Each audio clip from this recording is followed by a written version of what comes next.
Welcome back, my ghostlings, to the Yu-Gi-Oh! Maximum Era. Today, we'll be having a clash of titans as we watch high-ranked duelists, champions, and others invited by Pegasus to his own personal island to find out who will be crowned the King of Games. On top of that, participants who make it to the top 8 will also be receiving cash prizes based on their placements. And it will be no small sum, with the lowest amount being 500,000 yen for whoever makes it to 8th place.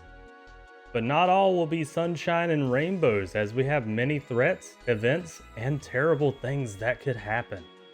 One such threat is the Tomb Keepers, who found out that many of the people at Duelist Kingdom hold the Millennium items that they've been searching for. They will be invading the island today to hunt down and steal those items from the duelists who possess them. There's also the new threat of the Lost, a mysterious group of individuals whose goals and morals are currently unknown. They were all invited by Pegasus to Duelist Kingdom, but are they actually here to duel? Or do they have some other, more sinister reasons to be here? As if that wasn't enough either, we have two individuals who will be present at Duelist Kingdom, and they're not here to just duel for fun. Both seek the Millennium items that the Tomb Keepers have been looking for, but neither of them wants to restore an ancient seal. They want them for something much worse. With all these threats looming, among other things, there's sure to be some pretty terrible things happening today. But enough of that, let's get on to some good news and a bit of lore for what's been happening recently in the Maximum Era. Pegasus has been working tirelessly on several fronts these past few months, not only working on setting up things for Duelist Kingdom, but also working on plans to have his newly built duel academies completed and put into operation. So far, he has 4 that will be built in several places around the world. The first is to be built in Japan, the second in America, the third in Australia, and the fourth in Russia. And the best news about all of this is their construction is nearly complete. Soon, people from all over the world will be able to apply and attend these academies to learn how to play duel monsters at a professional level, and then enter the soon-to-be-formed Pro League with official ranks and plenty of opportunities for sponsorships and money. What's even better is that the academies will also provide education outside of duel monsters. So if you really enjoy duel monsters and want to get an education for something else, then you have the chance to pursue a career of your choosing from the curriculums they'll have available. All in all, it's a huge project that Pegasus is proud him and his team have almost completed. The stage is set, and he's ready to dawn a new era of duel monsters once the academies open and the Pro League is formed. And did I mention there was even more than all of that? So do you remember back in the Kaiba Corp invasion when Industrial Illusions and Kaiba Corp were working out a deal to eventually create and distribute the prototype duel disc? Well, good news! Today is the day that the first official versions of those duel discs will see the light of day. Many of the officials of Kaiba Corp and Industrial Illusions will be present at Duelist Kingdom to distribute them to the duelists participating today. Many of them will also be conducting analysis and test runs with the duel disc as well to find any potential bugs, issues, or fatal errors that might occur so they can be noted and fixed before making a worldwide release. Even the CEO of Kaiba Corp, Gozaburo Kaiba, will be here today to see how this new duel disc performs. There's also one more thing to mention that Pegasus has been working on. As we all know, he is the creator of Duel Monsters, and most of the artwork for the cards is done by him personally. With that said, he's recently been working on a new set of one-of-a-kind cards. Reports say that they are the most powerful cards ever created for Duel Monsters. But this is currently unconfirmed info since Pegasus hasn't mentioned anything specific about them other than the fact that there will only be one of each card. And that's all the lore I have for now, Ghostlings. We'll be getting more tidbits and pieces of what people have been up to coming up next in the character bios. Now then, let's prepare for who will be in the tournament today. Also, for those in this particular tournament, we will be providing everyone with a threat level indicator. It'll be located in the top right corner of the intros, and as the name implies, it will essentially tell you how dangerous this person will be in the tournament based on what deck and boss that they're running. I thought it would be a fun little touch to add to this episode since it's a huge event, so why not? Hopefully, y'all like it. I would also like to note before we get started as well that I will be talking a little less about the decks every duelist is running in this particular intro, mostly just because the intro is going to be very long already with how many people we have to introduce. And also I want there to be a little bit of mystique and surprise when y'all see the decks. Consider this an opportunity to let your imagination go wild based on what their boss monster is. Anyway, with all that out of the way, let's get into who will be participating in Duelist Kingdom.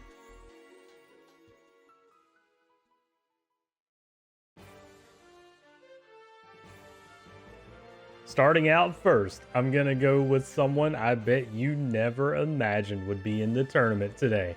Allow me to introduce Felian Crowler, the first official chancellor for the new Duel Academy of Japan. He has a passion for dueling and has shown tremendous organizational and leadership qualities, all things that Pegasus desired for a chancellor in charge of one of his academies. So Crowler received the job. Currently, he's working on gaining a PhD in dueling before the academy opens next year, mostly just for bragging rights. Also, as a present from Pegasus, Crowler was given access to a brand new set of cards known as the Ancient Gears. Next up on the list is a pro duelist, Bandit Keith, the newly crowned American champion and a machine monster enthusiast. He's been in Japan the past few months taking a vacation and making arrangements for Duelist Kingdom. He's also been upgrading his deck with new cards that he wasn't able to find over in America, making his machine deck even more dangerous than it already was. His hopes for the tournament is less about money and more about the fame. He wants to add more accomplishments to his duelist career and finds this to be the perfect opportunity to bring more glory to his name. Alright, after introducing a champion, we're now going to introduce our feline friend. It's our favorite cat. It's Pharaoh. Pharaoh has been undergoing several tests over the past few months at Kaiba Corp to improve his dueling capabilities. He would refuse and try to leave, but he's given a substantial amount of delicious food whenever he likes, so he tolerates it for now. He doesn't like the new holographic chip placed on his ear so he can duel though. It serves as a duel disc for him and even has his cards programmed to it, but he hates it. It makes his ear itch constantly when in use. What a meowserable existence. Yes, I just made that joke. Alright, after introducing our favorite feline friend, obviously we have to go into our favorite grandpa next. It's Grandpa Muto. Grandpa Muto has been constructing a new deck to use after pulling a very specific set of cards that have a simple win condition. Gather all pieces of Exodia in the hand. He found this set very intriguing and has worked for several weeks to build a deck that can utilize this win condition to great effect. Also, as a card shop owner, he's very excited to see all the rare cards and unique strategies at the upcoming event. Next up is a fan favorite who's always ran nerfs up to this point, but today he has no nerfs and is fully stacked. It's the man, the myth, the legend. It's Joey Wheeler. Joey has been on a roll lately, not only with his dueling, but his lucky card pack draws at Grandpa Muto's shop. This is also how he acquired his new boss monster, but he sadly doesn't have the right cards to summon it. Luckily, his sister, Serenity, runs a Red Eyes deck, so she decided to let Joey borrow her Red Eyes as a good luck charm and a way to get into his new boss monster. He also made several other major improvements to his deck and is ready to take on anyone today. In other news, Joey has also had luck in his love life with a new girlfriend. I wonder who it is. Okay, for the next guy, we haven't seen him since the Kaiba Corp invasion because he got his ass thrown in prison. It is Diesel Kane.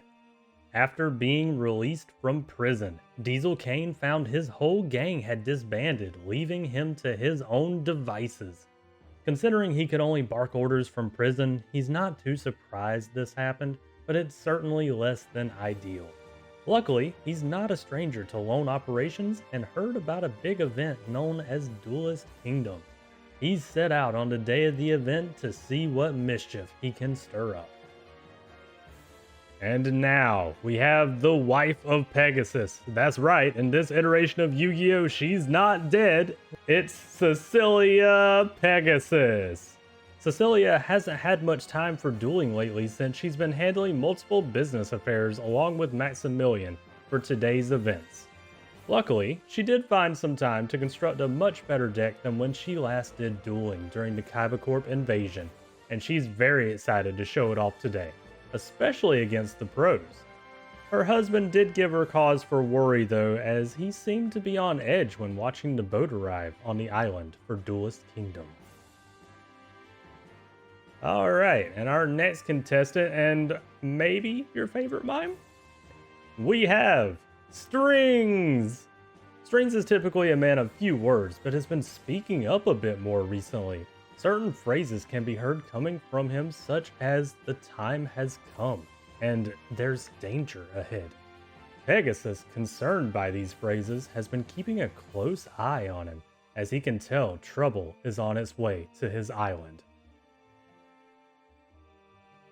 Next up, we got the big man from Kaiba Corp himself. No, I'm not talking about Seto. I'm talking about Gozaburo Kaiba, CEO of Kaiba Corp and proud father to his boys Seto, Mokuba, and Noah. Typically, he stays cooped up in Kaiba Corp most days, managing the company, but with the introduction of the new dual disc at Duelist Kingdom, he's taken a business trip to aid in the processing and distribution of them for duelists. While typically viewed as ruthless among many executives in his company, he has a soft spot for his boys and is ecstatic to see them duel today. The only way this could be better is if his wife and only daughter were here as well. And the next contestant of the day, sound the alarms, it's Panic!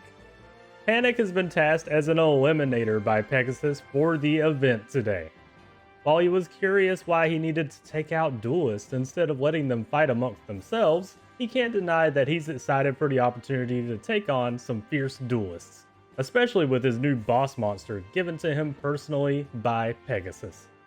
Eliminator business or not, he's setting out today to prove that he has what it takes to stand toe-to-toe with the best the world has to offer.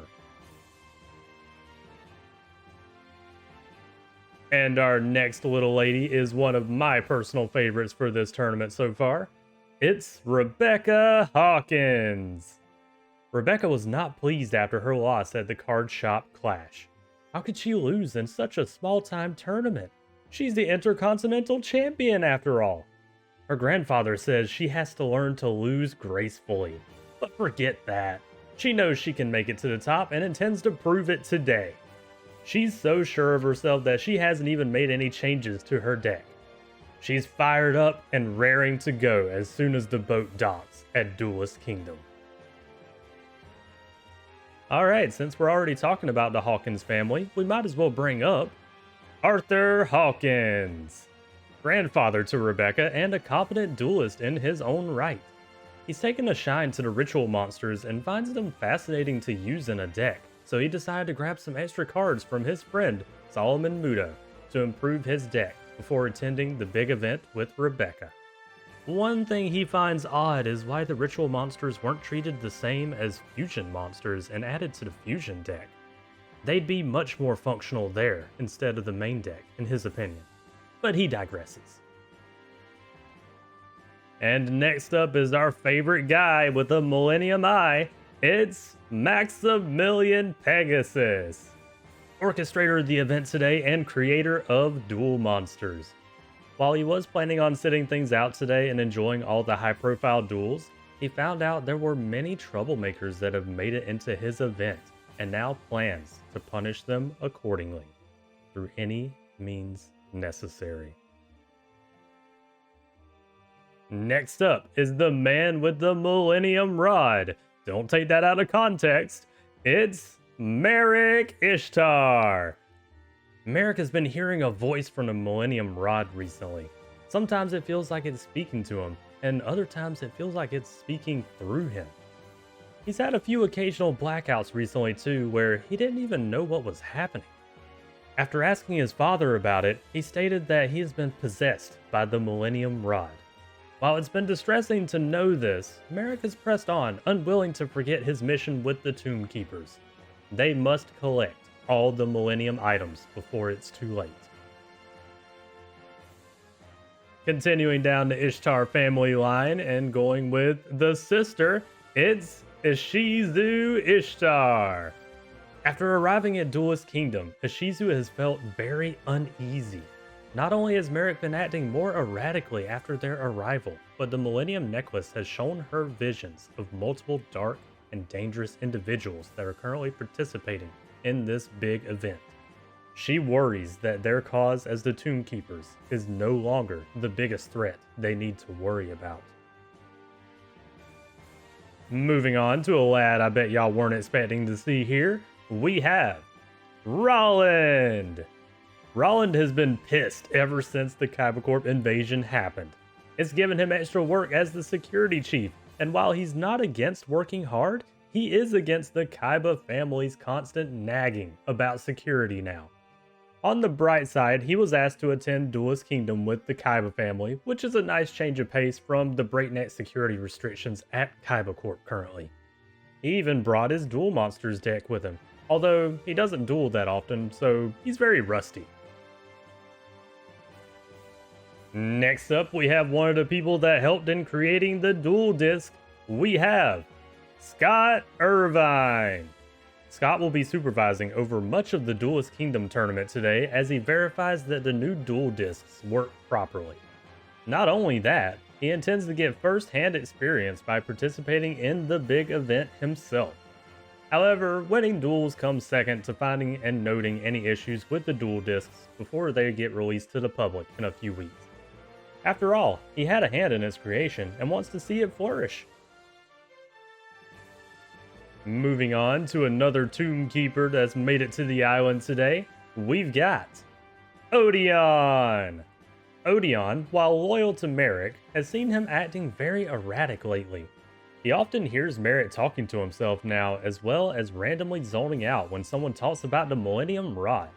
Merrick even recruited a couple new people to the cause on his own, although the method with which he recruited them has come into question. Could all this have something to do with the Millennium Rod? He's not sure, but he's keeping a close eye on things as he doesn't want to see Merrick or the other Tomb Keepers get hurt. Next up is another Tomb Keeper that's running one of my personal favorite decks that I run IRL. It's Anubis! Anubis has grown more anxious as the days passed while they held possession of an ancient relic known as the Millennium Rod. It's been changing how Merrick behaves, and he insists on keeping it in his hands at all times. The ancient rituals he's read about involving these items mentions them being possessed by evil spirits whose only concern is wreaking havoc on those who have them. He knows they need to collect them all and return to Egypt very soon. And now, we have everyone's favorite Blue Eyes White Dragon user. It's Seto Kaiba. Seto was baffled by his loss during the card shop clash to Joey Wheeler. Seeing Joey's cards, he never thought he would lose to someone like him, and this bothered Seto immensely. His pride as a duelist is hurt, and so he has made several upgrades to his deck, including adding his new boss, Blue Eyes Ultimate Dragon. He also wants to find out if the rumor about Merrick being present on the island is true. If he is there, Seto intends to hunt down that thief and take him out. Moving on to the guys that like to bust out rhymes at any time, and not always in a good way. It's the Paradox Brothers!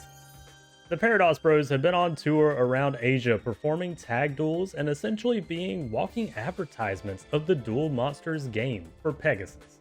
While they love tag dueling and rhyming, they want to take on some singles dueling, and so have entered the Duelist Kingdom tournament with a combination of their decks in hopes of performing well. As they would say, with both of our decks combined, be ready for us to kick your behind. I know that was terrible. Look, you gotta cut your boy some slack, okay? I don't talk like the Paradox Bros. Next up is the leader of a new faction and very dangerous individual. We have Vagabond, the leader of the Lost and twin brother to Vagrant.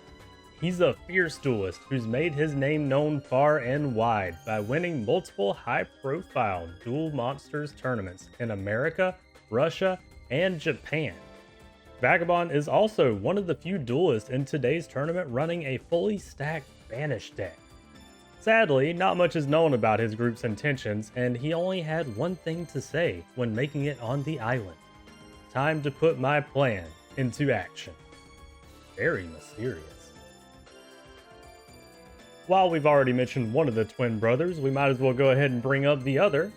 It's Vagrant, twin brother to Vagabond and fairly deadly duelist. He's not quite as accomplished in tournaments as his twin, but he's shown that he can be an absolute menace when he wants to be. While he typically prefers to use his dragon deck, he decided to have a bit of fun and pull out his secondary deck centered around a ritual monster, the Magician of Black Chaos. His original intention was to go into the event at full power with his dragons, but that might cause complications for Vagabond's plan if he progresses far in the tournament instead of doing his assigned task. With this in mind, he intends to have a bit of fun toying with his opponent before bowing out to proceed with his job. Moving on to our next contestant who had really bad luck in his last tournament showing. It's Bones! After his crushing defeat at the Card Shop Clash, Bones retreated to his safe place in the graveyard where his parents were buried. He never knew where they were laid to rest until recently, and now that he's found them, he visits often. This is the only solace he finds in life anymore since the gang he was a part of has fallen apart. With them no longer supporting him, he's on his own. Or at least he was until he met Merrick at his parents' grave. Before he could even mutter a word, he saw a bright flash of light from some sort of rod, and all thoughts left his mind. Next up is another person who hasn't fared too well in the Maximum Era so far. It's Bucky! Bucky was roaming the streets one day when he was found by a cloaked person with a golden scepter. He was skeptical of the individual and started to ask what they wanted when suddenly his mind went blank. All Bucky could see was a bright flash coming from the cloaked person's scepter. Without a thought of his own left, all he heard from the stranger was, "My name is Merrick, and you work for me now. Take these new cards, add them to your deck, and come with me. You might be weak, but you are useful." And now we have the OG insect duelist himself. It's Weevil Underwood, a newcomer to Duel Monsters who's recently won a few tournaments in Domino City.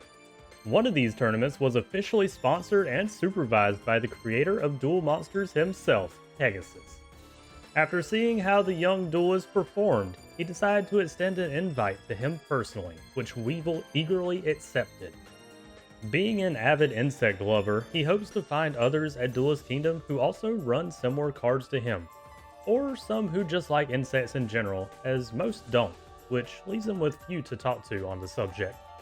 He's also prepared to use some dirty tactics to win, if necessary. Next up is a man that loves the vast open sea. It's Mako Tsunami, a man of the seas and a true fisherman at heart. Mako has been making waves across the world as a competent duelist and intends to see all his competition swim with the fishes today. Water and fish jokes aside, Mako is a lover of the high seas and is rarely seen on land for long. This has also inspired his deck full of fish and water attribute monsters that he treasures dearly.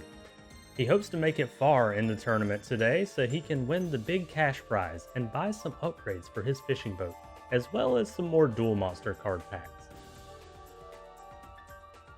Moving back to the Tomb Keepers real quick, we're going to talk about the mother. It's Mina Ishtar.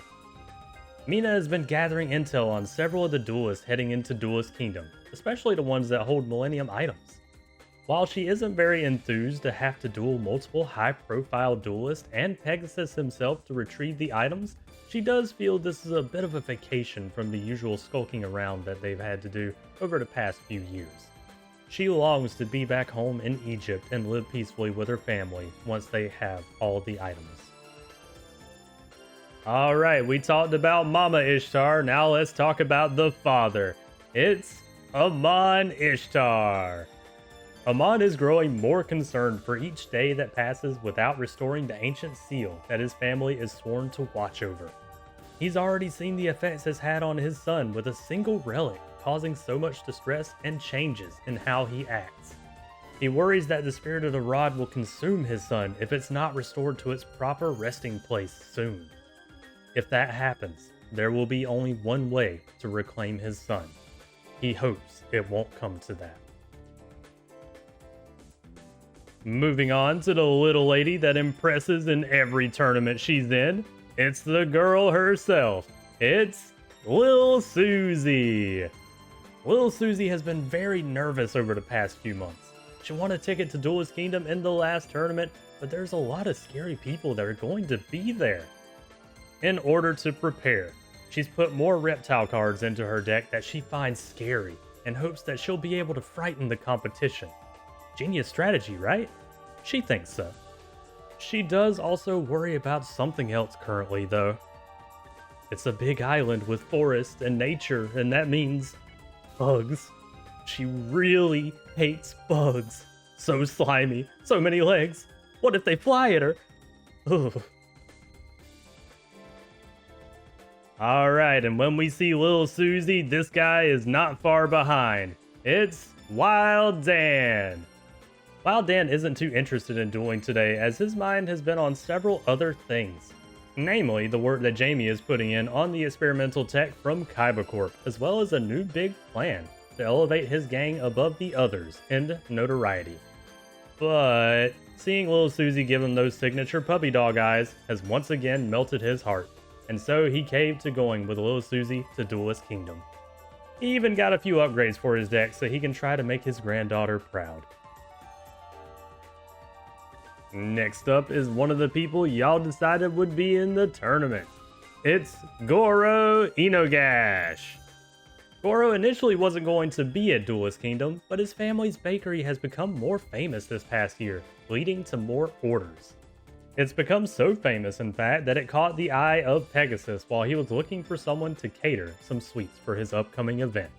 When Pegasus asked Goro's parents to cater, they accepted the job, with the caveat that their son could join in the duels at Duelist Kingdom.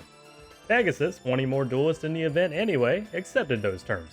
Goro, elated by the opportunity, has immediately started buying new card packs to upgrade his deck for the event. And now, we have the holder of the Millennium Ring. It's Bakura Rio. Bakura has been seeing shadows following him recently. It's like they're right on his heels, but when he turns around to see who it is, there's no one there. Recently, he's mentioned this issue to Yugi and Joey, who say they've never seen anyone come even remotely close to him while he was around them. Is he being followed when no one is around? Is it just useless paranoia and all in his head? No, it can't be. Moving on, we have a man that's visiting from Egypt. It's Abydos. Abydos has been gathering a lot of attention in Egypt as an undefeatable duelist, especially when he hasn't even lost a duel after starting out a year ago. He's performed well enough in Egyptian tournaments that he even became the official Duel Monsters champion of Egypt. When Pegasus heard of his exploits, he sent a letter personally inviting him to Duelist Kingdom, thinking he would be a great addition to the event. Abydos is more excited to be here than anything, and even dressed up in traditional Egyptian garb for the occasion. Next up, we've got another man that's running a banished deck. It's Lyman Banner. Formerly employed with Kaiba Corp, and now a newly hired professor that will be working for Pegasus and the new Duel Academy. He desired some different scenery than the typical lab work setting he had at Kaiba Corp, so he decided to spring for a job posting with Industrial Illusions involving the new Duel Academy, and happened to get it. As a test of his knowledge of dueling, Pegasus has also required him, as well as the other newly hired professors, to participate in his event to prove their mettle. In preparation for this, he built a whole new deck centered around banishment. And now we've got another Kaiba Corp employee. It's Veronica, a researcher at Kaiba Corp who helped map out a sufficient layout for the electronics inside the dual disc. She was getting a bit bored of being cooped up at the labs of Kaiba Corp all the time, so she asked her supervisor, Scott Irvine, if she could come with him to Duelist Kingdom to help assess any issues there might be with the dual discs. Scott didn't see any issue with it and decided to take her with him. The more people to find glitches in the dual disc, the better. Moving on, we've got another person I bet you didn't expect to be here today, especially with her bio. It's Miss Chono, the newest soon-to-be professor for the upcoming Duel Academy that'll be built in Japan. She originally applied for the job posting not thinking she would actually get in, but it turns out her old college colleague, Velian Crowler, saw her application and recommended her. Now that she's in, she has been studying intensely for her new role and has even been taking notes from current pros in the tournament today. She's very excited for her new role. Pegasus also gave her a welcoming gift, her new boss monster, Ryza. Alright, I know people were asking about this next person a lot. We've all missed him in the tournaments, and he is here today. It's Yugi Muto.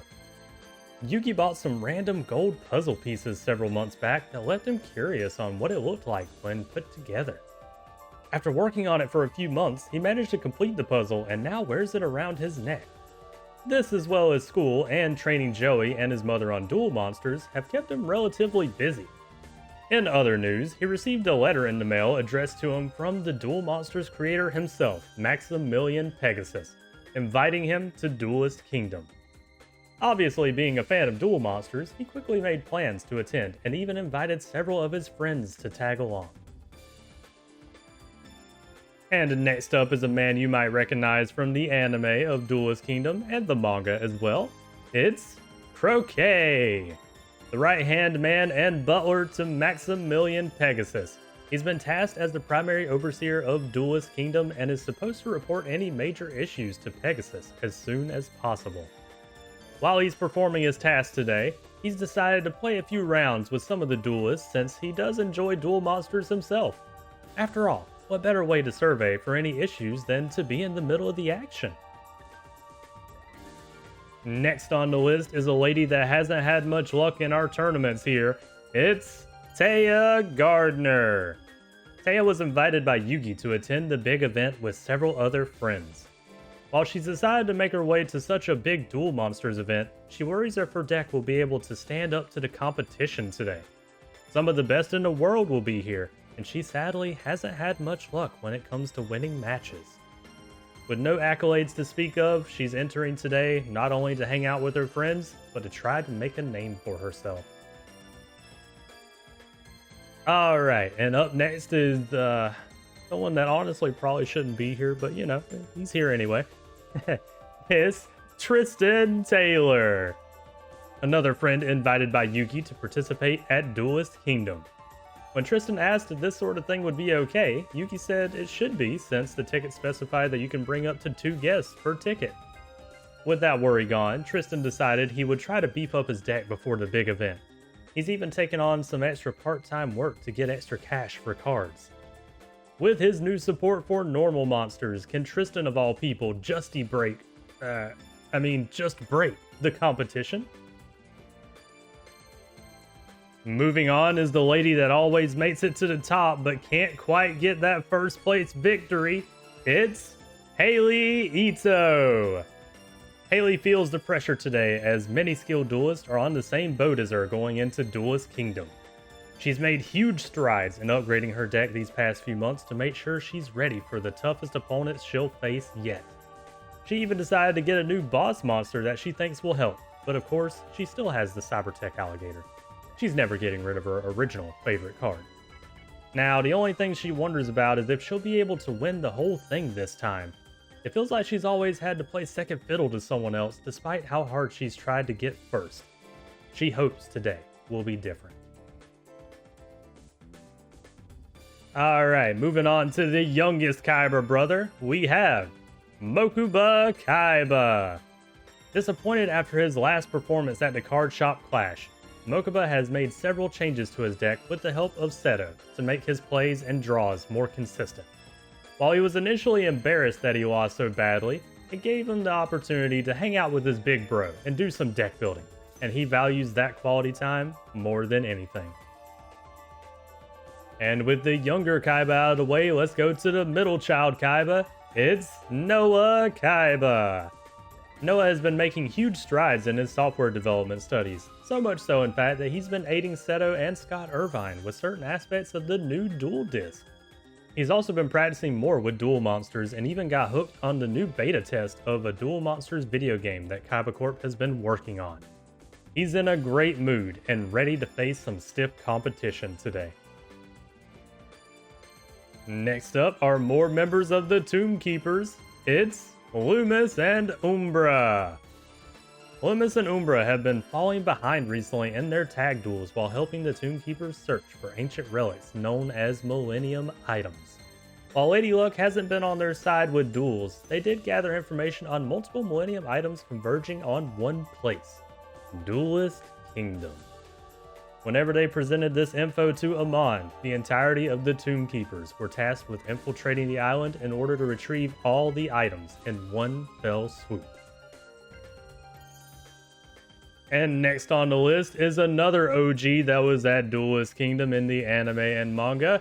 It's My Valentine. My Valentine, the American bombshell as many fans call her, has been avidly participating in Duel Monsters tournaments as soon as the card game started having them. She hasn't made it to the top of any tournaments yet, but her harpies are known as a force to be reckoned with among the duelists present today. What's worse for these duelists is that she likes to utilize mind games to rattle her opponents, even going as far as keeping all cards in her hand face down before correctly guessing what they are when playing them. How does she do it? Alright, next up in the tournament is someone that likes to use zombie decks. That's right, we got a zombie deck here today. It's Willow? Hold on, pause. Willow, what are you doing in the tournament? No, ma'am, you can't just insert yourself in the tournament. That's not how this works. You know what? You're right. Yeah, I did ask you to do that. I did also ask you to work on this intro. Yep, you're right. That is a lot of time invested, I'm not gonna lie.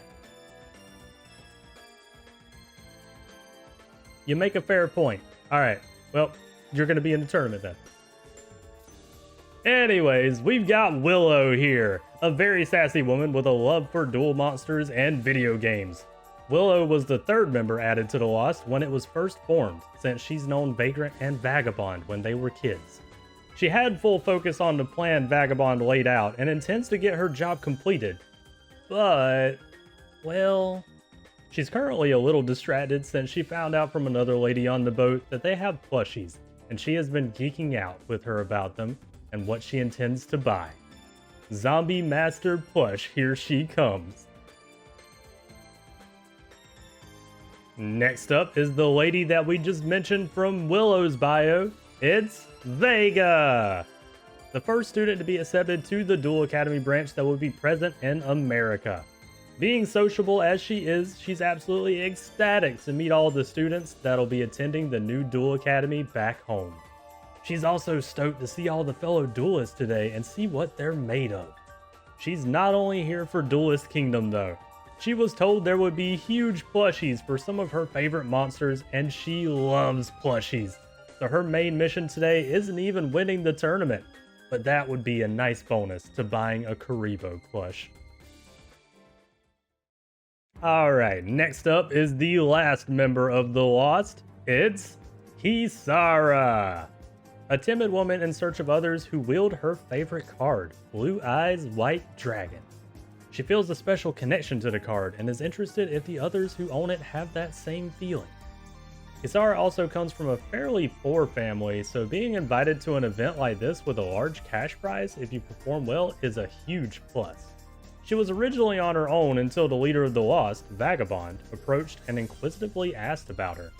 After he found out about her lack of funds, he offered her a place in his group, and even said if they win any money from this, it would all go to her. While she was skeptical of this deal, Vagabond seemed earnest in his offer and intentions. With it sounding like a win-win situation, she joined the Lost. Moving on to the lady that I'm going to call the Queen of Burn just because it's fun to, it's Molly Mayumi. Molly has been over the moon the past few months. First, she wins the card shop clash and cements herself as a major duelist. Then, she took the leap of faith a few days later and asked her crush Joey out on a date. And he said yes. She couldn't be happier. While she has been spending more time with Joey recently, she hasn't neglected her deck at all, and has added a few new monsters and support cards to help her with her burn strats. After seeing the competition today, she does think she should find a new boss monster soon though. And next up is a man we've only seen once so far. It's Shotaro Akashi. After sneaking on board the boat leading to Duelist Kingdom with Jamie, Shotaro started deck building a brand new deck and acquiring new cards from several people on board. He figures his old deck can't stand up to the top duelist here, so he should shape up and prepare for the worst. Little Susie even helped him by handing over some of the cards she uses. At first, he declined, not wanting to hurt Susie's chances of winning, but she insisted, saying she's added more scary monsters that work better. After that, he gratefully accepted her cards and added them to his deck. Since we just talked about Jamie, we might as well get to him next. It's Jamie Gearhead. Jamie has been fully distracted with fabricating plans to utilize the experimental tech he got from the Kaiba Corp invasion on his motorcycle. So far, he hasn't quite gotten the wiring correct for it to work, so he's handed off that work to his friend Yusei in hopes that he can figure something out. In the meantime, he's decided to sneak on board the boat to Duelist Kingdom with Shotaro to have a bit of fun while waiting on Yusei. And now we're going to move on to a former champion from Egypt. We have Shadi, a pro duelist and mysterious individual who hails from Egypt. His exploits in duel monsters are well known, as he was the standing champion for 6 months before being defeated by Abydos for his title. After losing his champion status, he then proceeded to take on would-be challengers that he didn't get to face yet when he was champion, which led to him receiving an invite to Duelist Kingdom.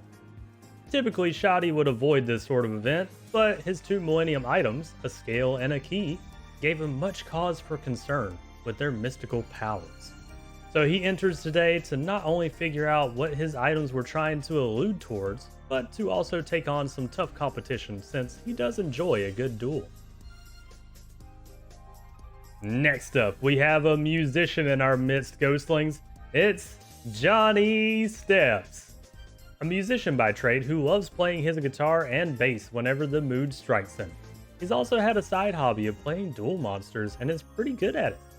Initially, his deck is relatively low powered, but with the right setup, Johnny's boss monster can overtake most opponents fairly easily.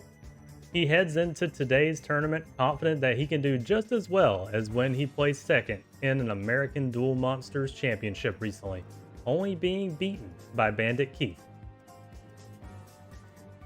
Alright, for the next contestant, let's introduce the OG Dino Duelist.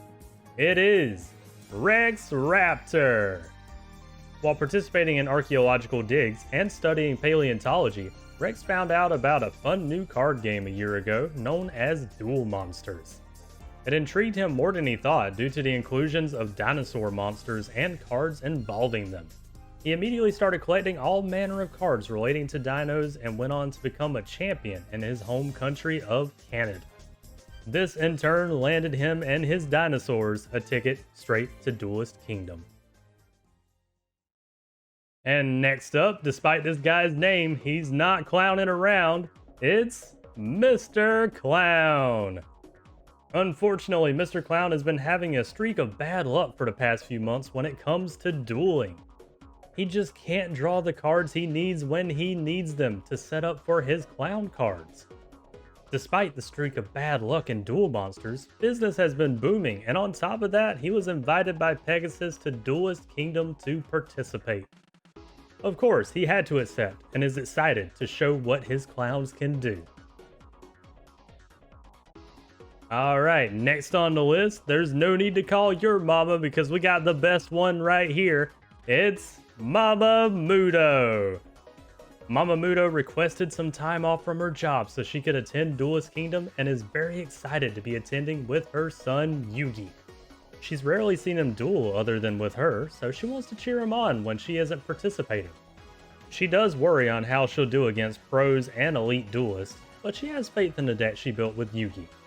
Mama Muto is also intrigued by the fact that they announced they'd be handing out new duel discs that can apparently project holograms of the cards you use. Will the monsters be fully animated? Will they actually attack each other? What else can this duel disc do? Oh, how exciting! Alright, moving on, we have the man that unfortunately lost all his fans because of his performance in the last tournament. It's Fortune Master. Despite doing the best he could at the card shop clash, he could not live up to his prediction of winning the whole tournament. Due to this, he was confronted by most of his fans after the event who now view him as a fraud. After being shamed for what felt like an eternity, Fortune Master was able to get away from his former fans. This is when he ran into Pegasus, who was apparently watching the whole event go down. Pegasus told him, "Your predictions might not be correct, but you've got potential as a duelist. How about attending my upcoming event with this personal invite? Maybe you'll even win back some of your fans, or make new ones." An offer like that wasn't one that Fortune Master could refuse. And the next contestant, do you know the Mushroom Man? Because he's here. It's Kenyu. Kenyu caught the eye of Pegasus when he competed in a Duel Monsters tournament in Domino City and won with Mushroom Man number 2 in every match. Pegasus, who was honestly impressed by the use of Mushroom Man number 2, approached him and asked why he used that card as his boss. Kenyu stated that he found it fun to use such an unsuspecting monster as his boss since it throws off his opponents. Plus, he just finds it fun playing Duel Monsters with what's almost a joke deck. And with that, Pegasus decided to give him a ticket to Duelist Kingdom to see what his deck could do against more difficult opponents.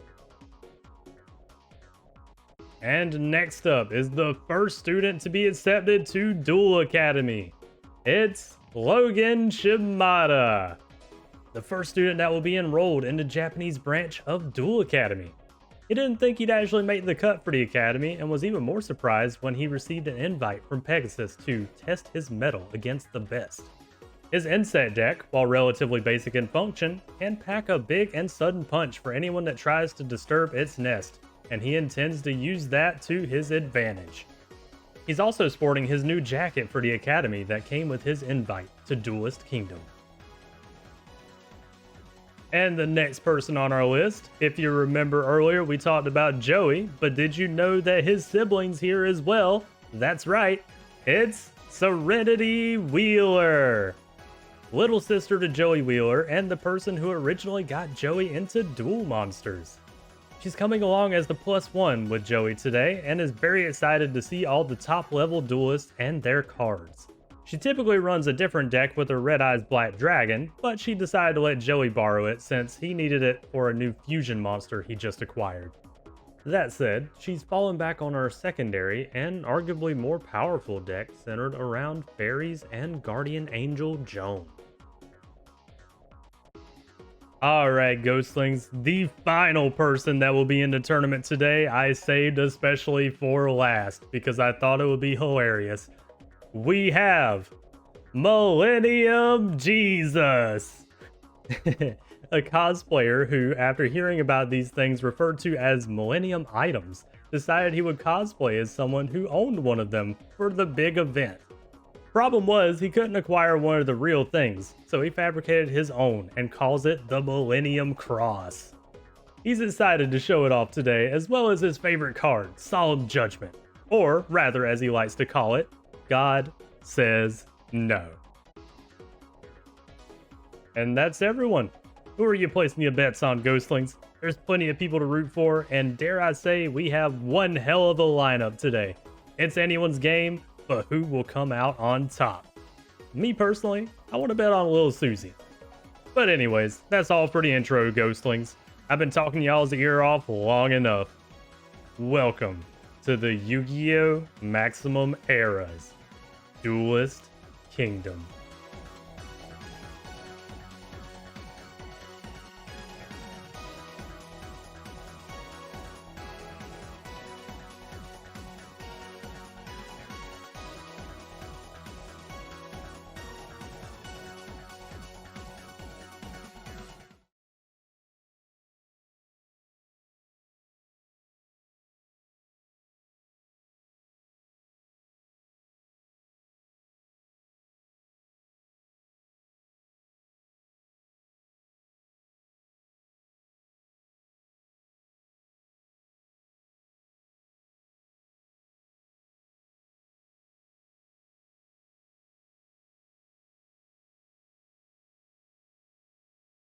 Welcome, my Ghostlings, to the Yugioh Maximum Era Duelist Kingdom.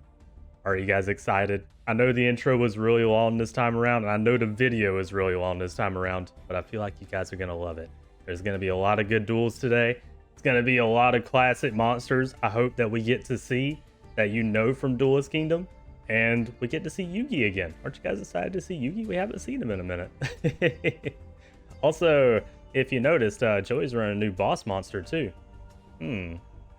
He's got an upgraded deck today, guys. He doesn't have any detriments in it today either. There's no more nerfs for Joey. I decided Joey doesn't get any more nerfs. He's been doing good in the other tournaments, even with the nerfs. He deserves to be running at full power today. So he's running at full power today. Let's see what he can do when he actually has a proper deck to use. Anyways, before we get on with the tournament too, I want to mess with Willow real quick. Willow. So, you know you weren't supposed to be in the tournament, right? Yeah, you decided to inject yourself. So, I have a stipulation for you right now. Because you injected yourself in the tournament, you got to make it to top 8. And that is my decision. You got to make it to at least top 8. Otherwise, the consequence is you don't get your oatmeal raisin cookies. Yep, I said it. Yep. She's going to be so pissed at me for saying that. Oh, no. Sorry, guys. I got to mess with editor Willow a little bit. Got to. She messes with me all the time. I got to mess with her. Anyways, we're going to get on with the tournament now, guys. Intro is over. And I want to look at the bracket real quick before we actually get into everything, too, because I randomized it and I looked away. I have not seen what sort of bracket we're going to have. So, let's get into it, guys, with all of our participants in tow. Here it is. Okay, let's see. Ooh. This is gonna be a good tournament, guys. I can see it already. Oh, we got, look at this. Gozaburo versus Grandpa Muto. Ooh. Exodia versus Exodia Necros. Nice. Oh. Uh-oh. I see some other problems too. Oh no. Well, guys, we're definitely gonna be having shadow games today. Let's see the bottom of the bracket here. There's our boy Joey over this way. He's fighting Rex Raptor. Oh, okay. Cool. So it's going to be fighting a pro to begin with. Will Susie also be fighting a pro to begin with? Nice. Vagabond versus... That's actually going to be a good match. Wait. Vagabond versus Mama Muto. Ooh, I'm excited for that one. Millennium Jesus. I love Millennium Jesus, man. I hope he does good today. That's gonna be hilarious. All right, but that's the bracket so far, guys. Odeon also got a skip, and looks like Mina Ishtar got a skip. Cool. All right, so with that said, let's go ahead and put away the bracket, and let's get started, guys. It will be Maximilian Pegasus versus Amon Ishtar. Let's get into it. Give me 1 second to get them ready. All right, ghostlings, and we are back. We've got Pegasus and his Toon Blackluster Soldier versus Amon Ishtar and his Millennium Shield, his new boss monster. He's still running a relatively defensive deck, but he's got a lot of options to be able to go offensive as well now. He's kind of less about the stall now and more about trying to take advantage of the field. So let's see what our boy Amon and Maximilian Pegasus can do. Round one, let's go. Pegasus has Toon World in hand already. That's great. Okay, a couple of sets by Amon. What are we thinking, Pegasus? We're gonna Toon Table of Contents? Yeah, of course you are. You're gonna thin out the deck a little bit. He's gonna bring Toon Blackluster Soldier to the hand. Okay. Gonna use the last one to get Toon Harpy Lady. Okay, cool. Toon World is here. And he damn, power play by our boy Pegasus. Banishes a monster, brings out his boss. Fissure would get rid of Toon Goblin Attack Force, but I think Toon Terra can stop that. Yep, cancels out Fissure. Damn, Pegasus had all the answers right now for Amon. Boss monster on field, Toon Goblin Attack Force. He uses the effect of Toon Blackluster Soldier to banish another card. Saku does take out the Goblin Attack Force, though. Amon's gonna have to come up with something good to get rid of Toon Blackluster Soldier. He's got a good effect. All right, what are we gonna do, Pegasus? We're gonna go in for the attack. Toon Goblin Attack Force. He decides to banish another card again. Call It a Haunted brings out the Toon Harpy Lady. And Toon Goblin Attack Force is here. Amon's in trouble next turn. Oh, Sword and Shield. Wow, that was a lot of damage. Okay. Not a bad play by our boy there, but unfortunately, Toon Rollback. Oh no, direct attack. Yep. And a second attack to take out the, what's that called again? The Stone Statue of the Aztecs, right? Amon's in a lot of trouble, guys. Ever since Toon Blackluster Soldier came onto the field, that was it. I don't think he can stop this either. It's over. Amon lost round one. Ooh. Karma Cut, but it's not enough. Toon Harpy Lady is still here, and it's over. It would have been nice to see it done with the boss monster, but the boss monster did get Karma Cutted. I love Karma Cut, but it was not enough to stop Maximilian Pegasus this time around. The Toons win round one. Damn. I also gotta apologize in advance, guys. There's a lot of decks running today, and I don't remember all the card names. I don't remember what all of them do. So the commentary might be a little bit more rough today. I apologize in advance. Doing my best. But anyways, let's get on to round two, guys. Let's see what Maximilian Pegasus can do again. Or rather, what Amon can do, because Pegasus shut him down in the first round. Ooh, Pegasus didn't start out with Toon World, though. That's going to be a problem.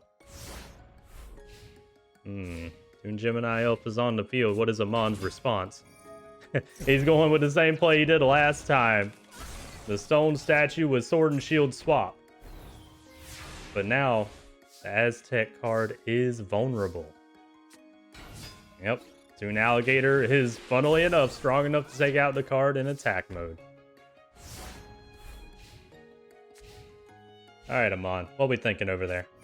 Gonna call it a Haunted. Okay, gonna bring it back. He's gonna tribute it for his mini-boss. Okay, he's going with the Millennium Golem. Nice. It's a solid 2,000 beater card. I like it. Yep, I saw that coming. Dark Hole. Yep. Millennium Golem is gone. Never mind. Monster Reborn brings it back to Pegasus side of the field. and call it a haunted. Brings back to Toon Alligator. And we're going in for damage. And then, wow, the insult on injury, double tributing into Toon Buster Blader after the fact. Okay. Oh, yellow luster shield. Okay. He must have a defensive monster face down right now. Oh, never mind. It was just Giant Rat. Giant Rat will float into something, though. Ooh, Millennium Shield. If he can put that in defense mode, that's good. Amon, put it in defense mode.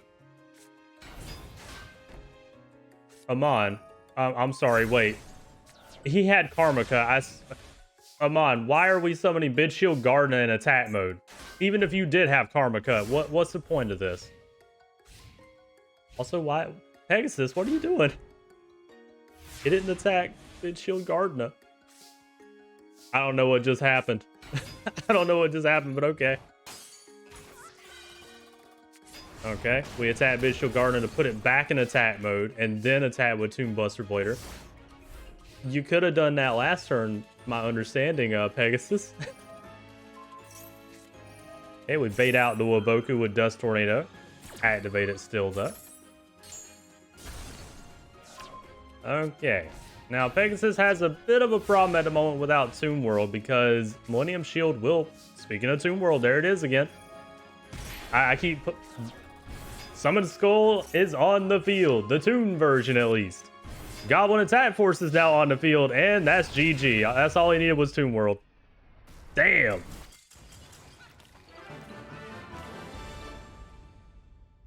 Damn. Pegasus was not playing around there. Jesus. Took out the boy, Amon Ishtar, like it wasn't nothing. Damn, okay. I mean, Pegasus isn't playing around today. He did say he didn't want all these other people invading his island at the moment. He's pissed about it. Rightfully so. As you can see, he 2-0'd Amon Ishtar. With the mini-boss, too. Toon Buster Blader. All right. I love it. Woo. That was great.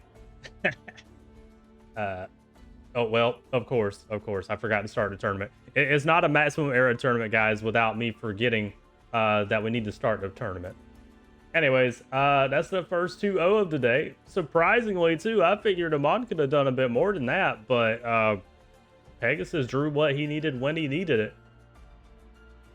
And who says the Toons are weak cards, guys? Come on.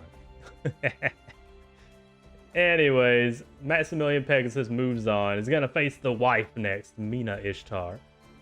Our next matchup is Wild Dan versus Taya Gardner. Who do you think's going to win, guys? Equip spells? Or Wild Dan and his beasts? I wonder. Let's get them ready. Alright, Ghostlings. We have Wild Dan and his King of Phantom Beasts versus Taya Gardner and her Spirit Weaver. Who do we think is going to win, guys? Is it going to be the fairies, or is it going to be the beasts? I want to see Taya do a little better here, though. In the past tournament she's been in so far, she hasn't done the best. And she's actually run a pretty competent deck today, so I'm kind of expecting things of her at the moment. Also, Pot of Greed is always a great start. What can Taya do against a Mystic Tomato? Ooh, okay. MST hits. What was that one called? Court of Justice. Okay. Court of Justice is now gone, leaving Freya by herself. But Mage's Power does power it up enough to be able to do some damage and take out the Mystic Tomato. It's gone. It brings out a Baphomet to the field, though, and we have a Poly in hand. Taya's about to be in a lot of trouble. Non-aggression area, too. Okay. Going into a Poly from Wild Dan. What will he choose? Is he going into his main boss? Let's find out.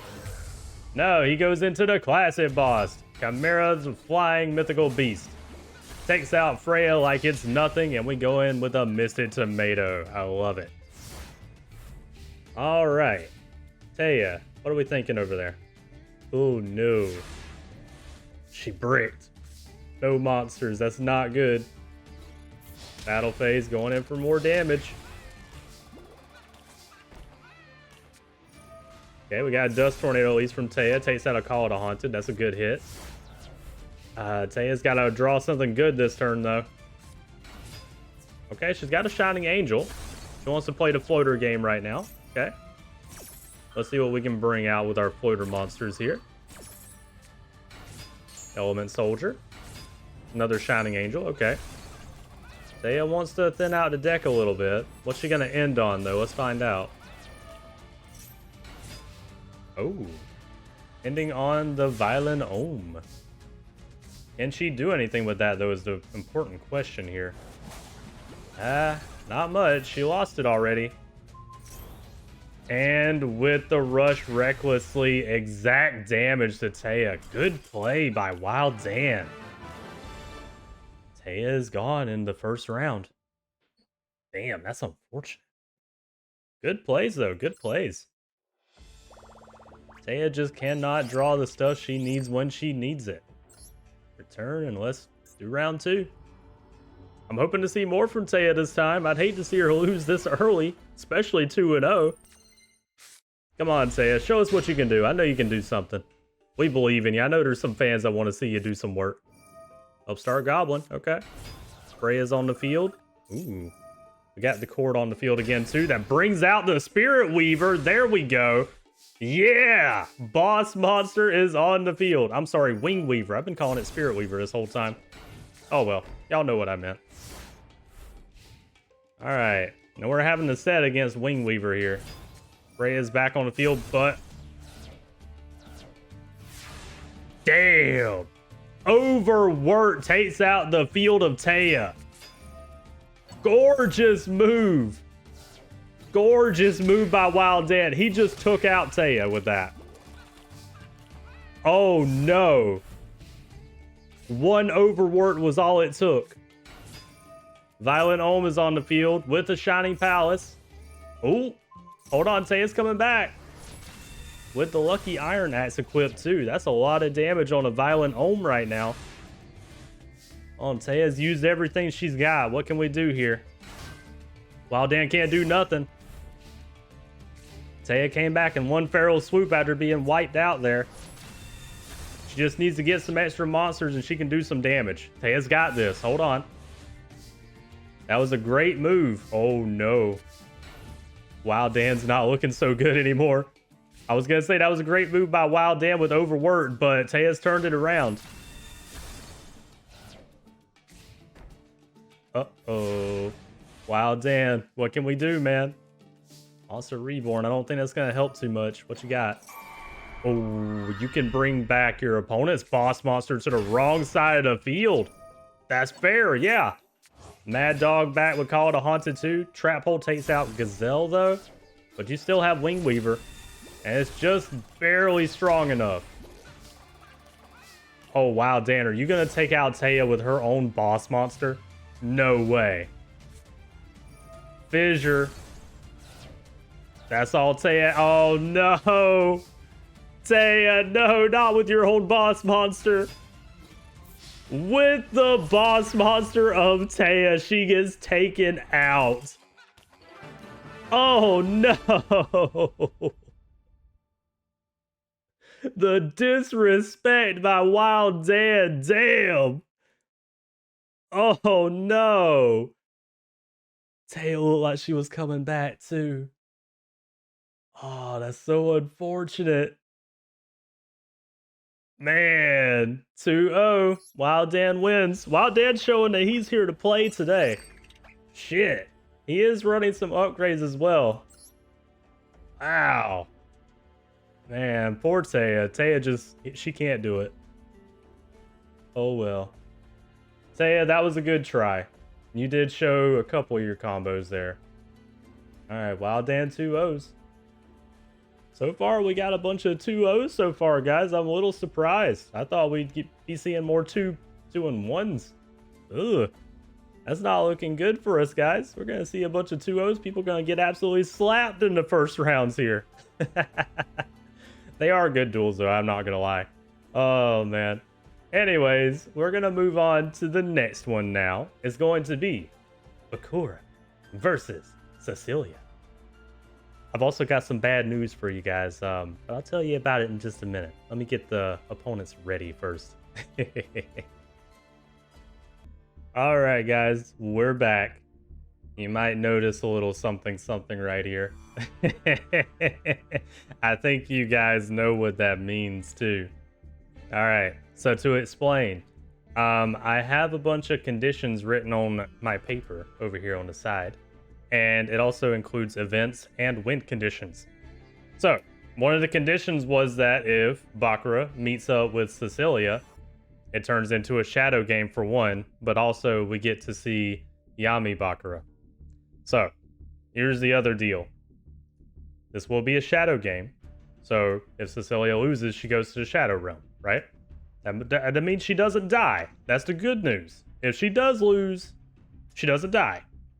But there is a win condition that will make her die. So if Yami Bakura wins by Destiny board, and it doesn't matter if he's already lost a round or anything either, that's an immediate win. That's an immediate match win if he wins with Destiny board. That also means that Cecillia will no longer be in the Maximum Era. And I think you can imagine how that might make our boy Pegasus feel. So if you guys want a bunch of chaos and you want to see a bunch of bad things happen, you'll be rooting for Yami Bakura and Destiny board. If you don't want to see that, you might want to hope that Cecillia wins this. Otherwise, some shit's about to go down. Anyways, moving on. We have Cecillia and her Cosmo Queen and newly upgraded deck to be all dark attribute versus Yami Bakura and Destiny board / Dark Necrofear. Let's do it, guys. Who do you want to win? Do you want to see some chaos? Because we're about to see it. This is a shadow game. Cecillia, you gotta win this, girl. All right. We're starting out with a maiden of, I have no idea how to say that, macabre, that word, I don't know. All right, Dust Tornado's gonna hit. Oh, Widespread Ruin, that was actually a pretty good hit. Okay, Cecilia's looking good so far.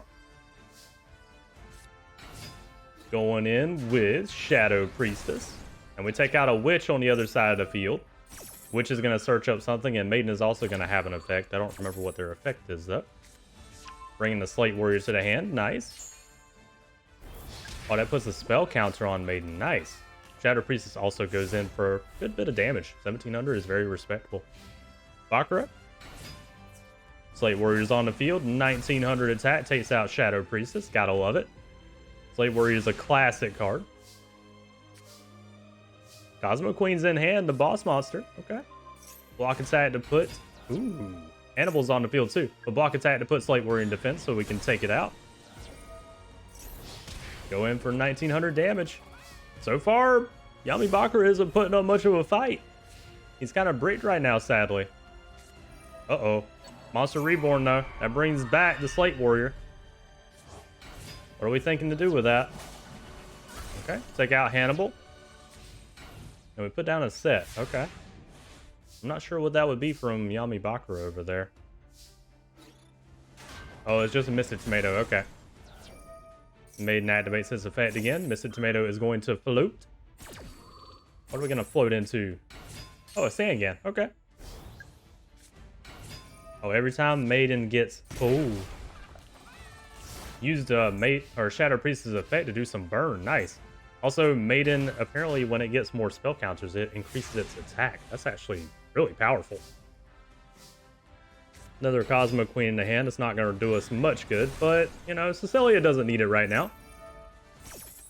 Also, Maiden is apparently going to power up again. That Maiden's starting to look really scary. Misted Tomatoes in the hand. Maybe we should be more scared of Cecillia right now, guys. Yami Bakura is not doing much at all. He is defending for now, though. I got to give him that. I'm wondering what he has in his hand, though. Other than maybe Destiny board pieces. Alright, Witch is gone through Wall of Illusion. Brings Dark Effigy to the hand. And that's all we got. Okay. Well, if Maiden wants to attack the Wall of Illusion, it does get bounced back. Maiden goes in for the Misted Tomato that was face down, though. We're gonna float and let Maiden get more powerful. And then Dark Effigy will take out the Wall of Illusion, probably. I don't know. Use Dark Effigy to take out that last Mystic Tomato. We float into Creole. Okay. Bakura might be able to do something with this. Hold on. Oh, we got Bakura. Oh, never mind. He can't do anything. Apparently, he's not drawing what he needs. I'm assuming he's got most of the Destiny board pieces in his hand right now. All right, Creole's gone. Maiden gets more powerful once again. Oh, but wait. Creole's effect, though. Hold on. Tails was selected. Ah, he didn't get it, though. Damn. Dark Effigy is used to get Cosmo Queen on the field. The boss monster is here. And this day is working out pretty damn well for Cecillia. I like it. Boss monster and Maiden are on the field. I love it. Sangan is gone. Maiden gets more powerful, but not before a search by Sangan. Another Wall of Illusion. Okay. Now, Wall of Illusion will be a bit of a problem, though. Oh, wait a minute. Never mind. Wall of Illusion is gone.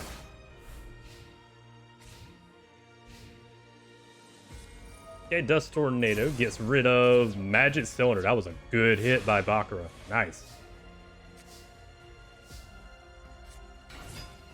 Got an Axe of Despair on the Maiden. That's a 3,900 attack Maiden. Damn. Wall of Illusion bounces back Mystic Tomato. Wall of Illusion bounces back Cosmo Queen. And we don't go in for any more attacks yet. Okay. Bakura. Uh-oh. Uh-oh. Dark Sanctuary is here. Oh, shit. Premature Burial to bring back the Dark Effigy. Put the Mystic Tomato on the field, and now we have to get through Dark Sanctuary. This might be it, guys. Uh-oh. Burn. Didn't get it.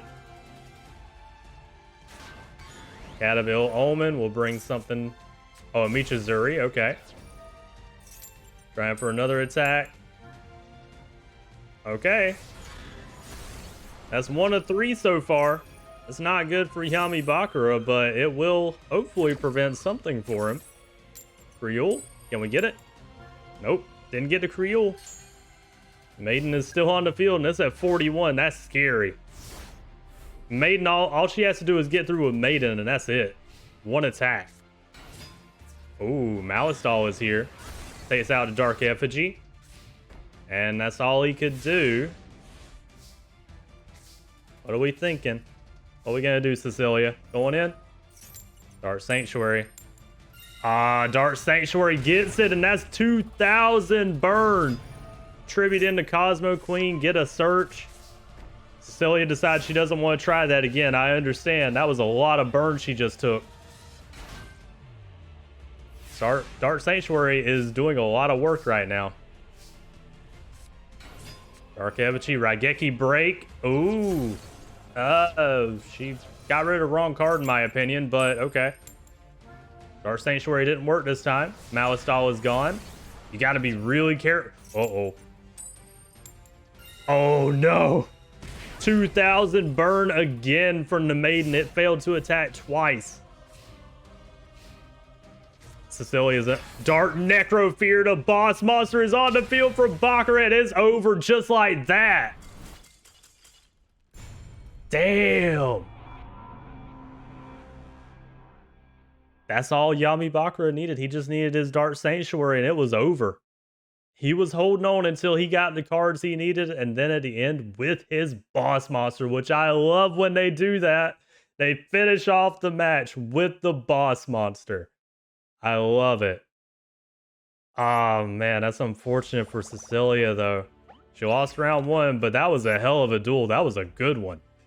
Very nice. Let's go into round 2. I'm excited. And, of course, the game would crash. Let's try that one more time, guys. Start duel. Second round for Yami Bakura versus Cecillia. Also, how many of you are annoyed that I say Bakura instead of Bakura? I do it on purpose. All right. Oh, no. It's Dark Sanctuary on the first turn and a Slate Warrior. Ooh, that's a strong start by Bakura there. Block attack, though, is a great card. Shadow Priestess goes in. Maybe. Wait for it. It does go in. Cool. Dark Sanctuary did not activate this time. Slate Warrior's gone. But its effect does decrease the attack and defense of Shadow Priestess. So that's not really that great for Cecillia right now. Change of Heart. We take the card. And we try to attack with it, but we Saku our own card. Maybe should have waited on that, Cecillia, so you can get your monster back next turn. But no, you do you. Premature Burial. Gonna bring back Shadow Priestess anyway, except Magic Jammer says, no, you're not going to. Alright. What's the play now, Cecillia? Going in with Hannibal. Okay. Maybe. Will Dark Sanctuary stop it? It will not. Okay, cool. And now, Bakura's got no hand. That's not looking good for him, guys. Oh, but he does have a Malice Doll, though. That's great. 1600 attack monster. Okay. Hannibal is now gone. What can we do? What can we do? Magic Cylinder is going to be very useful soon. Alright, battle phase. Magic Cylinder, as we thought would probably happen. 1600 burn back at Bakura.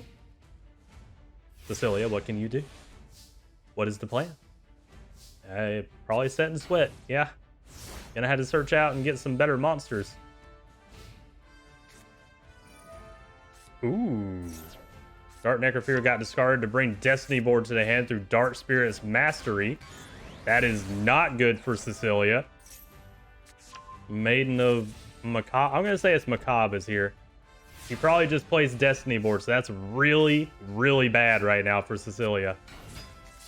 Okay, Maiden and Witch are in attack mode. Dark Sanctuary activates. It does not get its effect, which is great. Malice is gone. And Maiden activates its effect to get more powered up through spell counters. Dark Sanctuary did get hit with the Witch, though. Alright, Cecillia, if that's Destiny Board right there, you're in a lot of trouble. The effect of Dark Sanctuary, or not Dark Sanctuary, the effect of Dark Spirit's Mastery. It has shuffled some cards to the hand there. Witch is gone. Dark Effigy is brought to the hand.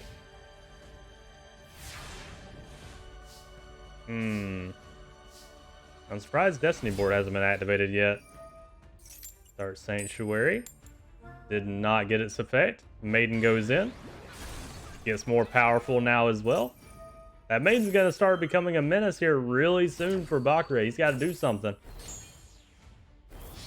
Even though it just got powered down by Slate Warrior, it doesn't even matter. Dark Sanctuary does more burn. Oh no. Destiny Board is here. And because of Dark Sanctuary, it puts them in front. Oh no. That's a major problem right now. Guys, y'all better be hoping that Cecillia can pull something out here. She needs some sort of back row destruction, like right now. Our Sanctuary didn't protect against Creole. That's good.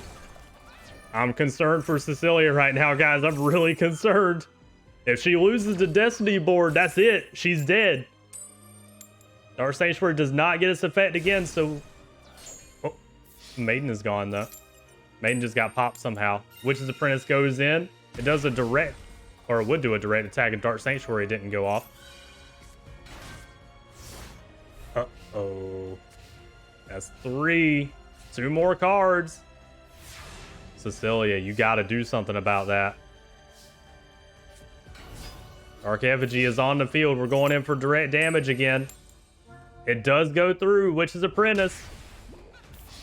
Trying for 2,000 damage now. It does go through. Hold on. Uh-oh. I'm so concerned right now. There's only one more letter left and Cecilia's dead.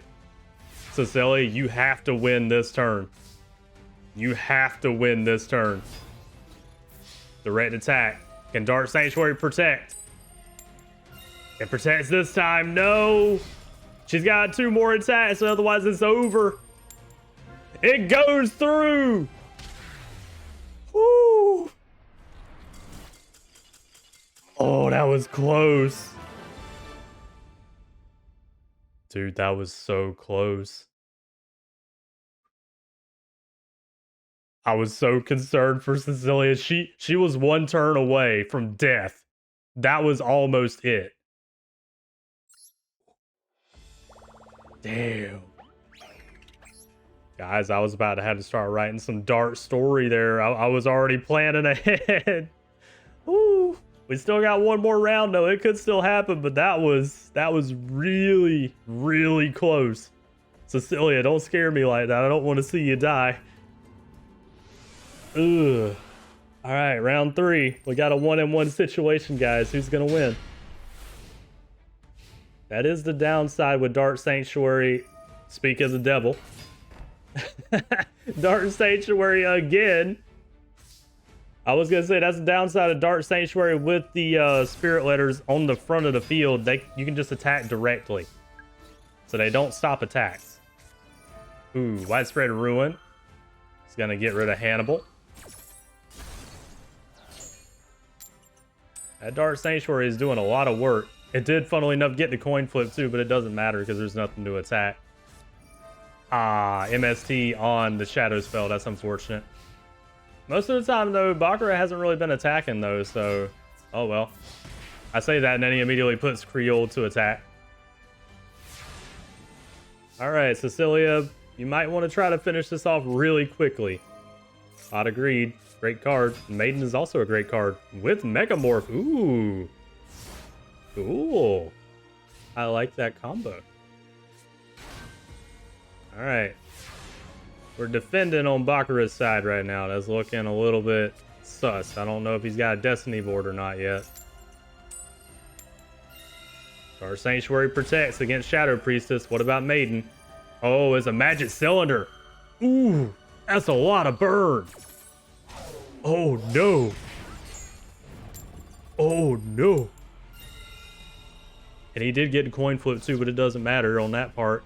That was 3,400 burn, though. That was a lot. Baccarat, what are you doing, dude? Ugh. Got a second Maiden. We're probably scared to attack at this point, though. We're really low on life points. Oh, no. Shadow Priestess didn't make it through Dark Sanctuary. If this doesn't go through, it's over. It just barely made it. Maiden gets more powerful, but... honestly, Maiden being more powerful right now is going to be a detriment. If it goes through Dark Sanctuary and it doesn't get the coin flip, that's immediate game. Almost, anyway. It's at 36, so that'll be 1,800 life point damage. Uh-oh. Dark Spirit's Mastery brings Destiny board to the hand again. That's concerning. Cecillia, you might just want to lose through Dark Sanctuary right now. We're going in with Maiden. It makes it through Dark Sanctuary. Woo! Creole is possibly gone. Well, it is gone, but I meant Creole has an effect too, though. Creole, do you get your coin flip? It did not get the coin flip. Okay. Maiden stays and becomes more powerful. We're going in with a second Maiden. It does make it through Dark Sanctuary. Okay. Can Shadow Priestess do it? Shadow Priestess didn't make it through. This is really concerning, and there's Destiny board. This is really concerning, guys. Bring out Dark Necrofear once again on the field. Mystic Tomato, and it's over. Boss monster Dark Necrofear once again does the work for Baccarat exactly when he needed it to, and attacks the weakest monster for Cecillia and takes her out 2-1. Well, guys, that's not good. That's not good story-wise. When Pegasus finds out about this, he's about to be pissed off because Cecillia is now in the Shadow Realm. On the bright side, she's not dead. Just because they're in the Shadow Realm, that doesn't mean they're dead. So that's the good part. But the bad part is they're in the Shadow Realm. You know, the Shadow Realm isn't really a fun place to be, mind you. Oh, man. Terrible, terrible. Who would want to play against somebody that runs that Dark Sanctuary bullshit? Me, I love Dark Sanctuary. Anyways, Yami Bakura wins the Shadow game 2-1. Cecillia Pegasus is in the Shadow Realm, but she did not lose the Destiny board, so that means she did not die, which is about the only good news about this, because by the time we get back around to Maximilian Pegasus, he's about to be pissed off. Oh man, lovely, lovely though, I love it. Anyways, let's move on, guys. We're going to, Seto Kaiba versus Kisara. Ooh, 2 Blue Eyes users, I love it. Nice. All right, let's get them ready. Give me 1 second, guys.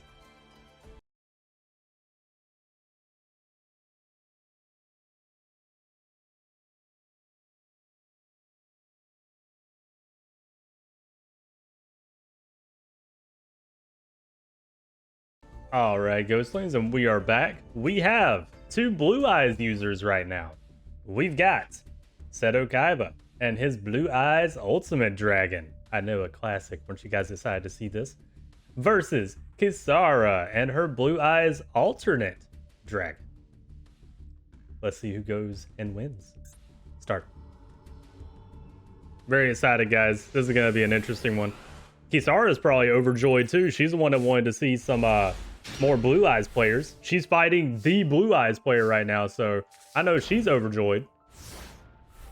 Okay, which is going face down from our boy Kaiba. Kisara is going in with the Element Magician, I think it is? Yes, Element Magician. But negate attack says you can't attack this turn. Heavy Storm. Okay, Force Raider's on the field, which is in attack mode, and we go in for some damage, taking out the Element Magician in the process. All right, Kisara, what can you do over there? Ooh, Luminous Sparks and Shining Angel. All right, matching up with the Force Raider. Nice. Good use of the floater card to take out both Force Raider and Witch of the Black Forest. We do have another Force Raider in the hand, though, because of the effect of Witch of the Black Forest, or Kaiba at least. But that was a good play by Kisara. Dragon's Mirror will be useful later. Hey, we play a Dark Hole, maybe a little early in my opinion, but we're also going to Heavy Storm too. All right. Taking out everything. Going in with a Force Raider. 1900 damage by Kaiba. Gotta love it. Kisara, what is the answer? Okay. Maiden with Eyes of Blue in attack mode. We're going to Snatch Steal the Maiden. Maiden has an effect too when a card effect is activated. Hold on. Oh, wait a minute. Blue Eyes White Dragon on the opposite side of the field now. Wow, Kisara brought out her Blue Eyes. Very nice. And the Thieving Nightmare is on the field. Kaiba's about to be in trouble. Uh-oh. Kaiba, what can we do here? Ooh, not much. Not with that. We're also leaving Maiden in attack mode. I don't know if there's a reason for that. I haven't read the card effect. Alright. Interesting. The Light Hex Seal is now gone. We drew another Light Hex Seal. Kaiba's not doing well at the moment. Uh-oh. He's struggling against one of his own monsters of Blue Eyes, but it's not his. It's the opponent's Blue Eyes. Oh, well, Cyberjar is going to have to save the day for Kaiba now. Cyberjar is about to do some work. Snatch Steal has also been healing the opponent a lot, too. That's not good. Kisara brings back Element Magician. We call it a Haunted. Hits the Cyberjar, and everything on the field is now popped. Gotta love it.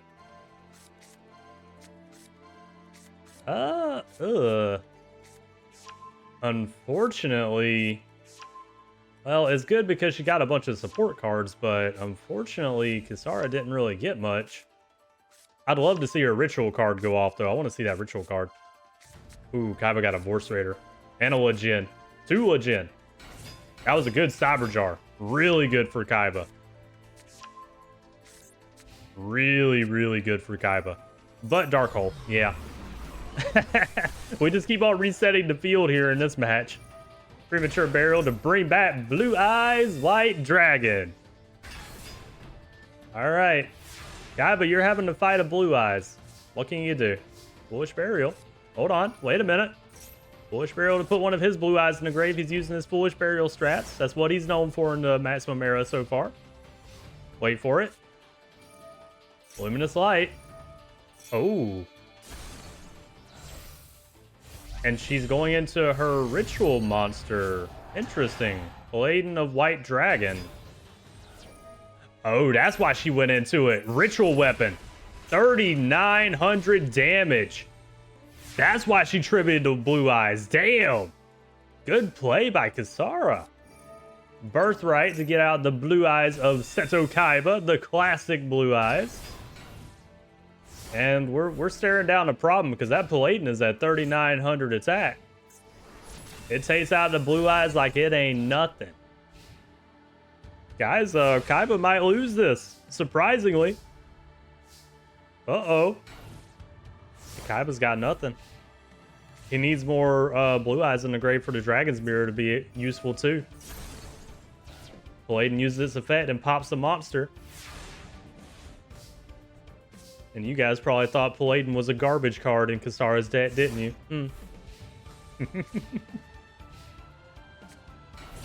Uh-oh, Manju. But Trap Hole.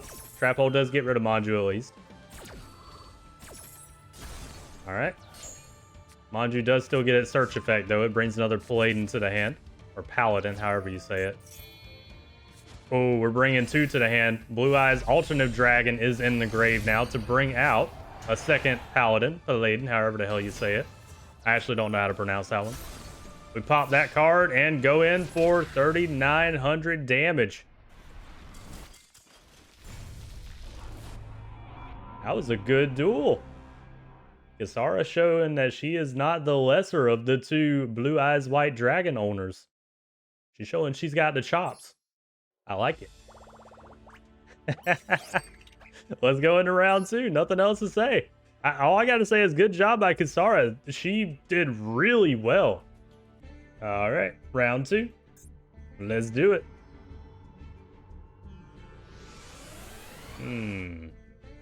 What are we going to do here, Kaiba? What are you going to get? Pretty decent hand. Okay, we're going to go with the Witch play. He wants to search some more. Understandable. All right, Kisara, what are we thinking? Oh, you're going to Heavy Storm right off the bat. Okay. Taking out Negate Attack. Not bad. Freed the Brave Wanderer goes in and takes out the Witch of the Black Forest, which searches up a legend for our boy Kaiba. All right, Kaiba, you got a lot of options. What are we thinking? Vorse Raider. Going in with the strong beater monster. Love it. Freed did not stand a chance. Kisara, what is your answer to the Vorse Raider? Uh-oh. Setting and sweating. That's not good. She does have two back row, though. That might be able to stop something. Legend's on the field. Element Magician is gone, and Vorse Raider goes in for damage. Okay. Dust Tornado also takes out a Shadow Spell, though. Kisara doesn't have as good of a hand this time around. Oh, never mind, though. Dark Hole. Doesn't matter. Dark Hole takes out Legend and Vorse Raider. We do a Call It a Haunted on Freed. And we're going to go in for solid damage. Love it. Alright. I can't count out Kisara. She's doing good. Legend goes in. Takes out Freed. Alright. Kaiba's looking good again. He's got a 1800 beater. It's always a good thing. Uh-oh. Kisara brick this time. Or rather, she probably doesn't have any plays. She only has two cards in hand. Kaiser Seahorse is here. It goes in along with Legend, and that's a lot of damage. Not looking good for Kisara this time. Uh-oh. Oh, no. Foolish Burial on the Blue Eyes, of course. Witch on the field. And that's it. Wow. That was a stark contrast to the first duel. Damn. Okay. Kisara didn't really get much, and she got overpowered, sadly, on that one. Okay. Fair enough. Fair enough. Seto Kaiba wins round 2. Alright, guys, I'm back. Had to take a quick bathroom break. Anyways, let's get into round 3. Let's see what happens. Kaiba, are you going to get taken out by Kisara? Also, I want to see Blue Eyes Ultimate, man. Come on. Show us Blue Eyes Ultimate. Don't make us wait. Foolish Burial on a Blue Eyes. And Legend is on the field standing strong. Gotta love it. Kisara, what is your answer? Oh, she's going to go into a Ritual Monster immediately. Alright. Mini Boss. Paladin of White Dragon is on the field. And she tributes it so she can bring out Blue Eyes White Dragon, the boss monster. And with Luminous Sparks and Element Magician on the field, it's not looking good for Kaiba already. But Kisara used her whole hand for that, and we see what Kaiba has in the hand. Yep, Dark Hole. There it is. That's unfortunate for Kisara, but... Oh, and Birthright too to bring out his own Blue Eyes White Dragon. With Jin on the field too, that's a lot of damage. That was a hell of a turnaround by Kaiba. Kisara, that might be it for you already. Ooh, yep. Yep, I think that might be it. Light Hex Seal's on the field, and with the Blue Eyes White Dragon, there you have it. Damn. Damn. That was a quick third round. All right. Well, Kisara lost. I can't say she didn't do well, though. Especially that first round. She showed what she could do in that first round, especially. But unfortunately, the rest of the time here, she did a little too much at once. And unfortunately, Kaiba was able to take advantage. All right, guys. Seto Kaiba wins round 2. Or not round 2, the entire match, rather. I don't know what I'm talking about. Anyways, 2-1. Kaiba didn't win that without difficulty, though, especially during that first one. I was concerned for a minute for Kaiba there. After seeing that first round, you know, Kaiba didn't look like he was going to win that. All right, though. Ooh, the next one's going to be fun. Former members of the Diesel Gang, Bucky and Diesel Kane. This one's gonna be interesting, guys. Is Bucky gonna get his revenge? Will Diesel Kane actually be able to win a match? Because if I remember right, the last time he didn't even win anything at the Kaiba Corp invasion. So yeah, this is gonna be interesting. Okay. Also, Bucky's being mind controlled by, you know, Merrick right now, but that's fine. He got some upgrades because of it. Anyways, let me get them ready, guys. 1 second. Time for the next one, guys. We have Diesel Kane and his twin-headed Thunder Dragon versus Bucky and his Dark Ruler Hades. Who do you think's gonna win, guys? This is a bit of a grudge match too, because Bucky is definitely not happy with Diesel Kane after what he did to him. So this should be interesting. You know, can Bucky get his revenge? If nothing else, if he doesn't win any other match in this tournament so far, he would at least want to win this one. Let's see what happens. Bucky, are you going to get your revenge? Are you going to show that you're not a joke duelist? Alright, we're watching from Diesel Kane's perspective here. We didn't get to see much of Diesel Kane the last time we saw him either, so this should be interesting. Onyx Reed into, ooh, Mystic Plasma Zone already, and Witch on the field powered up. Nice. Alright, we're going to use the effect of Thunder Dragon to bring another to the hand. Or 2, rather. We're going to go ahead and poly into the boss monster right off the bat. I love it. Twin-headed Thunder Dragon is on the field. And it's equipped with Mage Power. That's 4,300 that goes against the Witch. That was a lot of damage. Lesser Fiend is brought to the hand by Witch, the old boss monster of... was it the old boss monster? It was the mini boss for our boy Bucky.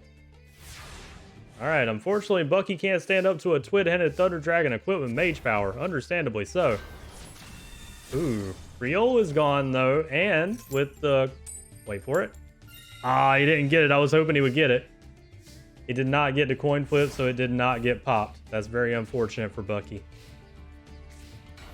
All right, Bucky unfortunately is having to set and sweat right now. He's not going to be able to show off too much like that. Going in again. All right. Mr. Tomato is gone, but it's going to float into another witch. All right. Bucky, what can we do? Still playing defensively at the moment. Maybe he's got a plan with all that back row over there, though. Who knows? Tribute into Thunder Dragon, but Trap Hole pops it. All right. A twin-headed Thunder Dragon is still here, though. Did I call it twin-headed? The one he tributed? I meant to say just Thunder Dragon if I did. Standard Thunder Dragon, before it becomes twin-headed. Anyways. Aw, Trap Hole on... What was that one? Fusion Devour. Oh, no! That would have been the perfect counter. Fusion Devour is gone. No. Ah, Bucky had an answer, but Trap Hole took it out. Bucky, what can you do, man? Come on.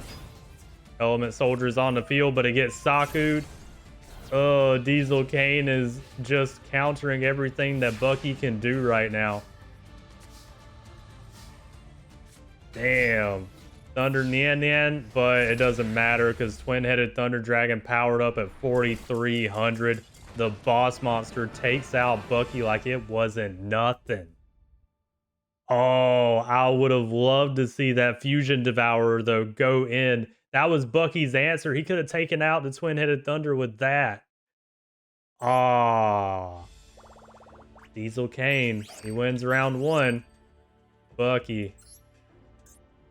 Can he do it? This is going to be so sad if Bucky loses here. I'm not going to lie. Ooh, wait a minute, though. It's not a great hand by Diesel Kane here. Got plenty of support, though. I can't argue that. But not great offensively. Bucky tributes into his boss monster, Dark Ruler Hades, which brings the mini-boss to the field, or not the field, to the hand, Lesser Fiend. Also, Saku takes out the boss monster and just deserves to do a bit of burn.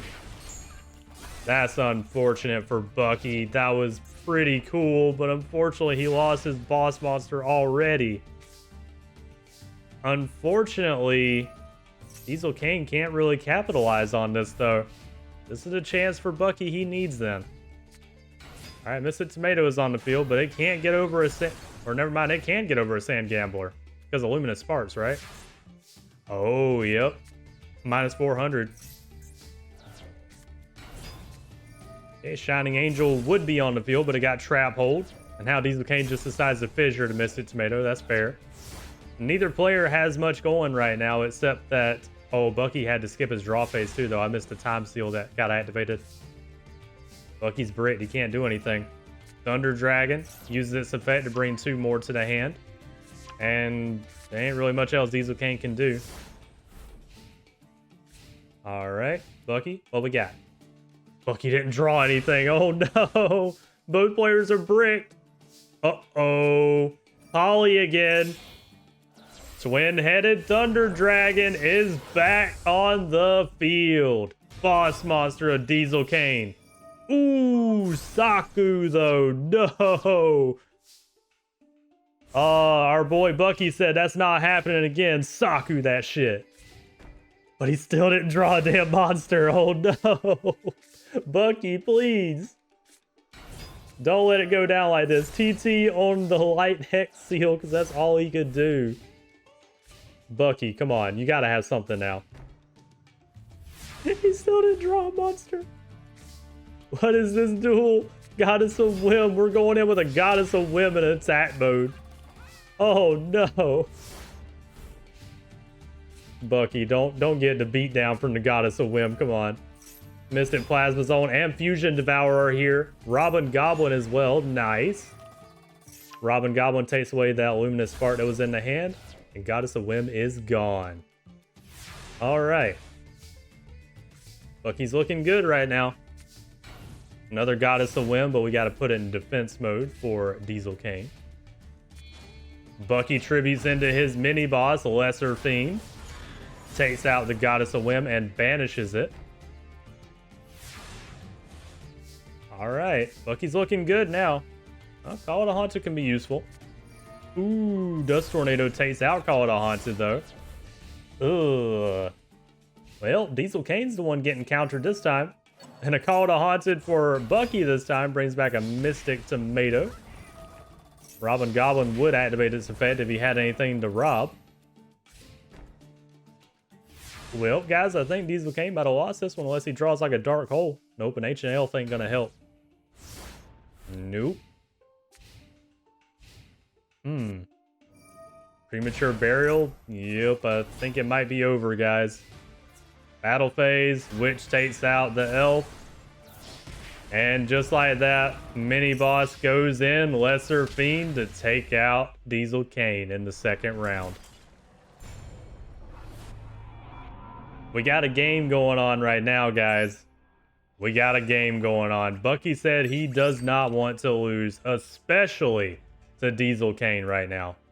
He's showing the chops that he has in round 2. Alright, guys, I'm back. Did a little stretch real quick and also got some water, so I'm good to go. What are we thinking, though, guys, from what y'all seen so far? Is it going to be Diesel Kane or is it going to be Bucky? You think Bucky can actually pull out the win and get his revenge? Or will Diesel Kane just take out the trash? Start duel. I probably shouldn't say that about Bucky. Poor Bucky's had a tragic time so far in the tournaments. Oh, man. I'm just trying to make commentary banter, though. Try to instigate some things. You know. If you're a commentator, you know how it is. Anyways, Thunder Nian Nian, the waifu card, is on the field. Mystic Plasma Zone is on the field. Ooh. Wait a minute. Mystic Plasma Zone into Flash Assailant with nothing in the hand. That was a good play by Bucky. Very nice. That is a powerful Flash Assailant. Okay, Creole is here. MST gets rid of Defense Draw. Nice. Dark Hex. Light Hex Seal is gone. Pardon me. And then Flash Assailant goes in for a lot of damage. Guys, Diesel Kane might be done this time. That Flash Assailant's going to keep on staying strong as long as he removes everything from his hand. That's another 2,500. Diesel Kane, are you going to get taken out by Flash Assailant?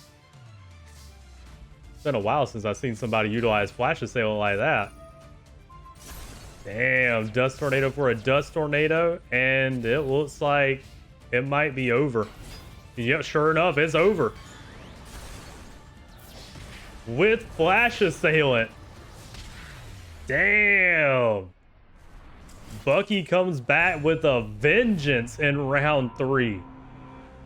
And takes out Diesel Kane like it wasn't nothing there. Shit.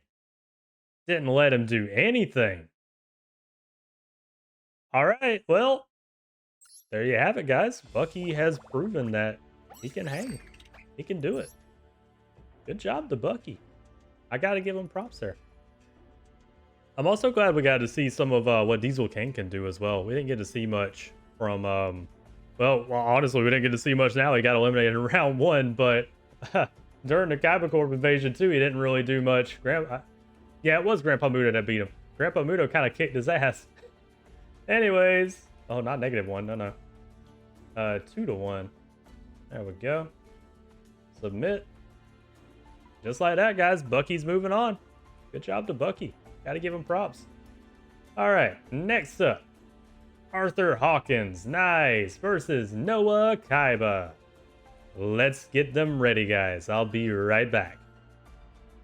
All right, Ghostlings, we're back. And we have 2 ritual decks going at it, actually. We have Arthur Hawkins and his Black Luster Soldier versus Noah Kaiba and his Shinato, King of a Higher Plane. Who do we think is going to win, guys? This one should be pretty interesting. 2 very powerful ritual monsters. I'm excited. All right. We're going to be watching from Arthur Hawkins' perspective.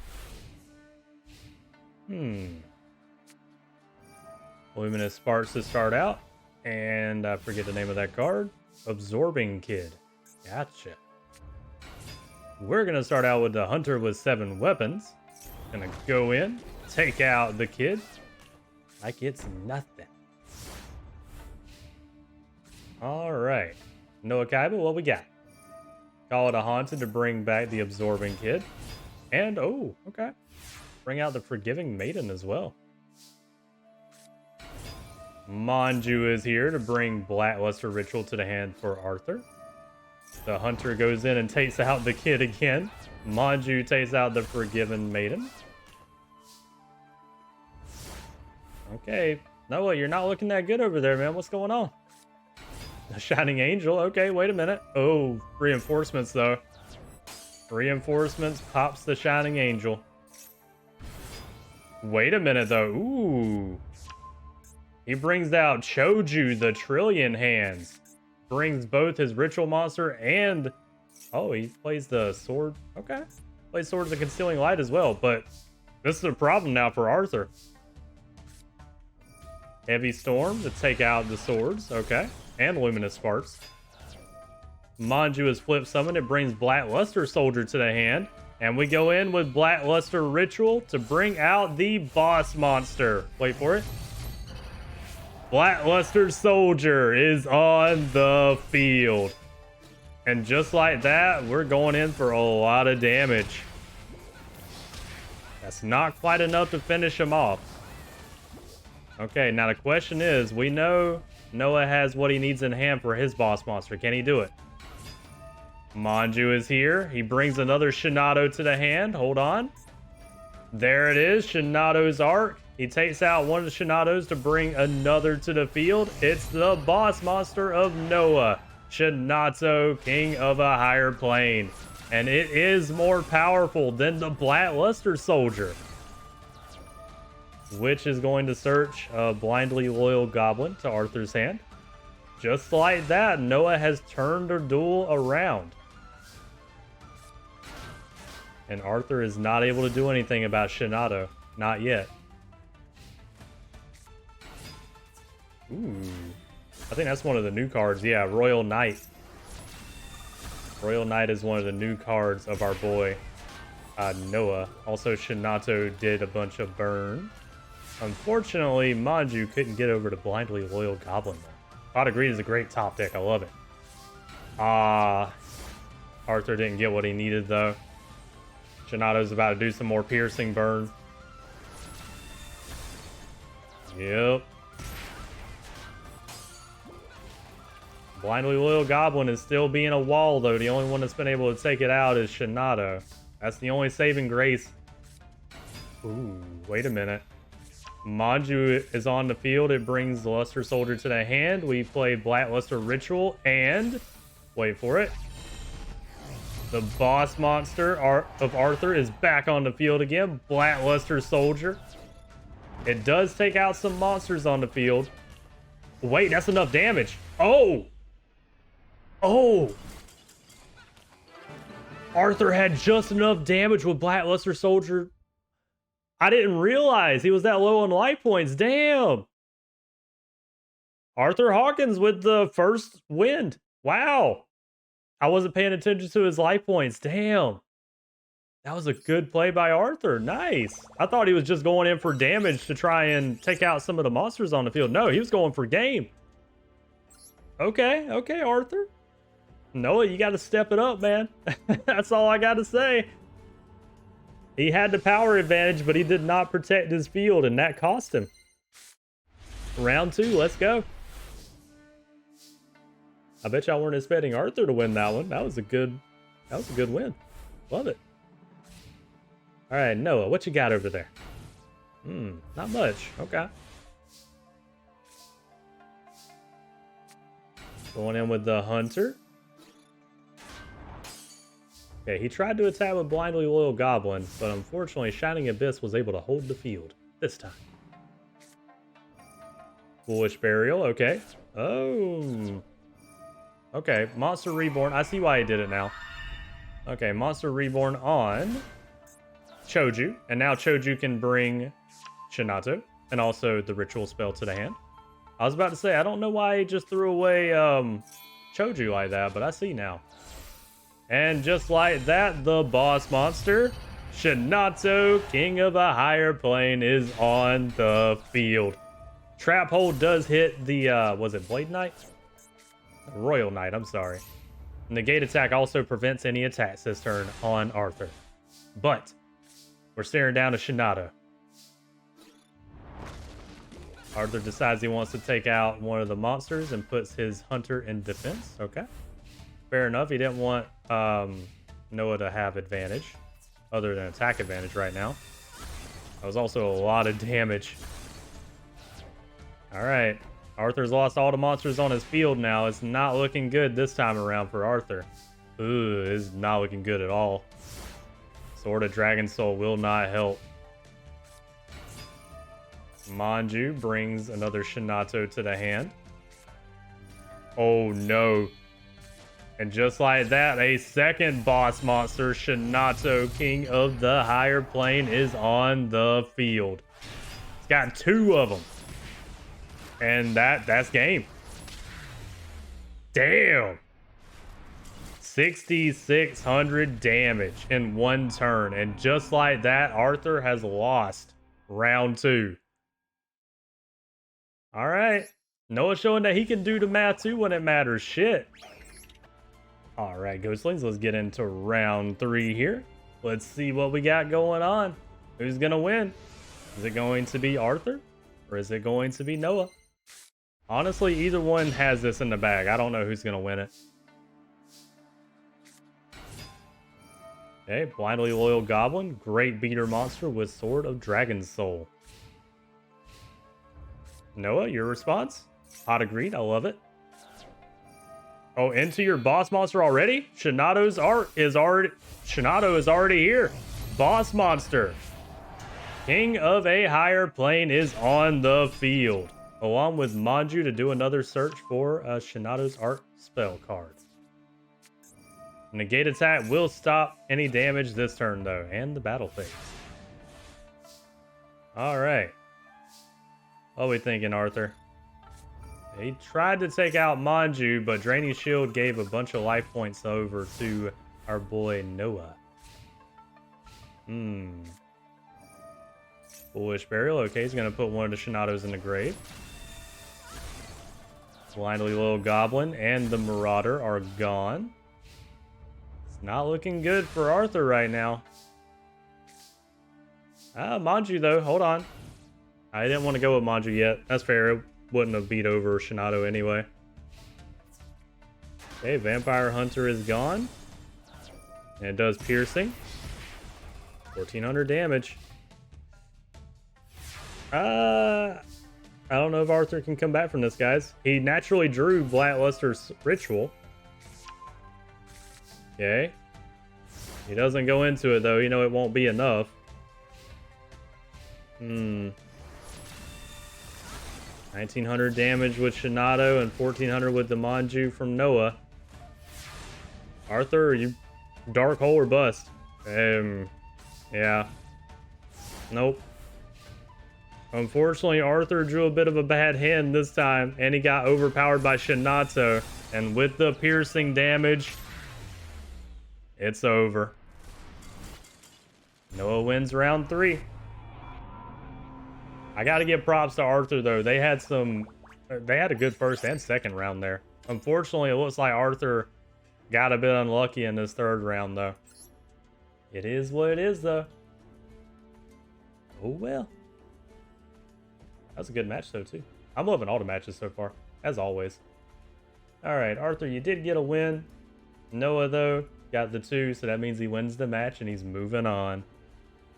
Okay. Ooh. This isn't good. All right, guys. Next up, we have Merrick Ishtar versus Mokuba Kaiba.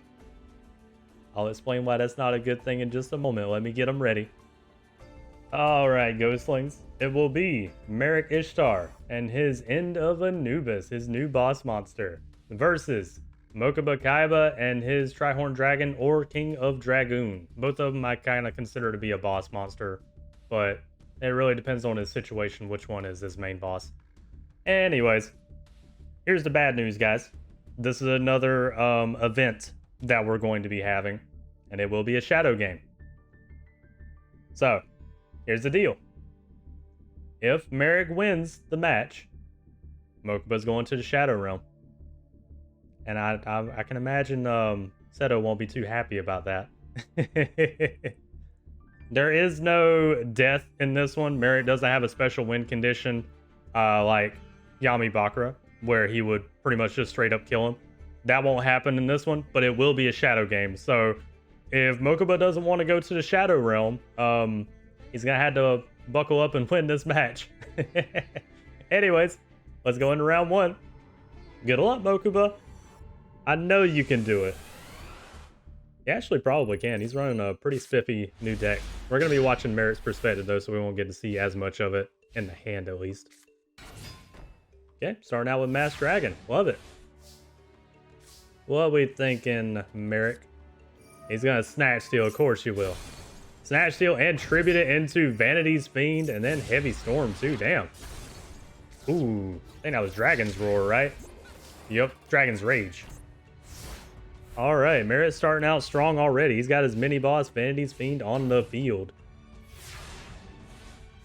That's not good. What does Vanity's Fiend do again? Oh, no special summon. Oh, shit. Uh-oh. That's actually really bad for Mokuba because his deck kind of relies on special summons. Okay. You got rid of Vanity's Fiend. Okay, that's good. Monster reborn into Mass Dragon. Good. I was about to say Mokuba might get absolutely sweeped in this first round, but he brought it back. Mass Dragon goes in for Brain Jacker. Trap Hole of Spice gets rid of... I forget the name of it. Axe Dragonoot. Okay, Mokuba just brought this back. He had a bad situation for a second there. Hammer Shot will get rid of the Mass Dragon, though. And Dark Joroid goes in defense mode, surprisingly. I figured Merrick would try to attack with it. Alright. Dark Hex Seal is not quite able to get over Dark Joroid.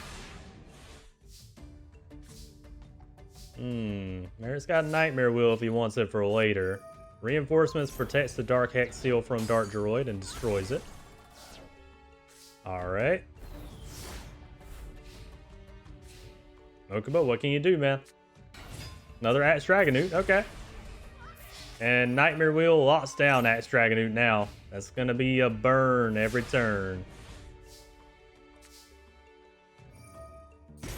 Yep, 500. Delinquent Duo, we're taking out that one other card we got. Ah, it was a brick. It was Rare Metal Dragon.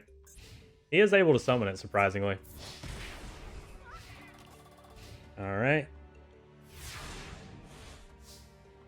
Merritt doesn't have much. Never mind, he's got Gilgarth. He's good to go now. Gilgarth on the field. Dark Hex Seal is gone. Now he just has to deal with that Axe Dragonoot. Oh, Ghost with a Grudge. I think he did it at the wrong time, though. Does that last the whole time? Ah, Snatch Steal by Mokuba. Goes in for a lot of damage, too. That was good. Hold on, guys. Merrick might be taken out by Mokuba here.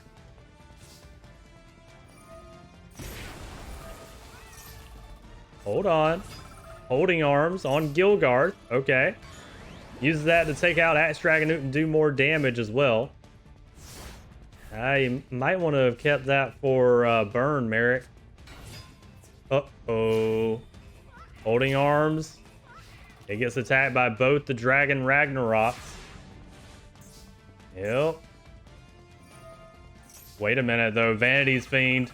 Mini boss is back on the field. Merritt brings it back. Takes out his monster, Gilgarth, on the opponent's side of the field. This is a close match. I don't know who's going to win this. Mokuba's got 3 monsters now, though. Okay. He can't get over Vanity's Fiend, however. Legendary Fiend is here, too, but that won't really help. Yeah. Merritt's going to have to slowly take out the opponent's monsters now. Mokuba, can you come back? You got like 2 turns, man. Oh! Boss monster, Tri-Horn Dragon, natural 2 tribute summon, and Vanity's Fiend is gone. Nice.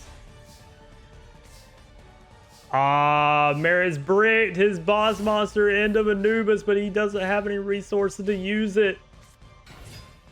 And with the boss monster, Tri-Horn Dragon, Mokuba in a close duel takes out Merrick in the first round.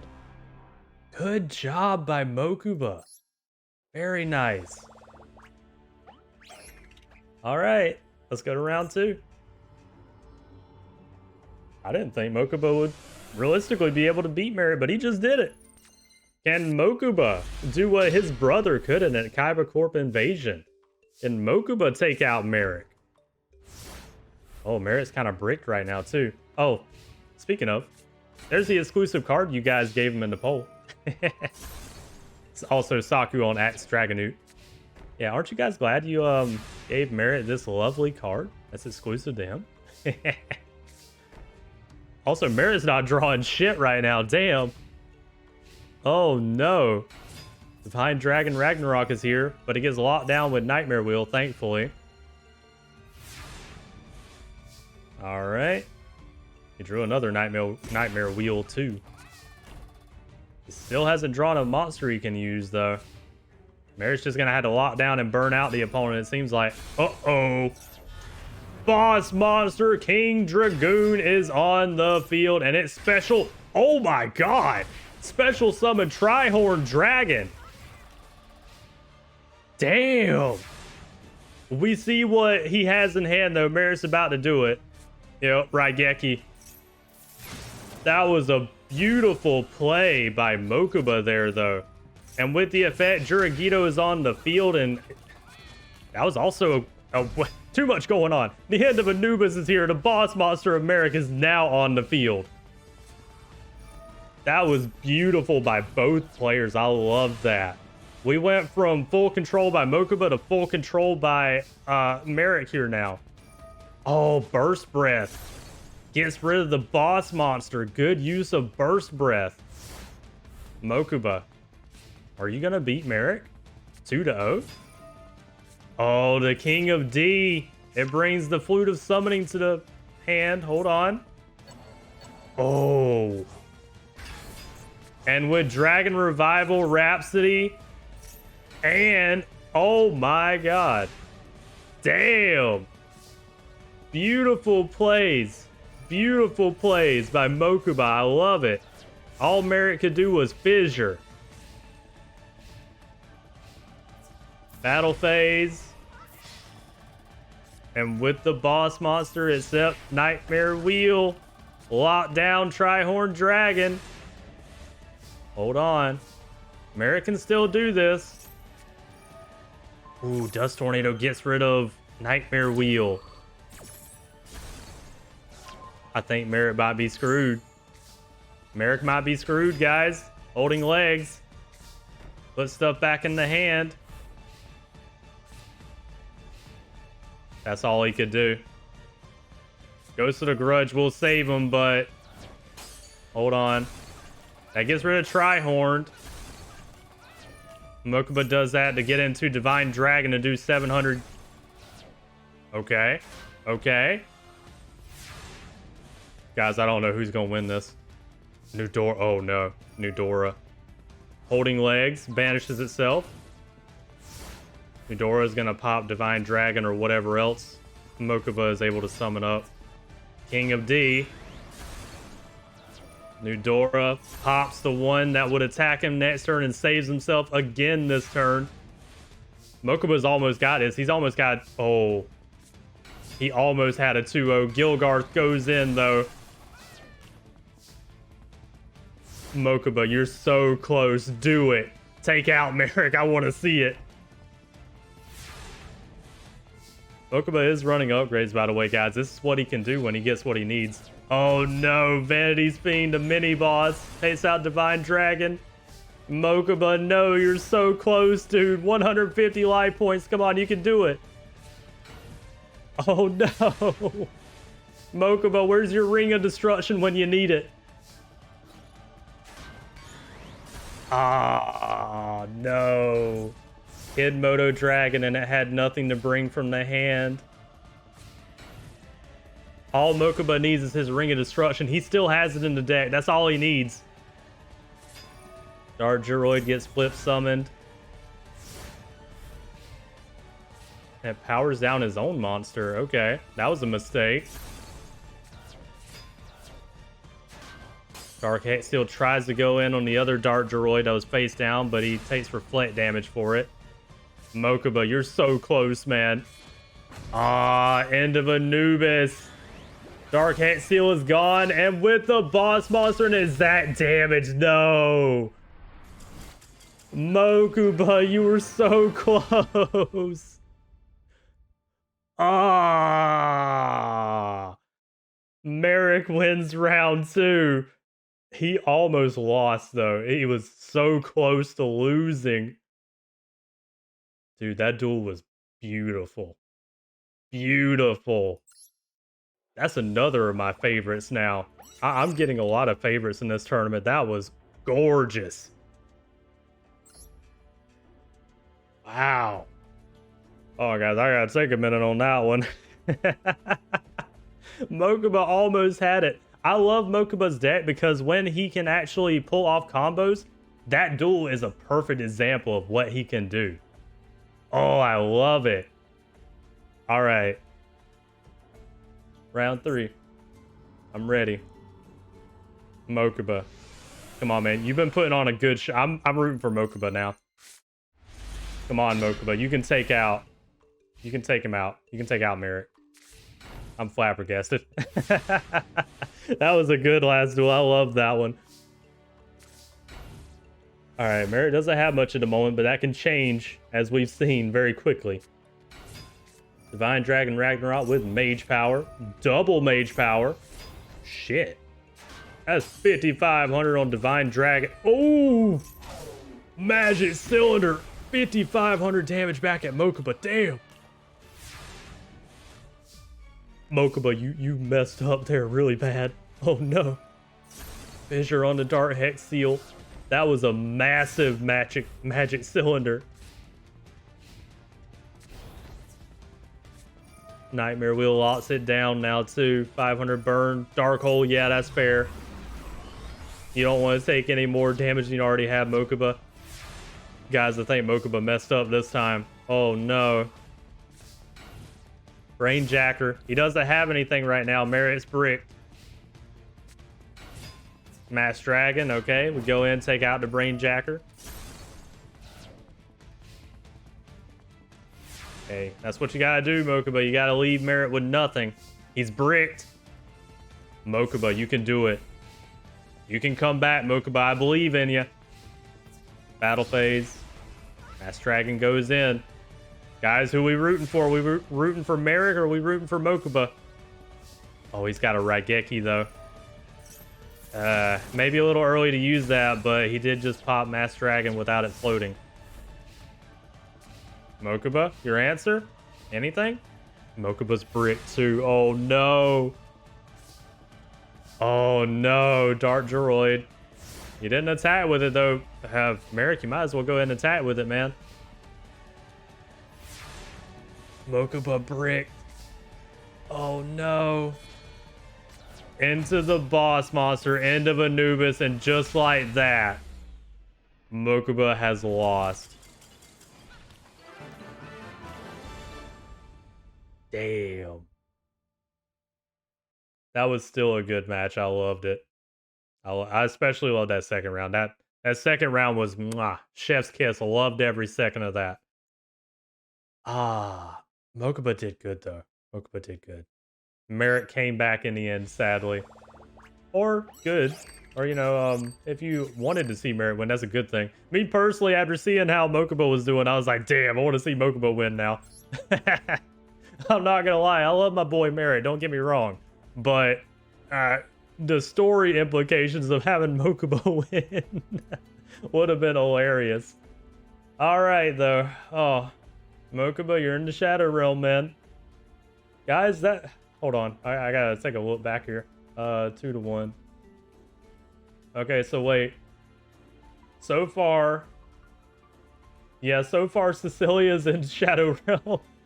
And now Mokuba's in the Shadow Realm. Oh no. Guys, Pegasus and Seto are about to be pissed in the next round. They won't technically find out about it until the next round. Oh no. That's terrible. Wait, oh no. Uh-oh. Merit versus Noah, that's another problem we'll get to when we get there. Alright, well, moving on. We have Roland versus Jamie Gearhead. Nice.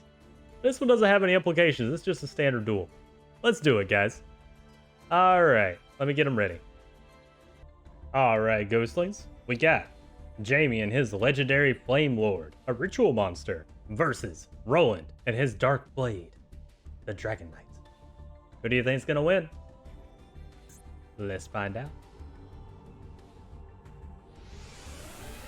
I'm not really sure who I would vote for in this one, honestly. I feel like probably Jamie has the advantage, though, because he does have a very efficient spell counter deck, in my opinion. Alright, starting out with Misted Plasma Zone and Misted Tomato by our boy Roland here. Let's see what he can do. Ooh, Breaker on the field, though. That's a powerful start. Breaker the Magical Warrior. Takes out the Misted Tomato and floats into a Witch of the Black Forest.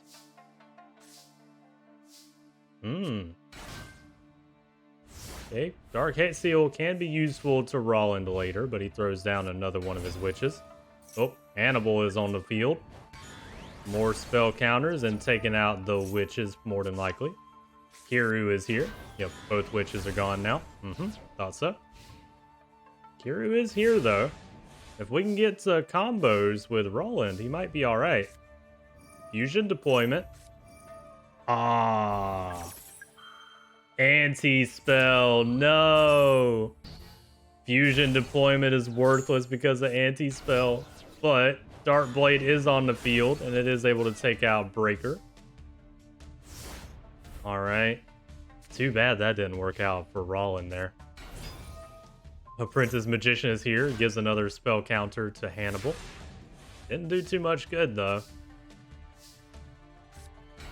Alright, Witch's Apprentice is on the field. Powers up Dark Blade. And he goes in for a good deal of damage. Apprentice Magician will also float into Magical Plant. Okay. It won't be too useful to you right now, Jamie, but maybe you can do something with it. Oh, no. Never mind, he can't do anything with it. Not yet, anyway. Dark Hex Seal is here.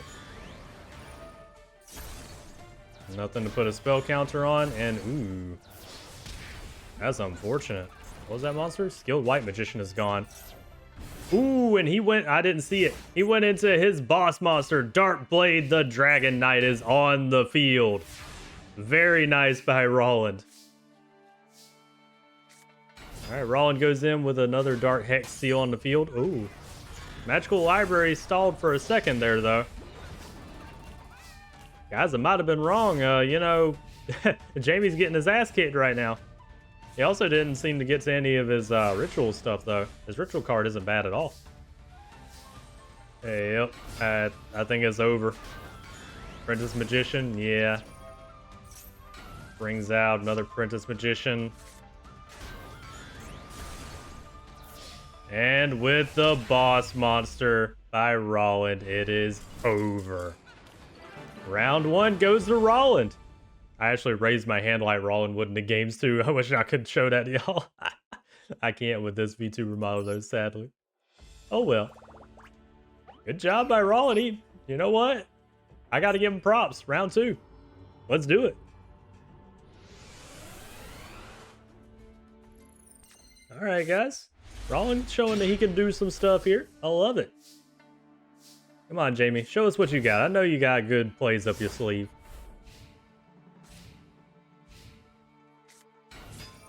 There we go. Manju gets the legendary Flame Lord to the hand. Ah, and there's a ritual spell for it. There we go. The boss monster of... Excuse me, I had a hiccup in between there. I was gonna say the boss monster of Jamie is here, the legendary Flame Lord. And with it, he helps to clear out. He clears out the whole field. Jesus Christ, I can't speak, guys. Blah, blah, blah. Maybe I need to take a swig of water here while, you know, you guys watch for a second.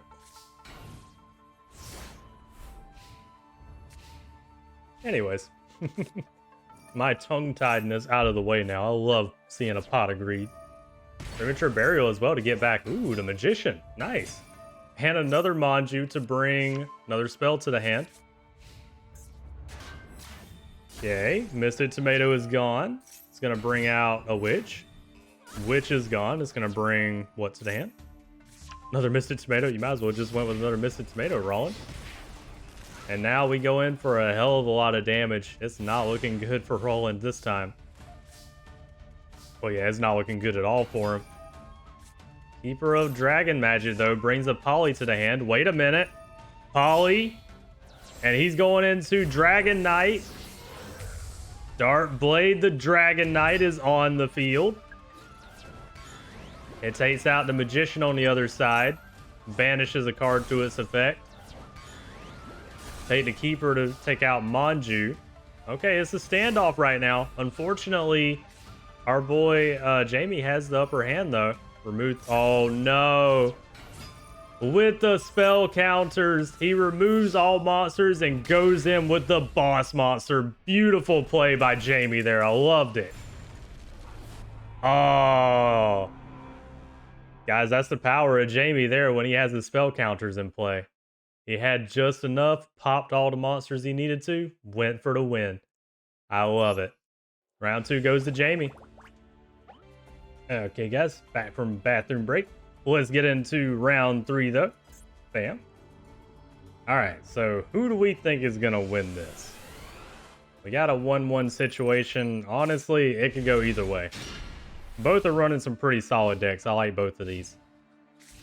I kind of want to see Roland do a little more, though. Oh, Jamie's got his Tower of Babel. That's the name of the card, right? Yeah, Tower of Babel, I thought so. Saku on the Dart Blade is gone. And just a set. Not looking good for Roland now. He also drew 3 Pitch Dark Dragons, too. Apprentice Magician is here. Goes in for 400 damage. All right. You're one of the few people I've seen so far in the tournament. Jamie is not afraid to go in with a 400 attack monster when you can. Uh-oh. Holly. Going into the boss monster. Dart Blade, the Dragon Knight is on the field. Takes out Apprentice Magician like it's nothing. But luckily it does float into another. Misted Tomato also goes in and takes out that second one though. Alright. And then we float into Magical Plant. Alright, what are we gonna do here, Jamie? What you got planned? Yeah, he's got a Dark Hole. That's fair. Yeah. Let's go ahead and pop everything on the field. Might as well. Also, Breaker.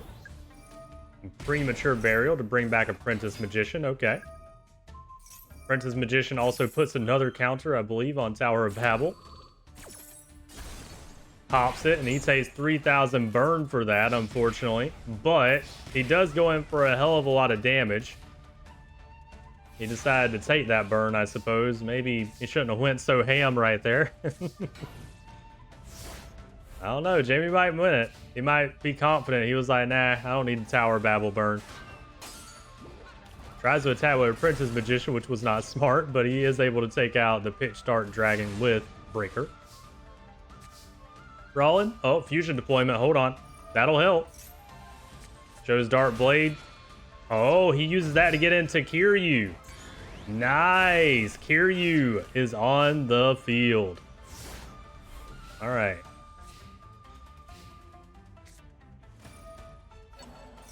Oh. Monster Reborn on the opponent's boss monster. Jamie takes Dart Blade and uses it to take out Kiryu. And banish monsters from the grave of Roland. Okay. Hold on. Jamie said if he can't get to his boss monster, he'll just use the opponent's. Monster Reborn. Oh, no. He Monster Reborns the... The magical plant to take out Apprentice Magician. Then it just floats into another face down. Rollin, you had better options to Monster Reborn than that. Come on now.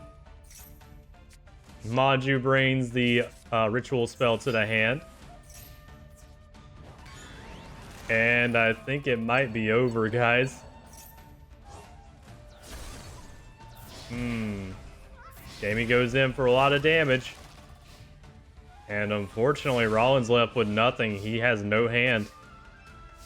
Keeper of Dragon Magic might help him, though. Not this time, huh? Shows Dark Blade uses its effect to get another body on the field. He might have saved himself with that. Okay. Uh-oh. Boss monster time. The proper boss monster of Jamie. He's going in with his legendary Flame Lord. 2400 takes out the Keeper like it's nothing. Fusion deployment again. Okay, hold on. Rollin might be able to pull something here. Dark Blade. Pitch Dark Dragon. Okay, he unionizes it to Dark Blade, but it's not enough attack to take out the legendary Flame Lord. It does protect it for a turn at least, though. Pitch Dark Dragon is now in the grave because of its effect with Dark Blade, and he only drew a Polyus over. I think that might be GG, guys. Manju's on the field now. Brings another ritual spell to the hand for Jamie. Goes in, and with Manju, it's over.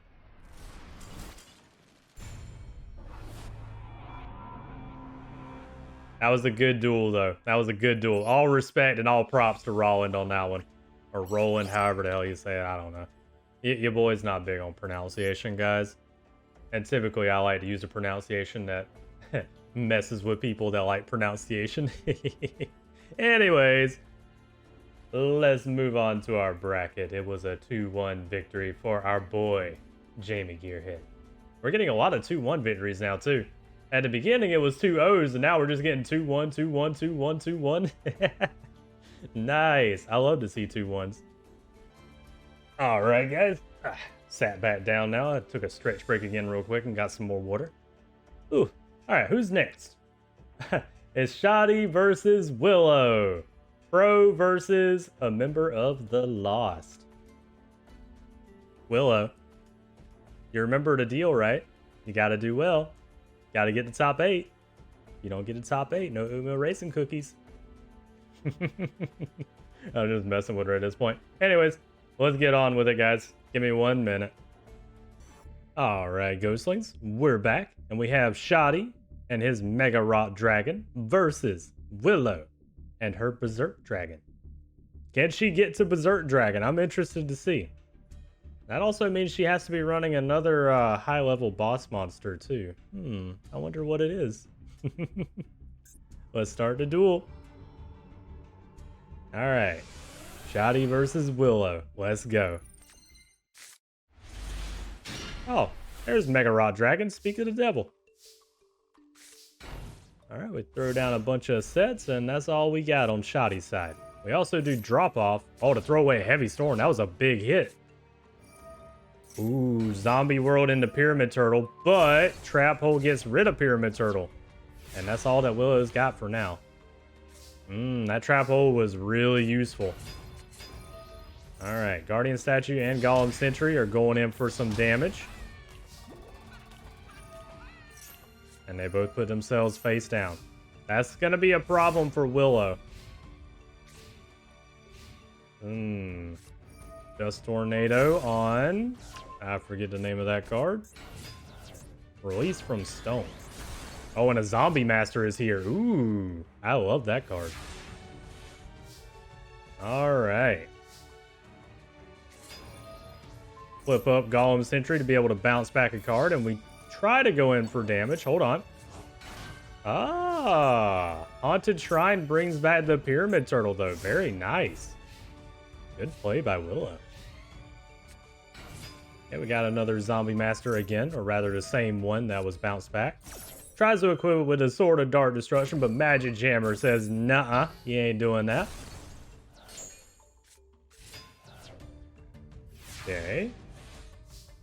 Unfortunately, we're going to get some bounce here in just a second. There it is. Golem Sentry bounces back to Zombie Master once again.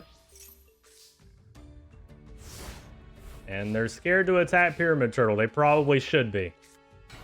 Zombie Master is on the field for a third time. Puts out Zombie Master in the grave and brings it back through its own effect. Pyramid Turtle is now gone, and it brings out a second Pyramid Turtle. And we take out the Arsenal Summoner. Okay. Willow hasn't quite been able to get over that Golem Sentry yet, though. That's been a thorn in her side so far.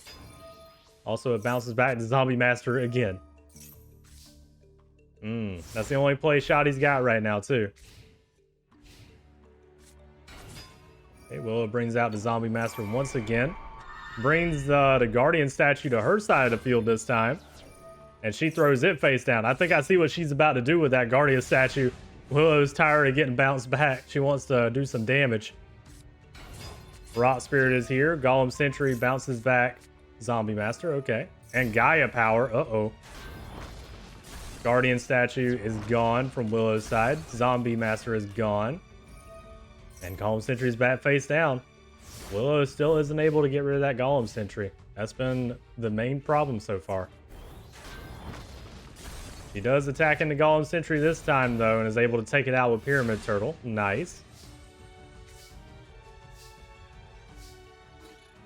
Okay, he did attack Pyramid Turtle this time. Okay, Shoddy wants to go ahead and take it out. Brings out a Master Kionchi. Ah, Heavy Storm takes out everything on the field. Back row wise, at least. All right, Willow's got advantage. Ooh, Zombie Master. Throws away a monster and brings out another Pyramid Turtle. Love it. We don't attack, though. Okay. Neither player has a hand right now.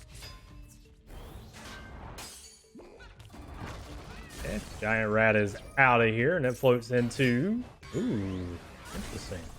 I don't see that card often. Mormalith. Oh, Lost Guardian. Hey, Lost Guardian's here. Nice. They put it in attack mode. What's the effect? Oh, it doesn't matter what the effect is. Mini boss is here. Despair from the Dark is on the field. And with Zombie Master and Despair from the Dark, the field is cleared for Shoddy. Banish the card to put Rot Spirit on the field. What's Rot Spirit's effect, too? Gains 300 attack during your opponent's battle phase. Oh, I see. Zombie Master uses this effect to bring another Zombie Master to the field. And just like that, Shoddy is down to 100 life points. And no hand, no field. He's going to have to draw a Dark Hole. Nope, that's not going to do it. Divine Wrath is a dead draw right now. Shoddy has lost round 1. But he did put up a hell of a fight. With the mini-boss, Despair from the Dark, Willow has won round 1. Nice job. Alright. Well, we see that Shoddy can put in some moves, and if he's able to break through the defenses of Willow there, or rather the offenses, he can do some work too. Let's start round 2. Alright, Shoddy, show us what you got, man. Come on. I want to see a Mega Rock Dragon. Speaking of, there it is. You know what? Millennium Scorpion would be nice to see too. I love Millennium Scorpion.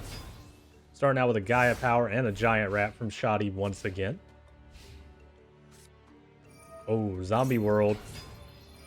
Adds to Despair on a Witch too. And it takes out the Giant Rat. Giant Rat's going to float into... Okay. Mormalith. Forget what Mormalith does. I'll face up Earth Monsters, so I'll face up monsters. Ooh, okay. Dark Hole, though. There it is. Witch searches Master Kionchi to the hand for Willow. Okay. And that's all that Shoddy could do right now, unfortunately. Trap Hole gets rid of the Master Kionchi. But Willow called a Haunted it. She said she really wanted to do damage with it. She must be rather fond of that card. Alright, Shoddy, what is your answer? Giant rat's not gonna do it here, sadly. I love me a giant rat, don't get me wrong, but uh-oh. Burn time with ever-living underworld. Also, double cost on is on the field. 2 giant rats have been eliminated. It leaves a Mormolith on the field.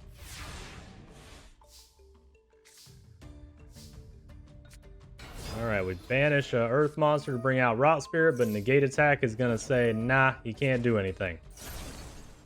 Mormolith is used to perfection there, though, and pops all the other monsters that Willow has on the field. Beautiful. Unfortunately, she did have a reborn zombie in waiting, though. Uh-oh, Golem Sentry.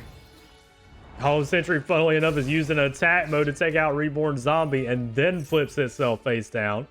Nice move by Shoddy. Ah, Willow doesn't have much. That's unfortunate. Are we going to see Millennium Scorpion? Nope. Golem Sentry to bounce back to the hand. And he's going to go in with Arsenal Summoner. Fair enough. I kind of wanted to see Millennium Scorpion, I'm not going to lie, but it's fair. Golem Sentry is doing a lot of work in this duel. Come on, Shoddy. Summon in the Millennium Scorpion. Oh, Fear from the Dark is here. Nice. Alright, Shoddy, what you thinking? What we gonna do? Gonna Golem Sentry again to bounce back to the hand. Okay. He's just gonna keep on doing that to Willow. He's literally gonna bounce back until she's ran out of life points. Gotta do something, Willow. What do we got? Fear from the Dark. Oh, she was able to do the attack she needed that time. Nice. Alright. Golem Sentry is gone. Release from Stone is here. Fortunately, that won't do too much for us right now. Pyramid Turtle's on the field, and that's a lot of damage by Willow. Ugh, Shoddy. You gotta do something, man. Lost Guardian's not gonna do it. Release from Stone. Bring back a banished monster. Use its effect to pop monsters on the field again, and then throw down a face down. Not bad by Shoddy. He's been using that Mormolith really well. Oh, Dark Hole though. Willow, do you have a monster? Is it over? Ah, with the Witch of the Black Forest. No. Oh. Damn. Well, unfortunately, Shoddy has lost 2-0. Good job, Willow. All right. I'm a little disappointed we didn't get to see either boss monster. I wanted to at least see Millennium Scorpion, but he didn't want to summon it. Oh well. All right, well, hurt my feelings a little bit, but that's fine. You know, Willow won. I guess that's okay. She's gonna be mad at me. I'm gonna be talking all kinds of shit about her the whole time. Oh man. Anyways, it's gonna be Jamie versus Willow next. I'm excited for that one. That's gonna be good. Anyways, let's move on. Ooh, interesting. So you guys remember Bones? Yeah, he's back, but he's got some upgrades this time around. He's not gonna get beat down like he did the last time against Mama Muto. I can guarantee you that.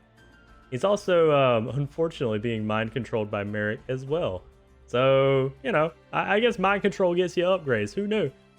Anyways, it's going to be Bones versus a pro in Mako Tsunami. Who do we think is going to win, guys? Let's find out. And we're back, Ghostlings. We've got Bones and his Ryu Koki, his new boss monster, versus Mako Tsunami and his ritual deck of the Fortress Whale. Who do you think is going to win, guys? Place your bets now. I would say to say it in the comments, but, you know, y'all don't have to do all that. Anyways, let's get on with the duel here. We're going to be watching from Bones' perspective. We're going to be seeing what our boy can do here. He's running a much more upgraded deck today, relying on some different strats. Let's see if it'll work out for him. Pot of Greed, as always, is a great start. Legendary Ocean into... Oh, Jesus. Mako, calm down.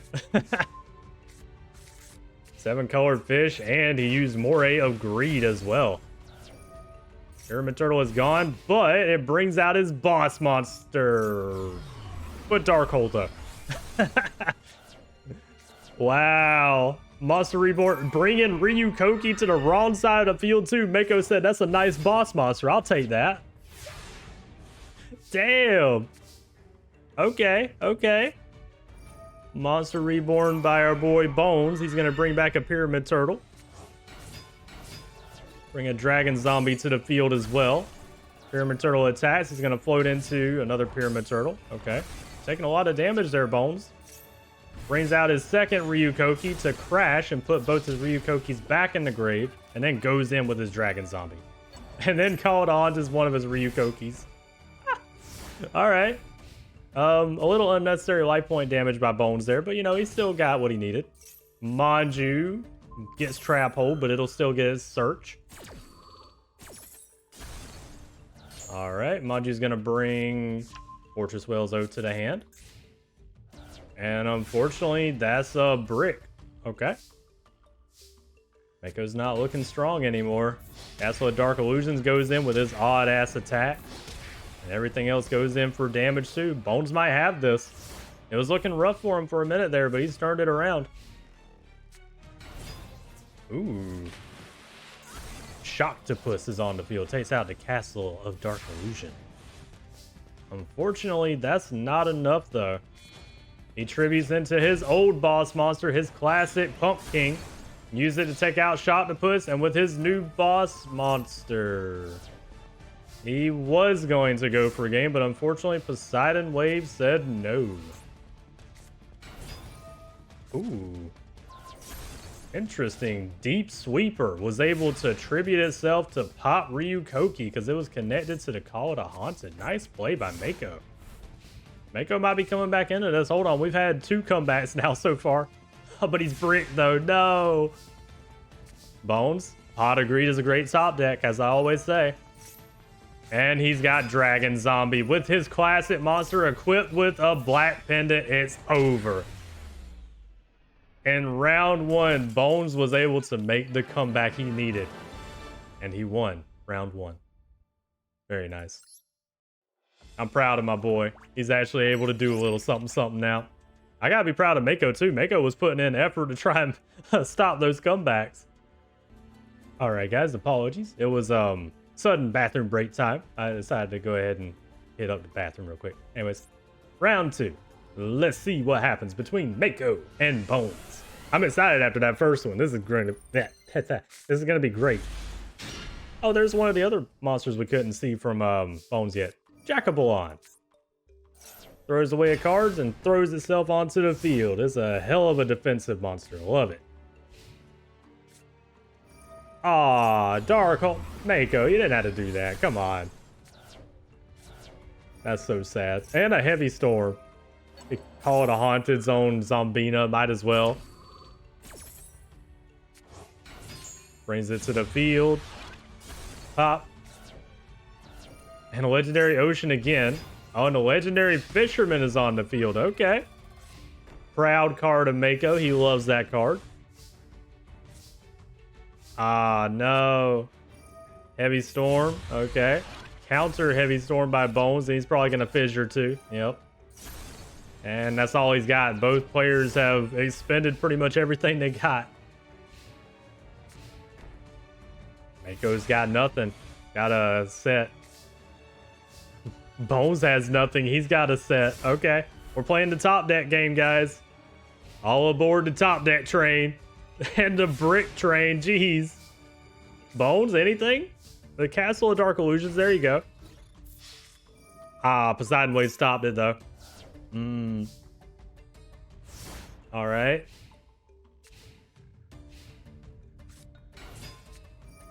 Great White would be on the field if it wasn't for...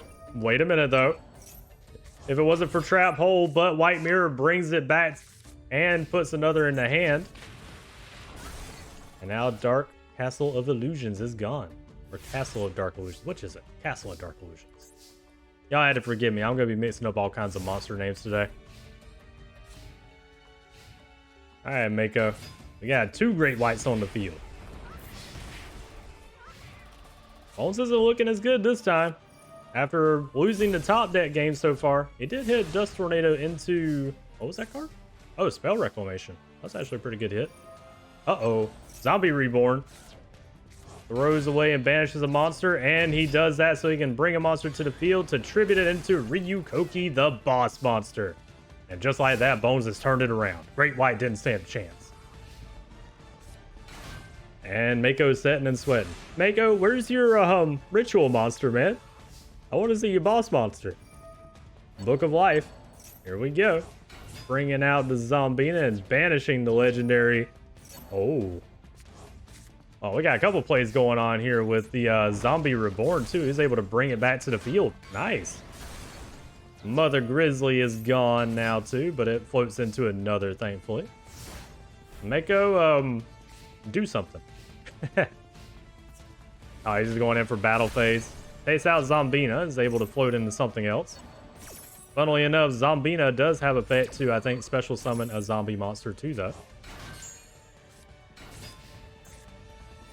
Or rather, summon some type of monster. A Castle of Dark Illusions is a fiend. Salvage is going to get some Mother Grizzlies back to the hand. At least gives Mako something to work with. That's fair.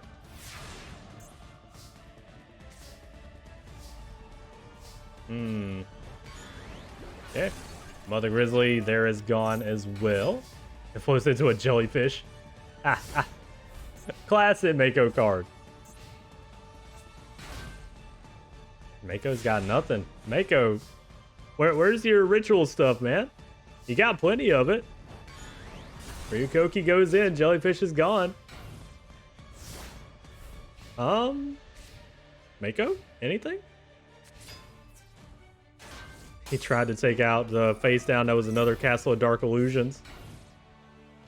I don't know what Mako has in his hand right now, but it's nothing useful, apparently. He might have a Fortress Whale in the hand or a Ritual Spell, and he just doesn't have one or the other to use. Brings out the Fiend Kraken. Nice. Another classic Mako card. He runs a lot of his classic monsters. Ooh. Nice. Deep Sweeper. Uses it to sweep and get rid of Zombie Reborn. And Maju brings... There it is. There's the boss monster we've been waiting for. Guys, here it is. Mako Tsunami and his Fortress Whale are on the field. Negate attack stopped it though, and it's not powerful enough to take out Ryukoki either. At least we got to see it summoned though. I'm happy about that. Yeah, Fortress Whale got destroyed, but at least we got to see it summoned. Bones, are you gonna 2-0 a pro in Mako? I didn't mean to make that rhyme. But I'm having a good time. I'll stop now. Guys, I think it's over for Mako, sadly. Tributing into the old boss monster, Pump King. Bones has all the support he could want. It's over. That is GG. With the Castle of Dark Illusions, he takes out Mako in round 2. Damn. All right. Bones showing he ain't playing around today. Gotta respect it. Here we go, guys. Bracket time.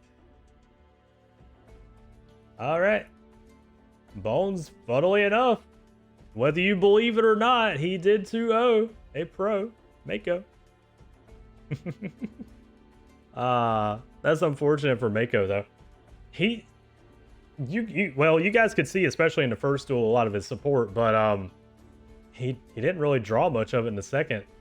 Plus, Ryukoki was just too powered up by the time he got to his boss monster, so oh well. It is what it is. Mako has lost, and Bones moves on, surprisingly.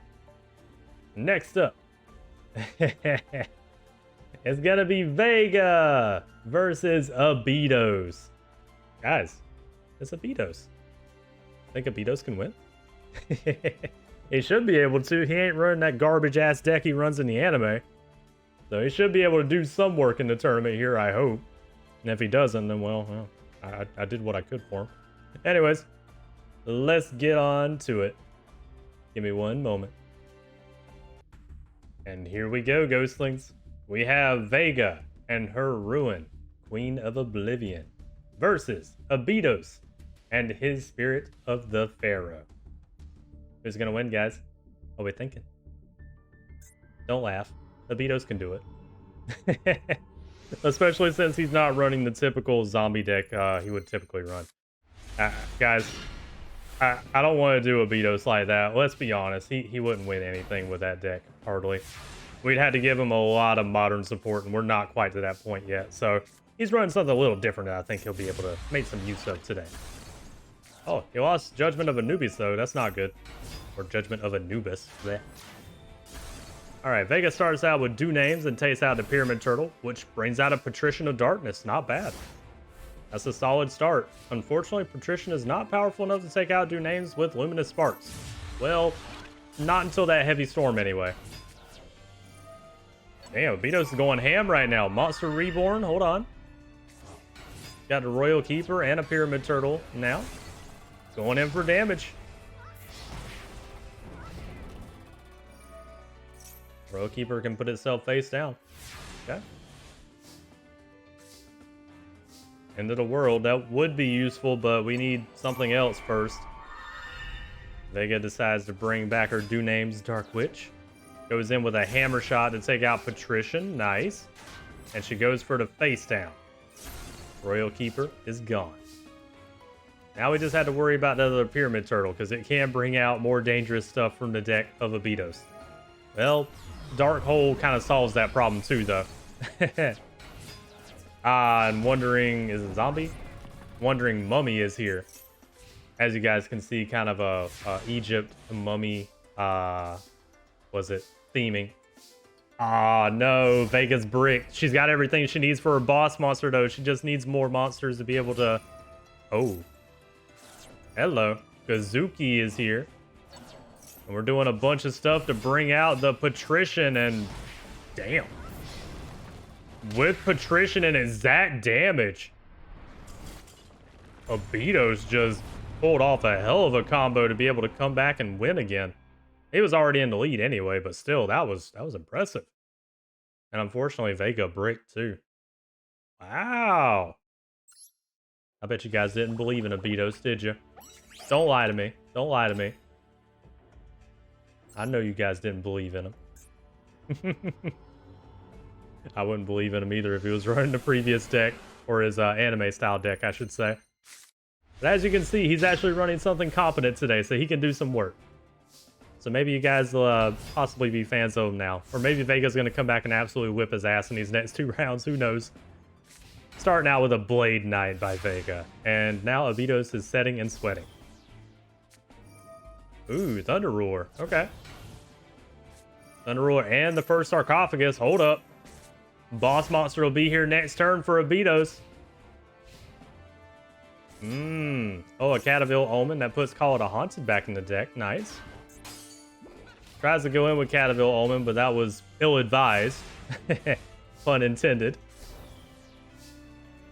Okay, we're going with Manju by Vega. She's going to bring Ruin, Queen of Oblivion, her boss monster, to the hand. And she's going to use her ritual spell to bring it to the field. Guys, it's here. Ruin, Queen of Oblivion is on the field. And Monster Reborn brings back Manju too. She's going to do another search. Oh, I'm sorry, she can't do another search with Monster Reborn. Anyways, regardless, Heavy Storm is here, took out all the back row. Cataville Omen is gone. Ruin Queen is able to do another attack. And we're going in for a hell of a lot of damage. Vega is showing what she can do with her combos when she gets what she needs. And unfortunately, that also stopped the boss monster of our boy Abydos. Vega was too wise to what the first Sarcophagus could do. Manju brings another End of the World to the hand, and I think, speaking of End of the World, I believe it's over for our boy Abydos this time. Queen's able to go in again. It's a hell of an effect. All the Haunted brings back, doesn't matter. Kazuki's on the field, but wasn't enough attack. And there you go, just like that, Vega shows that she ain't no slouch. She didn't appreciate being slapped around in that last round like that. She showed Abydos what's up. Oh, man. Round 3. Let's go. Both players have good combos. It could go either way, honestly. I honestly don't know who I would say would win it, though. I'd probably say I want Vega to win, honestly, just for the memes of Abitos losing. But in my heart, too, I kind of want Abitos to win just so that he's not considered a loser in the tournaments. Oh, Saku on Duname's Dark Witch is gone. Vega doesn't have much else, so she throws down a couple of back rows and calls it a turn.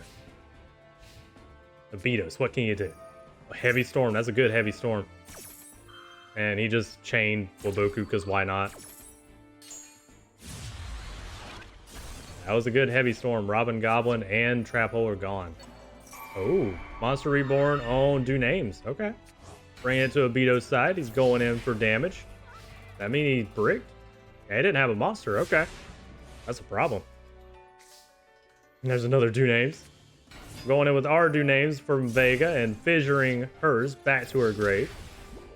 Then we go in for an 1800 damage. All right, Abitos, what you got over there, man? Can we maybe see your boss monster at least?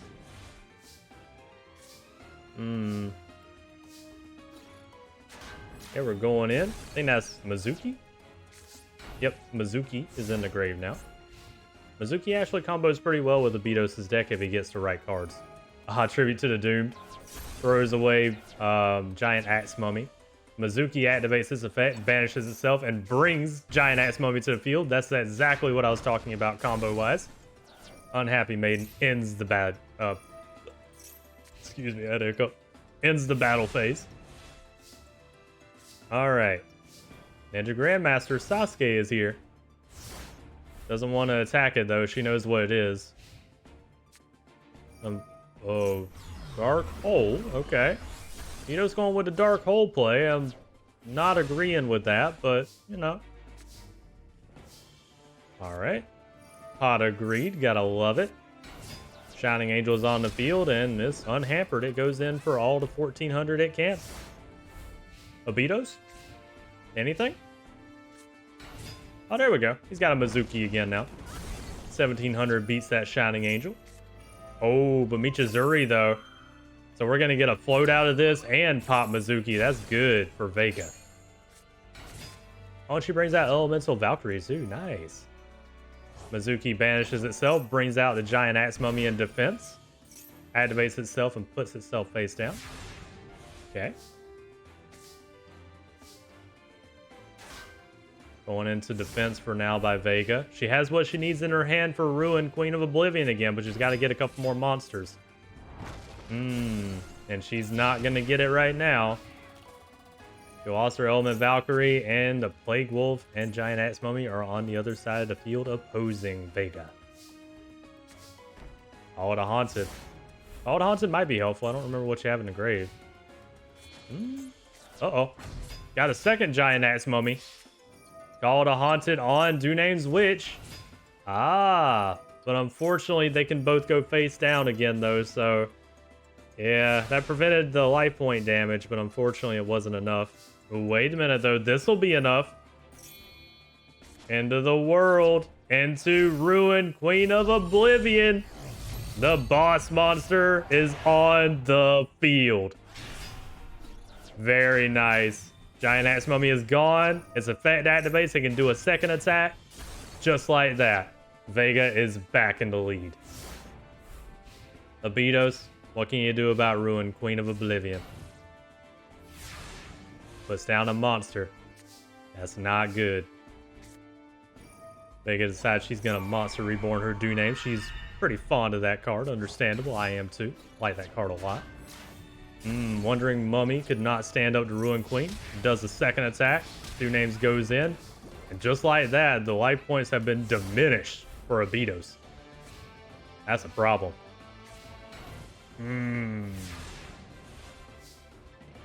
Guys, I hate to say it, but Abitos is done. Yep. Ruin Queen. Ike. There it is. With the boss monster, Queen of Oblivion, Vega has taken out the Egyptian champion. Oh, poor Abitos. At least he got a win. At least he got a win. And he didn't lose badly either. But he did get a little bit countered by Vega, sadly. When Vega gets what she needs, she can actually do some work. Especially with Queen of Oblivion when that card can do 2 attacks. That's busted. Oh well. Well, guys, you know, I wanted to believe in Abitos, but he unfortunately couldn't pull it off this time. But he did not get his ass handed to him. I will give him that much. He did get a win, and he tried his best. Maybe next time he'll be running something a little better. Perhaps. Anyways, let's move on, guys. We're already on the... Loomis and Umbra versus Velian Crowler, the new Chancellor for the Duel Academy. Surprising, guys, I know. Y'all weren't expecting that, I'm sure. Anyways, let me get them ready. Here we are, Ghostlings. We've got Velian Crowler and his brand new Ancient Gear cards, an Ancient Gear Golem, versus Loomis and Umbra and their now combined deck with Descardius as the boss monster.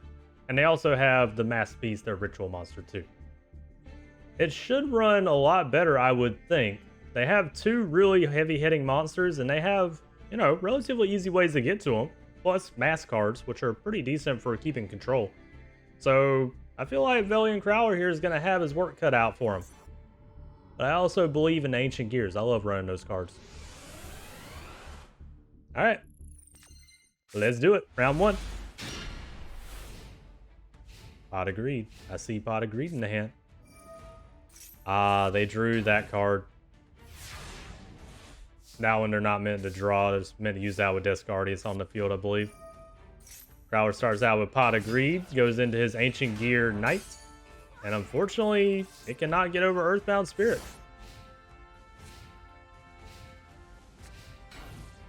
Alright, Loomis and Umbra are playing, if I can speak today, geez, playing defensively. Crowler, ooh, goes in for the Night Assail and it pops one of the Ancient Gear Knights. But he does Monster Reborn it back. Okay. Crowler says he likes those Knights a lot. He wants to keep one. Even though he put one of them in defense mode too, which he probably shouldn't have done. 500 defense. Oh, Trap Hole on Grand Tiki Elder though. Nice. If Crowler can get something good to get over that Earthbound Spirit, he's got it. Ah, TT. Unfortunately, Ancient Gear Knight is a Gemini. I didn't really want to have a Gemini this early, but you know, we needed to give Crowler a beater monster, so we'll ignore that. Also, Manju is here. Curse of the Mass Beast to bring out, wait for it. The Mass Beast is on the field now and is going to do a hell of a lot of damage. All right. Crowler's in a lot of trouble now. He's got to contend with a 3200 beat stick. Ancient Gear Castle, though, can end up helping him if he gets his Ancient Gear Golem. But even Ancient Gear Golem can't get over the Mass Beast. Manju is here again. Going to bring Curse of the Mass Beast to the hand. And they try to go in on Giant Rat, but unfortunately the beat stick has to go in for it. All right. Giant Rat, what can you do? Giant Rat, hold on. Do it, Crowler. Yeah. Now Fissure, main phase 2. There you go, Crowler. Yeah, that's what I'm talking about. Just like that, Crowler has turned it around. Good use of Fissure. I love to see it. Okay. Level Conversion Lab. That's useful for later, too, if he gets Ancient Gear Golem. Okay, we're going in, taking out Milk It, and going in for a lot of damage, too. Very nice. Just like that, Crowler has turned around the duel. All it takes is one Fissure, guys, apparently. Oh, Loomis and Umbra are bricked right now, too. That's unfortunate. Masca Restrict, though. But Level Conversion Lab isn't a tribute, so... and he gets it! Ancient Gear Golem is on the field. Goes in for massive damage and ends them with the Ancient Gear Engineer. That Masca Restrict meant nothing. Oh, I love seeing Ancient Gear Golem get summoned. Don't mind me, guys. It's one of my favorite cards. Anyways, Crowler gets round 1. Good job, Crowler. Had to take a bathroom break again.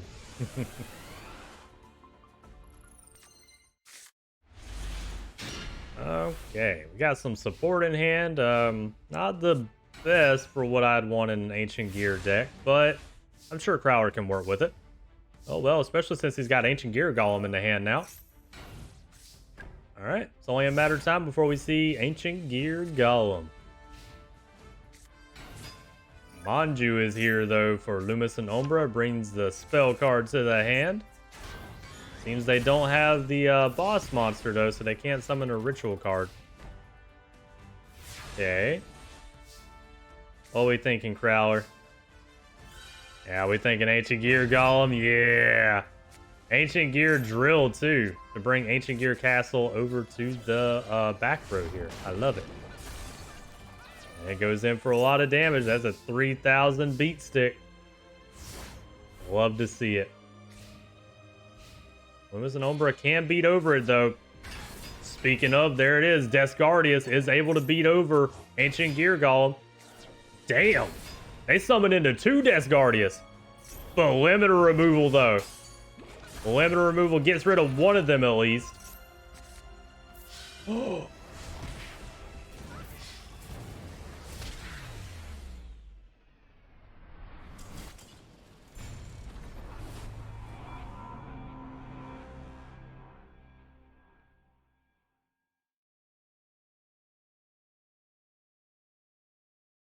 Damn!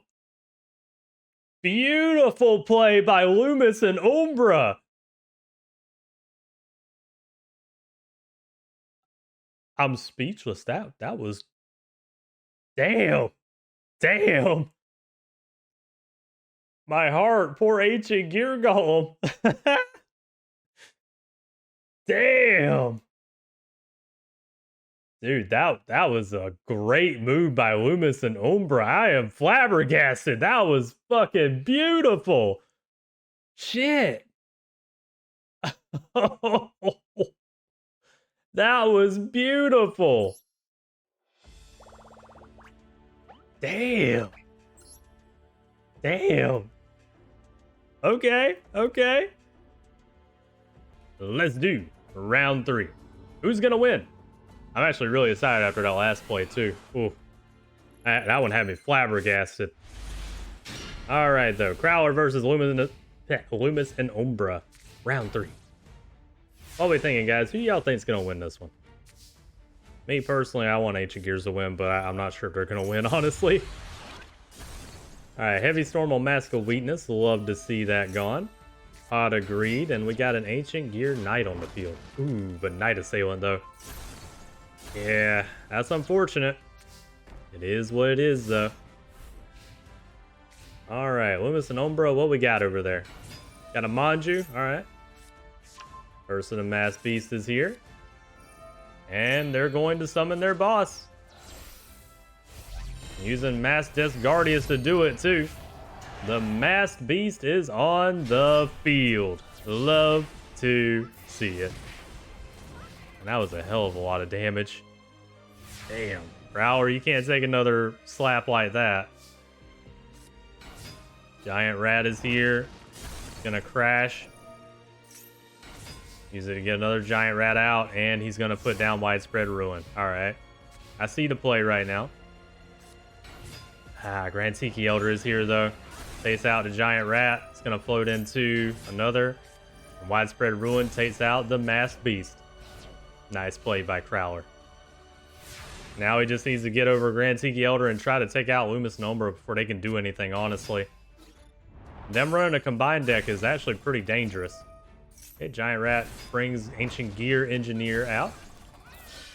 And he goes in for damage. Very nice.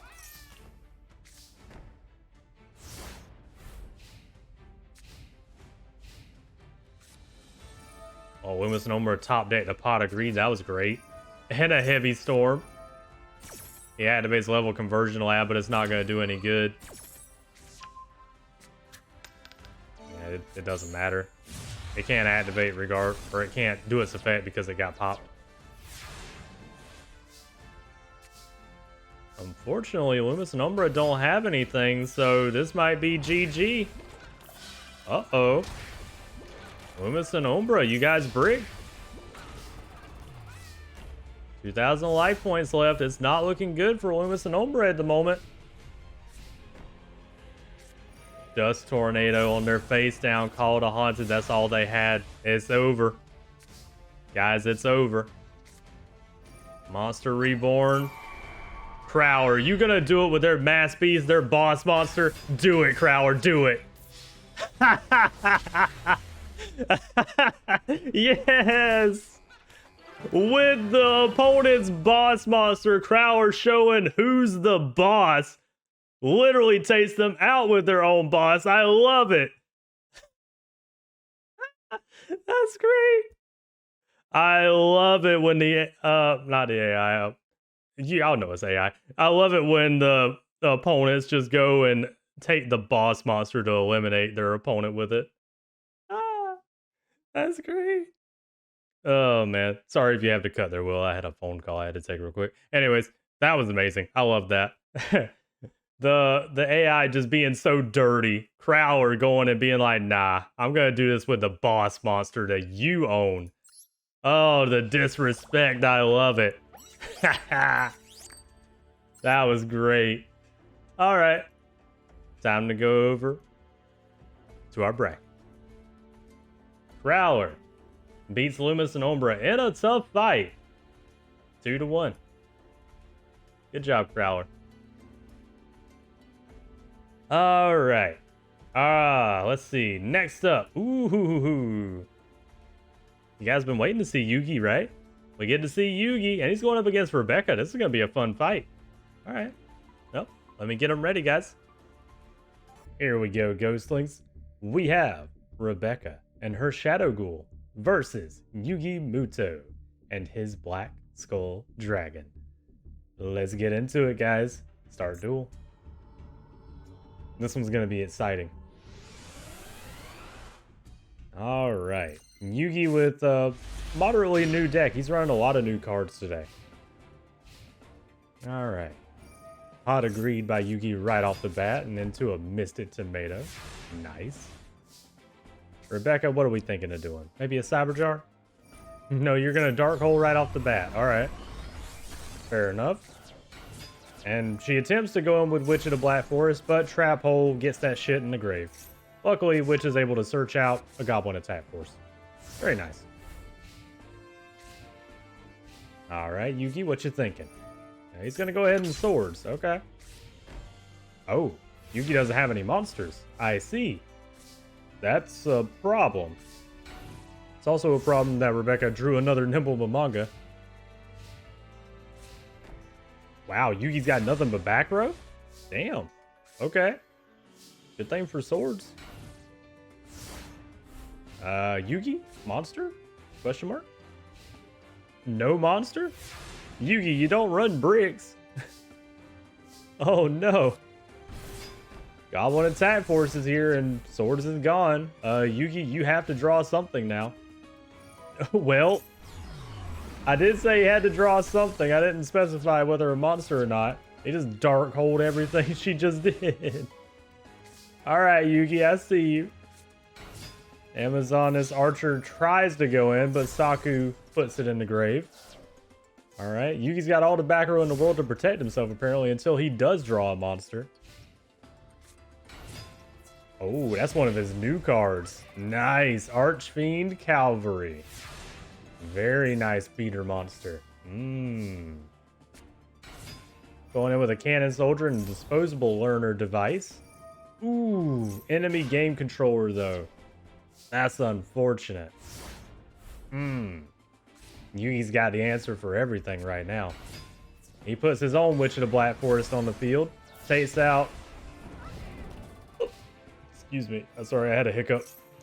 He takes out the cannon soldier and goes in with Witch of the Black Forest is what I wanted to say. Also, disposable learner devices back on the field. So we're gonna Monster Reborn a Nimble Manga. Okay, she wanted to go into Shadow Ghoul. Gotcha. Disposable learner devices on Shadow. Mirror Force. Damn, that's unfortunate. The boss monster Shadow Ghoul got Mirror Force and is out. That's really unfortunate. But we also see Yugi summon Karibo in attack mode. Oh no. Go in with Cyber Jar. There it is. There you go, Rebecca. You got this. It's not over yet. Ooh, piercing damage though. Ugh. Because of that Archfiend card. Alright, Yugi did not get much, but he got a lot of support. Which you don't want Yugi to have support. Because apparently he could do a lot with it. Alright. Pyramid Turtle, okay. That wasn't a great Cyber Jar by Rebecca either, monster-wise, but she got a lot of support, and she got probably one of the most important cards in Pyramid Turtle. Oh, we're going to chain some effects, too, between Cavalry and Witch. Cavalry's going to bring back one of the Archfiend cards to the field, and Witch is going to search out the old boss monster, Whitehorn Dragon. Premature to get back Archfiend Cavalry as well. Rebecca's got to be real careful about piercing here. Okay, Amazoness Archer equipped with the Black Pendant. Pyramid Turtle would go in, but Hate Buster. I think that was the name of it, right? Damn. Damn.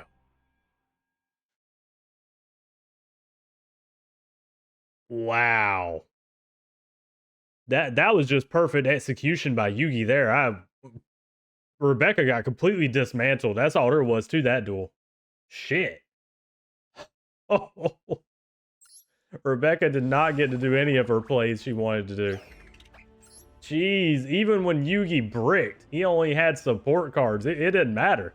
He held control of the duel. Damn. That was shocking. Especially considering how well Rebecca did in the last tournament. Shit. Alright, round 2. It's Yugi Muto, guys. I don't know what to tell y'all.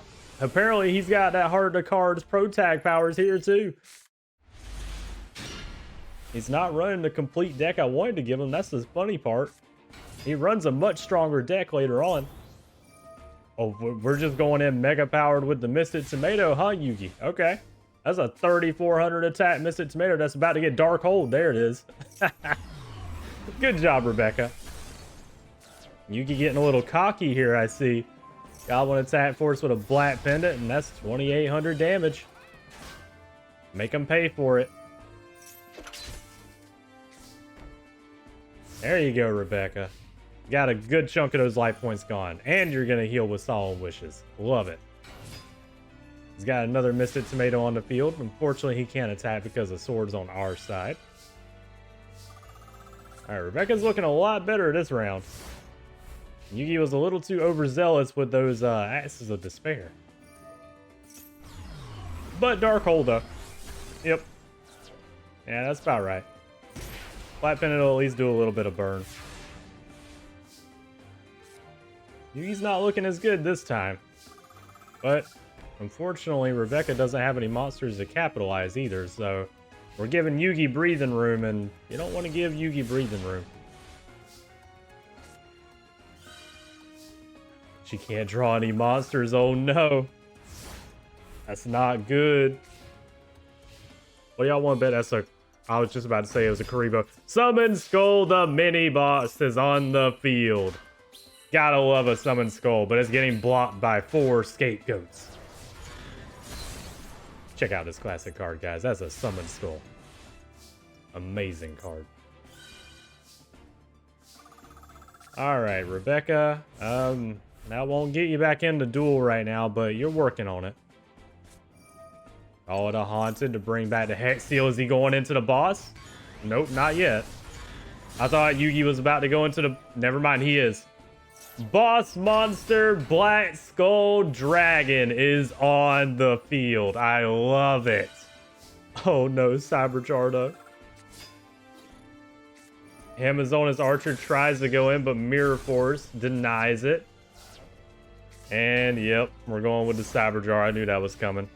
Damn. Sorry, Black Skull Dragon. It was nice to see you on the field. Go ahead and do it, Rebecca. I know you want to. Flip it up. It's Cyberjar time. Yep, there it is. Pop. Okay. Pretty good Cyberjar from this side.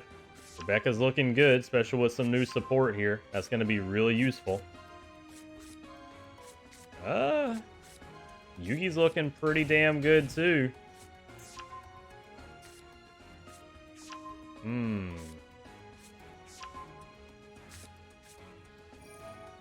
Yeah, we're gonna Monster Reborn the Summon Skull. All right. Summon Skull is on the wrong side of the field, and we're gonna Premature Burial the Amazonas Archer. Gonna tribute out to do some burn. Get a search off of that. Okay. And summon a Goblin Attack Force. Really good moves by Rebecca here. All right. Cleared out the field and got a solid just field on our side, honestly. Rebecca's looking good. Got to be careful, though. All right. Oh, never mind. That's it. I forgot. Amazonas Archer. 1200 burn is over. Damn. All right. Rebecca showing that she ain't going to take that laying down. She didn't like that disrespect from the first round. So she got Yugi back in the second one. I love it. Hell yeah. You show him, Rebecca. Is Rebecca going to beat Yugi, guys? I think she can. Based on that was a good one. Rebecca does run a lot of burn, too. If she gets a proper field, especially the way she just did, it's over. She did it with exact damage, too. All right. Round 3. I'm curious to see how this is going to go. Are we going to see Yugi get knocked out in the first round? Rebecca, do it. Do it for the story. I don't know who I want to win this one, honestly. I love both decks so far. Going with a Pot of Greed. I love it. And into a Dark Hole. Maybe a little early on that, but Rebecca won the last round. I can't complain about what she's doing, but Trap Hole gets rid of Amazonas Archer, sadly. Okay. Oh, Yugi doesn't have any monsters at the moment. Rebecca has plenty, though. Amazonas Archer is here. Call it a Haunted. We'll bring back the Lancer Archfiend, though. That's enough to stop Amazonas Archer. What are we thinking, Yugi? You got a Summon Skull in hand? Oh no, we're just gonna Brain Control. Oh, Whitehorn Dragon, the old boss monster. Uses the Call of the Brain Control to get a tribute for Whitehorn. Really nice by Yugi. Also, Scapegoat's gonna block up the field a little bit. Unfortunately, with Lancer Archfiend, Piercing is going to be done. So, yeah, Swords was really good to draw right now. Rebecca's going to have to figure something out here. Although, with enough help, Shadow Ghoul can do some work here. Rebecca's going to need a couple turns possibly to get this going, though.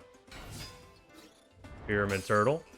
She utilizes that to probably get Shadow Ghoul. Yep. And then she takes out Lancer Archfiend. Ooh. Michizuri, though, pops Witch of the Black Forest. And that searches out Goblin Attack Force to the hand. Next to be lost. Okay. Rebecca wanted to throw another card in the grave because that's her strat, is getting cards to the grave so she can power up Shadow Ghoul. Premature Burial on the Lancer Archfiend. Swords of Revealing Light is almost out. Rebecca's got to figure something out here. Get rid of that. She gets rid of the Lancer Archfiend again, and unfortunately, that's all she can do.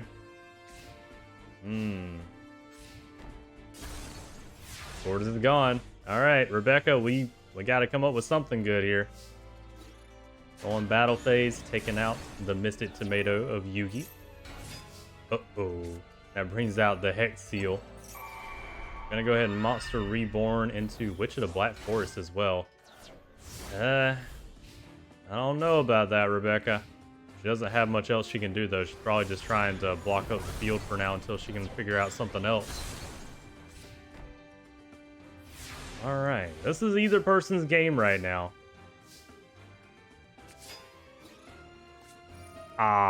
Mirror Force. Damn.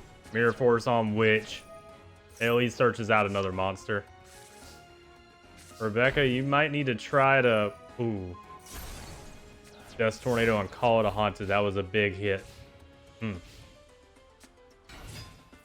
Another Dark Hex Seal is on the field, and the entire field you have now is almost cleared out. It's not from Nimble the Manga. Good news about that, too, is it gives you a bit of heals. Alright, Rebecca's not looking too bad right now, but she does not have power advantage at the moment. She's going to have to find something to get over that Whitehorn Dragon. Or go for Burn. She could just try to do Burn. If she gets the life points down low enough, Amazoness Archer can help here. Looks like that's what she's going for, too. Chain Detonation with Amazoness Archer's effect. 500 burn into 1200 burn. We'll have to see if this works. If she can burn out Yugi, that might be the best way to do it. She just lost 1400 life points, too. Alright, Rebecca, what we thinking? Goblin Attack Force with Black Pendant. There we go. Crash. Rebecca, you gotta crash. You gotta crash before Yugi gets something. There it is. You should have crashed. No. Rebecca, you shouldn't have hesitated. Now it's got Acts of Despair. That's 3,800. Rebecca's not getting over that. Morphing Jar. Morphing Jar will help. Get you a new hand. Yes. Get a better hand. She's got too much damage standing with Whitehorn Dragon, though, with the boss monster.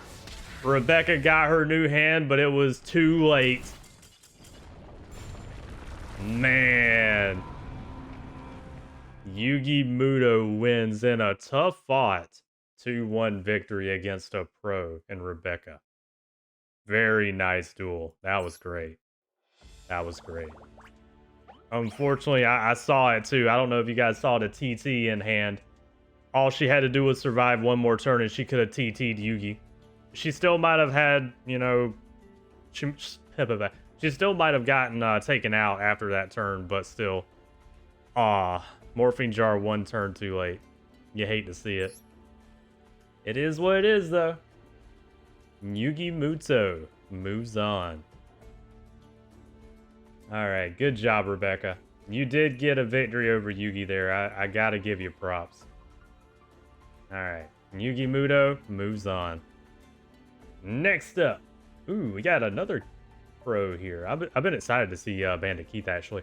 Bandit Keith versus the Paradox Bros. Who do you think's gonna win, guys? Can the Paradox Bros redeem themselves after the Kaiba Corp invasion? Can they defeat Bandit Keith? Let's find out. Give me one moment.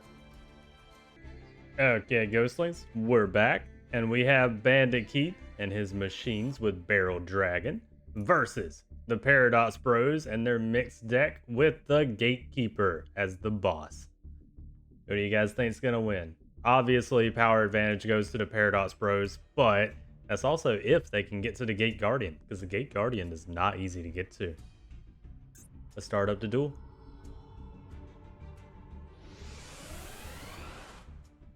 Alright, here we go. Watching from the Paradox Bros perspective. They already have Jiraigumo. That's not a bad start. Uh-oh. Mystic Plasma Zone and a Witch of the Black Forest is on the field. Alright. And Keith's not looking too bad here. Heavy Storm will take everything out, though. Ooh, and he lost good cards, too. Jiraigumo is on the field. Do we get the coin flip? Does that mean we get it? We did get it. Nice. Alright. A lot of damage, but that does search out Blowback Dragon for Bandit Keith. And that could be a problem if he can get it on the field.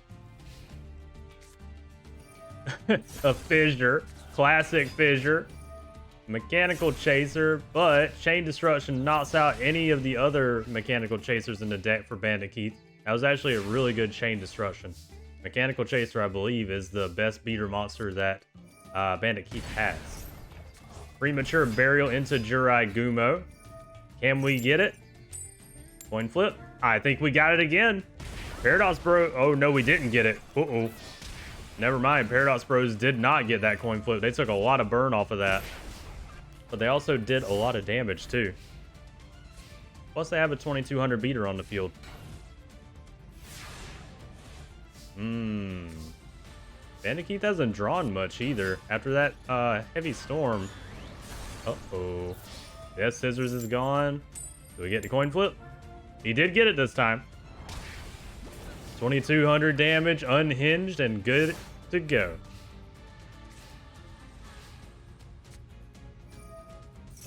Heavy storm. That gets rid of Jurai Gumo. Nice. And that's all that Bandit Keith could do. Uh-oh. He must be bricked. We know he has Blowback Dragon.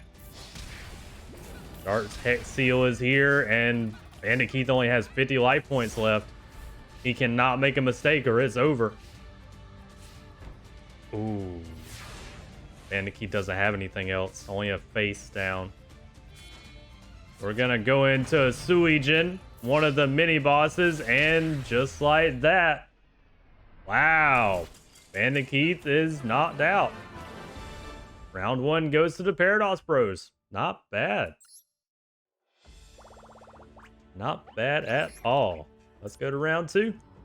Unfortunately, it looks like Bandit Keith might have bricked a little bit. We know he had a Blowback Dragon. More than likely, he probably had his Barrel Dragons in hand, too. That's the only things I could think that he wouldn't throw to the field immediately.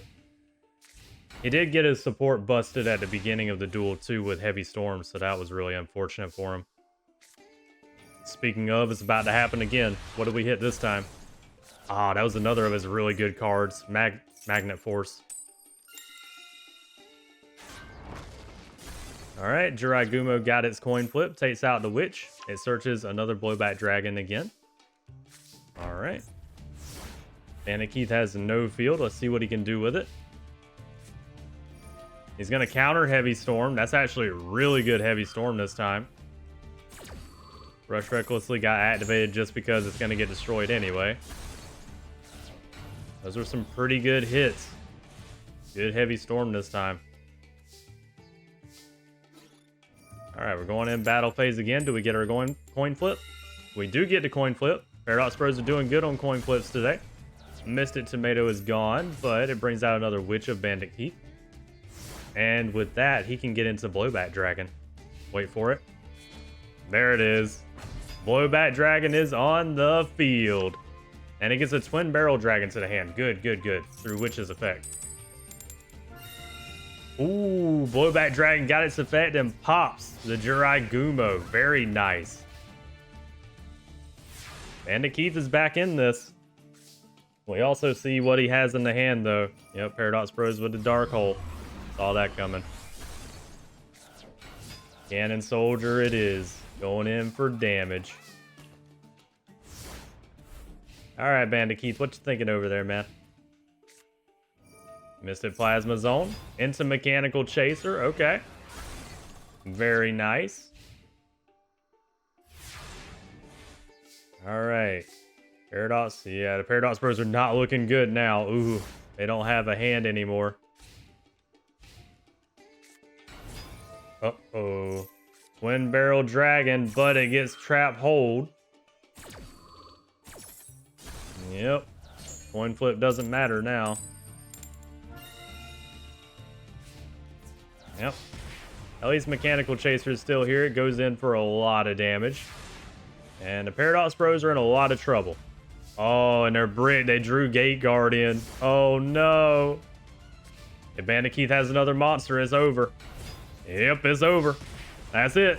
With the classic Mechanical Chaser, and he decides to put Metal Morph on it just to add insult to injury. It's over. Round 2 goes to our boy, Bandit Keith. All right. These are pretty solid duels here. It's just, there's no leeway. It's either one way or the other. All right. Back from bathroom break.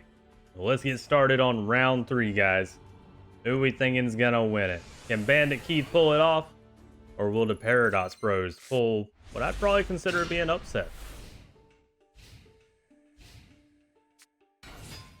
Okay, starting out with a Misted Tomato. Gotta love a floater start.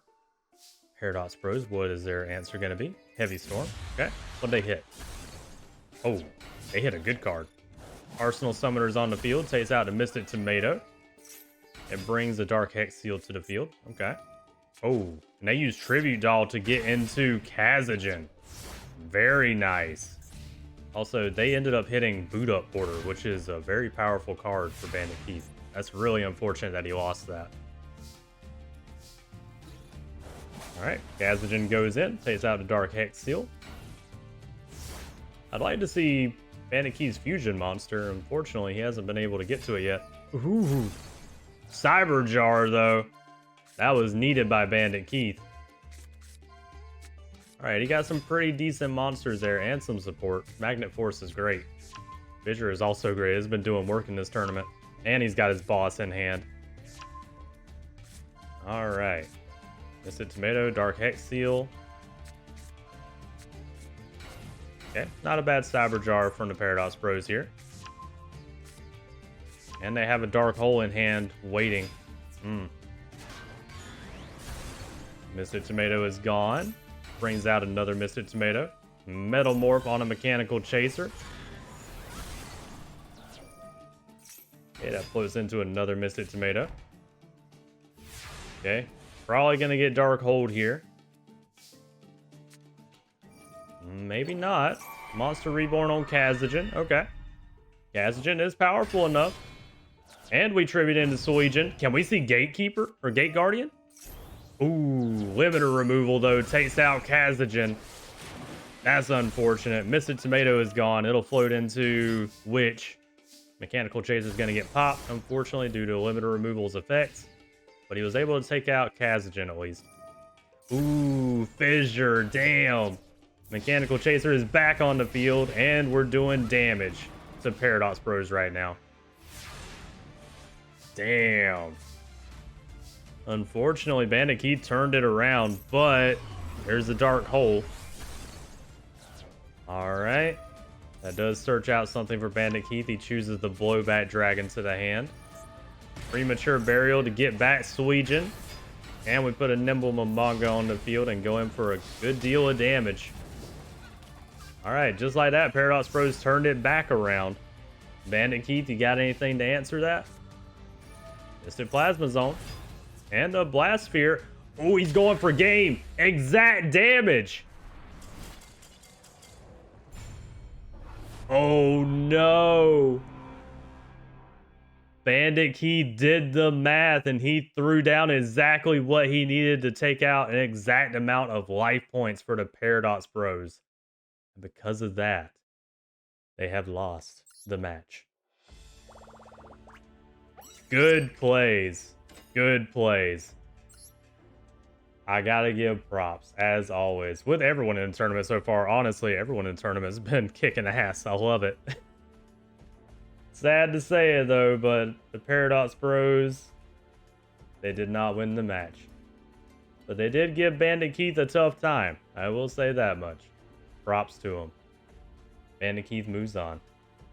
Alright, this next one's gonna be fun. I'm excited for this one. Exodia versus Exodia Necros. What do we think, guys? Who's gonna win that exchange? I wonder. This one's gonna be fun. Let me get them ready. Here we are, Ghostlings. We have Gozaburo Kaiba and his Exodia Necros versus Grandpa Muto and his regular Exodia. Now, I am a little concerned for Grandpa Muto right now. Main reason being, Gozaburo Kaiba relies on putting his Exodia piece in the grave. So that means also that he has cards to put the hand in the grave. Hand destruction. So Grandpa Muto might be outmatched here. But he doesn't just run a deck centered around getting to Exodia. Exodia is kind of almost an alternate condition. but he will actively try to work towards it. So, let's see if we can see an Exodia today. Either Exodia or Exodia Necros. I'd be fine with either.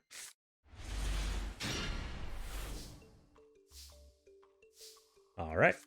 Gozaburo Kaiba's going in with the Graceful Charity. He's already thrown away one piece.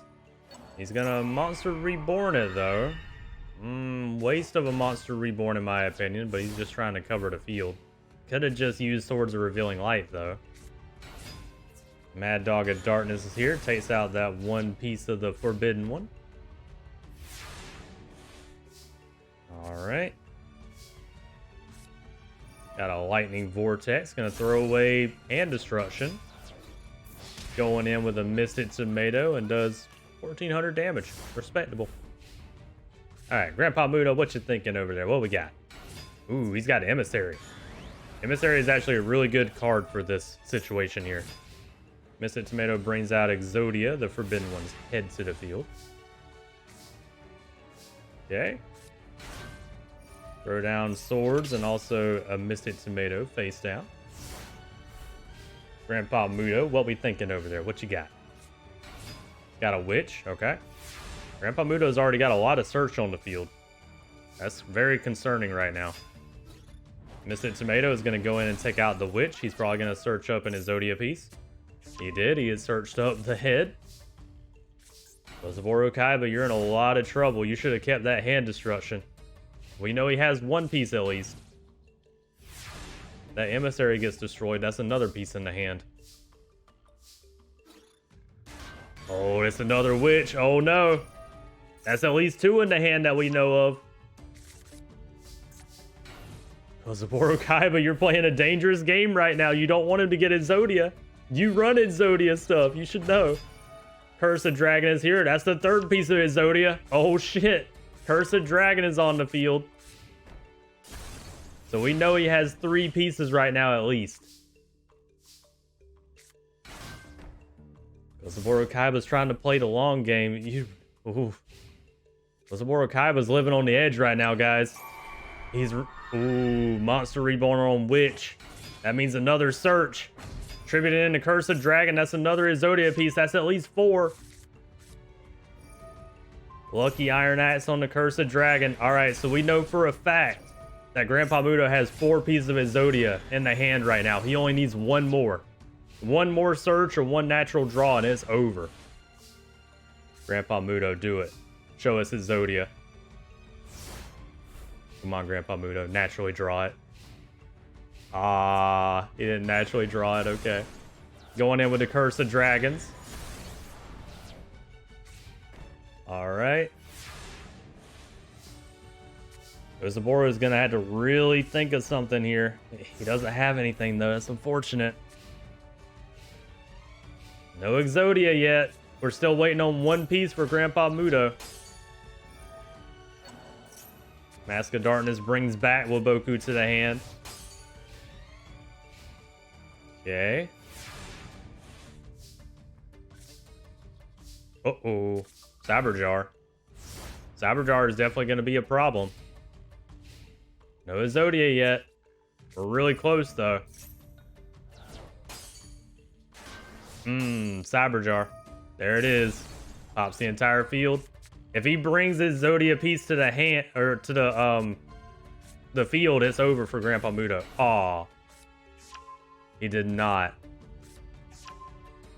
I was gonna say it would be over for Grandpa Muto as far as getting to Exodia, but he didn't put it on the field, so we're good. That was also a pretty decent Saberjar by Gozaburo Kaiba here. Does he have all the pieces of Exodia in the grave?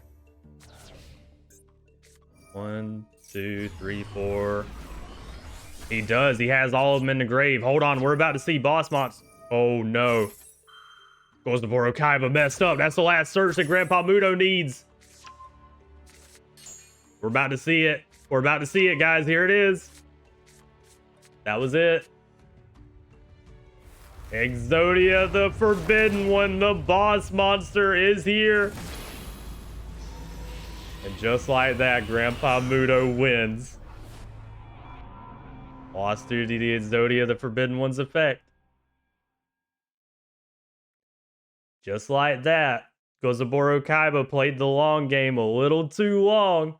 Unfortunately, too, he had all he needed to get Exodia Necros on the field. Man. Alright. That's the first Exodia of the game, guys. Here we go. Round 2. This is actually pretty fun seeing 2 Exodia style decks go at it, but they're like different styles of Exodia decks. I love it. Alright, Gozaburo has a hell of a lot of search. He drew 3 Witch of the Black Forest. Alright, Grandpa Muto, what we thinking over there? Pot of Greed. Alright. Emissary is here to take out the Misted Tomato. Gonna search out an Exodia piece. Alright.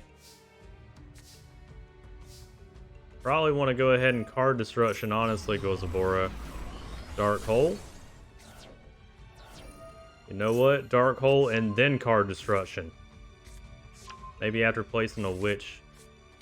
There you go. Well, Trap Hole, though. Alright, Witch will search up Exodia Necros. Alright. And he puts down the hand destruction for now. That's actually a key tool right now for Gozaburo if he uses it right. Monster Reborn on the Emissary. We got a Witch on the field, and they go in for a lot of damage.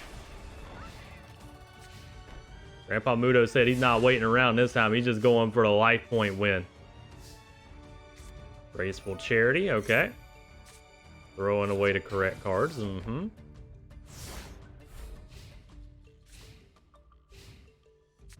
Alright. TT. Not a bad TT here. It does get Grandpa Muto a little bit of search, though. Alright. 3 chain of search here. Witch of the Black Forest. Emissary. Gonna get level 3 or lower monster to the hand for both players. And another Witch summon. Or not summon, Witch effect. Swords of Revealing Light is here too. Gozaburo, you need to use that hand destruction now. Gozaburo, if you don't use that hand destruction now, man, he might draw into Exodia. Snatch Steal on the Misted Tomato and a Mad Dog of Darkness. Okay. That's a lot of damage.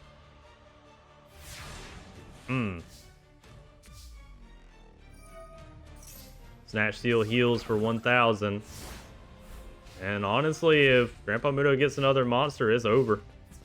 He didn't get another monster just yet. Okay. Misted Tomato floats into Beast of Exodia.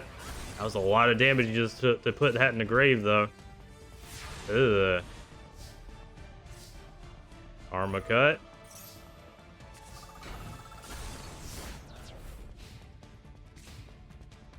Alright, Grandpa Muto, what you thinking?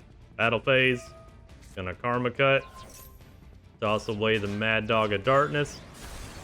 The Witch of the Black Forest is gonna get us a search to the hand. Armageddon Knight. Alright. Lightning Vortex is here. We're still getting heals off of the Snatch Steal as well. Armageddon Knight's gonna throw an Exodia piece in the grave. We threw Mad Reloader in the grave. Magic Jammer though, and if you saw, Grandpa Muto threw away one of the pieces of Exodia, so he can't win through Exodia now, unless he gets that card back out of the grave. Alright, Hammer Shot, gets rid of Armageddon Knight. Going in for 1,400. Gozaburo Kaiba, anything? Dust Tornado. He's really only surviving because of Grandpa Muto's Snatch Steal at the moment. Oh, but that's gone now. Curse of Dragon is here. Grandpa Muto's done playing around. He's got a Curse of Dragon here. Contract with his Exodia. He doesn't have enough in the grave yet, though. Dust Tornado gets rid of Shrink. Oh, wait. No, he does have it. Never mind. Contract with his Exodia to get the boss monster, Exodia Necros, on the field. Very nice. Lucky Iron Axe is on the Curse of Dragon, but if I remember right, Necros cannot get destroyed by battle. And it's powering up every turn, too. Uh-oh. Exodia Necros is about to cause some problems for Grandpa Muto. That's a problem, guys. That's a big problem. Pod agreed to get some more cards to the hand. Curse of Dragon is gone. Here's the power of Exodia Necros, guys. Takes a little bit to get it going, but once it's on the field, it can be a bit... I was just about to say it can be a bit difficult to get rid of. And Grandpa Boo is just like, watch this. Bam. Soul exchange. Such disrespect. Oh, no. That was funny by Grandpa Muto. We got Obliterate. We're throwing away a Necros to put that in the hand. And we're going in for damage. I like how as soon as I said that, Grandpa Muto was like, oh, really? Watch this, Sonny. Bam. Damn. All right. Mr. Tomato goes in, hits the giant soldier of stone, unfortunately. And you guys can't quite see it here, but 9 cards left for Gozaburo Kaiba. He might end up decking out this time. Armageddon Knight throwing away a Cyber Jar. I think this might be a deck out situation, sadly, guys. Double tribute into Blue Eyes White Dragon. That's right, guys. He still has Blue Eyes in the deck. And I think with Blue Eyes... Oh, well, Boku stops it this time, though. And Obliterate puts it back in the hand. That Obliterate card is doing overtime right now. Never mind. Blue Eyes isn't going to do anything. But yes, he does still run Blue Eyes.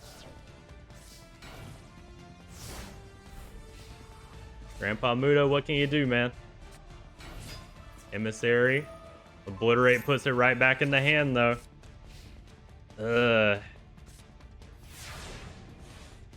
Gozaburo, you have the chance. You need to do a lot of damage, though. You need to do it in a couple turns, too. You only have 4 cards left. I don't think you have any more cards to use with Obliterate, either. Ooh, Heavy Storm. It didn't matter anyway. Heavy Storm takes him out. Obliterate does its effect, puts Contract with his Zodia back in the hand. Doesn't really matter at this point, though. And the second Obliterate, there it is. Going in for a lot of damage. Gozaburo Kaiba's really close. He's 1 turn away from winning this. Grandpa Muto. Uh-oh. Guys, I think Gozaburo won round 2. Hold on. With the Mystic Tomato. Ooh, Magic Cylinder. But unfortunately, that's not quite enough burn. Armageddon Knight goes in a very close duel with Grandpa Muto. Takes him out in round 2. Damn. That was a good duel. I like that. I love that we got to see Exodia Necros, too. I wish it didn't get Soul Exchange like it did, though. Oh, man, that was funny as hell. Damn. All right. Y'all know what time it is. Round 3. Let's do it. Let me sit up for this, too. I've been kind of jacking back and chilling here, but I'm interested in this one. I'm not going to lie, though. I do wish that neither player was running nerf decks for this, though. Because Grandpa Muto and Gozaburo Kaiba especially are running nerf decks. Typically, Gozaburo Kaiba with the proper deck that I have built for him, which we'll use later, he is able to get to Exodia Necros really easily. Also, Darkhold gets rid of the Emissary. Emissary is going to bring Exodia pieces to the hand of both players, though.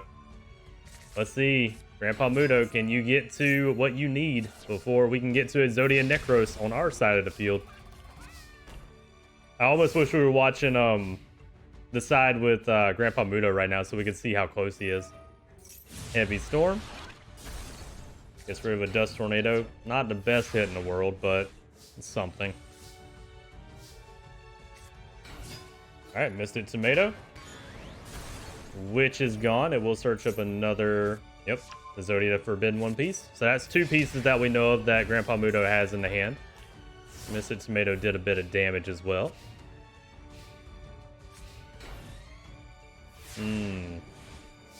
Grandpa Muto's sitting and sweating right now. but might be able to do something. Oh, never mind. This is a giant soldier of stone. He's got a wall. Never mind. He ain't sweating. Grandpa Muto's just biding his time right now. And there it is. Soul exchange to get rid of Armageddon Knight and the tribute sets. Okay. Is that Blue Eyes? Did he tribute set Blue Eyes? He did. He tribute set Blue Eyes. Ooh, Karma Cut. Gets rid of the one Blue Eyes. That's really unfortunate. Damn. Exodia Necros is in the hand. Swords of Revealing Light is here. Grandpa Muto is going to have to figure out something. Alright, so those two cards he has in hand right now are the Exodia pieces. So we know for a fact he has two. Okay. He drew Emissary. He's going to bring back, we'll call it a Haunted, the Witch of the Black Forest. Mystic Tomato is gone. Brings Exodia out to the field here. Witch on our side brings an Armageddon Knight to the hand. Exodia, the Forbidden One's head, is in the grave for Gozaburo Kaiba. That's exactly where he wants it, though. Ooh, Nightmare Steel Cage. Alright. So we're not allowed to attack regardless. We got the swords and a Nightmare Steel Cage active.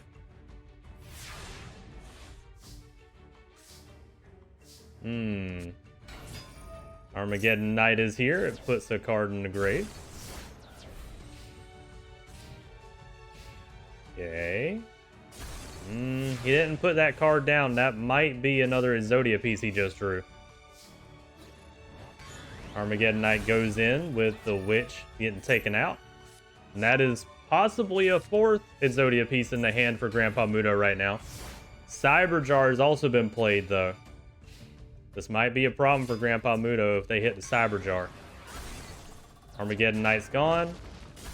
One of the Exodia pieces is gone for Gozaburo Kaiba. He's going to probably flip up Cyberjar now. There it is. Pop.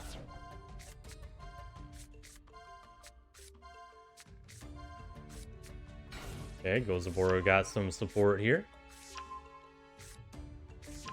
Gozaburo, if you can do it, and he doesn't get a... Hold on, wait a minute. Okay.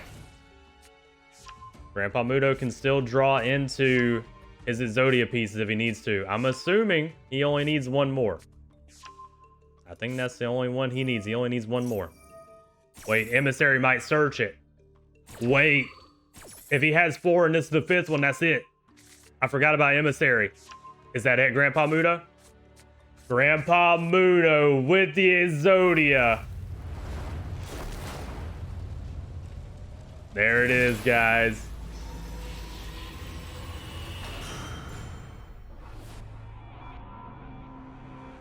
Yep. Gozaburo Kaiba has been defeated twice due to the effects of Exodia the Forbidden One in the hand. I gotta give props to Gozaburo Kaiba, though. He did good with what he had. I wish he would have used hand destruction more, though. He should have used that more often. That's the only thing I would say he needs to do better of next time. But good job, though, considering he's running a heavily nerfed deck right now. When we see him later on, and we will, he's going to be running a much more dangerous version of that Necros deck. I promise. For now, though, Grandpa Muto has shown that he has the resilience and he's able to get to Exodia when he needs to. And that means that our boy, Grandpa Muto, is moving on in the tournament. Good job by Grandpa Muto. 2-1. Gotta give him props. That was a good job. Alright, who's next? Ooh, Molly Mayumi versus Ishizu Ishtar. This one's gonna be a fun one. Ooh. Alright, I'm excited for this. Let me get them ready, guys. One moment.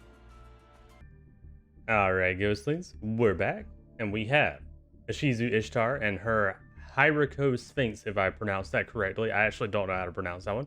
Versus Molly Mayumi and her Des Volskov, the Dragon Bird deck. Nothing else to really say, other than I'm probably rooting for, honestly, I don't know who I'm rooting for in this one. I like both decks. I kind of want to see Ishizu get some wins here, though. Ishizu hasn't done too well in the tournament so far, but she does have good cards. I feel like she just goes up against opponents she can't quite win against, though. MST on our back row as well. That was a big loss. And a black pendant on. Kelbet bounced it back. Oh no. I didn't get to see the card. I think it was Spirit Ryu. That's unfortunate for Molly. Ishizu is starting out pretty strong so far. And we're going in with Cold Wave. That's really good. Midora and Kelbet both do some damage. Molly is not looking good in the beginning of this duel here. Can Ishizu get a proper win in a match, guys? Spirit Ryu, uh-oh. Threw away Des Volskoth, and Kelbeck is gone. But it does bounce back a card before it has left the field. Alright, not bad by Ishizu so far. She's holding field control. And going in for a hell of a lot of damage. Molly can only take one more turn like that. It's not looking good for Molly here. Molly, got anything? She's got a Dark Hole. Of course she does. There we go. Yeah, she got tired of playing around. She threw that Dark Hole down. And Premature Burial on the boss monster, Des Volskoth. And we go in for a hell of a lot of damage. Not bad. Not bad. Alright, what is the response here? Ishizu. Gonna throw down another Kelbeck. Alright. Kelbeck can only do so much, though. Ooh, especially when we got 3 monsters there. But Trap Hole will take care of that 3rd monster. So, not bad. And now Des Volskoth is back in the hand. Spirit Ryu goes in for a little bit of damage. Alright. Ishizu is still in this. She's got a Giant Rat and a Raigeki break, but... Ooh, Magic Cylinder on the Giant Rat, though. Ouch. That's going to cost Ishizu. Yeah, I think Ishizu just lost with that move there. Spirit Ryu throws away a card. Going in for damage. And we did the double effect on Spirit Ryu. That brings it up to 3,000, and that's game. Damn. Great use of the effect of Spirit Ryu there to finish off Ishizu in the first round. I love it. I love it when they use the effect correctly. Alright. I thought Ishizu could have it there, but Molly completely turned that duel around. That was a comeback victory. I loved it. Round 2. Nothing else to say. Alright, come on, Ishizu. You can do it. I knew it. Oh, speaking of, there's her old boss and her new boss. Guardian Sphinx and Hyra Sphinx, I think is how you say that. Also, we're starting out with Midora in defense. Okay.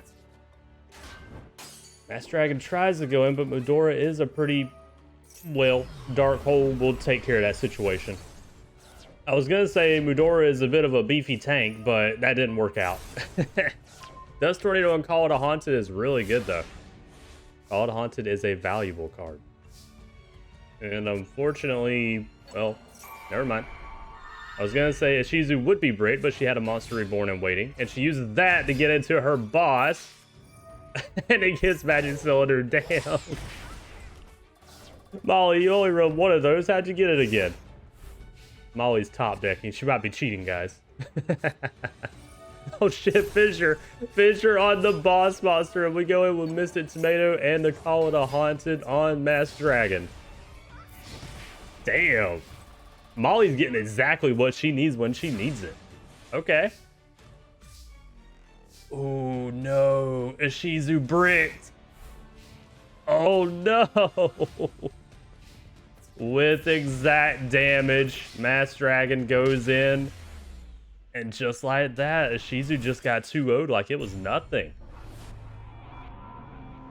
Damn. That's really unfortunate for Ishizu. Damn. Okay. I was thinking we would see more. Okay. That's a little disappointing, I'm not gonna lie. Oh no. Let me get the bracket ready. Wow. Molly's not playing around today, guys. Sheesh. 2-0 victory. You know, the Tomb Keepers aren't really doing that well today. Hold on, who's all his, I think only Merrick's made it. Only Merrick has made it so far. That's unfortunate. All right, well, it is what it is, guys. You know, Tomb Keepers can't pull it off today, you know? They can't pull off their goals they need to do. Anyways, we're moving on to... Ooh, Kenyu. Yeah, I want to see Kenyu go at it here. This is going to be interesting. Kenyu versus Scott Irvine. This one should actually be a pretty interesting match. We got a lot of power in Scott Irvine versus Kenyu, who's all about trading monsters and doing a good bit of burn. Ooh, that's actually going to be pretty fun. I'm pretty sure if I remember right, Kenyu's pretty low power too, so this is going to be a interesting contrast. Okay, let me get him ready. 1 second, guys. And we're back, Ghostlings. We have Scott Irvine and his Valkyrion and Magnet Warriors versus Kenyu and his Mushroom Man #2. Let's get into it. I'm excited to see this one. This is going to be interesting. Scott Irvine can definitely overpower Kenyu. Well, let's see what Kenyu can do here. Okay. Scott's going with a set. Fair enough. Kenyu's already got his technical boss monster and he tries to attack with it. It doesn't work out though. Ooh, but he does creature swap. Okay. That is actually very useful right now. Mushroom Man #2 does some burn. We snatch steal our own card back, Gamma. And then we go in for a hell of a lot of damage actually. Ooh. The downside of Kenyu's strats right now, he has nothing at the moment. Okay, Mushroom Man #2 goes to the other side and burns Kenyu here. But Snatch Steal would heal him. Okay. Snatch Steal is gone, but it doesn't turn... Oh, no, wait, it does put Gamma back on the other side. I was about to say, wait a minute. It's a counter Snatch Steal and a Sheehan Spy to put Mushroom #2 on the other side. Okay. Mushroom Man #2 is gone, and Gammas and Giant Rat go in for a lot of damage. That was an interesting move in turn of events there. Wait. Okay. Fissure. We get rid of Giant Rat. It can't float. Not bad. Okay, Scott. You're struggling a bit more than I thought you would against Kenyu here. This is cool. Try to attack with Sand though. Come on, Kenyu. Alright, Scott. What can we do? You got Delta. I love that card. There he is. Delta activates his effect, throws away Beta. Magnet Conversion brings Beta to the hand. Alright. We take care of Sangan. Sangan grabs a Giant Rat. Fair enough. Alright. Call it a Haunted to bring a Giant Rat out of the grave. And you can't do anything with it just yet. Can't quite get over a Delta at the moment. Snatch Steal does a good bit of heals here. Beta would destroy Giant Rats, not for Waboku. Kenyu's up to something here. He's trying to find a way around the wall he has at the moment. But he doesn't get anything to do it. Okay. And he's playing defensively. He's got cards to be able to deal with this situation, but he hasn't drawn them yet. Unfortunately, that Snatch Steal has been doing a lot of healing to Scott, though. Alright, Giant Rat brings Giant Rat.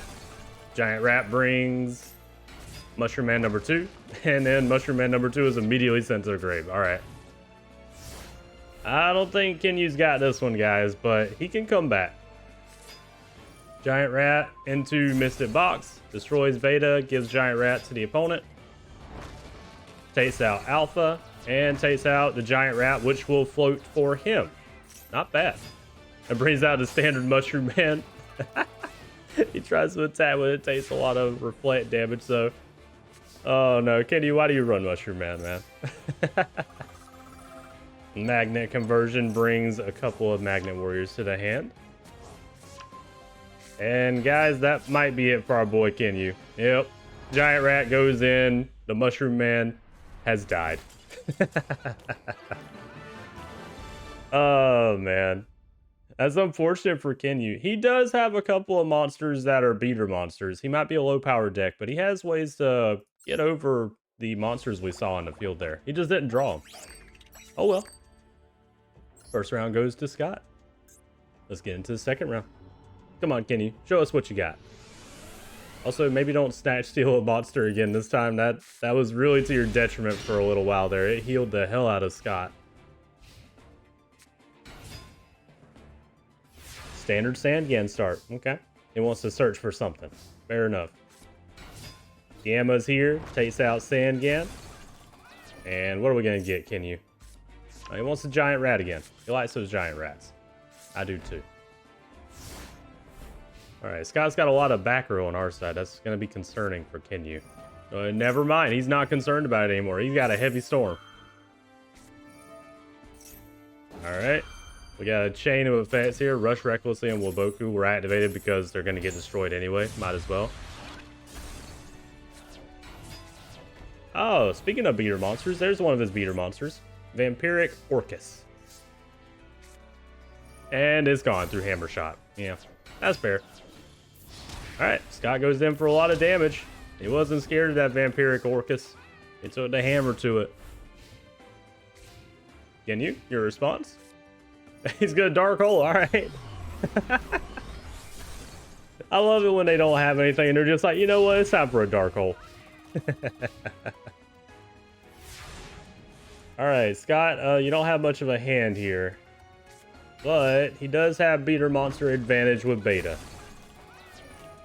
Okay, Giant Rat's gonna bring out, ooh, Descendal.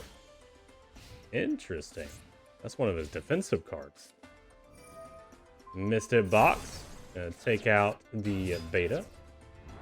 And then he takes out his own card to do some damage. Okay. Mushroom Man number 2, the boss monster, swaps to the other field now. Kenyu, you don't have anything though. That might be a bit of a problem. The Gamma's here. Yep. You're gonna take a lot of damage for that, Kenyu. Counter burn, bringing it back to Mushroom Man. Oh, excuse me. I was gonna say Mushroom Man number 2's OG owner. And he has to put Mushroom Man in defense mode. That's not good when Kenyu has to do that. Alpha goes in, and Gamma, just like that, takes out Kenyu. That's unfortunate. Damn. Unfortunately. Or fortunately, if you didn't like Kenyu. I kind of wanted to see Kenyu move on. Scott moves on in the tournament. 2-0 versus our boy Kenyu. That is unfortunate, though. We didn't really get to see much of the combos that Kenyu can do here. Kenyu does sport a bit of a rough deck to use, but he has the combos, and we kind of saw it in the first round there. But it was not enough to overpower Scott, who has a pretty overwhelming, well, honestly, his deck has good comeback potential and beater monsters, realistically. So, yeah, it is what it is. Anyways, we're going to move on now. GG's Kenny. I'll see you later. This one's going to be interesting. I've been waiting to see our boy Joey. He's not running any nerfs anymore. And he's going up against a pro in Rex Raptor too. Huh. That's interesting. I seem to remember that from actual Duelist Kingdom. What about you guys? Anyways, I'm going to get Rex and Joey ready. Give me 1 second. And we're back, Ghostlings. We have Rex Raptor and his Dark Triceratops versus Joey Wheeler and his Meteor Black Dragon. Joey, honestly, does Joey have power advantage? His boss monster does, but I don't know. Power advantage wise, other than like boss monster, I think Rex Raptor and Joey are about even. They run beater monsters, and they run ways to take out the field pretty fast. And they both have fusion options. Let's find out who's gonna win. I'm excited for this one. I'm also excited to see Joey in action here without a nerf deck. This is going to be interesting. Plus, you know, he's got red eyes in there somewhere. If he summons red eyes, I'll be really happy too. We're starting out really strong with a 1900 beater and Sabersaurus by Rex. Okay. Joey says he's not dealing with that. He's going to go ahead and dark hole that shit. Fair enough. I wouldn't want to deal with a 1900 beater either. Classic alligator sword goes in for a lot of damage. All right. We got plenty of options here, Rex. What are we thinking? Going in with the Gillosaurus play and Cabasaurus? Is that how you say that one? Ooh, Karma Cut, though. Nice job by Joey. Love seeing a Karma Cut in play. And now Rex is in a bit of trouble. Monster Reborn on the Sabersaurus. It's on the wrong side of the field now, and a Rocket Warrior here. All right. Wow. Joey goes in for a lot of damage. Nice job by Joey. Oh, it got banished. Cabazools, I'm sorry. Cabazools was the name. Oh, wait, though. Hyper Hammerhead knocks the Sabersaurus back to the hand. That's a good play by Rex. Unfortunately, I don't think he'll have enough life points to be able to see use of the card. Nope, he sure won't. Damn. Oh, Survival Instinct, though. Banishing some cards, bringing up his life points a little bit. But unfortunately, it wasn't enough. Ugh. And in convincing fashion, Joey takes out Rex in the first round here. All right. Rex did what he could, though. That Survival Instinct card is very useful when they play the long game. All right. Nothing else to say. Let's go to round 2. Joey's showing that he's got the chops to take out a pro. But will Rex be able to come back? Okay, Gillosaurus to start out with. I always like seeing that card in the hand on turn 1. Axe Raider by Joey. What we thinking here? Okay, we're going with Crawling Dragon number 2 to begin with. All right. Rex wants to bait a little bit here. Uh-oh. Poly time. Time Wizard and King of the Swamp. We're going to see it. 1000 Dragon. Mini bosses on the field along with Rocket Warrior and a Call of the Haunted to bring back the Time Wizard. Jesus, Joey. Survival of the Fittest on Crawling Dragon takes out the Axe Raider, but it cannot stop 1000 Dragon. Call it a Haunted to bring back the Crawling Dragon, though. Ooh. All right, that was a lot there. Joey just completely flooded the field. Pot of Greed is great. Oh, Hyper Hammerhead's really good, too, along with Gillosaurus.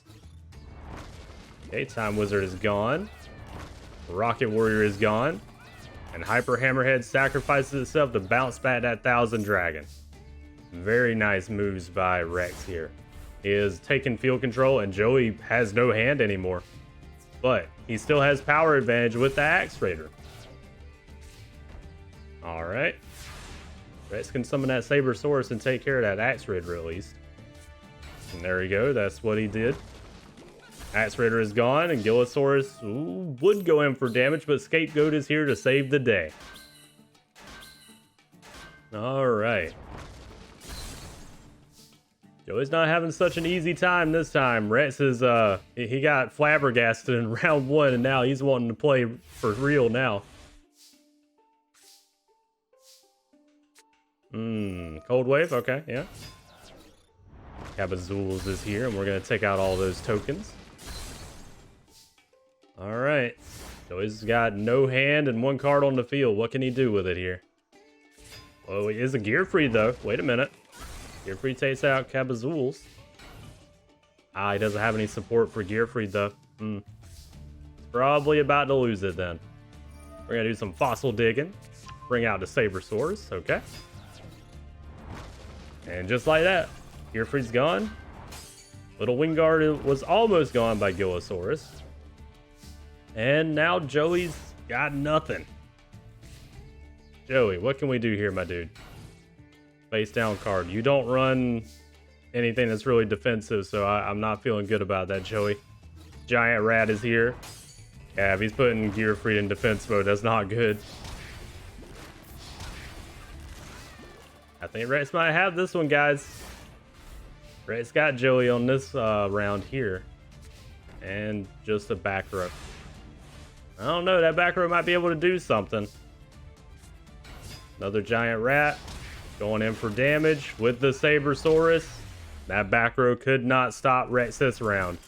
Round 2 goes to Rex. He wasn't playing around in this round. All right. Good job by Rex Raptor. Guys, what we thinking? We're going to round 3. Is Joey going to get knocked out in the first round for the first time? Usually he makes it the top 4. This would be, honestly, probably an upset. All right. Round 3. How are we going to start out here, Rex? Gonna fossil dig first. Fair enough. Bring another Gillosaurus to the hand. Start out with Gillosaurus, too. Oh, that's busted. 2 Gillosauruses on turn 1. He's flooded the field a little bit here. Love to see it. Oh, Snatch Steal, though. Snatch Steal takes one of the Gillosaurus, and we have a Panther Warrior. Nice. Very good by Joey. Okay. I thought that Dark Hole was coming. I was waiting for it. I was like, is Rex going to do it? Is he going to Dark Hole? Cabazools is here, and it goes in for damage, unhindered by any monsters. All right, Joey, you got Dark Hold. What can we do here? He's going to Premature Burial. He really wants that Panther Warrior on the field. Ooh, Dark Effigy is here, too. Yes. Cabazools is gone because of Panther Warrior, though. Too bad we couldn't keep Dark Effigy. That might have been useful for a certain boss monster at Joey. By the way, Joey, you know, you can show us that mini boss. Come on. Come on, do it. Okay, Panther Warrior goes in again. Giant Rat is gone, but it's going to bring out, ooh, Hyper Hammerhead. That's a good card. I love that card. The classic 2-headed King Rex just got drawn. We're going in with Sabersaurus, though. Hyper Hammerhead bounces back. Our boy, the Panther Warrior. And Joey, not looking good here at the moment. Joey, what can we do, man? We're gonna summon that Panther Warrior again and keep it as a wall. Fair enough. If he can get like a scapegoat, that would be really useful. Trap hole on two-headed King Rex.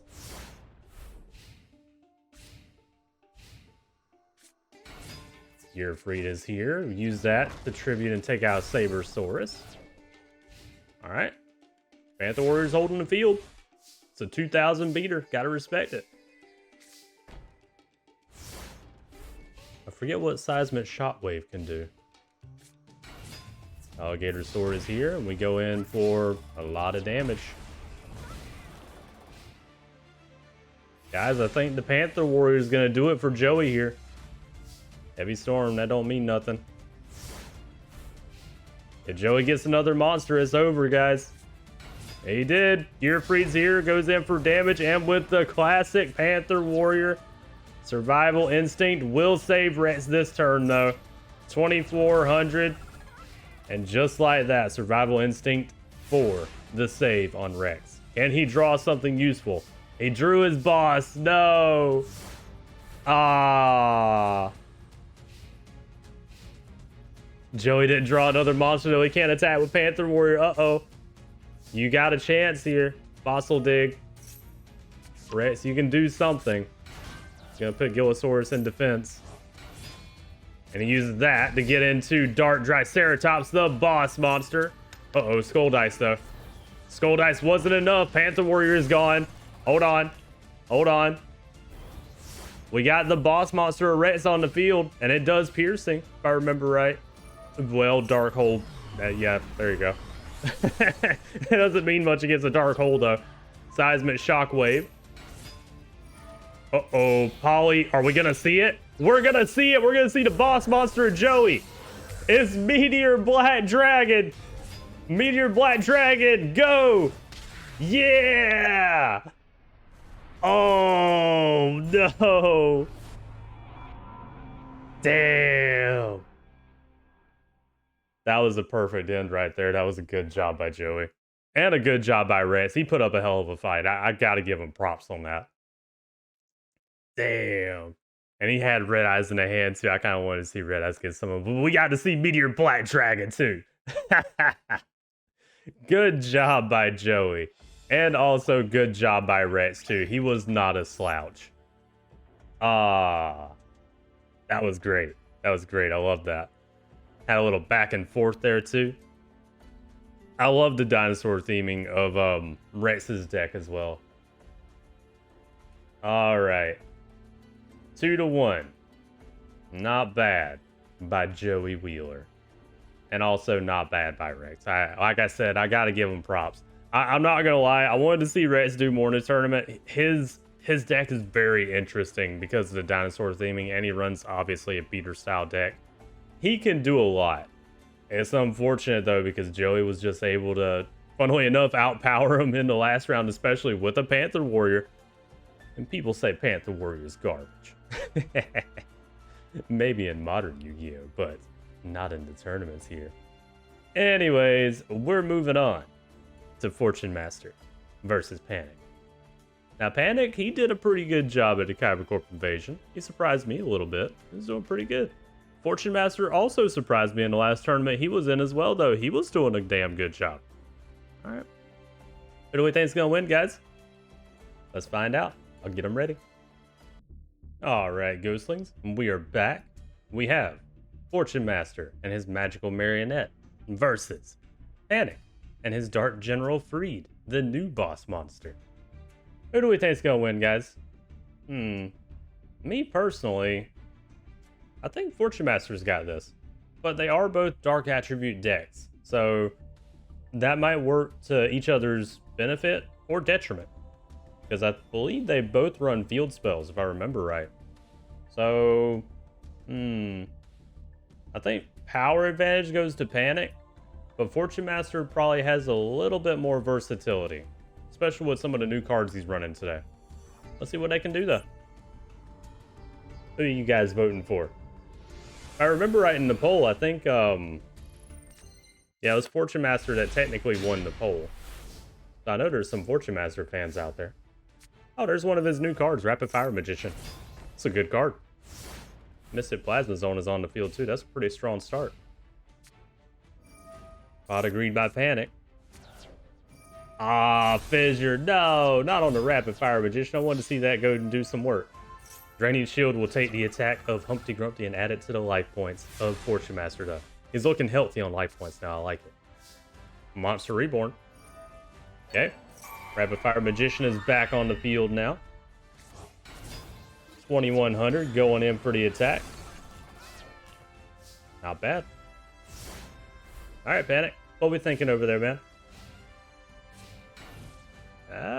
This is set. Okay. No back row either. That's a little concerning. Gonna tribute Rapid Fire, go into Magical Marionette, and then premature burial the Rapid Fire to put a spell counter on Magical Marionette. Not bad. Ugh. Damn. That's unfortunate. Old Vindictive out of nowhere. Alright, well, Boss Monster was here for our boy Fortune Master, but it got popped. Okay. Going in for the attack is a Mystic Tomato. I love that card. And it brings out a Humpty Grumpty. Ah, Fortune Master said he doesn't want to deal with that, though. He fissured. Oh, and the effect of Rapid Fire Magician did burn, too. I forgot that Rapid Fire Magician does burn. Love it. I like that card a lot now. I like a lot of burns. The waifu card, Fairy Witch, is here. Ah, Old Vindictive on Rapid Fire, and it's gone. That's unfortunate. Fairy Witch does go in for damage, though. That's a good thing. Okay. Panic, I'm pretty sure you can get over a Fairy Witch. Yeah, especially with another Mystic Plasma Zone. The Bloodsucker is here. And it throws away a card, too. That's a good effect. Okay, Fortune Master, uses that to see what the face down is. It is Waboku. He tries to attack anyway, just to go ahead and get it off the field. Fair enough. A man, how do you say this word? Wajat. Jot. Do you just say Jot?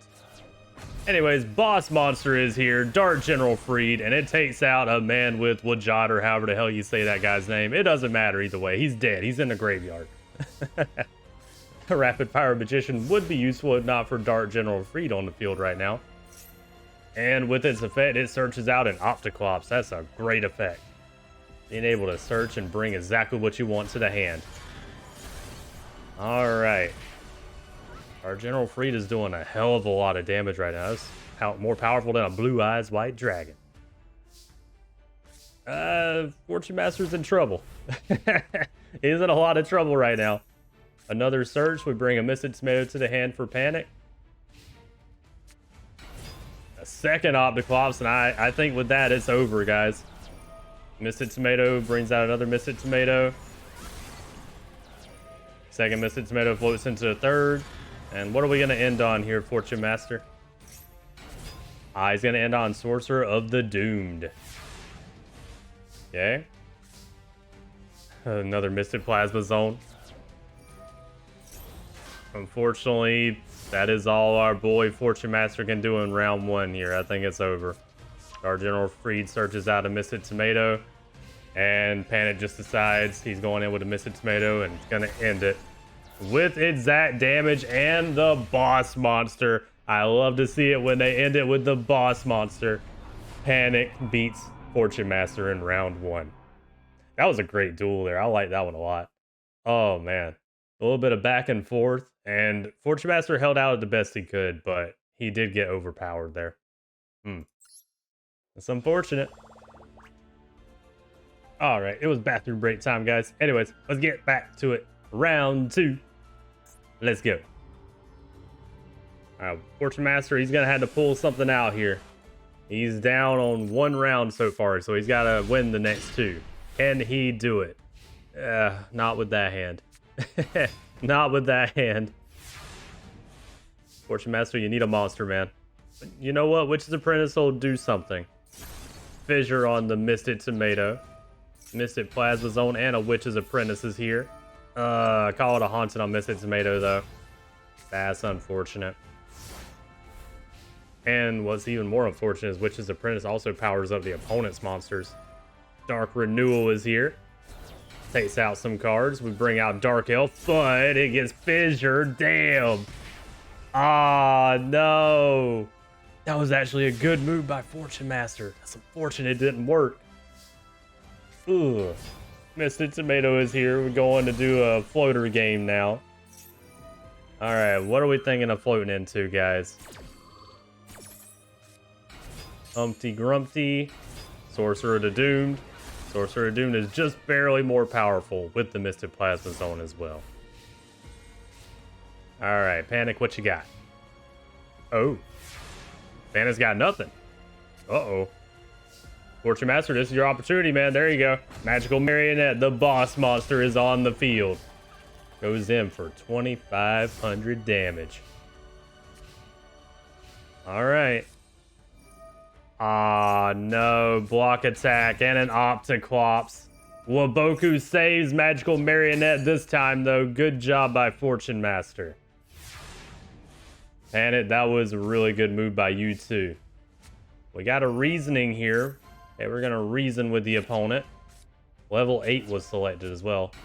We reason into a Fairy Witch. Okay. Magical Marionette takes out the Opticlops, and we can go in with the Fairy Witch for damage. Panic is not looking good here. Panic might be panicking. Funnily enough. He's only got a set there, too. Is that a TT, maybe? Go in for the damage, and just like that, with the boss monster, Magical Marionette takes out Panic in round two. Oh, I love it when they finish off with the boss monster. It's so good. One of the simple joys of mine in life. Seeing the boss monster able to do it for Fortune Master. All right, we got a 1-1 situation, guys. Let's go into round three. This is a pretty good match, too. I like this. Got to see both boss monsters. We got to see some good plays. Okay, Fortune Master has Dark Elf again. Can he actually use it in this match here, though? Because so far, Dark Elf has just been taken out every time Fortune Master has tried to use it. Speaking of, there's TT. Yep, he still can't use it. Panic doesn't like Dark Elf, apparently. All right, Bloodsucker is here. It does a solid 1,300 damage. And its effect... Ooh! Its effect hit Pot of Greed. That's terrible. Damn. That's one of the best hits... one of the best hits you can see. Misted Tomato going in. Taking out that Bloodsucker. Get it out of here. Put it in the ground. All right. Panic, you got nothing at the moment. But a Misted Tomato. Draining Shield will stop the attack this time. Add a little bit of healthiness to the life points of Fortune Master. Yeah, we're going to reason with the opponent. Nope, we're going to go into Magical Marionette first, the boss monster, and then reason. Level 4 was selected. That was a good choice by Panic. That took out another Dark Elf. Hey, Mr. Tomato's going to float into Humpty Grumpty. Also, the Rod of Mind's Eye is on the Magical Marionette. Humpty Grumpty's going face down. Gurney is on the field in attack mode. Okay. Interesting. And go in for battle damage. Magical Marionette took out Gurney like it wasn't nothing. Panic? Anything? Look at that card in the back there, dude. Brain control. That might be useful for later. Okay, Humpty Grumpty's gone. Once again, standing tall with the Magical Marionette. Uh-oh. Bandit might be having a bit of problems with his hand at the moment. He might be a bit bricked. Taking out another Humpty Grumpty. And we put the Fairy Witch face down. Okay. Monster Reborn. Okay, on the Bloodsucker. Probably going to use it to attack. Unfortunately, that makes the Magical Marionette more powerful with another spell counter, though.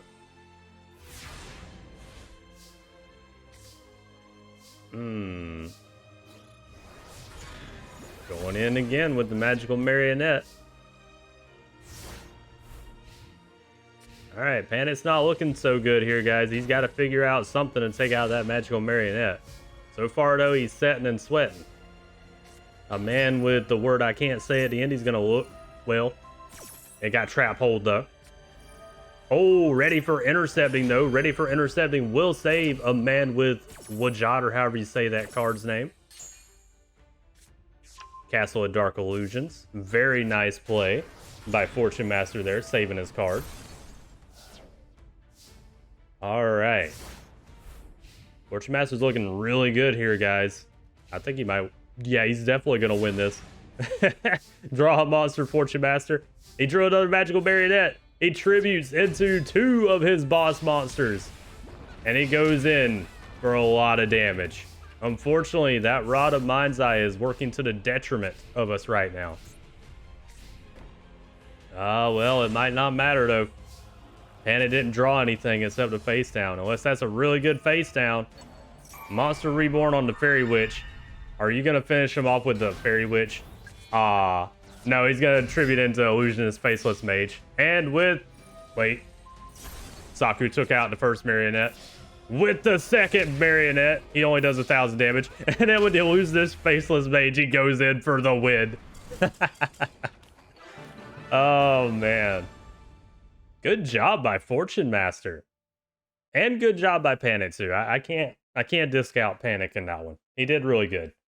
Unfortunately, though, especially in this one, it seems like he didn't quite get what he needed to be able to take advantage of the field at all. Plus, he was just overpowered by Magical Marionette there. All right. Panic, unfortunately, has lost. Let's go on to the bracket. 2-1 victory. Not bad by Fortune Master. I'm more impressed every time I see Fortune Master fight. He might not have the best deck in the tournament, but he's got the... Ooh, excuse me. I had a hiccup. He's got the gumption to go far, is what I was going to say. I apologize in advance for the hiccups, guys. I don't know why they come on so sudden half the time. Anyways, that was a great one. Let's... This one's gonna be good. Ooh, wait a minute. All right, we got Mr. Clown versus Tristan Taylor. Don't laugh, guys. Tristan can do it. Let's be honest, too, though, for a second. Mr. Clown hasn't quite performed ever since the Kaiba Corp invasion either, where he really dominated with Clown control. But he's still running the same cards, too. You know, he can do it again if he really wants to. Clown control could win. But can Tristan Taylor shut it down? Because Tristan Taylor is not running his standard deck anymore. He's running some pretty decent cards. I'm curious to see what he can do, especially with one of them. Y'all don't know about it yet. I'm excited to see it. When we see it, you'll know. Because I'm going to be excited. Anyways, let's get on with it, guys. Mr. Clown versus Tristan. Let me get him ready. Alright, ghostlings. We're back. And we have Mr. Clown, Clown Control, and his Bickery Box versus Tristan Taylor and his Launcher Spider. Who do we think's gonna win, guys? I know what you guys are saying too. I know what you're saying. You're saying Tristan's gonna lose, right? Yep. I know what you guys are thinking. You're saying Tristan, you know, he's not gonna have any chance in this. I believe in Tristan though. Plus, Tristan isn't running a completely garbage deck right now. He actually has cards that probably can deal with Clown Control if he's able to get to them. But he also needs to make sure that Mr. Clown doesn't set up either. If Mr. Clown gets set up, it's probably over for Tristan. I'm gonna be honest here. Let's see what happens though. Mr. Clown has a pretty decent hand so far. Pot of Greed is also really good. Tristan starts out with a lot of sets to begin with. Okay.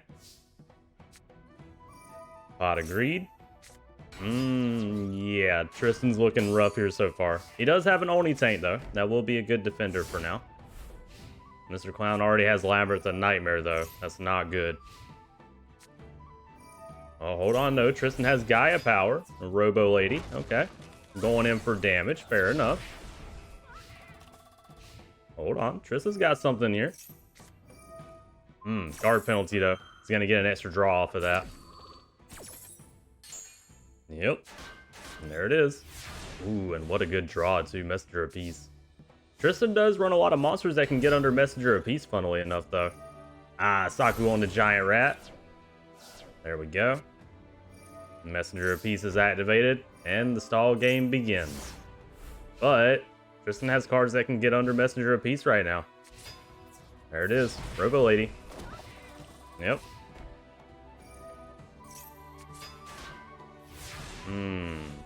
What we thinking, Mr. Clown? What we gonna do? You got plenty of options. Brass Clown. Robo Lady is gone. Desert Sunlight on Crass Clown. It's already set up. There it is. Class Crown's effect activates due to Labyrinth and Nightmare. Bounces back to the hand. Love to see it. Oni Tank is back again. Goes in defense. That's about all Tristan can do at the moment. Dust Tornado. Ooh, damn. That's unfortunate. He lost his Justy Break. Yes, Tristan runs Justy Break. Oh no. That's really unfortunate for Tristan there. That's a good card of his. Oh, and he doesn't have anything. Ugh.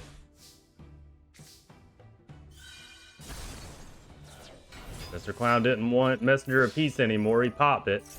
Half or nothing though. Choose half. We go in for half damage here. Okay. Tristan's still in a lot of trouble though. We got two of the Dream Clowns and a Crass Clown here. With Labyrinth and Nightmare on the field, it really is the nightmare right now, honestly, for Tristan. He activates another Gaia Power, and that's all he does. Oh no, what does he have in the hand? Tristan only runs like one brick and Launcher Spider. He only has one of them. Oh no. Here we go. Bickery Bots is here. The boss monster for Mr. Clown. And we're going in with the Dream Clown beat down into Bickery Bots. The boss monster finishes off Tristan in round one. Damn. Unfortunately, Tristan couldn't quite get going in round one here. That's unfortunate. But it is what it is. Alright, let's go to round two.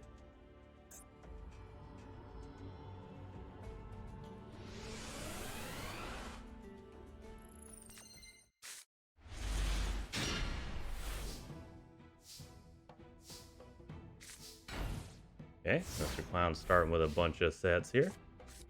Labyrinth and Nightmare is once again on the field too. Pot of Greed by Tristan, no, hold on. Robo Yaru goes in. It can't take out the Dark Hex Seal.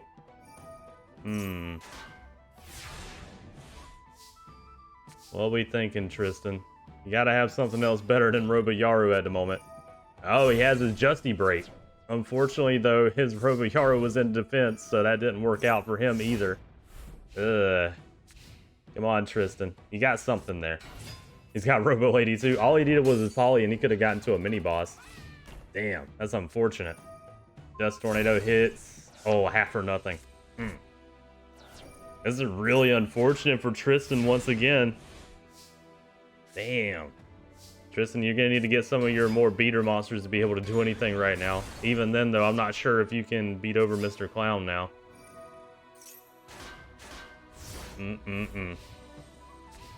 Guys, Tristan's in a lot of trouble. Well, Dark Hole, though. Hold on. He just Dark Holed Mr. Clown, and he didn't have anything to capitalize on that. That's not good. The boy Dream Clown is here. He's gonna go in for the Dream Clown beatdown once again. Oh no. Damn.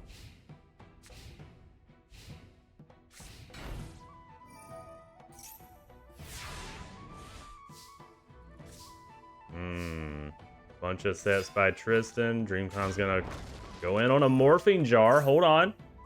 Tristan did need a new hand. This might be useful. Hold on. Tristan just got an entirely new hand here. Can he do anything with it? Heavy Storm. That's actually a really valuable Heavy Storm right now. We activate Zero Gravity and Labyrinth, though. Zero Gravity's going to put Dream Clown back in attack mode. That was actually a really valuable one, though. Heavy Storm is a really good hit right now. Gaia Power, Giant Rat takes out Dream Clown like it wasn't nothing. Heavy Storm is definitely what you want to do against Mr. Clown. He relies a lot on the back row. Fissure on the Giant Rat, though, and it can't float. Damn. Well, wait, though. Call it a haunted on the boss monster. Launcher Spider is back from the grave, and he's on the field standing tall. All right, Tristan, you got to take out that Dream Clown, man. There it is, yeah. You know what to do, Tristan. Dream Clown and Giant Rat are gone. Giant Rat's going to bring out another Giant Rat, though. All right, Tristan, you got to be really careful. He's got his boss monster here, though. I'm liking this.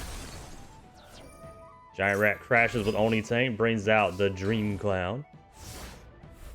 Tristan, you got field control, man. What are we going to do with it? Acrobat Monkey, okay. Dream Clown's gone. Acrobat Monkey surprisingly can take out the Crass Clown with Gaia Power. Hold on. Tristan's turning this around.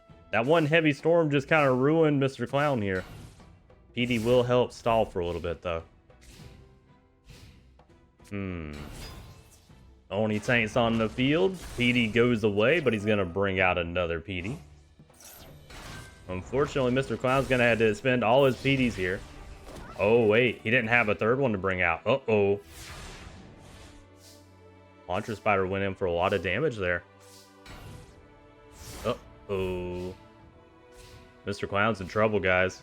He hasn't drawn any of his back row that he needs. Grass Clown is gone. And every other monster goes in. Oni Tank, Giant Rat, and with the boss monster, Launcher Spider goes in for the win. Wow. Good job by Tristan. It wasn't looking good at the beginning there, but he did it. Okay, hold on. We got a game. We got a hell of a match going on here, guys. Hold up. I'm ready.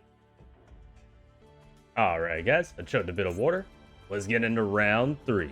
Tristan, can you do it, man? You won the last round. What are we thinking? Oh, well. You know, Pot of Greed kind of fixes this, but that's not quite the hand you want from Mr. Clown. That's a lot of sets by Tristan over there, too. Okay. Well, there we go. We got a Crass Clown. Pot of Greed. Got 2 Crass Clowns now. One's on the field, and... oh, Morphing Jar. Damn. That was a pretty good Morphing Jar. Okay. Tristan's got a whole new hand now. That was really good by him. Overdrive's here. Crass Clown is gone. And Mr. Clown lost a lot of support, too. He lost Zero Gravity, 2 Dust Tornadoes, 2 Zero Gravities, and a Messenger apiece. Ugh. But he did draw his level limit. Okay. Oh, Mr. Clown's back in this then. He only needed the one card. Spot agreed by Tristan. Ooh, and a heavy storm. That he hit a lot of his own stuff too, including a Justy break. I saw that. But now Tristan can go in. Okay, Petey goes into another Petey. Petey's gonna do the same thing again. And there's the third. Alright, that was a pretty hefty, heavy storm by Tristan. He did get through area level limit, but he lost a lot of his back row too. That's a little concerning. Alright, Giant Rat going in. Overdrive as well. Dream Clown didn't stand a chance, and Tristan's going in for the damage. Hold on, that heavy storm might have actually been really valuable here if Mr. Clown doesn't draw anything else. You know what? I might have to take that back. That heavy storm was costly for Tristan, but it seems like it's been working out for him. Both overdrives go in. Mr. Clown's got one more turn. He's in a lot of trouble. Uh-oh. Wow. Monster Reborn on the Morphing Jar. That's about all he can do. Puts down the Dream Clown, and that's GG, guys. Mr. Clown lost. Fissure on the Morphing Jar. It's gone. Gaia Power is here. And just like... Wow. Just like that with Overdrive. Gaia powered.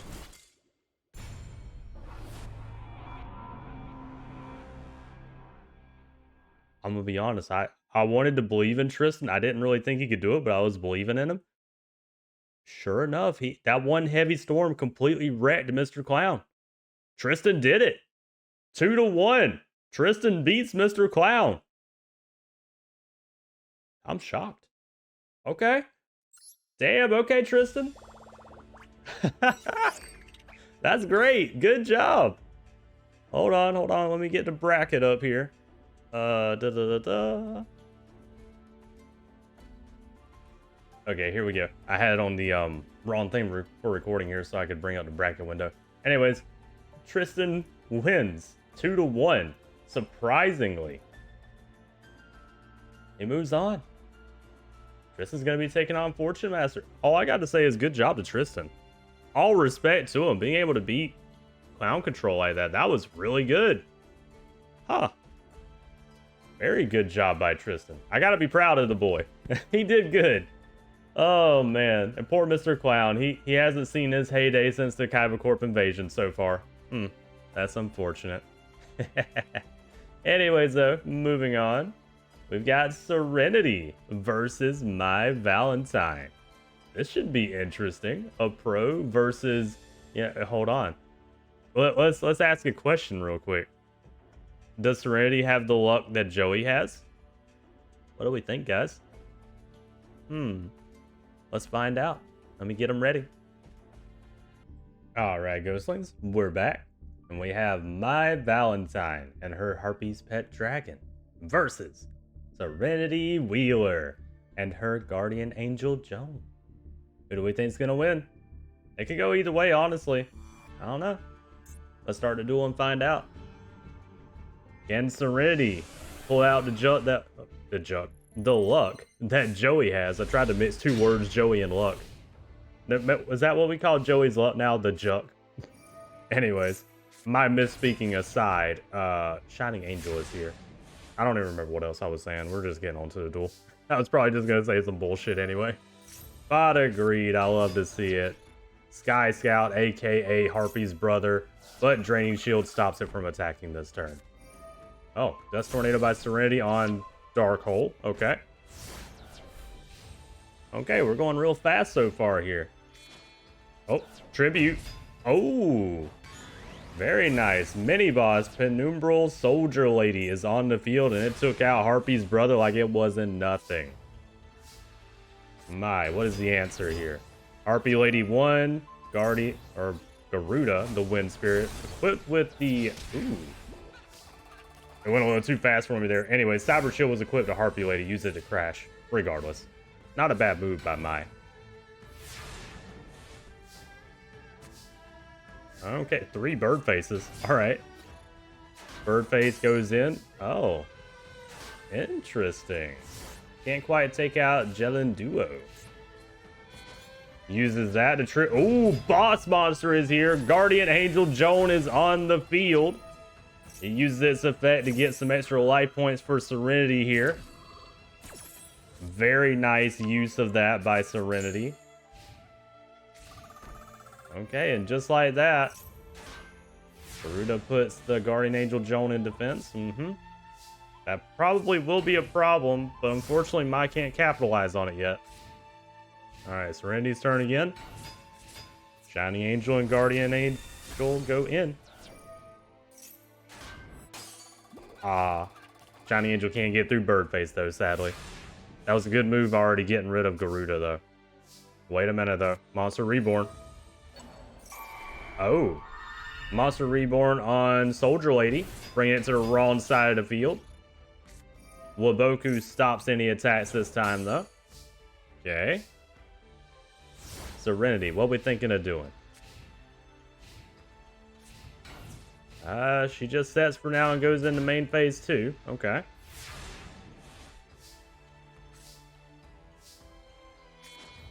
Double tribute into Harpy's Pet Dragon Dub. Ooh. That was a lot of burn by Solar Ray. But Harpy's Pet Dragon, the boss monster, is on the field. Wing Karibo is gone. Uses its effect, so you can't take any battle damage. And just like that, Serenity's in a lot of trouble now. Force Back puts that card back in the hand. And I think just like that, guys, Serenity might have lost here. Who knows, though? Harpy's brother back on the field. Shining Angel is gone. It'll float into another. That one also is gone. Floats into Maiden of the Moonlight, which unfortunately did not stand a chance against Harpy's brother. Serenity, what can you do? Monster Reborn? Okay. Guardian Angel Joan is back. Slams it on the field. Trap Hole gets rid of the Dancing Fairy, unfortunately, but at least the boss monster is here, and it is more powerful than Harpy's Pet Dragon at the moment. And just like that, Serenity turns around the duel. Okay. Interesting. I thought Serenity might have been done there, but no, she turned it around. One Monster Reborn was all she needed. Harpy Lady 1 is gone.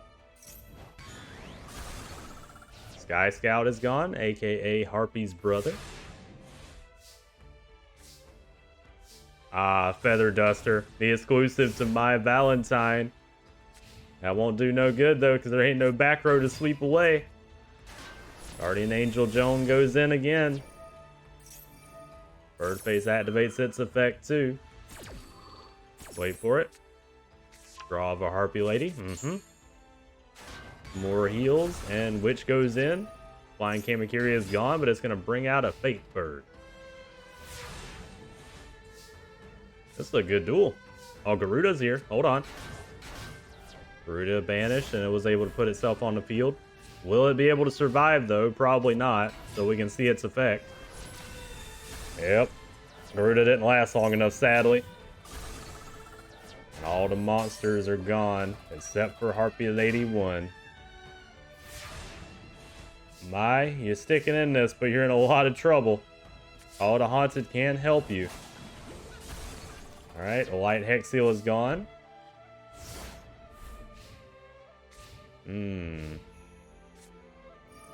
Oh no, Fissure on Harpy Lady 1. And Call it a Haunted on Harpy's Pet Dragon. That will stop the Forgiven Maiden. Guardian Joan puts it right back in the graveyard. Just like that, there's no field. Mai's in a lot of trouble. Uh-oh. Venus Wing Blast will not save you, Mai. That's GG. With the boss monster. Venus Wing Blast. Yep. Puts it back in the deck, but it's still over. Maiden of the Moonlight goes in. And just like that, Mai, surprisingly, after doing well in the first portion there, I mean, Serenity brought it back. And she held a control after that. Damn. Alright. Mai, you're in a lot of trouble here. Round 2, let's do it. Can she roll it back here?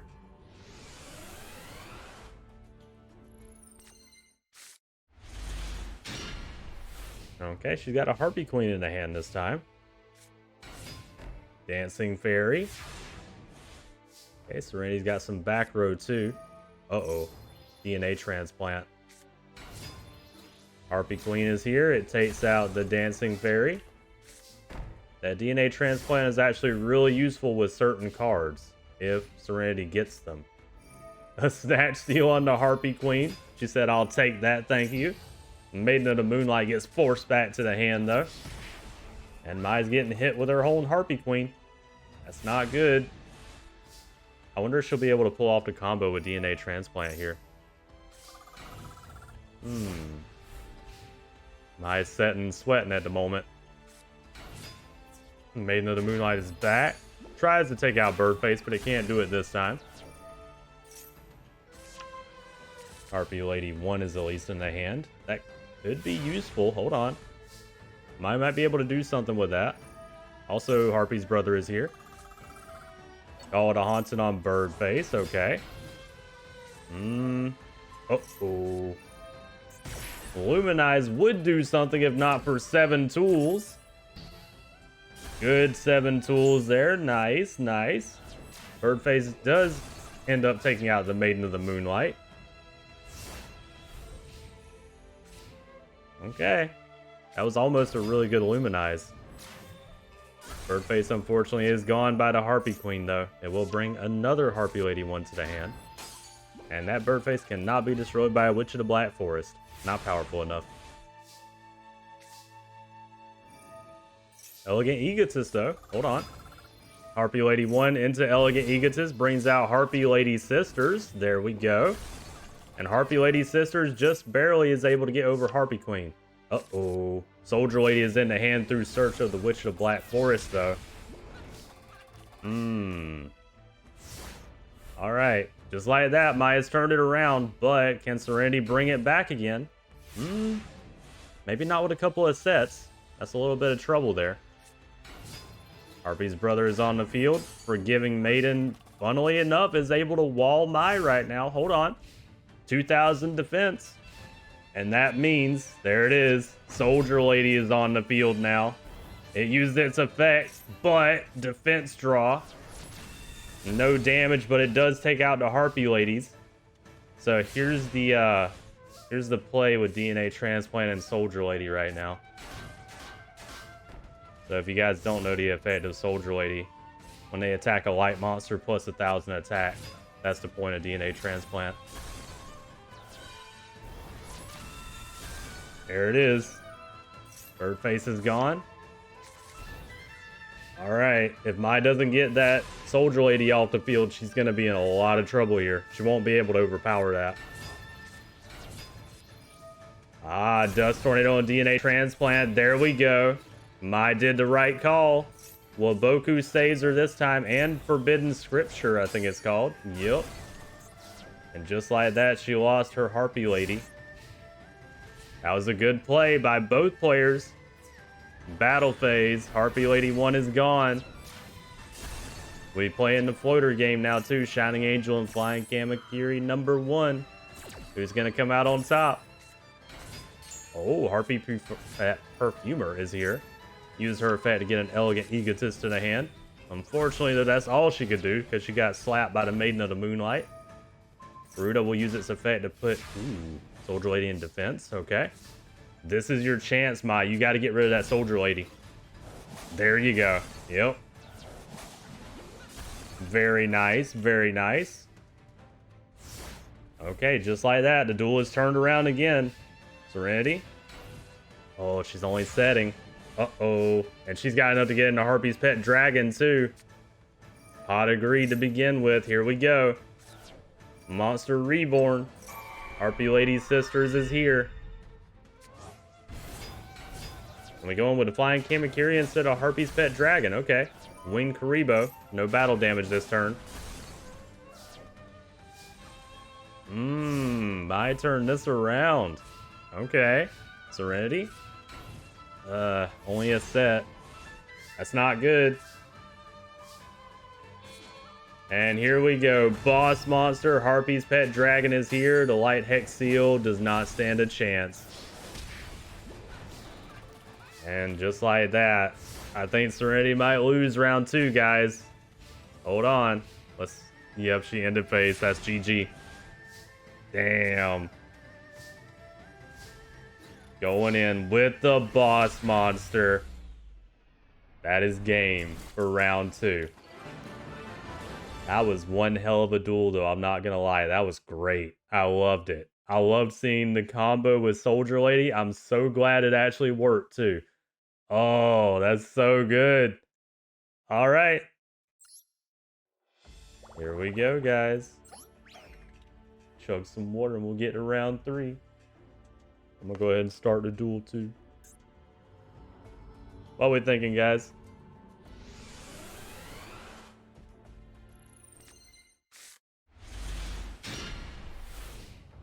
All right.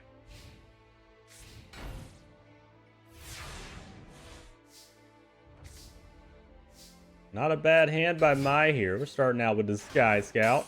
Oh, there's that card again, though. Jellin Duo. Does she have Guardian Joan in hand? No, but she has a Dark Hole. Okay. Interesting. Serenity wants to go in with the Shining Angel. Maybe she should have waited on that. Call it a haunted, but Dust Tornado pops to call it a haunted. Okay. I see what Serenity was going for there, but unfortunately that didn't quite work out. Garuda and Flying Kamakiri are here, but Waboku says nope, you're not doing anything. That will allow Flying Kamakiri to float, though. And Mai's apparently going to take advantage of that to thin out the deck a little bit. And what's she going to end on? Probably Perfumer? No, she goes with Harpy Lady 1. Okay.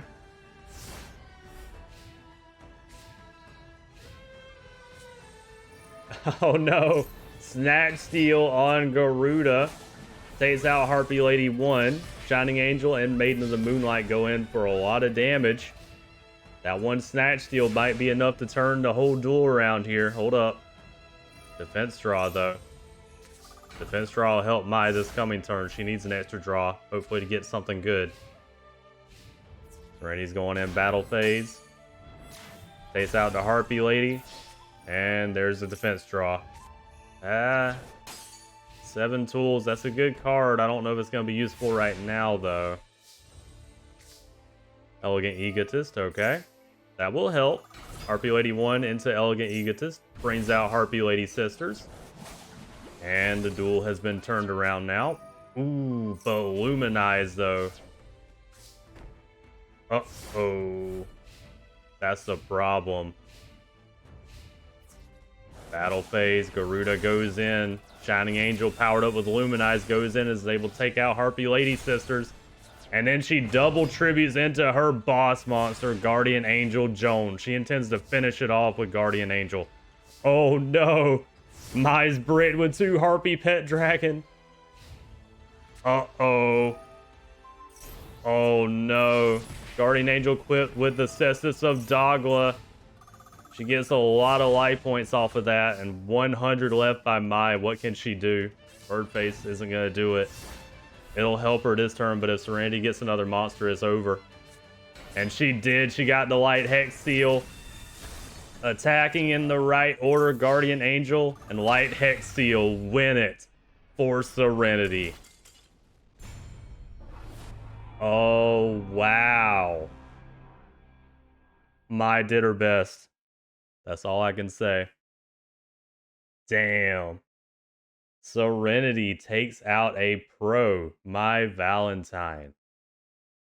But it was not an easy duel either. That was a good-ass match. All 3 matches were really good. Oh. That was great. I love that a lot. Alright, let's go to the bracket, guys. Serenity, 2-1. There it is. Alright, Serenity moves on. Sorry, Mai. Unfortunately, it didn't make it this time. Oh, I've been waiting for this one. Yeah. Oh no.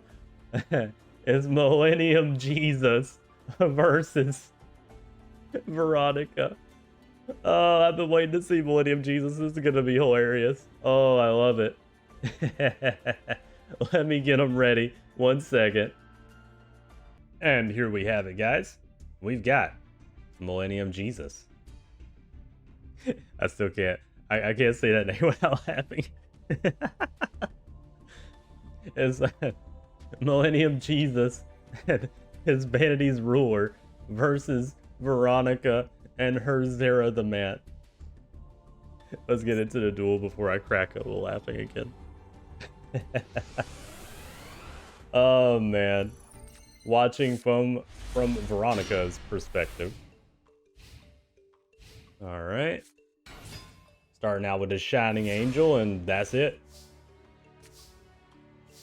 Okay. Manju into Zera, and we already have Zera Ritual. There we go. We're already gonna see the boss monster on turn 1. Here he is, guys. Zera the Mant is on. Ooh, excuse me. I had a hiccup in the middle of that. Zera the Mant, I was gonna say, is on the field. All right. I hate that I had a hiccup in the middle of that. I like to do like a full announcement for the boss. Full announcement for the boss monster, but Dark Hole kind of got rid of him though. Hysteria Fairy gets hit with the trap hole and we're left with nothing. All right. Okay, what are we gonna do, guys? Jin is here. I'm gonna call it Jin. I don't know if that's how you properly pronounce the guy. Jin, Presider of Rituals. Uh-oh, Millennium Jesus is in a little bit of trouble here. Might be sweating and sweating over there. Hold on. Familiar Knight is on the field. Witch is gone, but it can search a card. Okay, we're bringing another Hysteric Fairy. That'll be useful next turn. And just like that, Millennium Jesus isn't looking too good. Hold on. Dust Tornado on the face down. Activates reinforcements. Okay.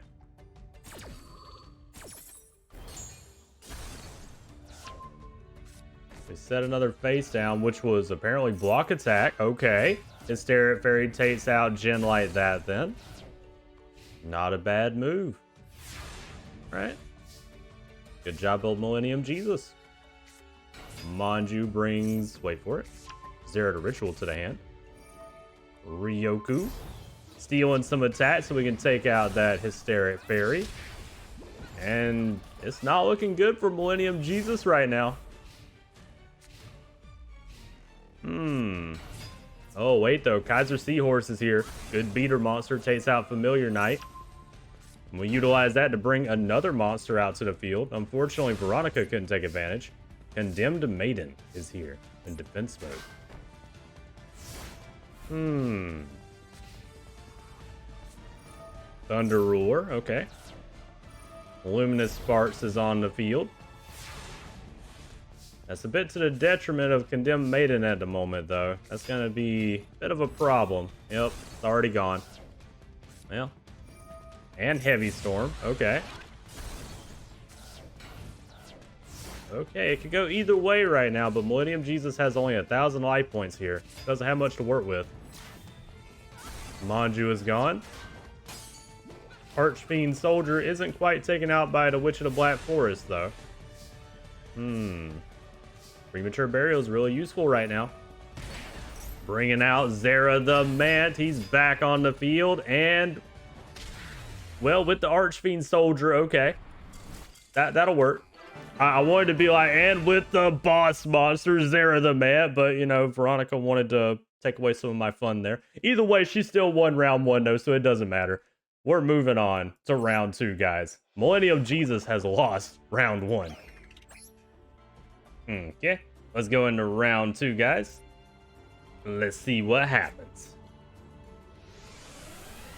Alright, Veronica, if you don't mind, don't take the wind out of my sails this time, you know? Attack with Zera. I wanted to see the boss monster do it, you know, make the full announcement. The boss monster takes out the opponent. You attack with Archfiend. Yeah, you kind of took the wind out of my sails there. I'm not gonna lie. All right, Manju is here though. He brings a Zera ritual to the hand, and she uses it. Veronica's going into her boss monster. Here it is.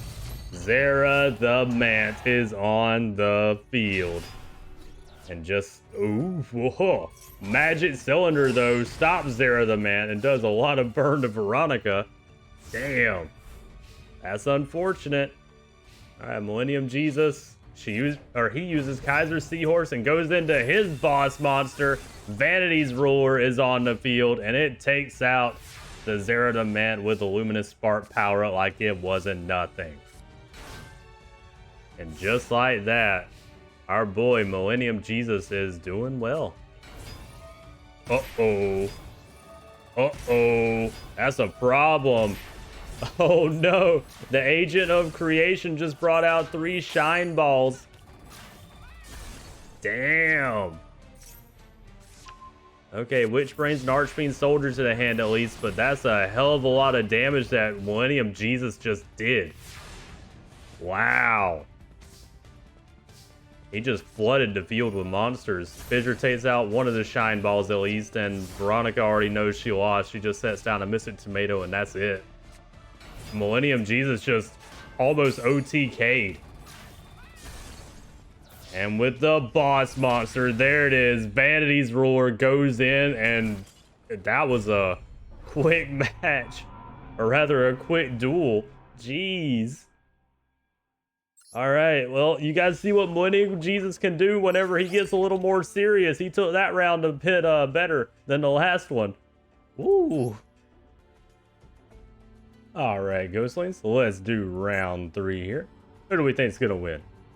Also, I apologize in advance to you guys, and also Willow, we're going to have to do a lot of cuts here in between rounds and stuff. I'm drinking a lot of water, getting up and stretching a lot. You know, obviously it's a really long tournament this time around. So I'm just trying to make sure to take care of myself so we can continue to do them. Anyways, oh, well, Bottomless gets rid of Archfiend Soldier, but Darkhold also gets rid of the Shining Angel of Millennium Jesus. So we're starting out all anew again. All right. Fun duel so far. Millennium Jesus, what you gonna do? You're gonna get Trap Hold by Trap Hold's gonna hit Hysteric Fairy. Okay, we ain't got nothing on the field. We're playing almost the top deck game at the moment. Warrior Zera did make it to the field though, and he does a good bit of damage. Millennium Jesus, what is your turn? Hysteric Fairy, you had 2 of them. Okay. That easily beats over Warrior Zera, and you got no back row. Yeah, that's not good. Uh-oh. Fissure on Hysteric Fairy, and I see what's gonna happen. Manju's gonna bring Zera Ritual to the hand. Yep. Going in for damage, and next turn we're gonna see Zera the Mant. Millennium Jesus with a Pot of Greed. Love it. Ooh. The Agent of Venus. He's gonna use that to bring out all his shine balls. Nice. Takes out Manju and then goes in for 1500 with all the shine balls combined. Not bad. And if they all survive too, or at least some of them, he's got a tribute into Vanity's Ruler. Manju, here we go. Zera's in the hand, and we're about to see it. Veronica's boss monster, Zera the Mant. He's on the field. There he is.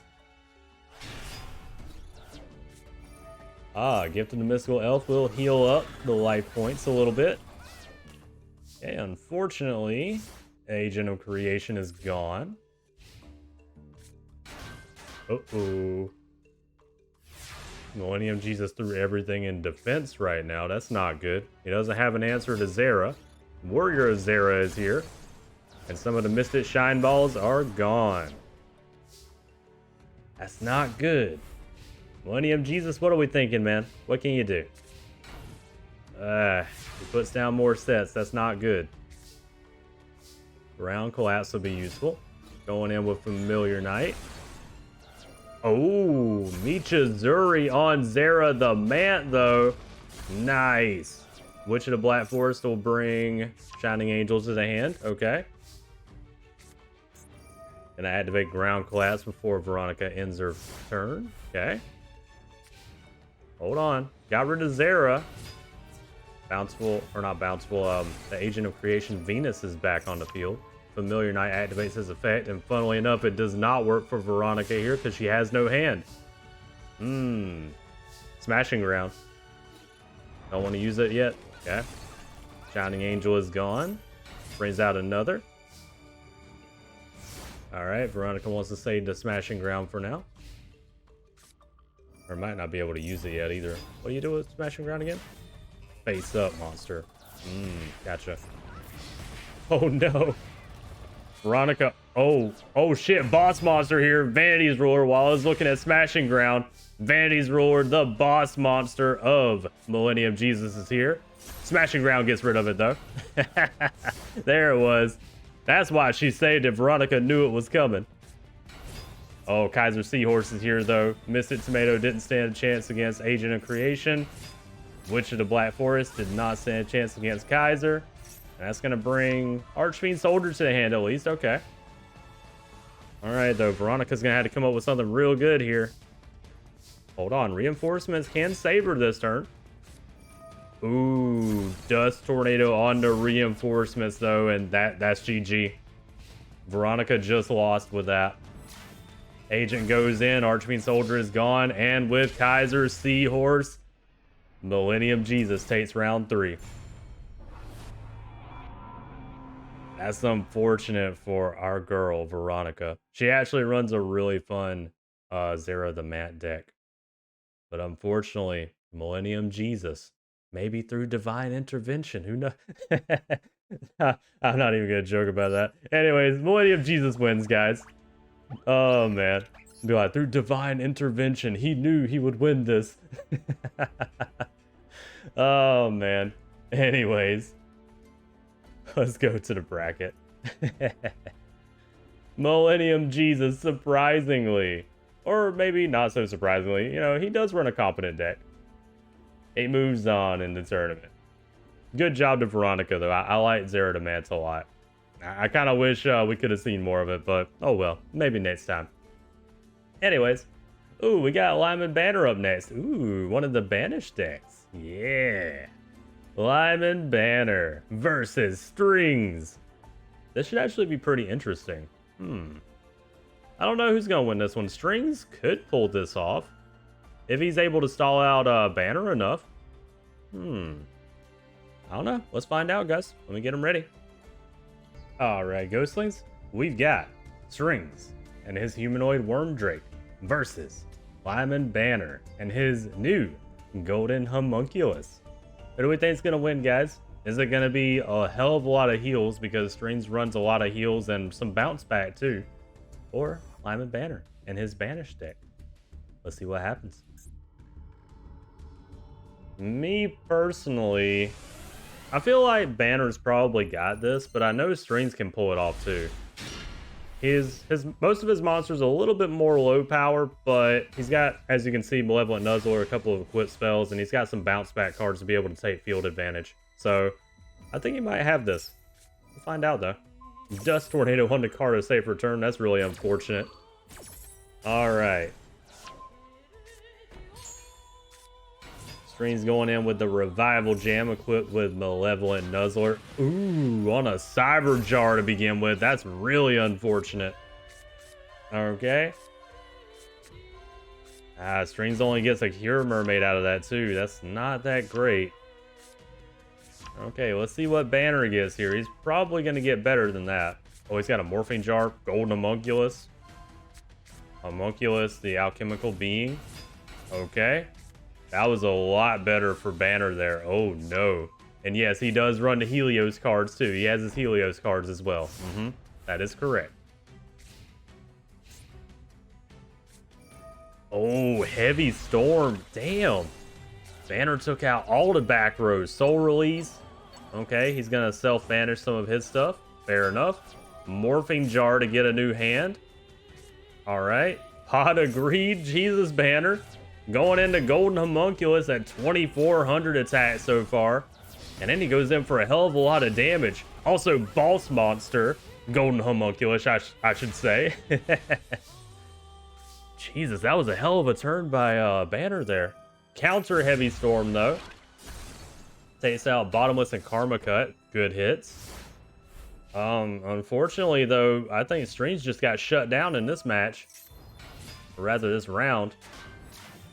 Hey, going in for damage and wow, with the boss monster. Draining Shield saves him this time, but he almost went for exact damage. Wow. Okay, hold on, Strings.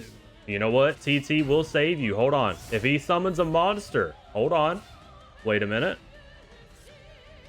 No movement of Cross out though, and Macrocosmos. Oh no. I was just about to mention Macrocosmos. I was like, we haven't seen it yet. And he brings out Helios. Card destruction. You don't need to do that, Banner. You already won. With the boss monster, Golden Homunculus. Banner shut down Strings there. Jeez. Ooh. All right, guys. Well, y'all can see Banner ain't playing around. He's got a competent deck. He can actually do some damn work. Unlike his last jar themed deck. No, this one's serious. He's in an actual tournament here. He's playing to win. Damn, though. Strings, I'm so sorry, dude. You got absolutely shut down. Fuck. All right, let's go into round two. I don't have anything else to say other than I feel bad for Strings. All right, Strings, come on, man. Hopefully he don't get shut down this time. Abyss Soldier, that's one of his better cards. Okay. He's going to start out with the Revival Jam again, though, and a Malevolent Nuzzler. Fair enough. All right, Banner, what you got? Banner setting again, huh? I don't know. That could be dangerous. Abyss Soldier is here. Karma Cut. Getting rid of and banishing Revival Jam. Shining Angel is gone, but it will bring out Golden Homunculus. I thought so. Boss Monster is on the field. But it isn't set up yet, so it only has 1500 attack at the moment. MST to hit the Draining Shield. Okay. Alright, Banner seems to have gotten a worse hand this time around. Malevolent Nuzzler on Abyss Soldier. Okay. Interdimensional Matter Transporter. Oh, that's another one of his good cards, too. Banisher of Radiance. Okay, Golden Homunculus is back again. Maybe Banner can do something here. Never mind, he can't do shit. He didn't draw anything. He's sweating now. Going in with the Abyss Soldier again to take out the Golden Homunculus this time. Banner apparently drew a bad hand this time around. Dark Core. We're gonna banish out that Abyss Soldier. Fair enough. Strings is almost getting countered here a little bit too, because obviously Revival Jam is meant to come back to the field. That got completely countered though. Revival Jam is also banished. He didn't draw any monsters either. Neither player did. Okay. We have a Penguin Soldier on the field waiting to bounce back cards, but we're not drawing any monsters yet. All right. What are we thinking, Banner? Anything? He does have a Golden Sarcophagus. Okay. Oh, he wants one of his beater monsters. Fair enough. Fair enough. He'll have that in a couple turns. Abyss Soldier, beater monster of Strings, is here. Goes in for 2500. That's a lot of damage. All right, Banner, what we thinking? What you got over there? Anything? That set could be dangerous. We saw that he had Cyber Jar and Morphing Jar. But Penguin Soldier bouncing itself back. Nice job by Strings. Pure Mermaid and Abyss Soldier go in. Good play by Strings, and probably a good call too. I don't know what that card is yet, but it was probably something that would cause a problem. Alright, he has a beater monster in hand now. Use it to take out a Pure Mermaid. And that's all Banner can do. Damn. I wonder what he has in his hand. He might be bricked, actually. He might have his Helios cards along with another couple of Golden Homunculuses. Salvage to bring out a couple of cards to the hand.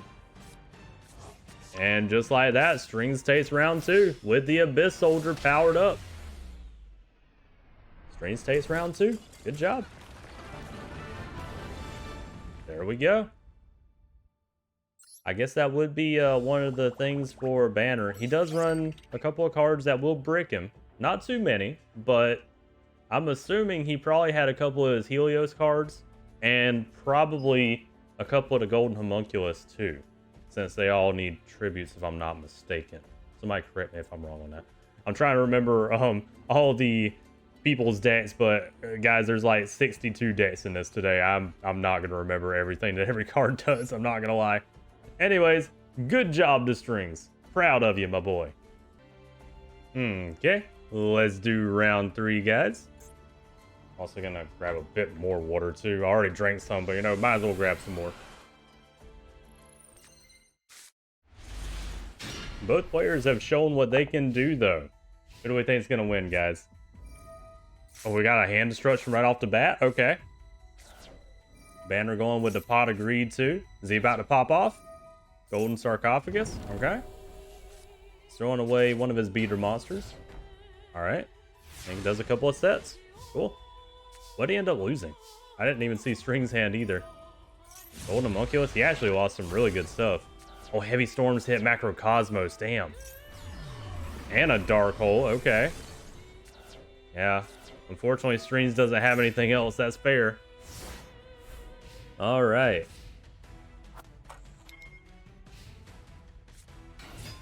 Oh, Beater Monster, Alchemical Being is here, but Draining Shield will take that attack and add it to the life points of our boy Strings here.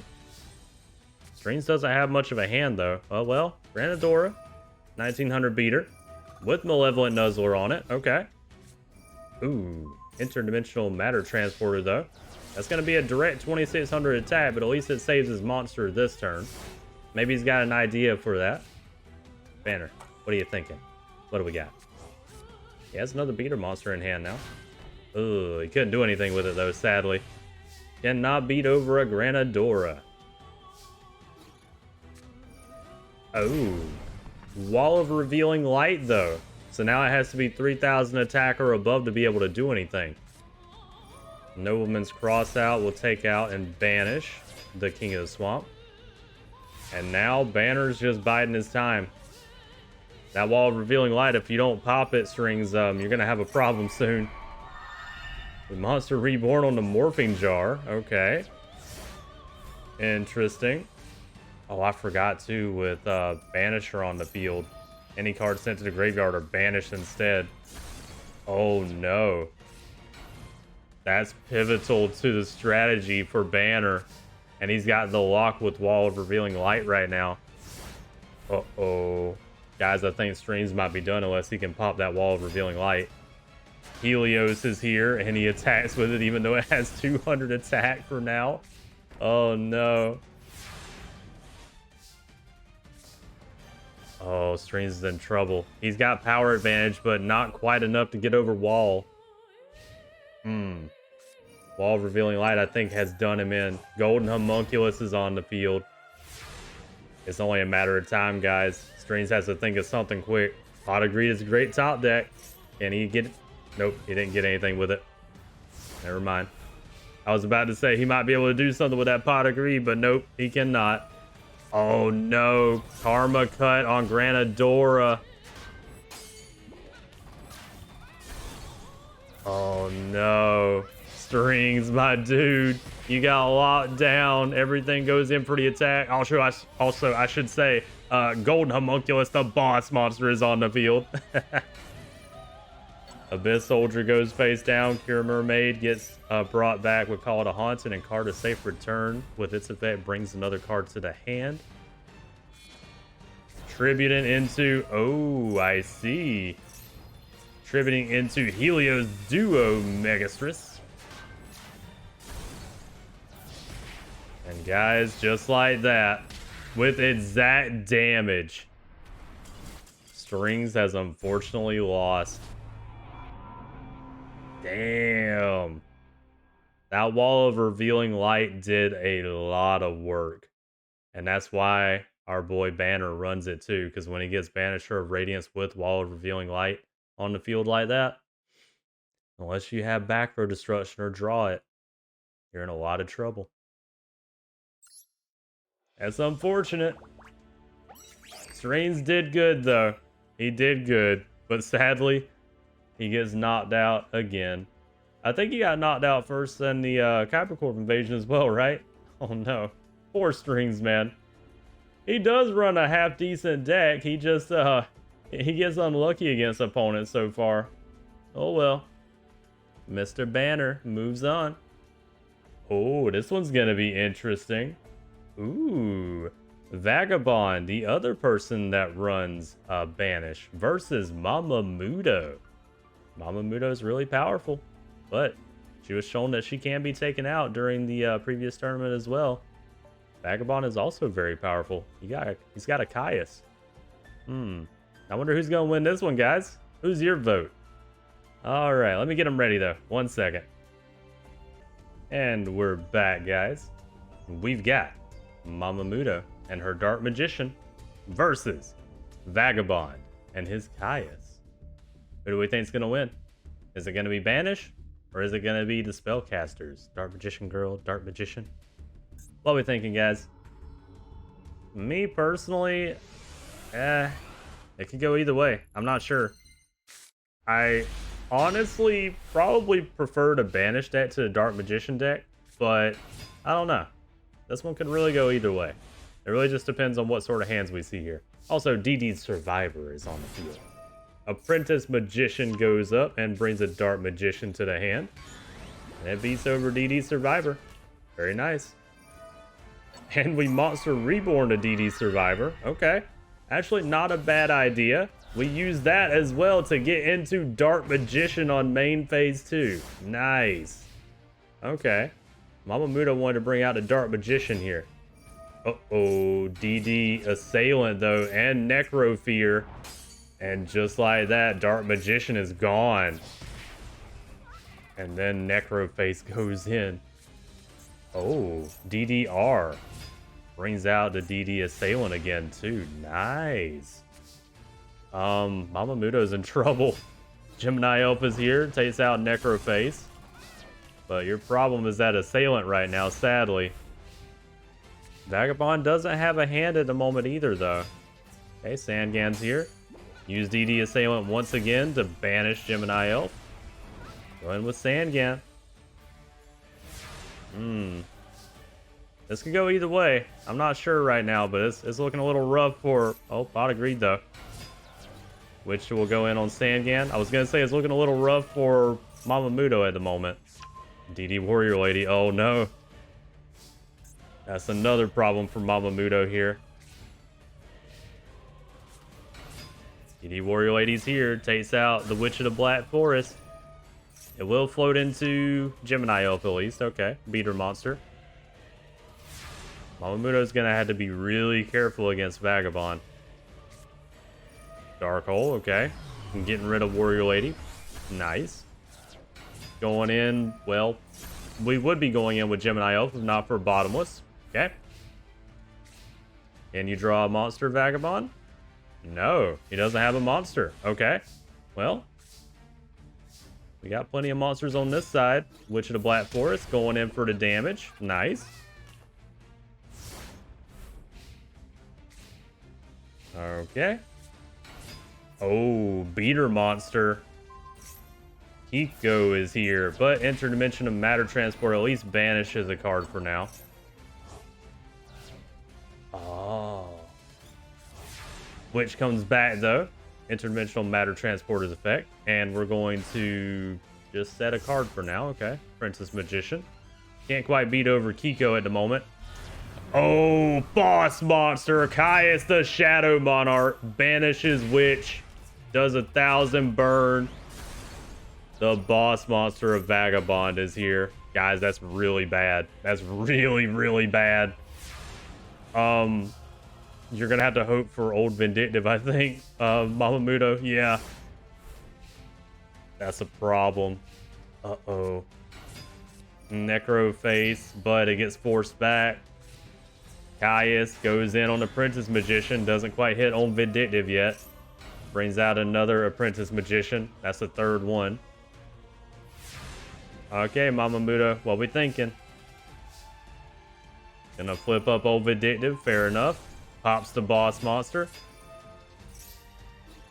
And we're going in for the damage. Ooh, Dimensional Wall though. 1600 damage back to Mama Muto from Magician's Valkyria. Okay, we got another Necro Face. That's gonna bring DD Assailant back into the deck. And also a bunch of cards for Mama Muto as well. And then that Magician's Valkyria got taken out too. That's a 1900 attack Necro Face now. Mama Muto is not looking good here, but she can still pull it off. Princess Magician is gone. It can't put in anything else. Okay. Hidden Spell Book. We're bringing back a couple of spells. That's actually good. Putting them in the deck. And Mama Muto can only set a face down at the moment. She can't beat that 1900 Necro Face. DD Trainer is here. And funnily enough, with 100 attack against the Unhappy Maiden, that was really lucky by Vagabond. I don't know why he's attacking with that card. Magician's Valkyria, equipped with Mage Power, goes in and does a hell of a lot of damage to that DD Trainer in attack mode. I don't know if Vagabond was playing with Mama Muto now or what, but... Oh, Karma Cut. There it is. Magician's Valkyria is gone. And the other one, too, that was in the grave. Unhappy Maiden is gone. That ends the battle phase. There was only one monster anyway. Mama Muto, you gotta draw something. Oh, no. Dark Magician. She bricked and she doesn't have anything to stop Necroface, I don't believe. Grave Retribution, 200 burn. Grave Robber's Retribution, anyway. And just like that, Necroface powered up to 1900 goes in for the win on Mama Muto. She lost round 1, but she put up a hell of a fight there. Wow, she even got rid of the boss monster, Caius. That was a good duel there, too. Alright, let's go into round 2. I ain't got nothing else to say.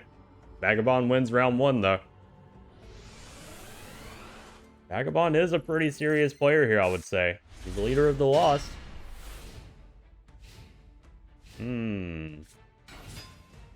Vagabond only starts with the Sangan for now. I'm excited to see more of the combos from Vagabond, though. He didn't really show off much of them last turn, or last round. Magical Dimension on Apprentice Magician. There we go. Moving into Dark Magician Girl. Sangan at least gets a search of DD Warrior Lady to the hand for Vagabond. But now Vagabond has to deal with, oh no, a very powered up Dark Magician Girl. That's 3,500 attack. Shit. Oh well, DD Assailant, yeah.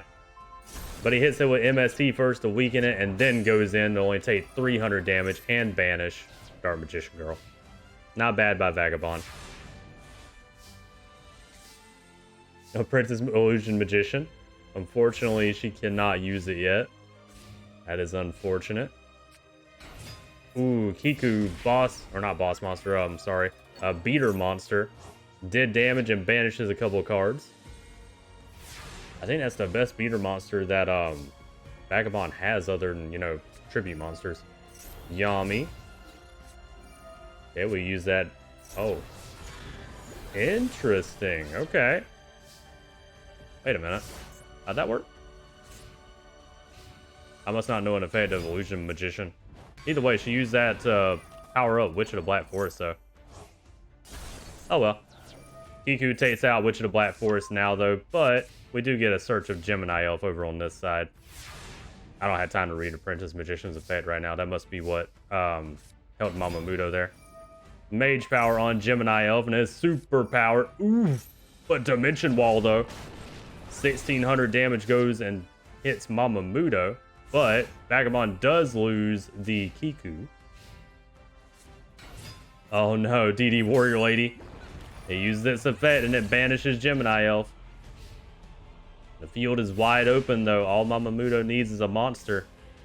Uh-oh. She only drew her field spell though. Alright, Vagabond, what we thinking? We're going in with a Sangan. Oh no. 1,200 damage due to it being powered up by Yomi. Mama Muto. Dark Hole. There you go. The only problem is Sandgan's gonna search up a monster, so now Vagabond has a guaranteed monster this turn. As DD Warrior Lady. It's a great card. Guys, Mama Muto might be screwed here. DD Survivor's on the field, the other beater monster of Vagabond. Mama Muto only has 900 life points left. Magician's Valkyria. There we go. 1800 beater. It matches up with DD Survivor. But we know he has another monster in the hand. Soul Release. We're going to banish some monsters from Mama Muto's side. And DD Warrior Lady. There it is. I knew that was coming. And with DD Survivor, Mama Muto gets 2-0'd by Vagabond. Wow. That's surprising.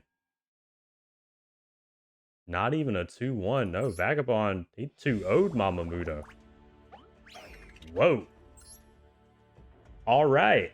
I'm not going to lie. I'm a little surprised by that, but, well, Mama Muto lost 2-0. Okay, then. That is unfortunate. 2-0. Mama Muto is out of the tournament. Or rather, she's probably just on the side watching Yugi, honestly. Oh, this one's going to be good, too, though. We got Banish Deck versus Banish Deck. Ooh. That should be interesting. I don't know how Vagabond's going to get through that one, then, because Banner relies on Banish to power up his monsters. So, Vagabond might be in trouble there, actually. Okay. He did beat Mama Muto, though, 2-0. With struggle, but he did do it. He might be able to do it with Banner, too. I don't know. Anyways, let's move on. Oh, Johnny Steps versus Anubis. Yeah, I want to see more of Anubis. Nice, nice. Johnny Steps should be interesting to see, too. I'm pretty sure he runs Ritual Weapon and stuff, or not Ritual Weapon, Fusion Weapon and stuff in his deck for Musician King. Bleh, I can't speak. Anyways, let me get him ready, guys. One moment. All right, Ghostlings, we're back, and we've got Johnny Steps and his Musician King versus Anubis and his Thenan the Great Sphinx. Now, we did see Thenan during the Kaiba Corp invasion, which I was very happy about. I love Thenan. I love the Sphinx cards, too. I run a deck for it at IRL. And actually, my deck is actually very similar to Anubis's, funnily enough. But anyways, y'all don't care about that. We're getting on to the duel. As far as predictions, I don't know. Johnny Steps can pull it off. He has the back row to do it. But Anubis definitely has power advantage. A lot of power advantage. So it's going to be really rough here for Johnny Steps. And he starts out with Luminous Sparks with Lady of Fate. Okay. And Anubis only has face down, surprisingly. Okay. Must not have drew his beater monsters this time around. No, he did not. Only a giant rat. That will float into another giant rat, though. Okay.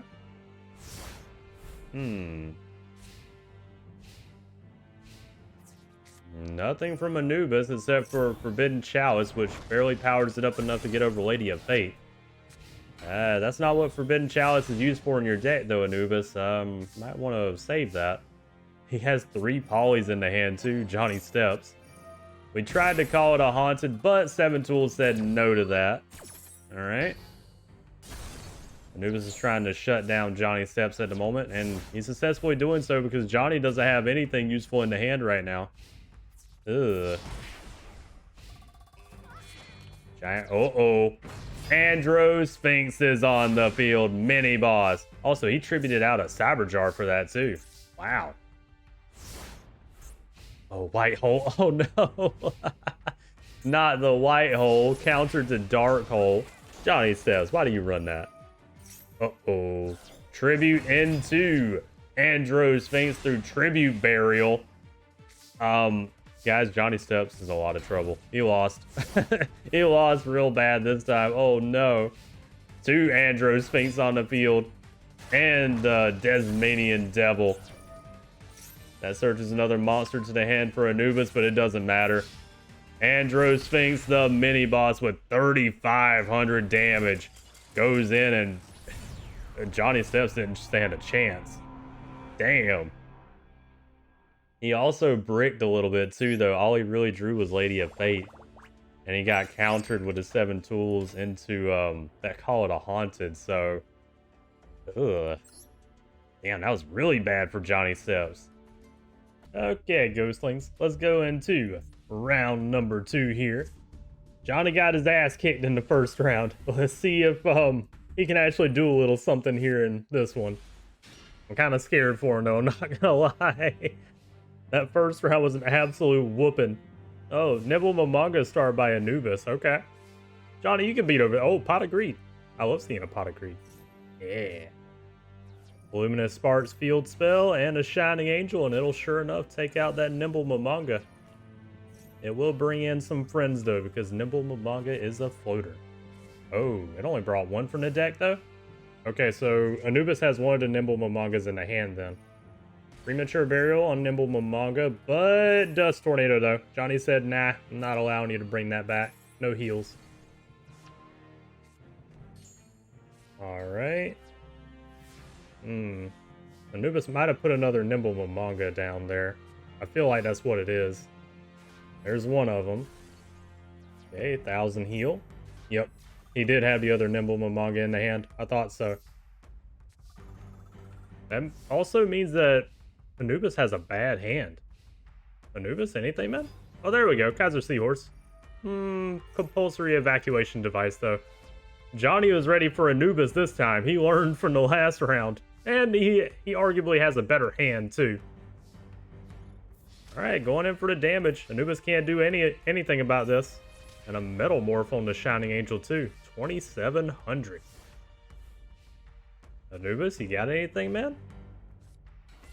Great Angus is here. Rush recklessly will stop it this time, though. Hoshinigan is able to outpower Great Angus. Alright. Anubis, he's having bad luck this time around. That's all this is right here. Light Hex Seal going into the Musician King. Boss Monster is here. And just like that, with the Boss Monster. 2,750 right at Anubis.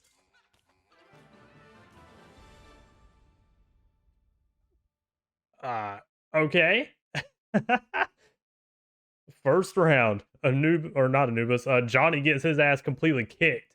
Second round, Anubis gets his ass completely kicked. I don't know what's gonna happen now, guys. Let's go to round 3. Both sides have gotten bad hands in each round here. All right, Ghostlings, so let's go into round 3. Who do we think's gonna win? We got a 1-1 situation.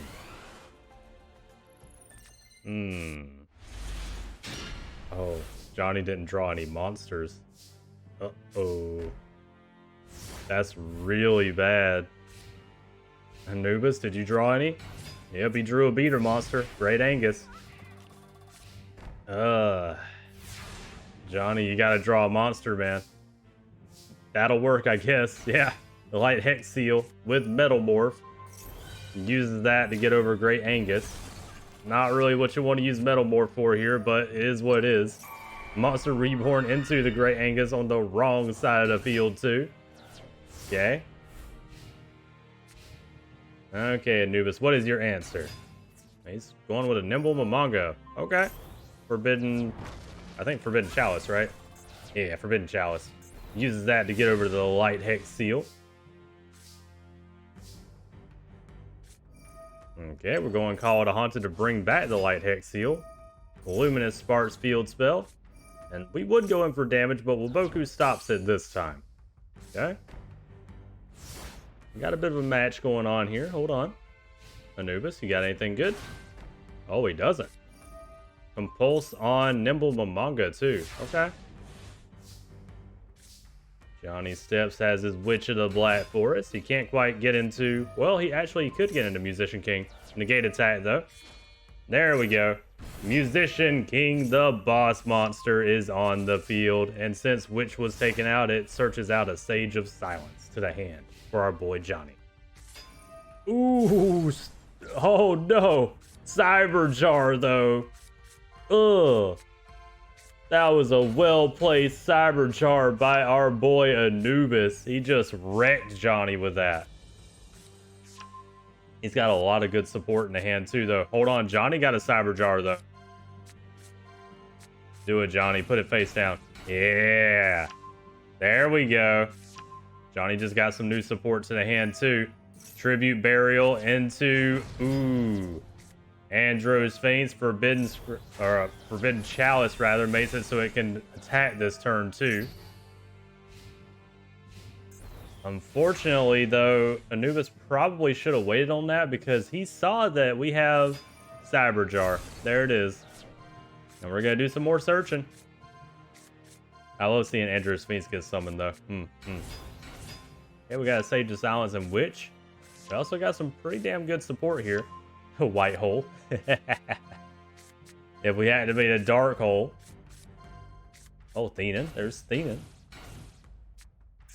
Okay, Pyramidal Light to the hand. That's actually really good for Anubis here. Kaiser is gone. Sage of Silence effect activates, which doesn't do much. Nimble Manga is going to bring a couple of friends to the field. Alright. Another Nimble Manga gone. Does a bunch of healing. Alright, we know Anubis has Pyramidal Light in the hand, so that's going to be a problem. Kaiser Seahorse and Giant Rat, they're going to go in. Witch is gone. Brings at least a Shining Angel to the hand. Not bad. O'Shinigan took a lot of damage and is gone too.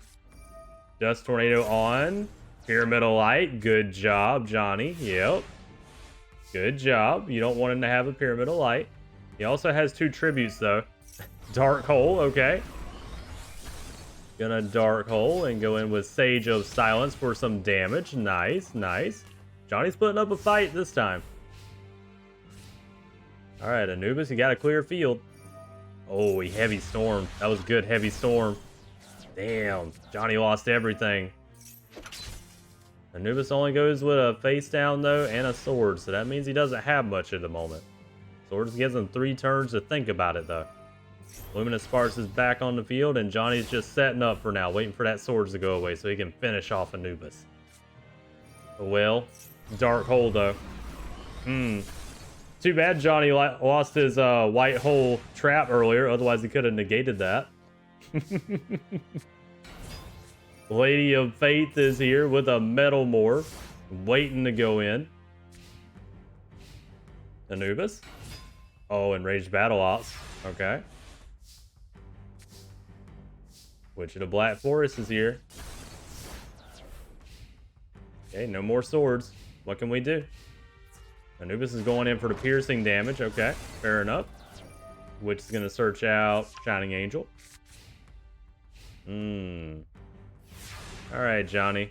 You got advantage. Go for it. Going in with Shining Angel and Lady of Fate. Doing a lot of damage. Guys, Johnny might have this. Hold on. Johnny might have this. Anubis. Oh. Oh, Thenan got summoned.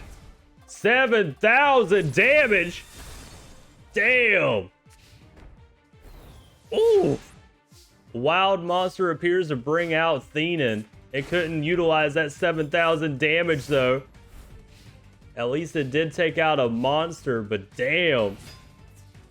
Okay, Giant Rat goes in now. I love that I gotta see Thenan get summoned. I love it. Boss monster of Anubis was on the field for a minute there, and it did some work before it left.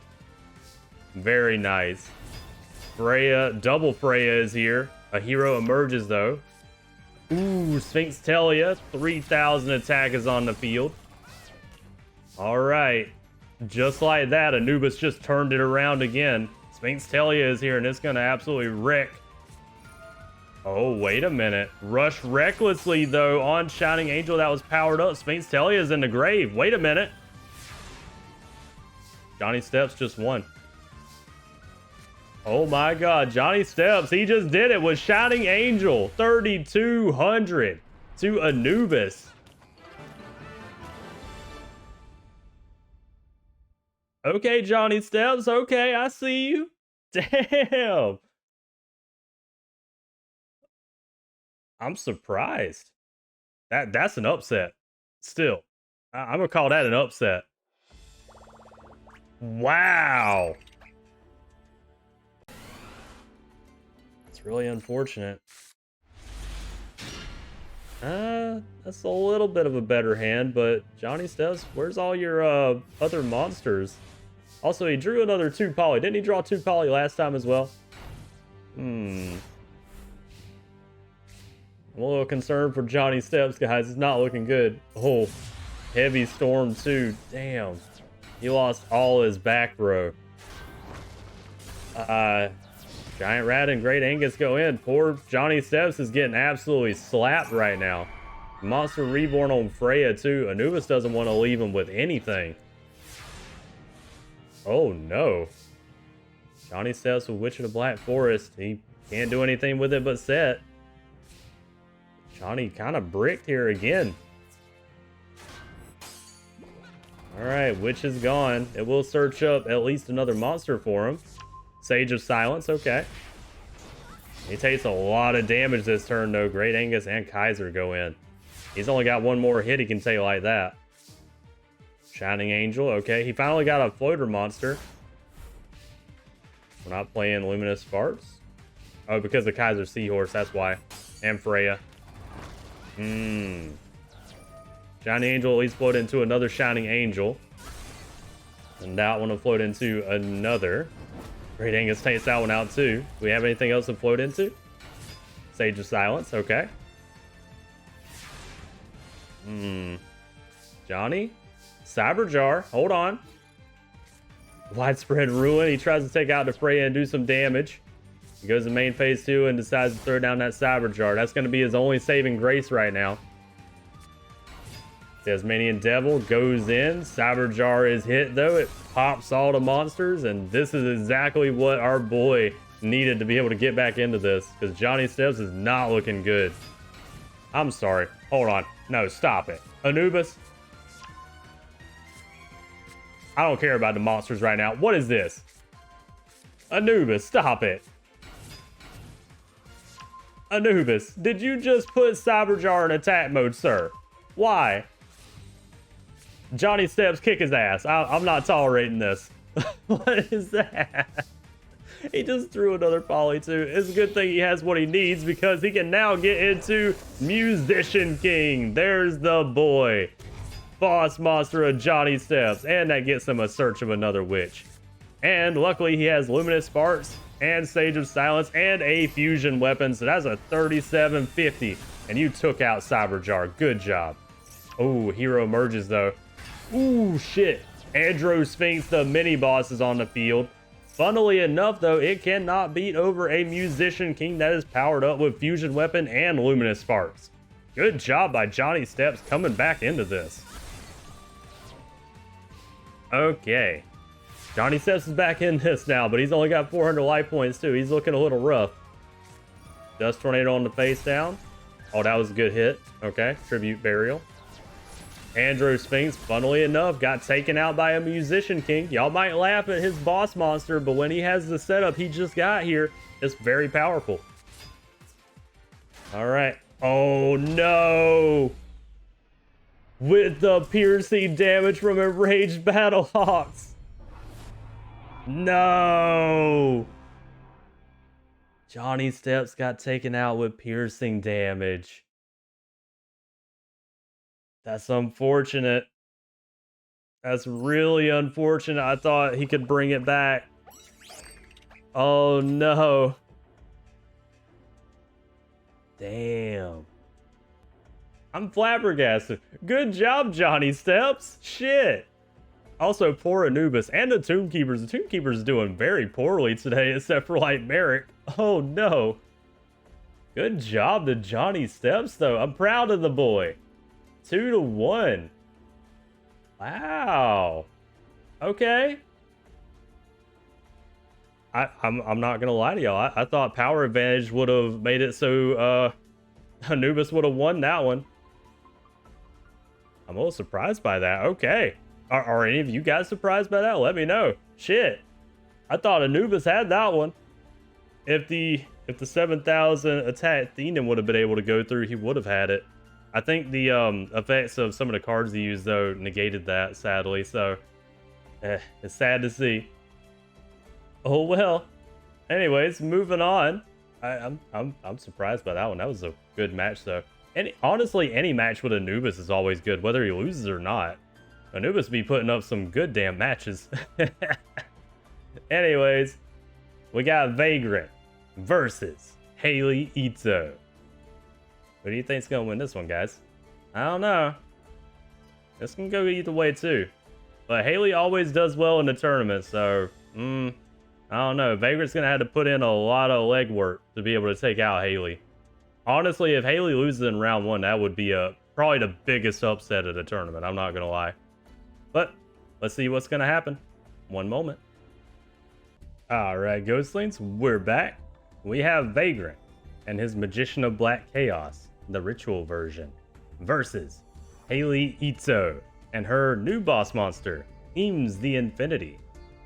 What are we thinking, guys? This is going to be a rough match for both players. I don't know who's going to win this one, because Vagrant runs a really good ritual deck. Haley Ito, she does well in the tournaments, and she's not running any slouch deck at all. This could go either way. I don't know who's gonna win this one. I gotta put my hands up on this and be like, whatever happens, happens. We're gonna watch from Vagrant's, or not Vagrant? Yeah, Vagrant's perspective. I was thinking Vagabond for a minute. Oh, Pot of Greed into a Witch of the Black Forest. Okay, pretty solid. Haley's looking good so far. We're gonna go in Apprentice Magician, Magical Dimension though, and we're gonna bring out Magical Undertaker. Use that to pop Witch, but probably could have been used better, honestly. And then we go in for 400 damage. Not the best by Vagrant, but he did what he needed to. Mechanical Chaser is here. Widespread Ruin's gonna get rid of it though. Blow it up, just like in the picture of Widespread Ruin. It got blown to smithereens. Alright, Pot of Greed, love it. And we got a beater monster this time, Gemini Elf. We're going to Monster Reborn to Mechanical Chaser. Okay, hold on. Vagrant's coming back here. He's doing a hell of a lot of damage right now, too. Haley's in trouble. Haley, what's the response here? Oh, you're going on one of your new cards, Nano Breaker, equipped with Metal Morph. All right. Yeah, there we go. Very nice. Yeah, that's one of the other new cards that Haley has right now. Okay, unfortunately, Vagrant can't do much against a Nano Breaker with a Metal Morph on it. Drillago is here. Oh, and another new card, too. Ooh, what was that one? The Anti-Magic Arrows. Nice. Okay, and just like that, Vagrant has no more monsters on the field. Oh, and he's bricked, too. He has both his Magician of Black Chaos in the hand. Well, Cypher Soldier is here, and we go in for a hell of a lot of damage. Magic Cylinder does send 1900 back the way of Haley Ito, though. And Vagrant's not looking good. He's got to draw something here. Ah, well, Apprentice Magician will help a little bit, but I don't think it's going to quite save him yet. And another monster on the field, too. Yeah, it might be over for Vagrant here. Apprentice Magician floats, brings out another. And that one's gone. And do we have any more to bring out? Yeah, third one. Or no, I'm sorry, that's a different one. What's that card? Dimension Conjurer. Oh, I remember that card. All right, well, Fissure. Oh no, that's all Vagrant can do. He popped Witch of the Black Forest with Fissure. Brings a Mechanical Chaser to the hand, and that's it for Vagrant this time. That's GG. Haley, go ahead and finish it off. Mechanical Chaser is here with limiter removal too. Goes in with Cypher Soldier, 2700 damage. And just like that, Vagrant has lost round 1 against Haley Ito. He tried there at the beginning though. He was doing pretty good. But unfortunately, Haley's a tough opponent. Alright. Round 2. Let's have it. Nothing else to really say. Maybe Vagrant will have a bit of a better hand this time. It's an okay hand. Manju, though, be able to search out stuff. Haley does a couple of sets and calls it a turn. Yeah, we're going to go with Heavy Storm right off the bat. Hitting a Dust Tornado. Not really worth it. Manju brings the Black Magic Ritual to the hand. And goes in to take out the Witch of the Black Forest. That searches out Mechanical Chaser, though. Yep. The last hit beater monster of both Bandit Keith and Haley now. Okay, Mechanical Chaser is here. Takes out Manju. And Vagrant's not looking good again, guys. He needs to draw his Magician now. Oh wait, Manju. Second Manju. We can do it now. Yeah. Magician of Black Chaos is here. Black Magic Ritual, and here it is. Wait for it. Boss Monster, Magician of Black Chaos is on the field. Call it a Haunted brings back another Manju as well. And we go in for damage. Mechanical Chaser cannot stand up to a Magician of Black Chaos. Alright. Well, good job by Vagrant. Now it's looking rough for Haley. And she does a set and calls it a turn. Ooh, a Cyber Jar though, damn. Cyber Jar. Everybody only runs one Cyber Jar. We're seeing several of those today.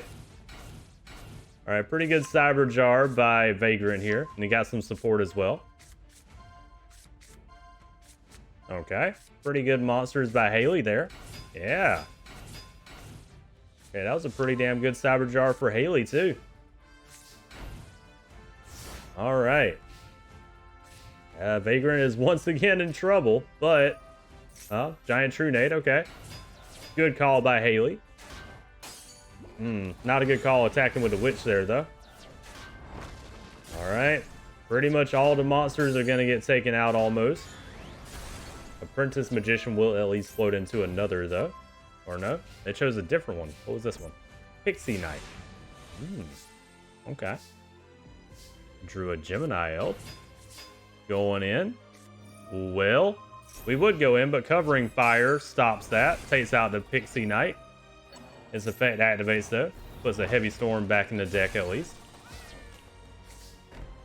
Alright, now advantage goes back to Vagrant with a Gemini Elf because of 1900 attack. Ooh, never mind. Cybertech Alligator, the old boss monster of Haley Ito, is here, and it's not going to do anything because it got Magic Cylinders. It still has power advantage, though, over a Gemini Elf. Oh, man. You know, Haley, do you happen to have Eames? I'd like to see Eames. Metal Morph on Mechanical Chaser. Gemini Elf's gone. And, guys, well, Fissure on Drolago there. Okay. Guys, I think Vagrant might have lost here. Blast Spear in attack mode. There's enough damage on the field. Just like that, everybody goes in. Defense Draw saves them from Mechanical Chaser. And that does save him. Cybertech is not able to finish off Vagrant this turn because of the Defense Draw. Heavy Storm, that's about all he could do. Yep. And he puts the face down. That's unfortunate for Vagrant, guys. Cyber Raider going in for damage, and with the mini boss, Cybertech Alligator, Haley Ito, 2 O's, Vagrant. Damn. Wow. That's a little surprising too, I'm not gonna lie. I thought Vagrant could do a little bit more than that. Alright, well. Moving on, guys. Haley Ito. It's the girl. 2 O's, Vagrant. There you have it. Damn. I'm not going to lie. I thought Vagrant could do a little more than that. But to be fair, too, he didn't quite draw what he needed, especially in the first round for his boss monster. It's unfortunate, but it is what it is. Haley Ito moves on. Takes out Vagrant. Anyways, next up, Ooh, Miss Chono versus Shotaro Akashi. Shotaro has the new deck too. He doesn't have the frogs anymore. He's got his ritual. This should be interesting to see. He's actually built himself one instead of acquiring them through perfectly legal means. Anyways, let's see what Miss Chono can do as well with her new boss. I bet you guys didn't expect to see Miss Chono here. Anyways, let me get him ready. 1 second. Alright guys, we have Miss Chono and her new boss monster, Rise of the Storm Monarch, versus Shotaro Akashi and his new ritual deck with Crab Turtle. This one should be interesting. I keep saying that about every tournament, every match I know, but you know, I just like to see the boss monsters and stuff go at it. It's always cool to see. Anyways, let's find out who's gonna win here.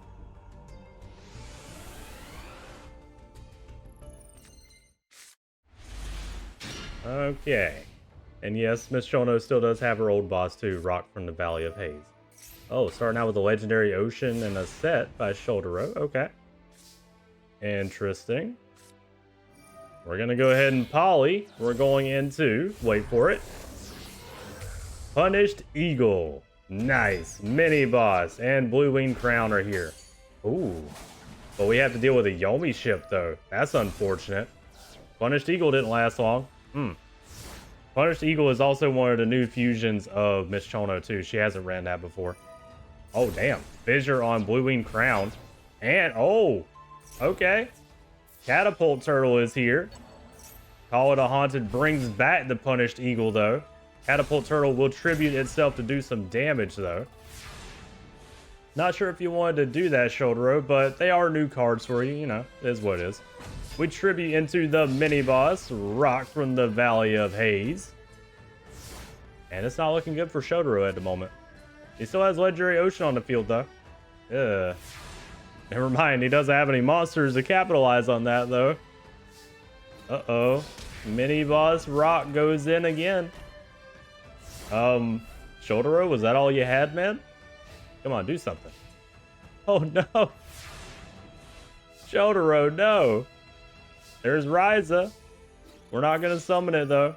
Rising Energy. We're going to use the old boss monster to go in for the final hit. And just like that, Jesus. 3,900 and Shotaro loses really quickly in round 1. Oh man.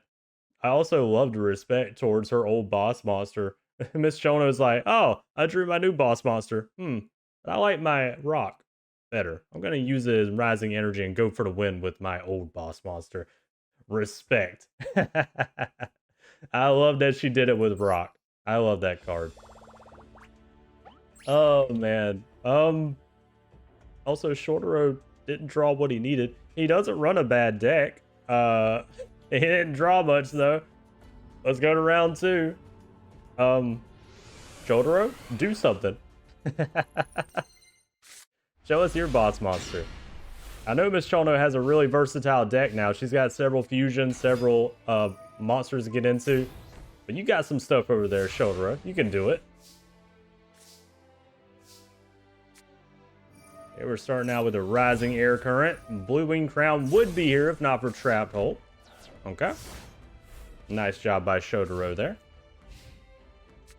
He's going in with High Tide Gyojin and Mother Grizzly. But Mother Grizzly gets Widespread Ruin. Alright. Miss Chono, your response to High Tide Gyojin.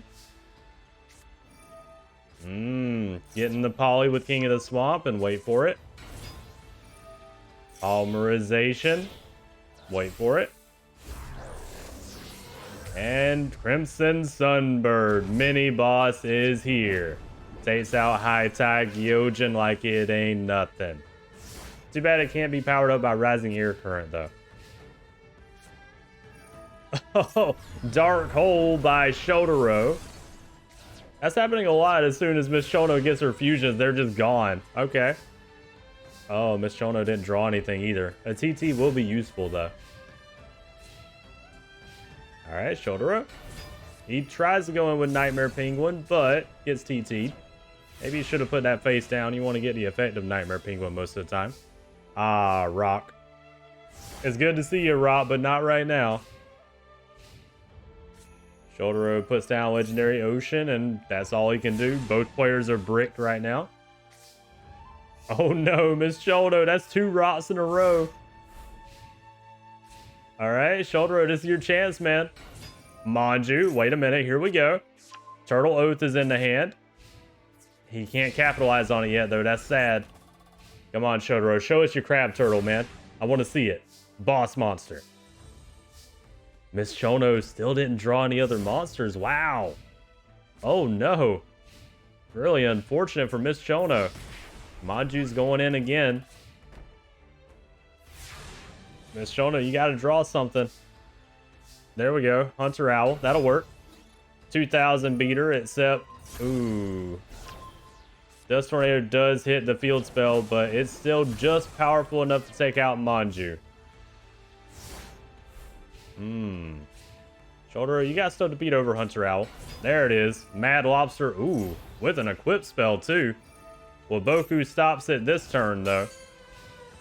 The power of Kaishin on a Mad Lobster. The lobster's like holding the axe in his claws somehow. I don't know how he's doing that, but, you know.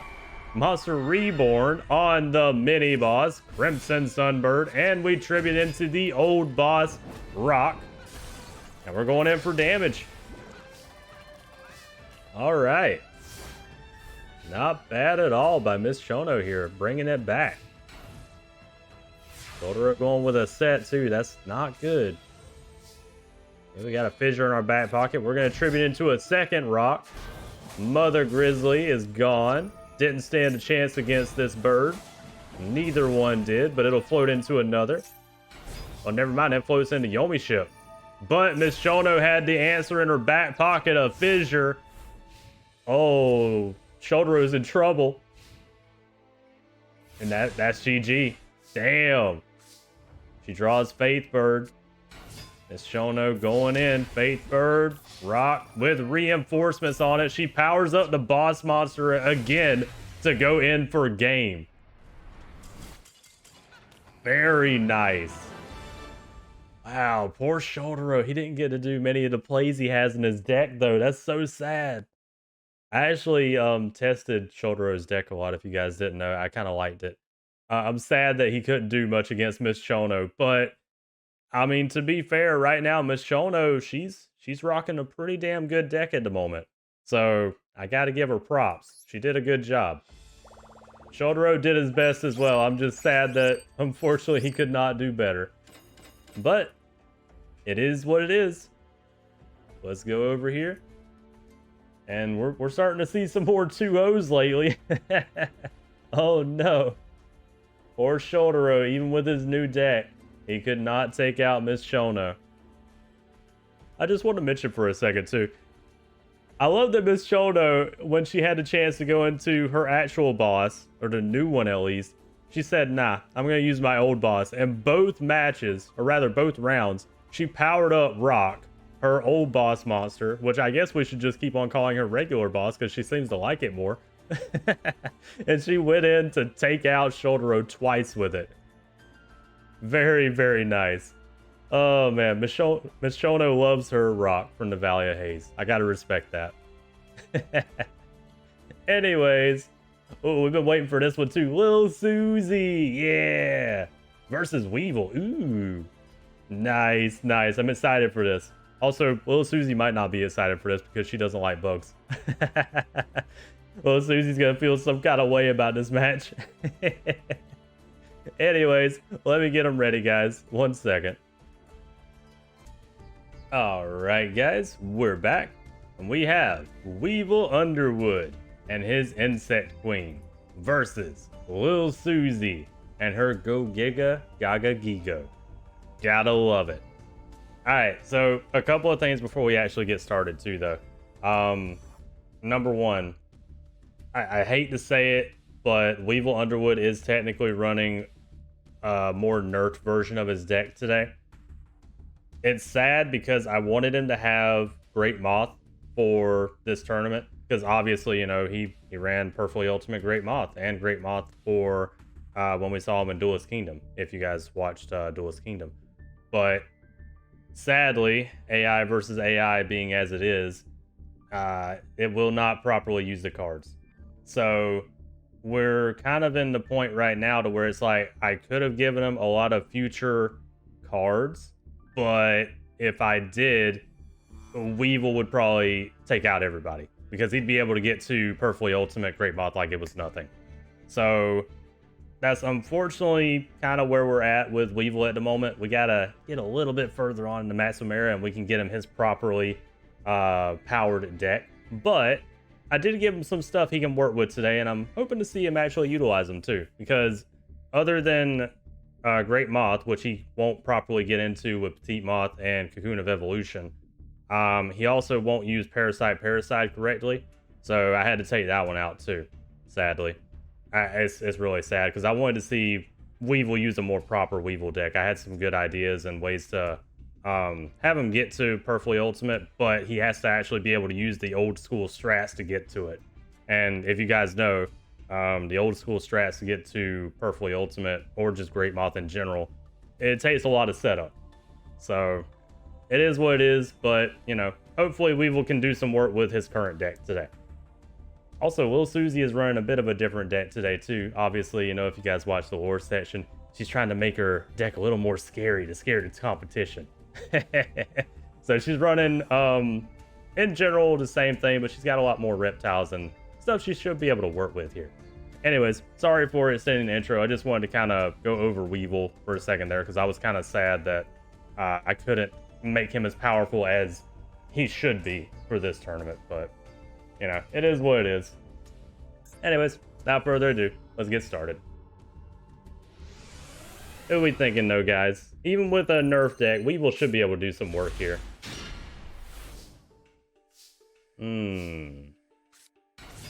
It's starting out with a Giant Flea, a classic. Lil Susie, what you thinking? Well, we're gonna back to square one it right away. Dust Tornado on the legendary Ocean though.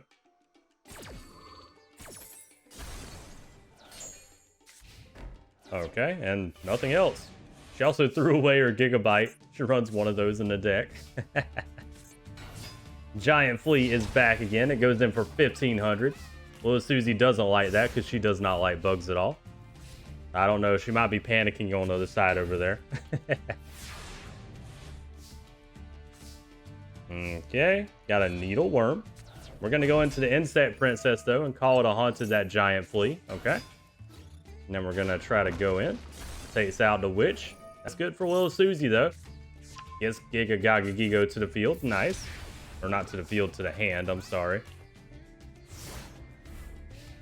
Alright, so far, Lil Susie's not looking good here.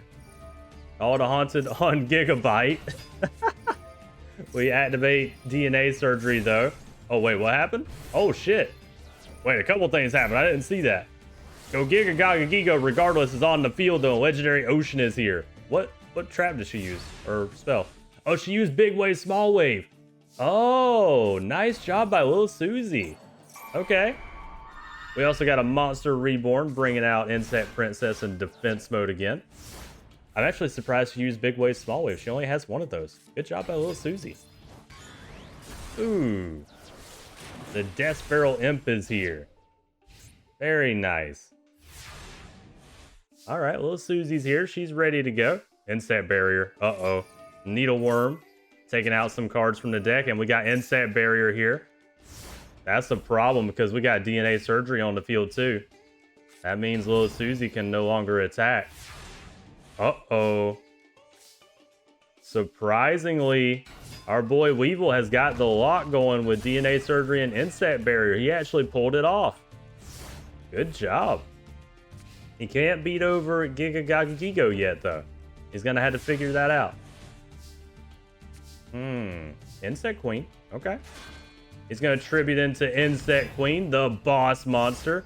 And it can get over Giga Gaga Gigo. But he's going to need something to be able to utilize. Never mind. He doesn't have to worry about it anymore. It's in the grave because of Dark Hole. Neither player has a hand. What's going to happen? Howling Insect is here. It goes in for 1200, but negate attack says no to that. Well, Susie's holding on. Oh, she only had a set though. Uh-oh. Insect Knight is here. Beat her monster a Weevil. Goes in for the attack. And we put Howling Insect in defense mode. Little Susie? She put a face down. Okay. Insect Princess is here. Mini boss. And there it is on the field. We go in and put it in attack mode to do damage. Nice. Insect Princess works really well with the setup we have right now too. DNA Surgery and Insect Barrier. Gigo is in the hand because of Search again. And with Insect Knight, Weevil actually takes out little Susie in round 1 here. You know, maybe Weevil's deck isn't as nerfed as I thought it was. That was actually really well played by Weevil. He got his lock and he took advantage to be able to go in. Good job. Maybe little Susie was panicking too. Like I said, she doesn't like insects. That's what I'm going to say anyway. If she loses this round, it's going to be like, oh, well, you know, Weevil was scaring her with all the bugs and stuff. Can you guys imagine the lore behind that? Be like, ah, little Susie only lost because Weevil was being mean. Funnily enough, Weevil being Weevil, that kind of makes sense. Alright guys, I'm back. Let's do round 2. I'm gonna take another swig of water too. I've been going a little loud in the last couple of matches. Okay. Little Susie starting out with a couple of sets. We're starting out with Insect Imitation on the Man-Eater Bug, bringing out a Howling Insect. Okay. With Insect Armor and a Gaia Power. That's actually a really strong Howling Insect now. Alright. Which is going to bring Gigo to the hand. Nice. Not a bad turn by Weevil, but I personally wouldn't have tried to power up Howling Insect so much. Snatch Steel and Tribe Infecting Virus, they both go in. Well, they would go in, but Lair Wire takes out the Howling Insect. That's kind of unfortunate for Weevil here. Now he doesn't have much. Yeah, he doesn't have anything. Wow. He invested too much in that Howling Insect. Little Susie. She tributes into her boss and brings out Aqua Spirit. There we go. 2 monsters, and we go in for a hell of a lot of damage. Little Susie's not playing around anymore. She wants to squash these bugs. She doesn't like them. Giant Flea is on the field. Takes out the Aqua Spirit, though. Alright. Little Susie, what we thinking? Can you beat a pro this time? Fissure? Okay, yeah. And she goes in just like that. Weevil lost already. Damn. Okay. Alright. As per usual, little Susie figures out fast opponent strats, I guess. She was like, oh, they're going to lock me down? Okay, I'll beat them real fast. Alright then. To be fair too, Weevil invested too much in that Howling Insect. That was his downfall. But he didn't really have much else he could do either, really. Other than Man-Eater Bug. Man-Eater Bug would have been nice to keep. Oh well. Alright, Ghostlings. Let's go into the final round here. See what's gonna happen. Will Weevil win? Or will little Susie win? Okay. Not too bad of a hand by Weevil here. I'd like to see some more support, though. Starts out with a Giant Flea. Gonna go and I don't know what Giant Fleas are really gonna do here. Legendary Ocean. Ooh, with Gigo. Giant Flea, doesn't matter if it's big, it got squashed. It's out of here. Lair Wire, though, is gonna take out that Giant Flea, and yep, Gigo gets popped. But that's okay. I'm sure little Susie has something next round. Insect Knight is here for 1900 attack, but yep, call it a Hunted to bring back Gigo. Weevil, you're in trouble, my dude. Tribe Infecting Virus is here as well. We go in for the damage from little Susie, and it's all good.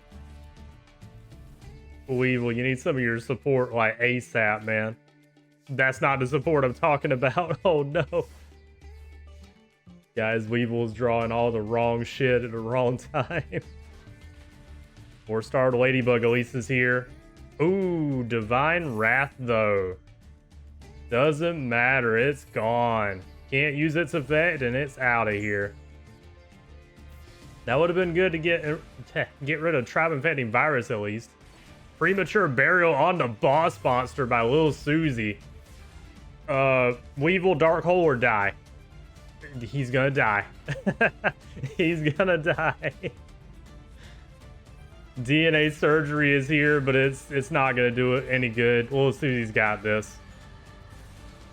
With the boss monster, go Giga Gaga Gigo. 3150 right at Weevil. And he gets taken out. Absolutely squashed. Damn.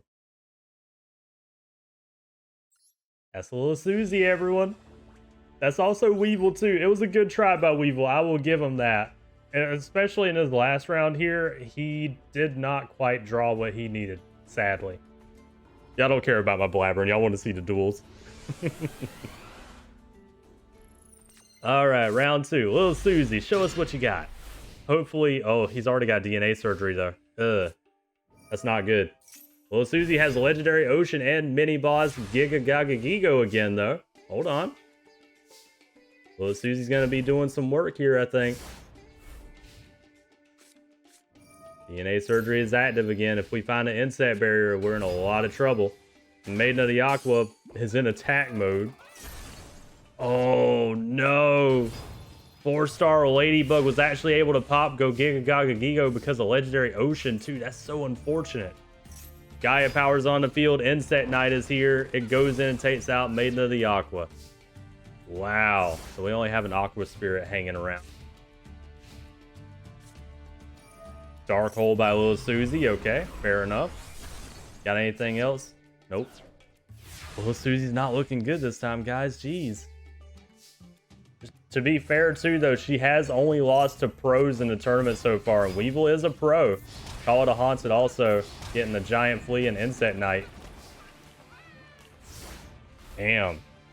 Is the pro curse going to still hit Lil Susie here? Hold on. Giga Gaga Gigo is back. MST hits. Okay. It's still able to take out the Insect Knight, though. Just barely without... Never mind. Legendary Ocean is back again. That was a good MST, though. Okay, wait a minute. Lil Susie's holding on. I was going to say, though, can she beat the curse of always losing to pros so far? Because that's the only people she's lost to. Maneater Bug on Go Giga Gaga Gigo. That's really unfortunate. Alright, Lil Susie's in trouble. Lair Wire. That is a good card. Lil Susie, you gotta try and do damage. She goes into her mini boss, but... Or, I'm sorry, her actual boss, but it gets Lair Wired, though. Go Giga Gaga Gigo was here for just a second. That's so unfortunate. Uh-oh. Weevil's brick, though. He's got his Insect Queen, and he doesn't have any way to get to it. Oh, Lil Susie doesn't have anything either. Oh, no. Lil Susie, you gotta break the curse. Come on, you can do it. Needleworm in attack mode, of all things, and he attacks with it. Weevil, how dare you? Dust Tornado on Gaia Power, and we use that to put another card face down, which is Fissure. Activate it, take out the Needleworm, and we go in with the Gigabyte. Oh no. Well, Susie, that was all you had was Gigabyte? Weevil's Brit too. He can't do anything about Gigabyte. We're going in with the Gigabyte beatdown. Oh no. Lil Susie with a Gigabyte and that's it. And Weevil can't do anything about it. He only drew a negate attack. Beat him with Gigabyte, Lil Susie. Oh, Worm Barsis is here. Okay, she's got another bot or another monster now. I can't believe Gigabyte has survived this long. She only has one in the deck. Weevil is still bricked. He's drawing nothing but bricks at the moment. Insect Princess. Oh, wait a minute. Boss monster is back. Go Giga Gaga Gigo. Little Susie's not playing around anymore. She has her big boss on the field. Aw, Weevil drew a dark hole, though. Boo, Weevil. There's nothing else on the field right now. Little Susie, monster? Little Susie doesn't have anything. No. Weevil still didn't draw another monster. Little Susie, you're getting so lucky. Draw a monster. There it is. That'll work.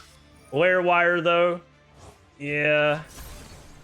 Lion alligator, or what is it called? Yeah, it is lion alligator. Lion alligator is gone. Weevil cannot draw a monster to save his life. Little Susie, this is fate. You gotta beat him. Oh no. Little Susie didn't draw a monster either. Monster Reborn, that'll do it. Monster Reborn on. Oh no, the mini boss. Giga Gaga Gigo.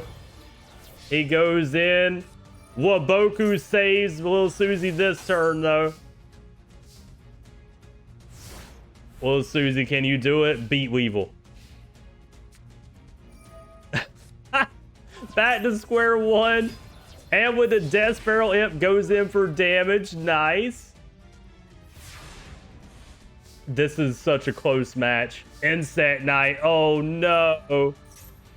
Insect Knight is here.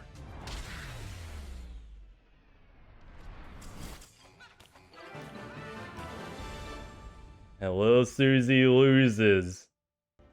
Weevil got absolutely smashed in those second two rounds. Jeez. He showed what he could do in the first one, but Little Susie was like, nah, I'm not letting you do that again. Oh, man. Little Susie, good job. Jeez.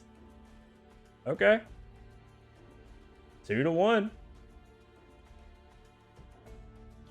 Good job by Little Susie. That's all I gotta say. Not Weevil. Little Susie finally broke the curse, guys. She beat a pro. Hey, nice, and she's moving on. I'm just surprised that Weevil did so poorly in those last two ones, though. Jeez. At least we got to see what he could do in the first one, though. The first round was a really good representation of his deck, but the next two rounds were just Little Susie being like, I don't like these bugs, squash them. All right, I'm not gonna lie, I'm a little sad. I wanted to see more of Weevil there. We'll get to see him in later tournaments, though, I'm sure. Yeah, we'll get to see him in later tournaments with a more powered up deck. That'll be fine. Anyways, let's move on, guys. Ooh, it's gonna be Goro versus Pharaoh. Yeah. I don't know. Definitely power advantage goes to Pharaoh, but you know, Goro's deck is pretty versatile right now. He can do some work. He's just not super powerful. That's the only thing. He can be overpowered relatively easily. But anyways, let's get him ready. One moment. Alright, Ghostlings. We have Pharaoh and his creator versus Goro and his sandwich. What are we thinking, guys? Who are y'all voting for? Me personally, I don't know. I kind of want to see Goro move on. I want to see Pharaoh do well too, but I don't know. Goro kind of deserves a win here, maybe. I don't know though. We gotta find out who's gonna win this. Goro's gonna have to put in some work to be able to beat Pharaoh, though. Pharaoh definitely has power advantage here, and special summon advantage too. He can do a lot of work. Speaking of, that's not a bad hand by Pharaoh here. Oh, Pot of Greed though. Pot of Greed and Misted Tomato. Love to see it. Nice job by Goro. Okay, we're starting out with a card of safe return by Pharaoh. Creator Incarnate, but it gets Trap Hold. That's actually a good Trap Hold. You don't want him to keep Creator Incarnate. Alright. Goro has Witch. Going in for damage. Nice. Okay. What are we thinking, Pharaoh? What you gonna do? Gonna go in with his beater monster, Kiku. Oh, Waboku though. Oh, 7 tools though. Hold on. 7 tools says, nah, get that Waboku out of here. Alright, so Misted Tomato will get hit. There it is. He's gonna float into something though. Oh, Dark Hex Seal. Okay. Can we get the fusion? Sandwich? Yeah. There it is. Boss Monster Sandwich is here. And it searches out a Dark Hunter. And then he summons that Dark Hunter to the field. Nice. Good job by Goro. Damn. Okay. Hold on. I might have been wrong about the power advantage here. Hold on, hold on. Uh-oh. Only a set of the witch. Yeah, Pharaoh lost. Witch will search up a monster, but it doesn't matter. Dark Hunter goes in, and with the Boss Monster Sandwich, Goro takes out. Yeah, Goro takes out Pharaoh really quickly, surprisingly. Okay. That's unfortunate. Wow. Good job by Goro. Proud of you, my dude. Good job. All right, let's go on to round 2. Nothing else to say. Take another swig of water. That was a little quicker than I thought it would be.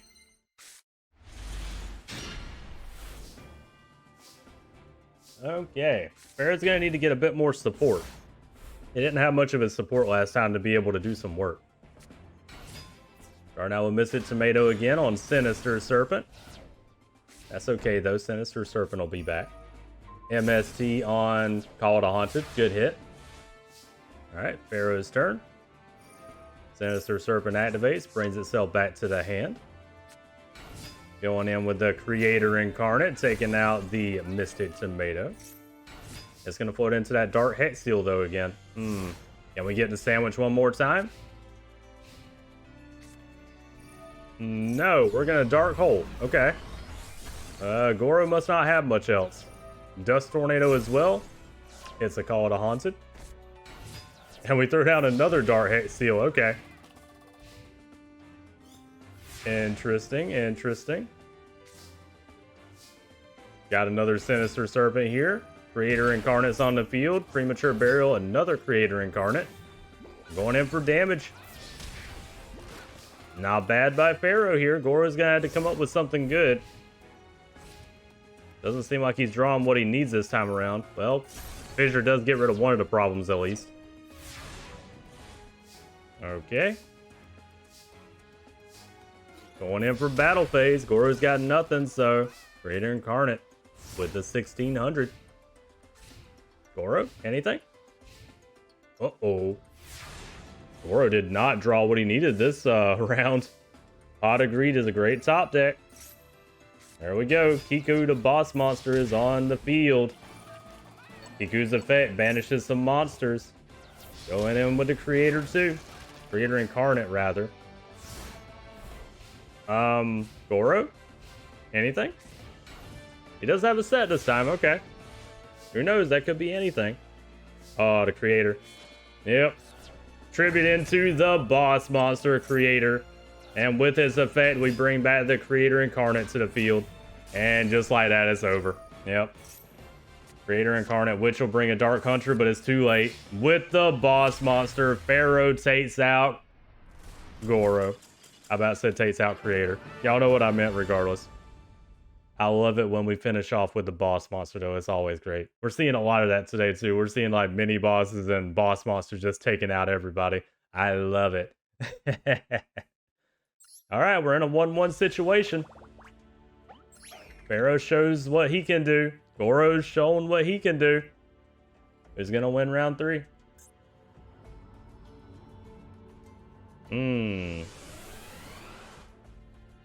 This is gonna be interesting. Oh, Cemetery Bomb too. If you can get enough monsters in the grave there, Pharaoh, that'd be a lot of burn. Misted Tomato is on the field for Pharaoh. Goro is scared of the Misted Tomato. He puts a couple of sets and he's sweating. It's bad to be scared of a Misted Tomato. Trap hole on Kiku though. Get it out of here. Put it in the grave. Oh, that's why he's scared of it. He only has a Sangan.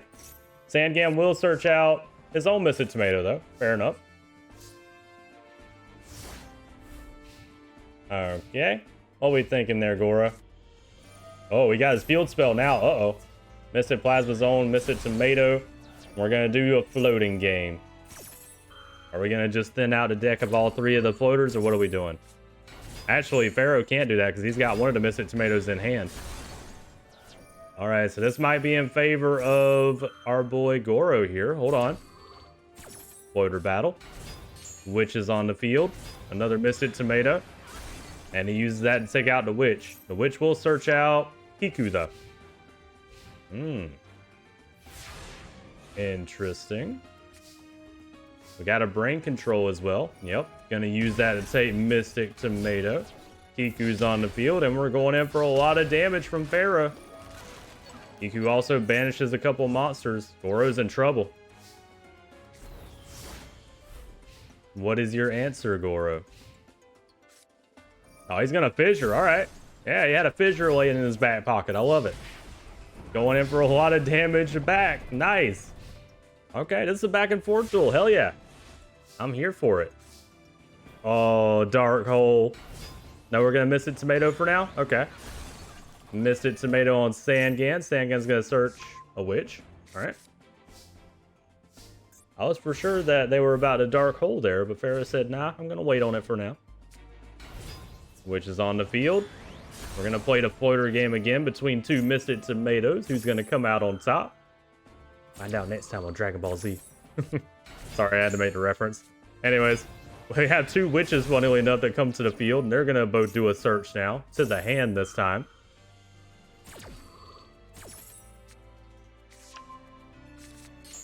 Okay, Kiku and Dark Hunter. Okay. And wow.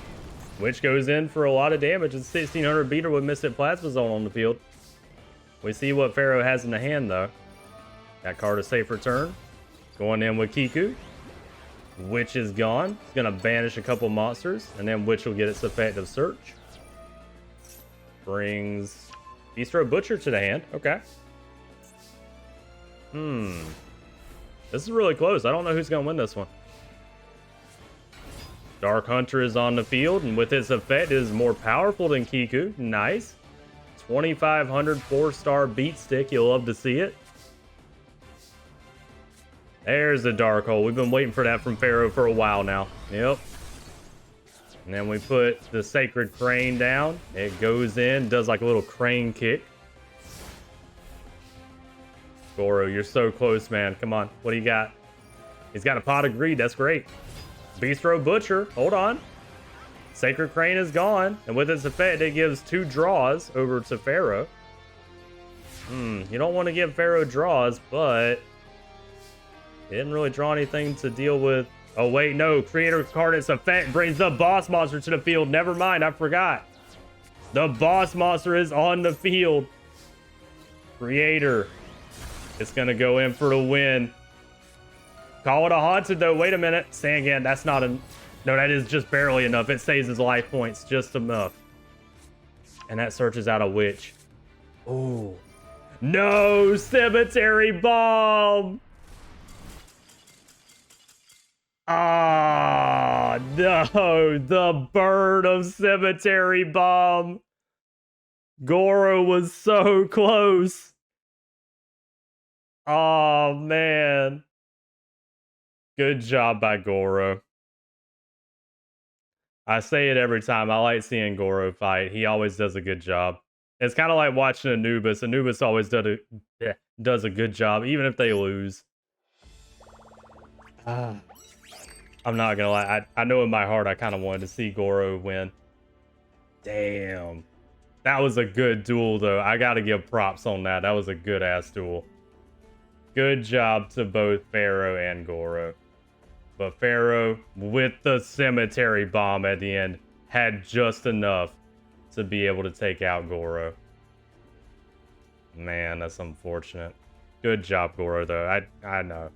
I can't say it enough. Good job, Goro. I'm sad that Goro lost, so I'm not gonna lie. I kind of wanted Goro to move on. I wanted to see what he could do in the tournament. Oh, well. Maybe next time. All right, though. The last match of the first round. Yes, we finally made it to, what is it, match 30. We have Croquet, I think that's how you say his name, versus Logan Shimada. I don't know who's gonna win this one. Let's find out. I know who my money's on, though. I like Logan and the what is it called, the boss monster, blah blah blah. Oh, the name's leaving me right now. It's Metal Armor Bug. There it is. Yeah. Metal Armor Bug has a special place in my heart. Anyways, let me get him ready. One moment. Alright, ghostlings, we're back. And we have Croquet and his 3,000 needles versus Logan Shimada and his Metal Armored Bug. So, just on the Logan's deck real quick. It's kind of like Anubis's deck to me almost because it has Metal Armored Bug in it. If y'all didn't know, Metal Armored Bug is actually kind of a special card to me as well. It's one of the first really big attack stat monsters I ever got when I was a wee baby. So, me personally, I want Logan to win just because I want to see the Metal Armored Bug move on. So I might be a little biased in this match. Anyways, let's start it up. But yeah, I want to see the Metal Armored Bug. Alright though, let's do it. Croquet versus Logan. Who's gonna win? Logan's putting a couple of sets down. I wonder what they are. Also, we got Manju too. Going in with the Enraged Battle Ops, but it gets Trap Hold. Also, yes, our boy Croquet here runs a Ritual Monster. You'll see it later. Oh, Pinch Hopper. Okay. Going in for 1,000 damage with a Pinch Hopper.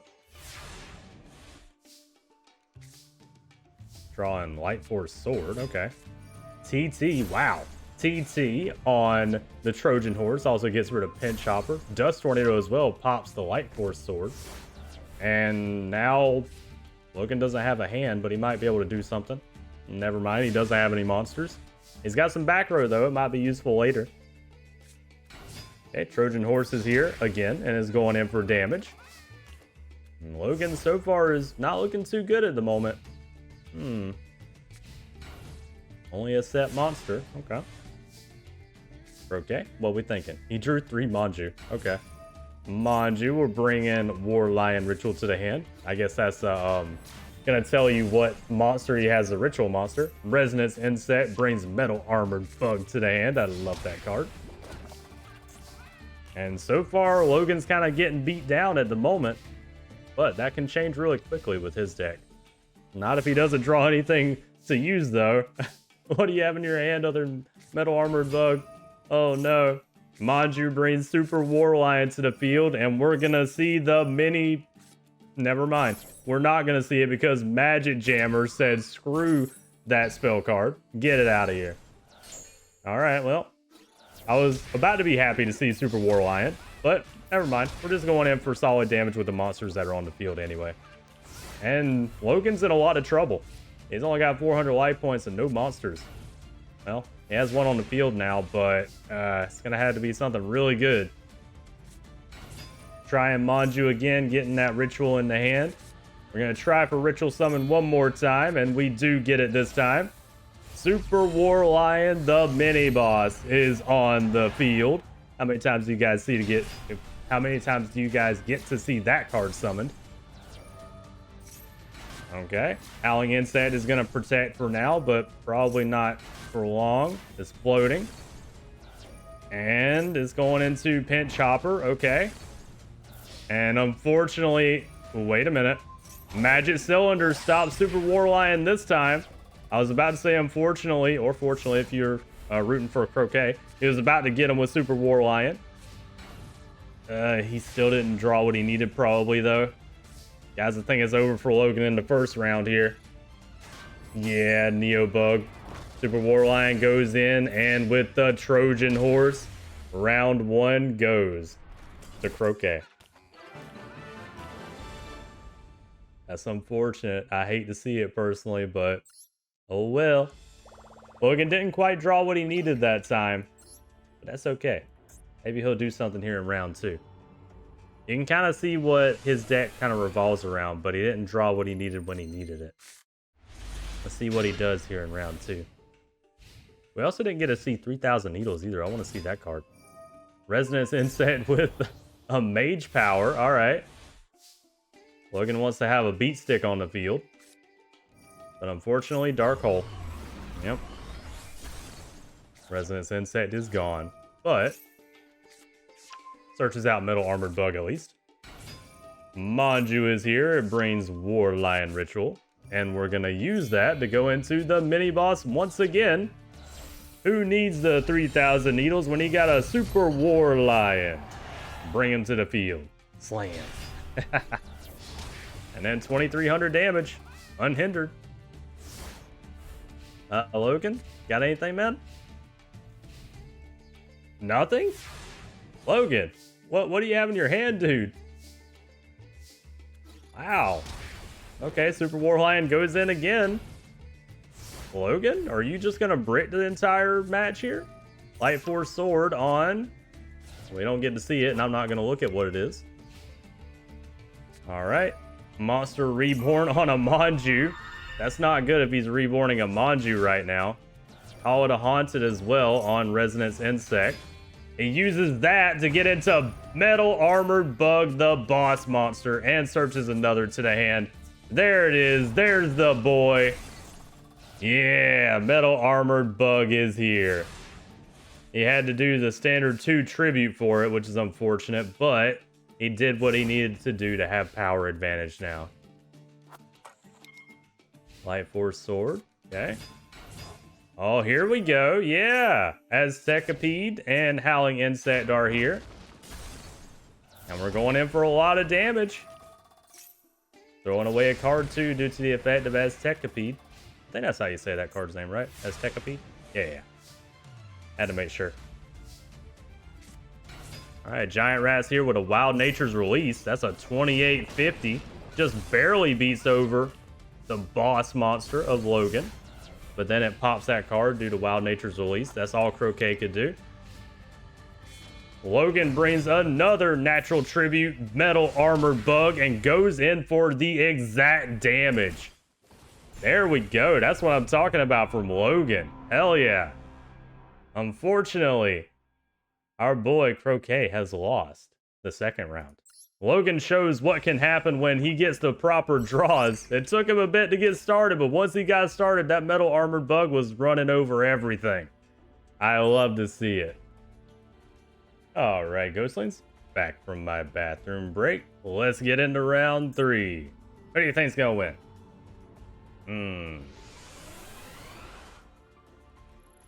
Let's find out right now. Oh, Acid Trap Hole. Nice. Okay. We want to start out with the Poison Fangs and a Trojan Horse. Very nice. If we can get a 3,000 needles, that'd be really nice right now. Pinch Hopper, oh well. Hammer Shot. Hammer Shot said that didn't matter on that Trojan Horse. Okay. Blade Rabbit. Gonna go with the Manju instead though. Bring War Lion Ritual to the hand. Okay. They don't want to attack that Pinch Hopper. Understandable. Can be very dangerous. And this is probably why. Wait for it. There it is. Boss monster is here. Metal Armored Bug is on the field because of Pinch Hopper. And it annihilated the Manju. And now you're in a lot of trouble, my dude. Okay? You're gonna have to figure out something with that Metal Armored Bug. Pinch Hopper is back as well. And is that Gokipon? Blade Rabbit is gone. And we go in for a hell of a lot of damage. Wait a minute, that's it. With his that damage, damn. Oh. Oh. I didn't realize Logan had planned that out so accordingly. Shit. All right, Croquet lost in how many turns was that? That was only like 5 turns. Shit. Good job to Logan. Well, that's a perfect example of what Logan can do when he doesn't have the hand that he had in round 1. Shit. Okay. Oh, I'm sorry, guys. I was flabbergasted by that for a minute. I didn't realize Logan had it down to a T on exact damage. He was ready to go. Shit. Okay, good job, Logan. Yeah. 2-1. We got to see what Croquet could do. But unfortunately, Metal Armor Bug, Logan was able to bring it out and just absolutely decimate him in the third round. Jesus. All right, Logan moves on, guys. And with that, we have finished the first round here. So now, we're back up to the top here with Mina Ishtar and Maximilian Pegasus. Pegasus still isn't happy, and he's especially not happy now because, you know, Cecillia is in the shadow room at the moment. He's very pissed about that because by this point, Pegasus has found out about that. So he's going to be looking for Baccarat soon. And funnily enough, actually, this works out well. Hold on. Hold on. Wait a minute, actually. That's another event. If Baccarat wins this one and Pegasus wins this one. Uh-oh. Oh, no. Wait a minute, that syncs up really well. But they have to win, though. If they don't win, we don't get to see that event. Okay, let me stop talking, though. Let's get on with the tournament. Anyways, Mina Ishtar versus Maximilian Pegasus. Let me get them ready. Hold on. All right, Ghostlings. We're back with Pegasus and his tuned Blackluster Soldier versus Mina Ishtar and her Gravekeeper's Servant. Let's do it. Or is it Gravekeeper's Chief, I think, actually. Pardon me, I think it's Gravekeeper's Chief. Anyways, let's do it, guys. What do y'all think? Will Gravekeepers win, or will the Toons win?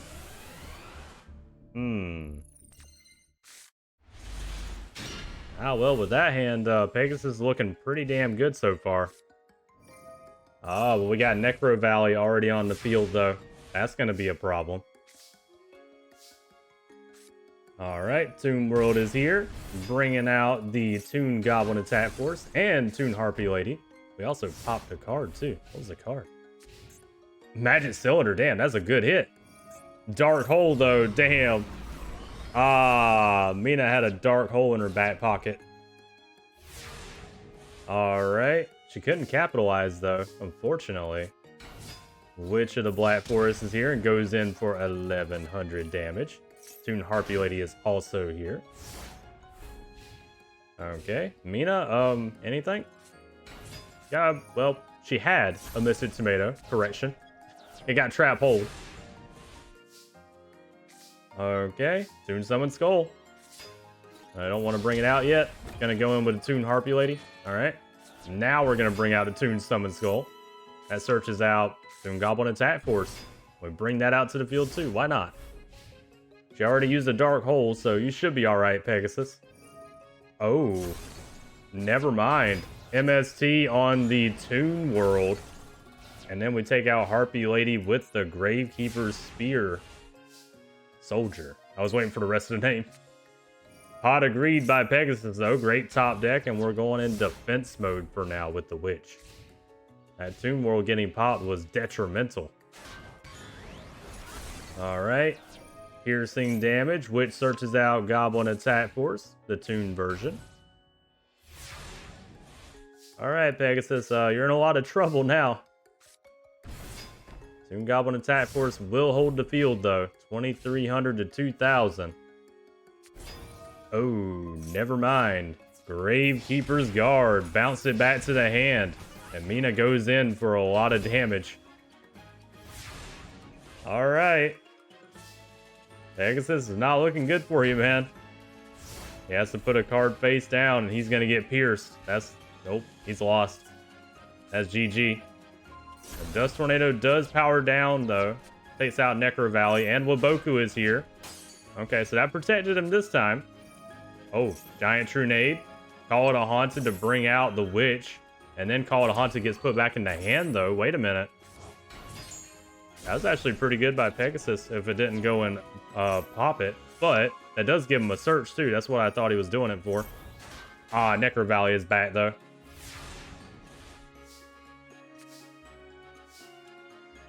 Yay. Just going to put Toon Goblin Attack Force in attack mode for now. Try to hold the field. Gravekeeper Spy is here. Piercing damage on Toon Cannon Soldier. Pegasus isn't looking good. Toon Table of Contents, though. Hold on. Will he actually search out a Toon World, though?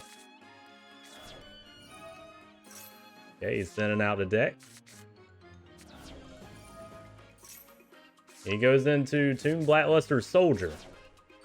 Oh, and he uses the effect and tributes from the hand. Okay.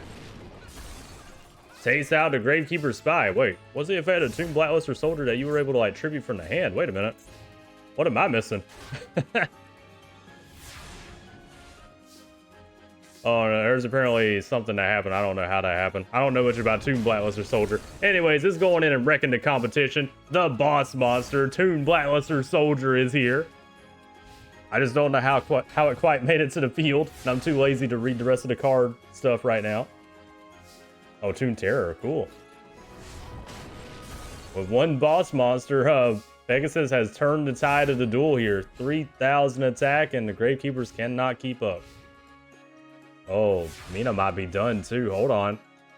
Pegasus might have actually turned this around. Goes in again. He's slowly but surely eliminating all the monsters that were a threat to him just a couple turns ago.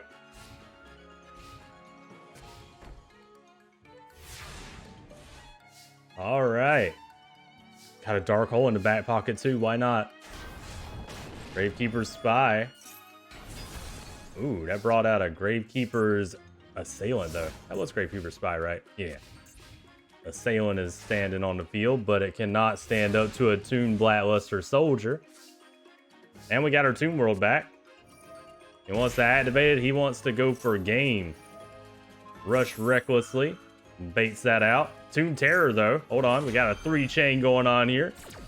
Toon Terror is going to do some work. Cancel that out. As if it really mattered, honestly. Alright. Mina has an opportunity here. She can do like 300 damage, but I don't think I don't think Mina runs any burn really, though. Toon Blackluster Soldier, its effect again, baits out that Waboku. Banishes it. Fissure on the Assailant. It's just a matter of time. Pegasus might be playing with Mina at this point. Fissure takes out the Toon Mermaid.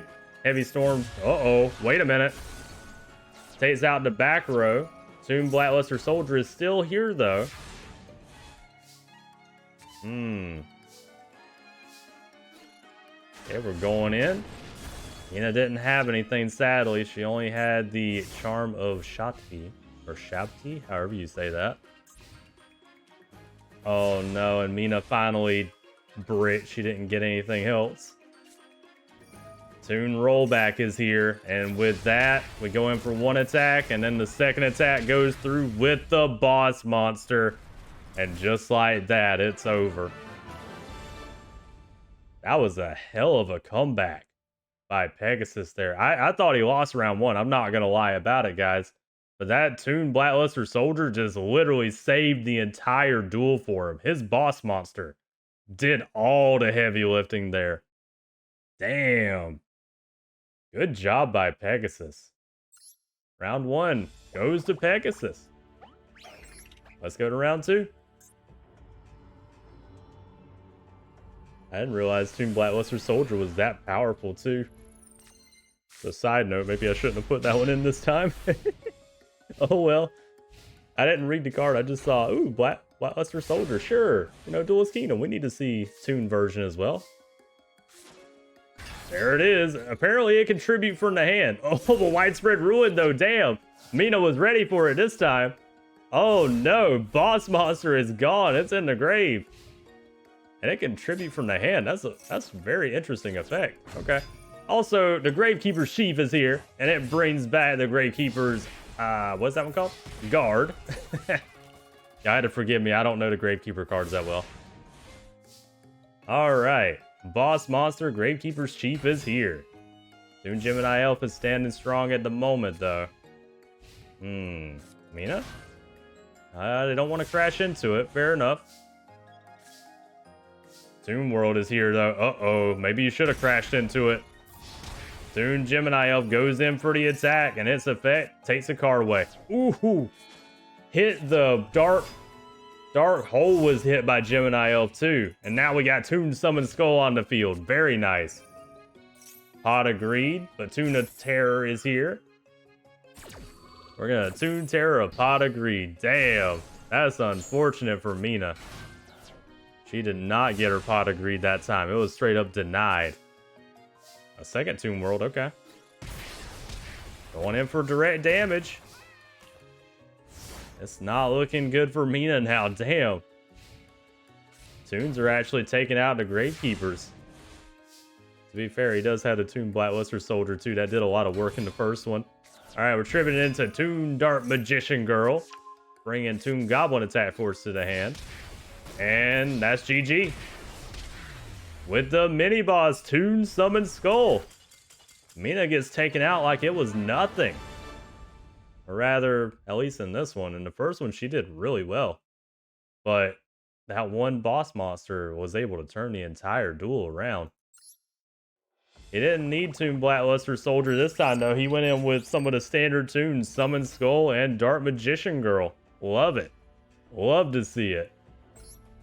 All right, well, let me get the bracket up. 2-0. Did he 2-0 Amon too? He did. Damn. Pegasus is doing good with his tunes today. Shit. Very nice. I love to see the tune deck perform. Awesome. Also, who else is left? Hold on, the only Tomb Keeper I think that's left other than technically Bones. Well, technically Bucky made it too, didn't he? Hold on, where's Bucky at? I can't remember where he is. Wait, I think he progressed. Did he? Wait, where is he? Is he up here somewhere? I don't know. I'm not gonna look for him right now. I was gonna say though, a point stands of like the Tomb Keepers are doing very poorly today. Oh no. The only one I think that have progressed are Bones, Bucky, and Merrick for the Tomb Keepers right now. And Merrick is just going and brain controlling Bucky and Bones at the moment. So, you know, technically the rest of the Tomb Keepers are already knocked out. They're out of here. Shit. And Pegasus is actually on his game today too. The Gravekeepers and Amon were not easy opponents. And he 2-0'd them. Good job by Pegasus. Anyways, let's move on. So Pegasus has moved on here. We're going to go to Wild Dan versus Bakura. And I got some more bad news for you. I'll get to that in a moment, though. But let's go ahead and get them ready first. One moment. Okay. And we're back, Ghostlings. All right. So here's the unfortunate news. This was another story event I have written on my paper on the side. If Bakura and Wild Dan met in the tournament, that means that Yami Bakura is going to be here. So we're about to see the same situation as last time. So y'all know the deal if you watched the last one with Bakura in it. If he wins by Destiny board, that means Wild Dan's gone. He's dead. If he only loses the match, though, that means that Wild Dan will only be sent to the Shadow Realm. And if he wins, then great. He moves on. No problem. You know, Yami Bakura's out of here. But, yeah, he needs to not get Destiny boarded because that's an immediate match. It doesn't matter if it's first, second, or third round of the match. That means Yami Bakura immediately wins. And Wild Dan will be no more. So, if you want to see characters get killed, you know, you're going to be rooting for Destiny board and Yami Bakura. If you want to see him just get sent to the Shadow Realm, then, you know, you want him to not win with Destiny board. And if you like Wild Dan, you want Wild Dan to win this. For little Susie's sake, though, we probably don't want Wild Dan to get killed. Anyways, you know, let's see what happens. Worst case scenario, you know, I'll be kind of sad that I have to write out a character. Come on, Wild Dan, you can do it. Actually, he can do it. He's running a pretty decent deck today. All right. Got a couple of sets by Bakura here.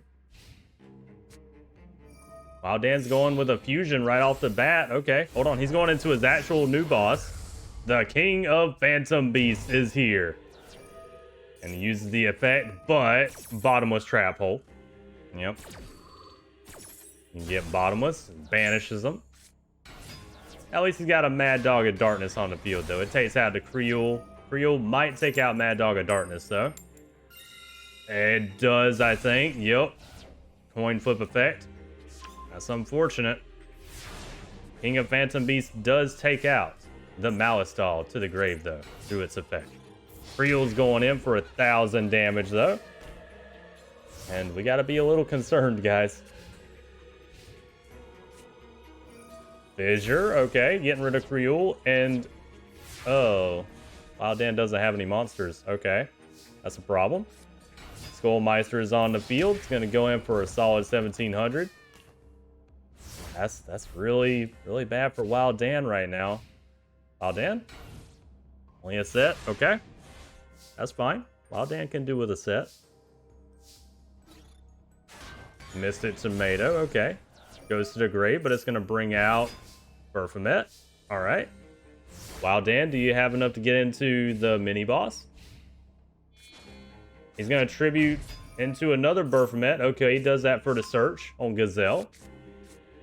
And he does it also to get into his mini-boss, which I think has the same attack as his regular boss. But regardless, it's the classic flying mythical beast. The boy is here. Takes out Skullmeister. And that's it. I was waiting for something else from Wild Dan. He didn't do anything else. I thought that one card was going to do something.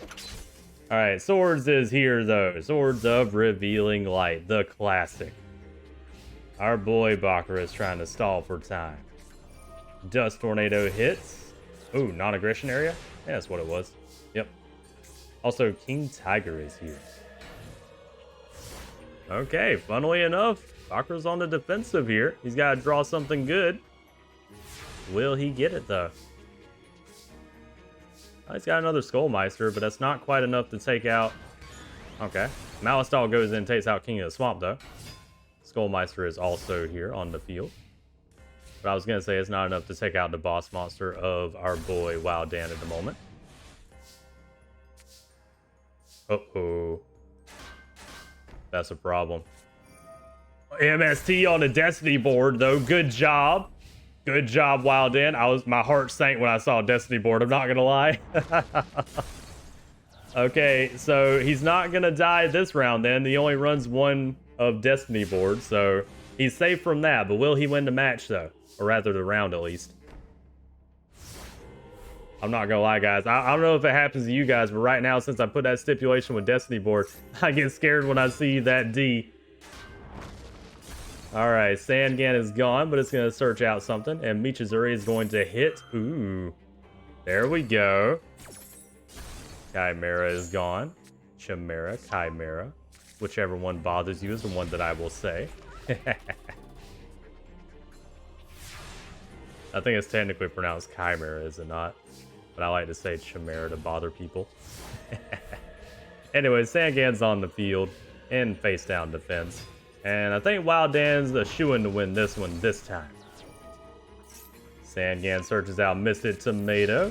And we go in with the Mad Dogs. He's getting trounced on by the dogs. Alright, Bakura, what do you got here, man? Oh, no. Dark Sanctuary. Well, that's going to be a problem. Alright, Dark Sanctuary's effect. It does burn. That's one. He didn't get it that time, though. Okay, so Mystic Tomato is gone, but it's going to float. Or, never mind, it won't float. He doesn't have anything else to search. Dark Sanctuary saved him from Mad Dog this time, though. What about the second one? Oh! With the exact damage. Wild Dan takes out Yami Bakura in round one. Oh! Really? Good job by Wild Dan. I thought the Dark Sanctuary was about to save Bakura there. I'm not gonna lie. Good job. Bakura. Because some people keep on telling me at the tournaments too. They're like, dude, it's not Bakura, it's Bakura. It's like it could be either. Shush. Okay, I'm back. Had to take a quick bathroom break again. Anyways, let's get on to round two.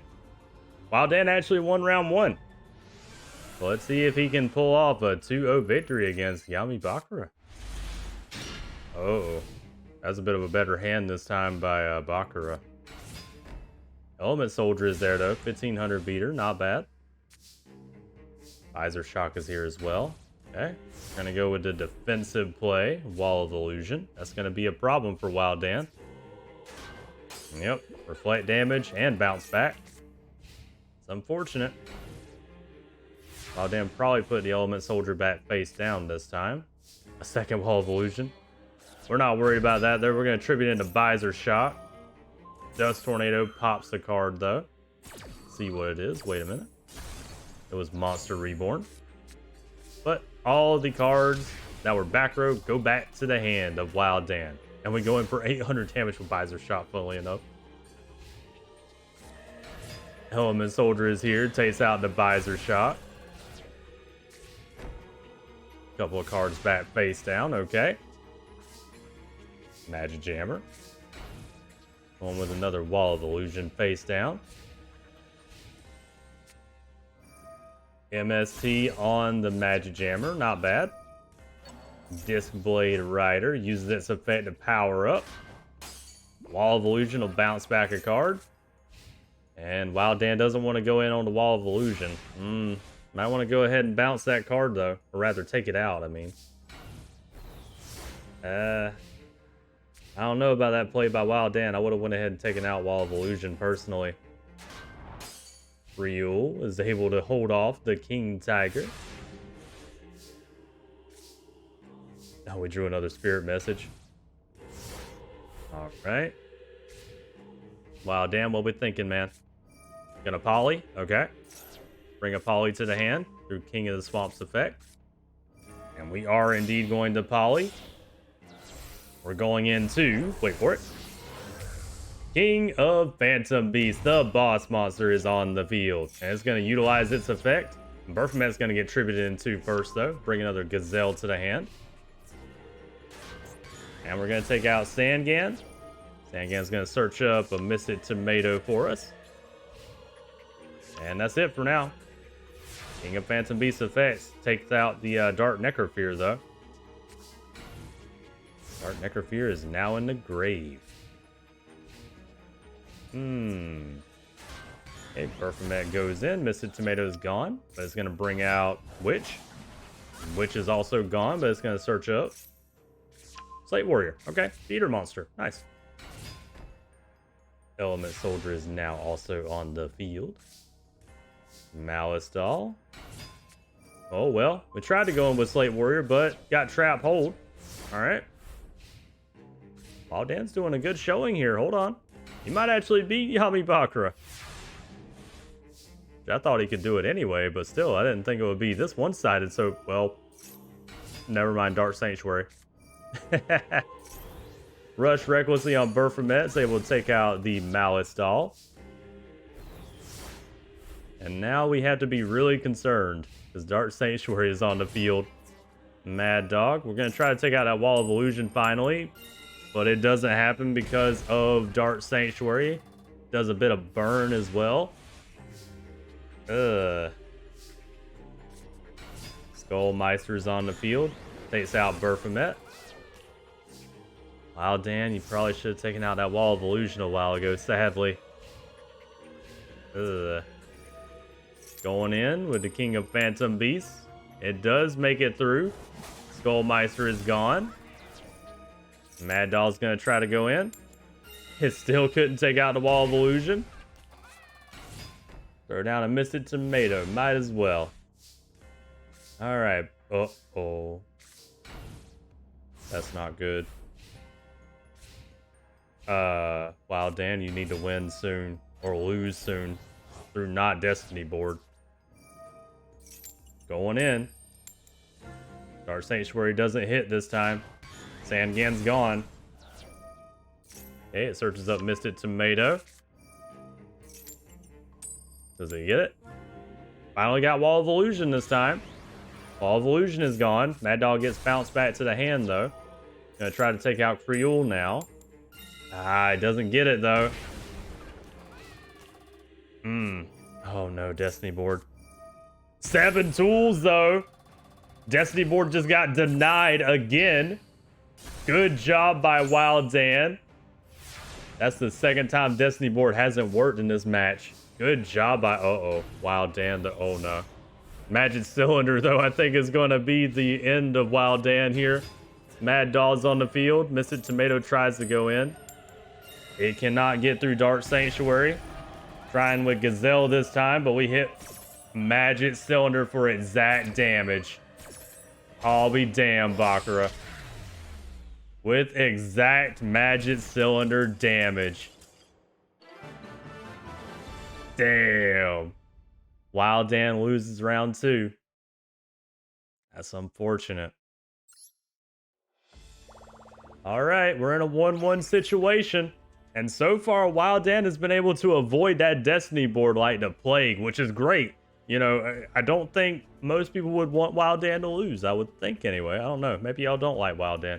Me personally, though, I kind of like Wild Dan. I want to see him do well. I think it would be funny if he beat Yami Bakura. And he's close to it. He beat him once already. He's got to win the match, though.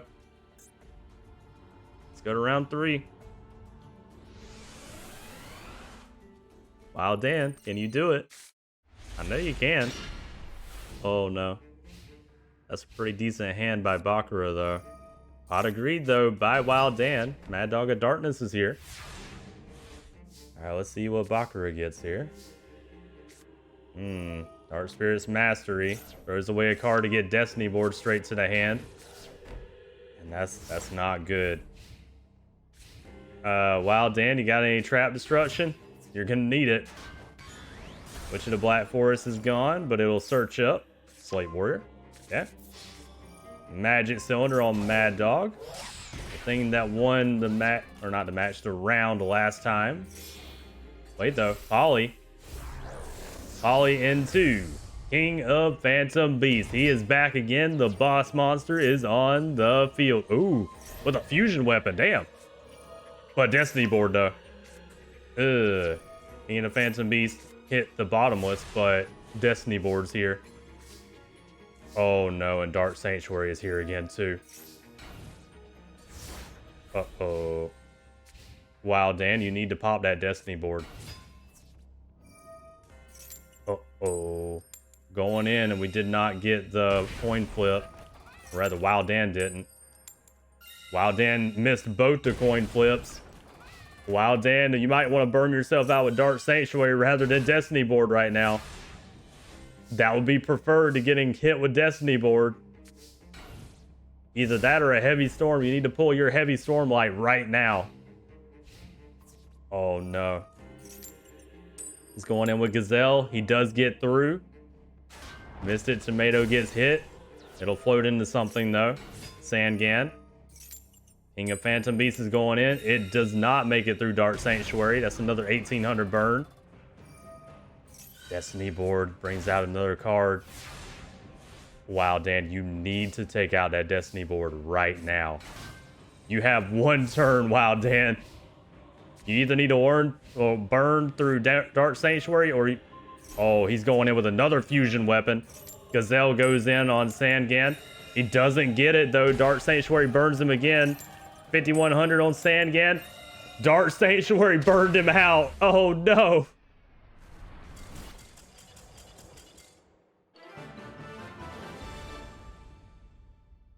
Damn. Well, Wild Dan did his best, but Dark Sanctuary did him in. But at least, on the bright side, he had me worried. He was about to get Destiny boarded. He almost got Destiny boarded. He apparently couldn't destroy it.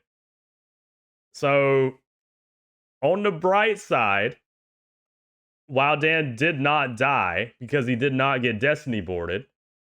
But he did get hit with Dark Sanctuary, so he burned, and now he's in the Shadow Realm too. Oh no. Not Wild Dan too. First Cecillia, and then Wild Dan as well.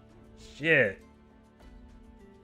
Well, guys, we might be starting our dark times of the Maximum Era. Because Bakura's moving on. Oh no. 2-1. Submit. There it is. And we now have what's going to be another story event. That's going to be a big one too. Pegasus versus Bakura. And Yami Bakura, not the standard.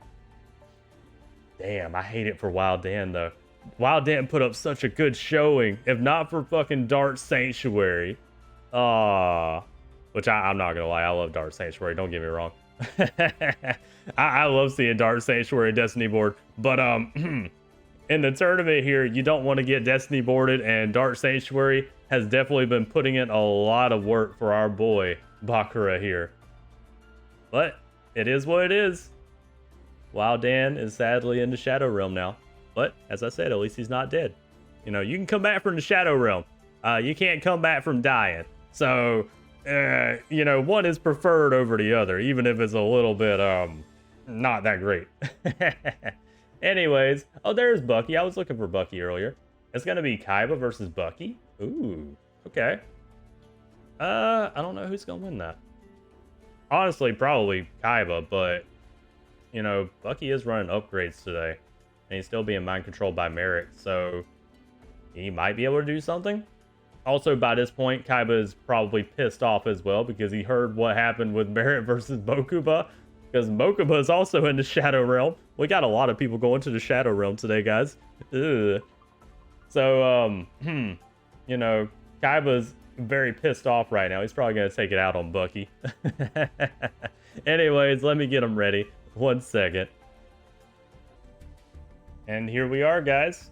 We've got Bucky and his Dark Ruler Hades, or Hades, versus Seto Kaiba and his Blue Eyes Ultimate. What are we thinking, guys? Who's gonna win this one? Obvious power advantage goes to Kaiba, but Bucky can do some stuff here. Not be able to pull off a victory. I would be really surprised if he did, though. I'm not gonna lie. Vorse Raider, okay. Kaiba starting out really strong with one of his best beater monsters. Bucky says, screw that card, though. I'm gonna Dark Hole that shit. Fair enough. And he's gonna go in with a Mystic Tomato. I wonder how Mystic Tomato attacks. Does he, like, you know, lick you, or does he, like, bite you? I don't know. I would assume he, like, bites you based on his teeth, but I don't know. I'm asking the important questions right now, guys. We gotta know how they attack. Anyways, Kaiba put a couple of sets. That's not good.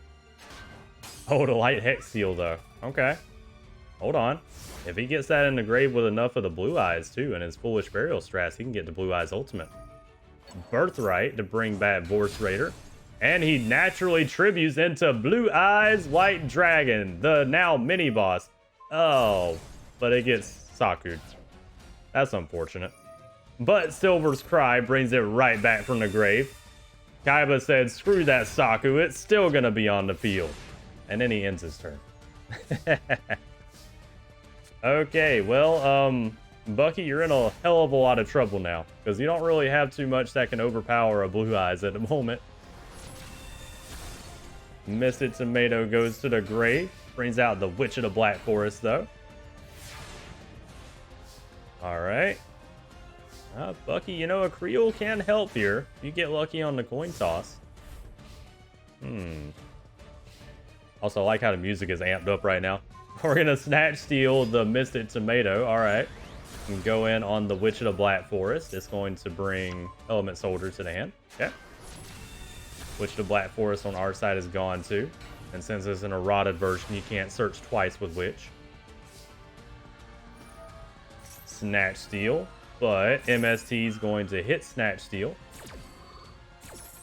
Okay. Pops it. Brings Mystic Tomato back to our side of the field. And that's all Bucky can do. Bucky needs to draw something to deal with that Blue Eyes. Once he deals with the Blue Eyes, he'll be alright. Mystic Tomato is going to bring out a Witch. Element Soldier stands tall, surprisingly, with its defense over the Witch of the Black Forest from Kaiba. Monster Reborn. Okay. Gonna bring the Light Hex Seal to the wrong side of the field. Okay. Maybe should have held off on that. Oh, Bucky's thinking. Oh, no. Yeah, Bucky's having to think, then that's not good. Uh-oh. I was gonna say, though, he might should have held off on that Monster Reborn until Kaiba put another Blue Eyes in the grave. You know, like everybody else does to Kaiba lately. Oh, the Creole's gone, though. Ugh. That was probably the worst one to hit that Bucky could lose. Alright. It's not looking good for Bucky, guys. He is not able to get over that Blue Eyes. That single Blue Eyes has been holding the entire duel. Element Soldier is gone. Force back on the Witch of the Black Forest. Maybe should have saved that too, Bucky. Premature Burial. Bring back Creole. Okay. Going in with Mystic Plasma Zone. And that's all Bucky can do. Foolish Burial. There's a Blue Eyes in the grave. Cyber Jar. Okay. Kaiba wants to go Cyber Jar play. Alright. He got a couple of good cards out of that too. Legend, Vorse Raider, Ancient Lamp. And he got a couple of good support cards to the hand. Okay, Bucky's gonna get pretty decent monsters. If we see Blue Eyes Ultimate, Fusion Devourer actually can help Bucky here too. Oh, they both lost Witches as well, so they get searches off of those. Nice. Bucky gets Twin-Headed Wolf. Kaiba's gonna get Legend. Okay. Uh-oh, we're gonna see it, guys. Boss monster with Dragon's Mirror. It's Blue Eyes Ultimate Dragon. It's on the field. And Kaiba's... Oh no, Kaiba's ready to end this. It's about over, guys. The entire field of Bucky is gone. At least the mask brings back a Saku to the hand. And that's 4,500 damage from the Blue Eyes Ultimate. It was Dragon's Mirror, okay. I didn't remember if I got that correct. Fissure on Ancient Lamp. And that's all Bucky could do. It's over. We got to see the Blue Eyes Ultimate, though. I love it. Oh, wait a minute. TT, though. I forgot he put down TT. TT just popped the entire field. Bucky doesn't have anything to capitalize on it. Can he draw a monster? Oh, no. He can't, but he's got a trap hole. Bucky's got 100 life points in a dream right now. Oh, no. Heavy Storm by Kaiba. It's all gone. And just like that, with Legend, the classic monster of Kaiba, he takes out Bucky in round 1. I gotta give it to Bucky, though. Bucky was doing his damnedest there. He really was. If he didn't lose that Fusion Devourer, too, it would have taken a lot of life points to get rid of the Blue Eyes, though. Blue Eyes Ultimate, at least. Fusion Devourer wouldn't have saved him either, probably. But still, that was the solution, albeit not a good one, to Blue Eyes Ultimate. We got to see Blue Eyes Ultimate, too. I'm so excited. The boss monster was here. The classic card from Duelist Kingdom 2, because we did get to see Blue Eyes Ultimate in Duelist Kingdom. Very nice. Anyways, my talking over. Let's go into round 2. Bucky had some plays there, though. He was just getting overpowered. That's the only problem. So Bucky can maybe get to some cards faster here and try to keep Kaiba's field under control. He might be all right. Mystic Tomato to start with. Legend is here, though. It's going to overpower Mystic Tomato. It'll float into a Creole, though. Okay. Okay, we're going to play defensive again. Raigeki Break, though. He's going to throw away Dragon's Mirror, but 7 tools, though. Bucky wants to keep that face down. Fair enough. All right, Bucky's trying to stay in this. He wants to... Oh, Heavy Storm. He lost Dust Tornado anyway. That's unfortunate. Which will bring Lesser Fiends to the hand, though. Okay. All right, Bucky, you got to try and finish this quick, though, man. Don't let Kaiba get a field. There it is. Lesser Fiends on the field. One of the old mini-bosses of Bucky. And its effect banishes cards, not just puts them in the grave, which might be useful against Kaiba right now. Because Kaiba does rely a little bit on the grave with his current deck.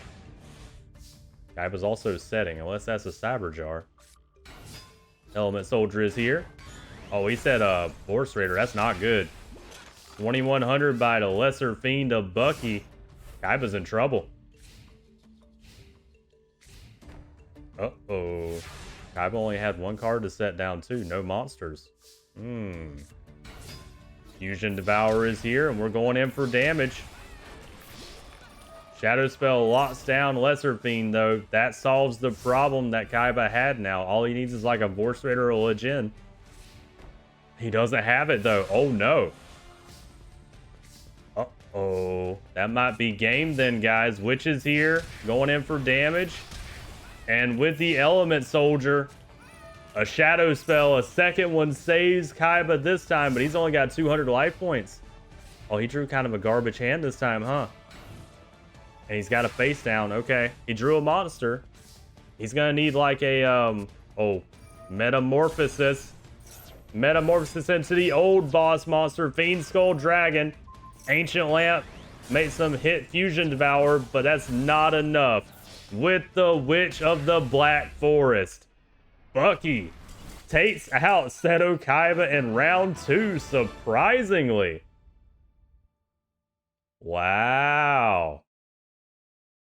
If Kaiba gets taken out, that's a big upset, especially by Bucky. Hold on. Guys, is Seto Kaiba gonna get taken out by Bucky? Uh-oh. Round 3, let's go. I'm not even gonna take a break to drink water. I want to see what happens. I'm invested. I was thinking about getting up for a second, but no, I want to see what happens. Twin-headed wolf is here. Okay. Kaiba. He's going to Foolish Burial Strats, throwing away that Blue Eyes. Well, Jin is also here. Twin-headed werewolf did not stand a chance. Well, Jin just uses big muscles and pulled the werewolf apart. Or the wolf apart, rather. Anyways, my talking aside, we got a set by Bucky. Ooh. Light Hex Seal is here. Unfortunately, I forget the name of that card. Flash Assailant, that was the name. Flash Assailant did not stand a chance, funnily enough. Witty Phantom is here. Negate Attack stops the battle phase this turn, though. Alright, Kaiba's not playing around anymore. Oh, he's really not playing around. Blue Eyes White Dragon. Mini boss is here. Oh, shit. Dragon's Mirror, too. Never mind. Blue Eyes. Blue Eyes Ultimate Dragon is on the field.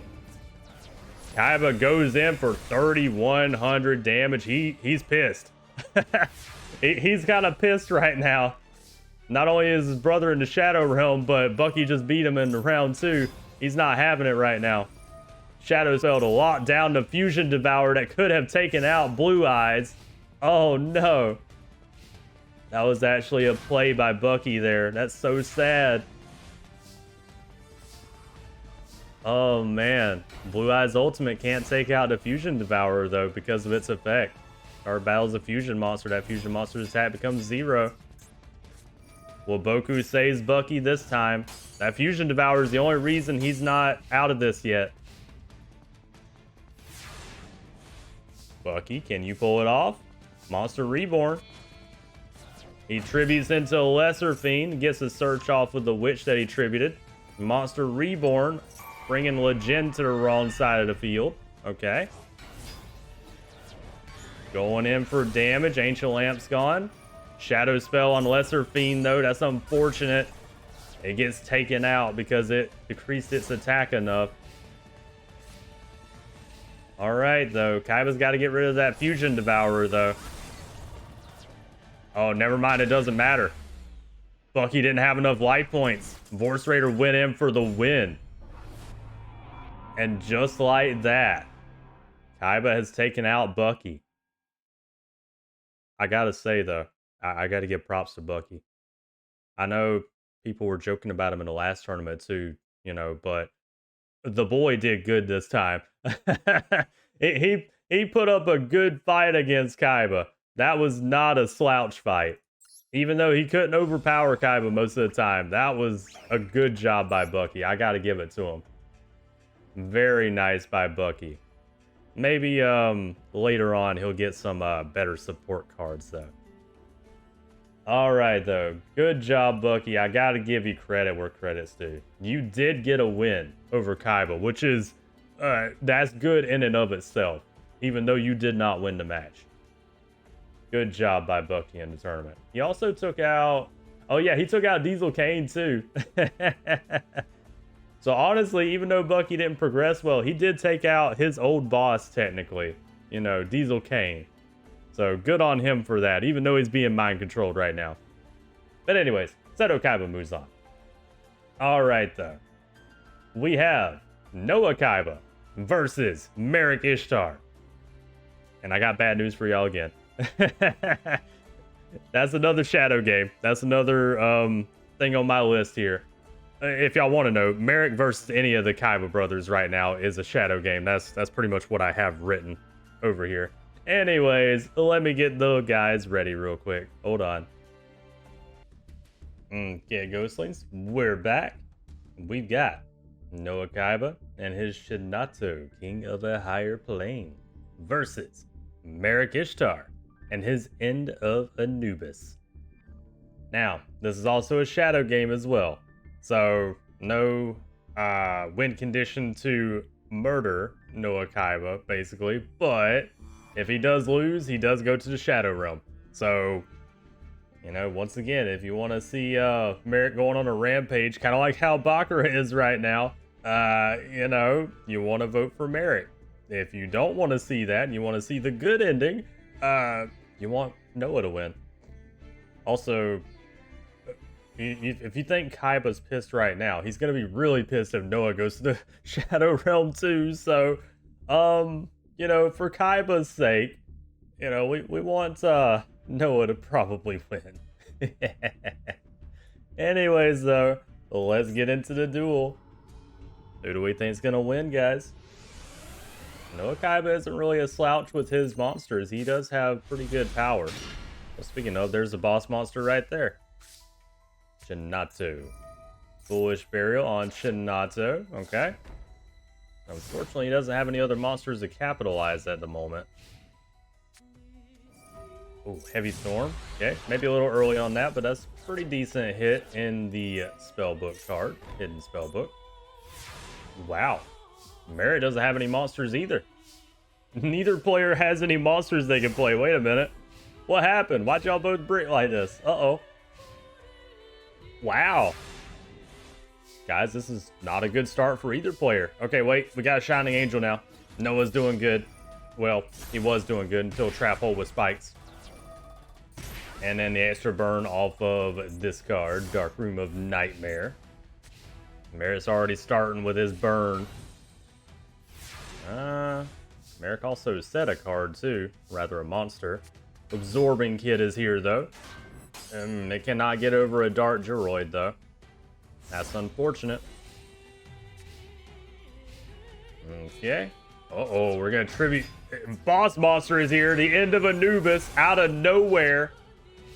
The boss monster of Merrick is here, and it took out Absorbing Kid like it wasn't nothing. Royal Knight is also here, and Swords of Concealing Light. That's actually not bad. Okay.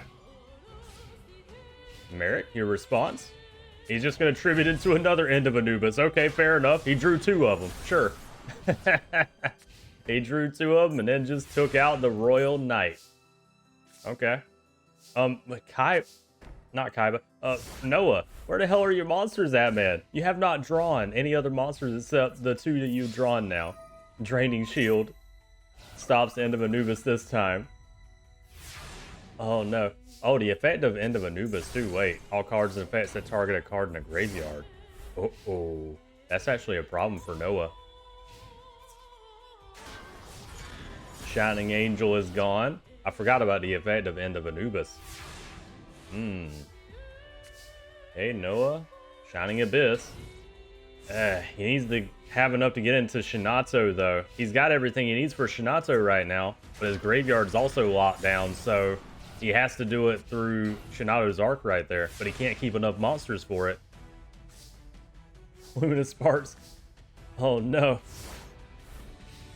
Well, guys, this might be a quick match for Noah here. Tribute into... How do you say that one's name again? Hepelmer. I don't know how you properly say that one. Hepelmer, however. This card right here. Y'all see it on the screen. Anyways, Kaiba, or rather Noah, still hasn't dropped what he needs. He's not doing well in this first round. Mr. Tomato goes in, and with the boss monster, the end of Anubis. It is the end of Noah in round 1. Damn. That was terrible by Noah. Jeez. Oh no. Now that I think about it too though, that is true. Merrick is kind of about locking down the graveyard, similar to kind of Gravekeeper's to an extent, but he does it with his boss monsters instead. That's not good. That's really not good. Because Noah is similar to Kaiba in that he can bring out Shinato through the grave as well. If he wants to. Half the time it doesn't seem like he wants to do it, but he can do it. Anyways, round 2. Maybe Noah will get a better hand this time.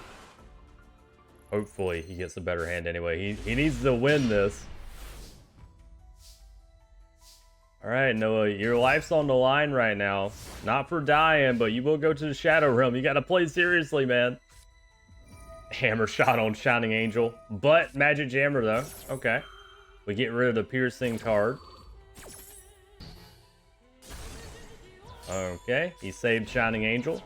That's a lot of back row by Merrick, though. That's not good. Merrick's back row is very dangerous. Manju is here. Gonna search out Shinato's art. Ooh, Nightmare Wheel. Locks down Shining Angel, and Trap Hole with Spikes hits Manju. Damn. That's unfortunate. Monster Reborn on Manju. Bringing it back to the field at least. Alright, Merrick, what are we thinking? After you do your burn with Nightmare Wheel at least. Oh, he's just gonna pass turn. He's got nothing. Okay. Choju getting tributed into brings Shinato and Shinato's art to the hand. And we're going into the boss monster. Shinato, King of a Higher Plane, is on the field. There he is. Beautiful. And just like that, 14 and 3,300 life point damage. Merrick is not looking good. He's gonna have to figure out something really quickly now. Whoa. Merrick didn't draw anything though. Merrick, what happened? Alright, Absorbing Kid's on the field, and with exact damage, the boss monster of Noah takes out Merrick in round 2. I love that we're finishing off with boss monsters so much in this tournament. Oh, so good. But the Merrick didn't get any monsters really this time either. And both of them, like Noah and Merrick, are getting no monsters half the time when they really need them. Huh. That's kind of unusual for Merrick too. Merrick has a very versatile deck. Oh well. I guess everybody is able to brick. It is what it is. Noah's close though. He might beat Merrick here. He's got to work for it. He might not do it with that hand though, but Forgiving Maiden is a solid defensive monster though. Face down defense. Merrick, what are you gonna do? He's also gonna go face down defense. Okay, we're gonna summon Shining Abyss and go in. Trap Hole with Spikes again. We're seeing that every match with our boy, Merrick here. Okay, Merrick, what are you thinking? He's gonna go Monster Reborn. He wants that Shining Abyss for himself. He says it's really shiny and he likes it. Fair enough. Dark Geroid is here. Fortunately, it has to power itself down, and he goes in with Dark Geroid and 400. Okay. Then he summons another Dark Geroid to power down the Forgiving Maiden to 50 attack. Alright. Luminous Sparks. And the Forgiving Maiden in attack mode, and we expend a Saku on that. Merrick, I think he could have saved that for something else. But okay. Dust Tornado on the Swords of Concealing Light. Gets popped. Goes to the grave. And unfortunately, that was all Noah could do. He's staring down a good bit of attack right now. That's not good. They all go in and the damage is unhindered. And just like that, Noah's only got one more turn left. Damn. Noah, anything? Shining Angel ain't gonna save you, man. Shining Angel goes in on that Dart Droid with 400 attack, but that's all he's got. Ugh. Okay. Merrick goes in. Waboku saves him this time around, but he's still gonna need to get something. Call to Haunted brings back another Dark Droid. Oh, and it powers down Shining Angel too. Damn. Yeah, you're in a lot of trouble. He's in a lot of trouble. Noah is... Oh no. We attack with Shining Angel to float into another to take out one of the Dark Droids, and that's all Noah can do. Noah's hanging on. He's doing his damnedest here. Oh no, old boss monster Vanity's Fiend got tributed into. Shining Angel is gone, and with the old boss monster, Vanity's Fiend takes out Noah Kaiba. That's unfortunate. That's super unfortunate for Noah, but he got shut down. Oh well. So how many people is that in the Shadow Realm now, guys? At least Noah got a win, but damn. Okay. That means Merit moves forward. And that's honestly, I don't know if that's a good or a bad thing, because by this point, Kaiba is absolutely livid. Number one, he's been looking for Merrick anyway, if you guys haven't been paying attention to the lore section. But number two, he just sent both of his brothers to the Shadow Realm. Oh no. Kaiba's about to go absolutely apeshit on Merrick right now. But imagine if Merrick wins too, though. Oh no. Damn. Hold on, I'm seeing another thing too, though. Wait, what if Bakura wins and then Merritt wins too? Ooh. Oh, I don't know. I don't know who I want to win this. There's so many good matches in between these four competitors right here too. I'm sorry, guys. I'm getting distracted from the actual tournament. Let me get back to things. Anyways, for Noah, though, sad for Noah and Mokuba. They're both in the Shadow Realm. Anyways, we have Jamie Gearhead versus Willow next. Nice, nice. Let me get them ready. One moment. Okay, Ghostlings, we're back. We have Willow and her Berserk Dragon versus Jamie and his legendary Flame Lord. Who do you think's gonna win, guys? Let's go into it. This should be interesting. Zombies versus spell counters. Oh, we get to watch Willow's perspective here too. We get to see what she has in the hand this time. I like seeing Zombie Master. Pot of Greed into Breaker, okay. Not bad. Good start by Jamie there, I like it. Oh, Willow just pulled a Pot of Greed too, sure. Great top deck. Starting out with Zombie Master and is equipped with a sword. Okay. That's able to take out Breaker. Very nice. Oh, we're gonna Monster Reborn it, okay. Willow wants that Breaker for herself. Fair enough. Alright.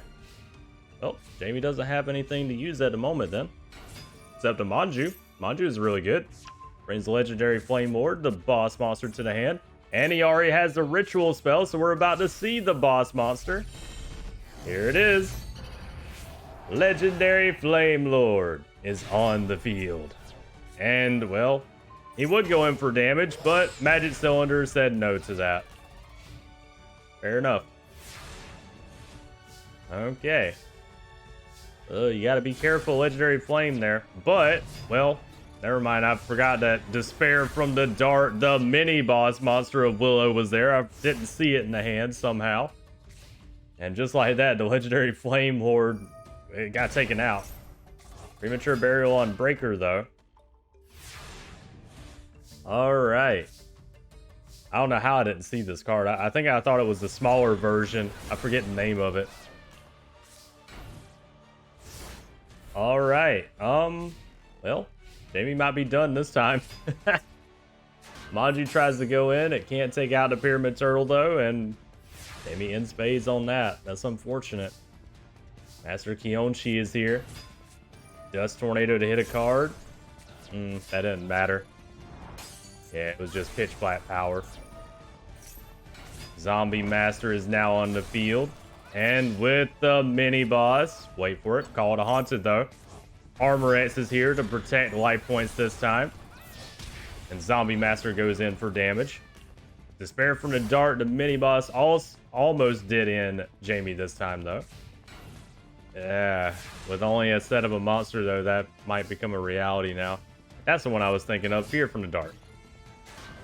Oh no, Fear from the Dart goes in, and with the mini boss, Willow wins round 1 with Despair from the Dart. Jamie tried. That's all I can say. Unfortunately, though, he got overpowered there, sadly. And he didn't really get to do much with his spell counters either. Oh well. Round 2. Willow, maybe go a little easy on Jamie here, you know? He's just a guy. I know I threatened, you know, not have any oatmeal raisin cookies, you know, but you ain't got to go that ham on the guy. Oh, Tower of Babel, okay. Start of the burn, possibly. Double cost on is here. Oh, I can't get through that card, though. Blast Magician. Pretty nice card. Jamie with the Snatch Steal on double cost on. That's probably a good thing, honestly. You don't want to let Willow keep that. And now we're going in for damage. Blast Magician, double cost on, Apprentice Magician. They all hit. Alright. Willow does have a Pyramid Turtle, though. That can turn very dangerous. Gets a little heals off of the Snatch Steal. Heavy Storm to get back our double cost on. Pyramid Turtle is here, too. And we use Pyramid Turtle to get into Master Kianchi. Okay. Blast Magician and Apprentice Magician are now gone, too. Magical Plant. Also gonna Monster Reborn the Blast Magician to the wrong side of the field. Okay. Alright, Jamie isn't left with much, but maybe he can do something here. Armor X is on the field. Premature Burial on the Apprentice Magician. Use the effect to put a spell counter on Blast Magician on our side of the field. I don't know about that. Armor X is also gone because of its effect. And Blast Magician pops the card. Ugh, it's not looking good. Plant's gone, and I think that's it. Yep. Jamie, Dark Hole or anything, man? Dark Hole or bust? Hot agreed. You can get a Dark Hole with that. I think Jamie's done, guys. That's unfortunate. Double cost on's effect. Use 2 tributes to get into the mini boss. Despair from the Dart goes in once again. And Jamie is taken out. It is what it is. And that's kind of sad for Jamie. Willow, you were supposed to go easy on him. I keep on messing with Willow now. She's gonna be pissed off with me. Be like, why are you yelling at me? Anyway, let me go on to the bracket here. Good job to Willow. She's doing well. Poor Jamie Gearhead got kind of slaughtered. He did get a little overpowered too, though. He was trying to do something in round 1. He did get to his boss monster, but sadly, Willow had a more powerful boss monster. And in old Yu-Gi-Oh, sometimes that's all it takes. Alright.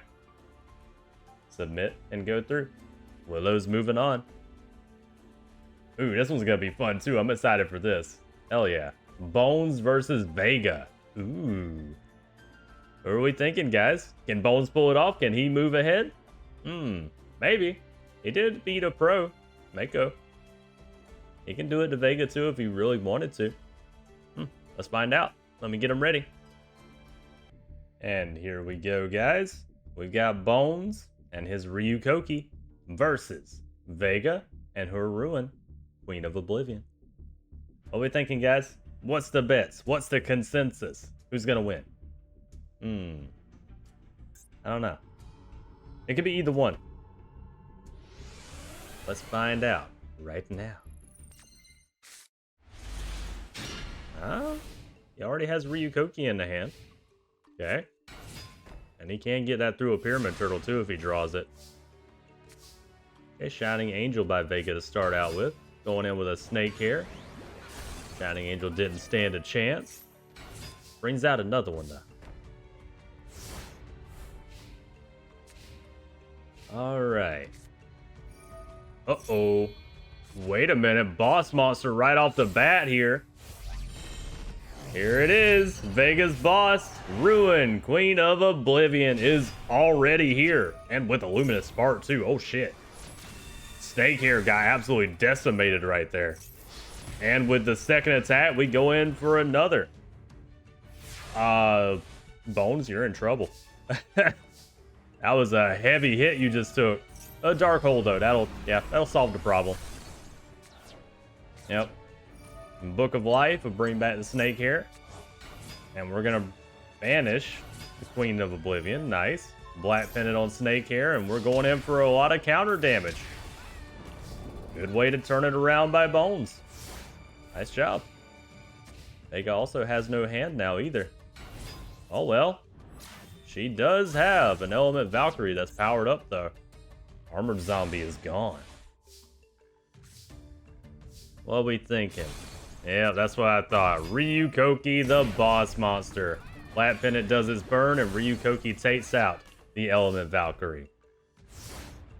Alright, Vega, she started out really strong here, but, oh no. She doesn't have a card to use anymore either. Uh-oh. Guys, I think it's over. Goblin Zombie goes in, takes a card out of the deck, and with the boss monster and exact damage, Bones is able to take out Vega in the first round. Damn, that was a good comeback by Bones. Alright. I see you over here, Bones. You're not wanting to go and be taken out today. I see you. Let's go into round two. Vega unfortunately had to use her entire resources to get to her boss, and it worked out for a second. She did a hell of a lot of damage, but unfortunately it wasn't enough to take out Bones this time. Alright, Bones starting out with that Pyramid Turtle. I love to see it. He's going to bring out Ryukoki for sure with that. Pot of Greed by Vega. Manju, okay. Bring in the spell card to the hand. And she uses it. She's going for it again. First turn, we're going into Ruin, Queen of Oblivion. She's on the field. And Luminous Sparks once again, too. Going in for damage. MST hits Luminous Sparks, though. Alright, Pyramid Turtle. Uses its effect. Ruin Queen will also use its, but I don't think it can beat over Ryukoki. That's what I thought. Ryukoki's on the field. Boss monster of Bones. Oh no. Vega was ready for it this time. She used a hammer shot. She slapped that thing back into the grave. Pot of Greed. Okay, Bones is going in with the Fissure. Manju's gone. And he has to set. He can't deal with the Ruined Queen of Oblivion right now. He lost his boss monster immediately. Blade Knight is here. Queen uses the effect. Goes in for another hit. Blade Knight goes in as well. Damn. Vega learned from the first match there. She said, I'm not going to let that shit happen again. Alright. Castle of Dark Illusions face down, but... well, Luminous Sparks too, it's over. Wait. Raigeki Break though. Raigeki Break pops. Ruin Queen of Oblivion. It's still not enough to stop that Blade Knight though. Blade Knight was able to take out the Castle of Dark Illusions. I had to think on the name again. Oh, Cemetery Bomb. That's not gonna win you the match right now, Bones. Monster Reborn bringing out the boss monster again. Ruin is back on the field, and that's GG. Yep, Blade Knight goes in, and with the boss monster, Vega takes out Bones in round two. Very nice. I'm not gonna lie, they're having a much better match than I thought they would. This is actually really good. I like this match a lot. I love it. Okay, round three. Let's do it. Can Vega get her boss monster turn one again for a third time? Bones has a pyramid turtle in hand again, too. That's dangerous. And he wants to go for it. Yep. Vega, be careful. Luminous Sparks once again. Blade Knight, but TT. I don't know about that, Bones. You just sacrificed, so now you can't get to your Ryukoki really easy. That might have been a mistake. Oh well, call it a haunted to bring Pyramid Turtle back, though. And Castle of Dark Illusions is here. Okay. Fair enough, but I still don't think you need to do that, Bones. But you do you. You're the one doing damage and technically winning right now, so, you know, I can't. Well. You were winning. Dust Tornado goes in for Castle of Dark Illusions, though. Alright. More than likely, we're going to crash with Pyramid Turtle. Never mind, we're going to Fissure. He wants to use that Fissure and go into his old boss monster, Pumpkin, King of Ghosts. Alright. Vega, what are we thinking? She's going to Pot of Greed, I like it. And we're going with another Luminous Sparks, okay. She keeps on pulling those out of her sleeve. I think she might be cheating a little bit. Anyways, Element Valkyrie is able to beat over Pumpkin. Uh-oh. And unfortunately, Bones doesn't have a monster. Uh-oh. Manju is here. That brings the spell cards to the hand again. But we don't see the boss monster. We're going in for a lot of damage, though. Bones, you need something. We hit a Dust Tornado with MST, but Bones, you need a good monster. Oh. He only drew Black Pendant. Vega. That's GG, isn't it? With the Unhappy Maiden in attack mode. The Sass. Elemental Valkyrie goes in. Or Element Valkyrie, regardless. Goes in and that's GG. That's it. We're out of here. Oh no, Bones. When it mattered in round 3, sadly, he could not draw what he needed. And Vega took advantage. That's unfortunate. Poor Bones, man. At least he did good in the match he was in previously. He did end up beating a pro and he progressed. But sadly, Vega wasn't having that shit. After the first round, Vega was like, nah, I'm gonna take you out. 2-1. Vega moves on. Vega's actually doing surprisingly well. I didn't think she'd do this well in the tournament, I'm not gonna lie. And she's technically running a nerfed version of her deck. If you guys know, well, if you've seen her boss monster right now, which if you watch this far you have, you know where her deck is gonna be going. Obviously, you know, if you've ran those cards before. But, you know, she's working with what she's got right now. Anyways. Oh. This is gonna be fun. Wait a minute. Ooh. Crowler versus Yugi. Oh. That was gonna be fun. I'm actually excited to see that. Wait a minute. Was Gozaburo moving on? Wait, did I do this wrong? Wait. I just looked at this one. I think that's wrong. Grandpa Muto won that. Wait. Hold on. I gotta edit this course. Grandpa Muto won that one. I was trying to give it to Gozaburo. Whoopsies. Yeah, Grandpa Muto won that. Sorry. Anyways, back up to this one. I just saw that. I was like, Gozaburo's here. What do you mean Gozaburo's there? Anyways, Crowler versus Yugi. Let me get them ready, guys. Alright, Ghostlings. Whoops. Someone scrolled down here. Anyways. Yugi Muto versus Valiant Crowler. Ancient Gear Golem versus Black Skull Dragon. What are we thinking, guys? I don't know. I mean, Crowler does have power advantage. Well, no, never mind. Yugi has power advantage because his boss monster has a bigger attack stat. But, I don't know. Honestly, I think Yugi's probably got this. If I'm gonna be honest.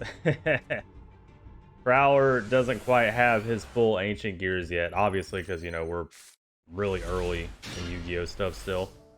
So, I don't know. I want to believe in Crowler. I love ancient gears, but I feel like Yugi's got this one in the bag. Let's see what Crowler can do, though. We don't know. Well, you know what? Ancient Gear Castle. Wait a minute. Okay. 2 Ancient Gear Castles. Enemy controller, though, stops the Ancient Gear Knight. Also, Ancient Gear Drill is a nice card to use for that, too. Alright, we're going to go ahead and tribute into the mini-boss from Yugi, Whitehorn Dragon. Banish some cards to power up. Ooh. Widespread Ruin, though. Not bad by Crowler. Alright. Hold on, I might have said some things too soon about Crowler here. He's going to show off. Ancient Gear Knight goes in for 2,400 damage. And he uses the tribute to go into Ancient Gear Beast. Nice. I like this card too. This one's really cool. Alright, so far, sadly, Yugi's in defense at the moment. That's not good. Battle phase with Ancient Gear Beast. The Archfiend card did not stand a chance. Which one was that one? Eris. Gotcha. Oh. Ugh. You know what? I might have spoke too soon about the Ancient Gears, guys. They might be doing some work here against Yugi. Ancient Gear Beast goes in. Kisara will do some work, though. Alright. Kisara is a pretty useful card. Slate Warrior is here. Gonna take out the Moving Fortress. Forget the full name of you. Gear Golem. I thought it was Gear Golem. I'm sorry, guys. There's so many cards we're going through today. I can't remember them all. Okay, we'll utilize Ancient Gear Castle to go into the Ancient Gear Beast, but it gets Trap Hold. That doesn't stop the other Ancient Gear Beast from taking out Slate Warrior, though. And its effect actually gets canceled. Oh, nice, because of Ancient Gears. One face down with the Misted Tomato. That's not good. Kisara's effect heals up Yugi a little bit. Call it a Haunted on Ancient Gear Knight. We have another, what's that one called again? Oh, shit. Limit removal on Gear Golem. Misted Tomato's gone. It's going to bring out a friend, though. Witch of the Black Forest. That's a hell of a lot of damage, though. And that's GG. Ancient Gear Knight goes in with the limit removal, 4,200. Yugi gets taken out by Crowler. Oh, shit. You know what? I might need to eat my words a little bit. I shouldn't have talked about Crowler saying that, you know, Yugi probably has it in the bag. Apparently, he does not. Uh-oh. Oh, no. All right. Round two. I think I spoke too soon, guys. You know, I was doubting my own, one of my own favorite archetypes. Ancient Gears. Let's go. Ancient Gear Castle again. And the Ancient Gear Knight. Okay. Yugi, your response? Pot of Greed. I love it. Here we're going in with Misted Tomato. Wielding an Axe of... wielding two Axes of Despairs. We're dual wielding. Dust Tornado takes out one of the axes, though. Alright. Luckily, Misted Tomato is still just powerful enough. And he takes out the Ancient Gear Knight. Crowler's in defense mode. That might be the Gear Golem. Going in with the Witch. Or rather, Misted Tomato first. Ancient Gear Knight didn't stand a chance. Ancient Gear Castle has a lot of counters on it right now, too. Okay, Crowler's setting and sweating at the moment, but that could change. Slate Warriors here. We go in. Oh, it's only an Ancient Gear. That's unfortunate. Okay, went in for damage and Witch is in defense. What are we thinking, Crowler? Okay, we used Ancient Gear Castle to go into Ancient Gear Beast. Nice. Takes out Slate Warrior, and it can't activate its effect. Okay, it's not powerful enough to take out the Misted Tomato, though. And we decide to Snatch Steal it. Yugi's like, I like that Ancient Gear Beast. Give it here. And just like that, turns it around, and it's over for Crowler in round two. Misted Tomato with the Axe of Despair was able to just dominate the entire duel. I don't know how to, Misted Tomato was holding it, though. He don't got no hands. Maybe they just, I don't know, Yugi took the Axe of Despair and just shoved it into the Misted Tomato. I don't know. There's some questions I'll be thinking about recently, guys. It's like, you know, some of these equip spells, how would the monsters actually use them? I know I'm getting off on a side rant real quick. I apologize. But legitimately here, hold on. Like, how would they go and animate this for like an anime or something? Missing Tomato with the Axe of Despair, would it just like, you know, I don't know, hold it in its mouth maybe? These are questions we need answered, guys. Maybe y'all can answer them too. Give me your theories down below. I want to hear your theories about how some of these monsters with like no arms, or like a dragon wielding a sword, how does that happen? Okay, ghostlings, I'm back. Sorry, I had to go to the bathroom real quick. Anyways, let's get into round 3. This should be good. 1-1. Who can win? Can Crowler take out Yugi? That would be interesting. Well, we see a mirror force. Maybe not. Archfiend Cavalry is on the field. 1900 beater. Crowler is scared. Fair enough. 1900 is a lot. Okay, Mystic Tomato. We're equipping Axe of Despair, but Crowler's saying God says no to that Axe of Despair. There it is. Said screw that card, get it out of here. That was 4,000 on the Axe of Despair though. Maybe you should have let that be, Crowler.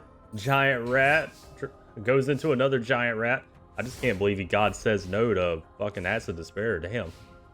That might be a bit much, Crowler. Well, Boku stops the attack this time, but it doesn't stop the float of... Oh, Ancient Gear Engineer. Okay. Using that effect to pop Mirror Force. That was a great hit. Okay. Not bad by Crowler there. That was an amazing hit. One of the best he could get. Limiter removal. Ooh. Ancient Gear Engineer is able to take out the Archfiend Cavalry. But... there's it. There it is. Yep. It pops the card, though. Okay, Trojan Horse is here with Giant Rat. Takes out Dark Hex Seal. And Mystic Tomato is now gone, too. Okay, Crowler's turned this around. Hold on. He paid 4,000 life points for that Axe of Despair, but... oh. Yeah. Yugi's not looking good here, and he doesn't have any of his support cards. Uh-oh. Kisara uses its effect, equips to the Giant Rat. Ancient Gear Castle is also here. That's very dangerous. The longer it goes, at least.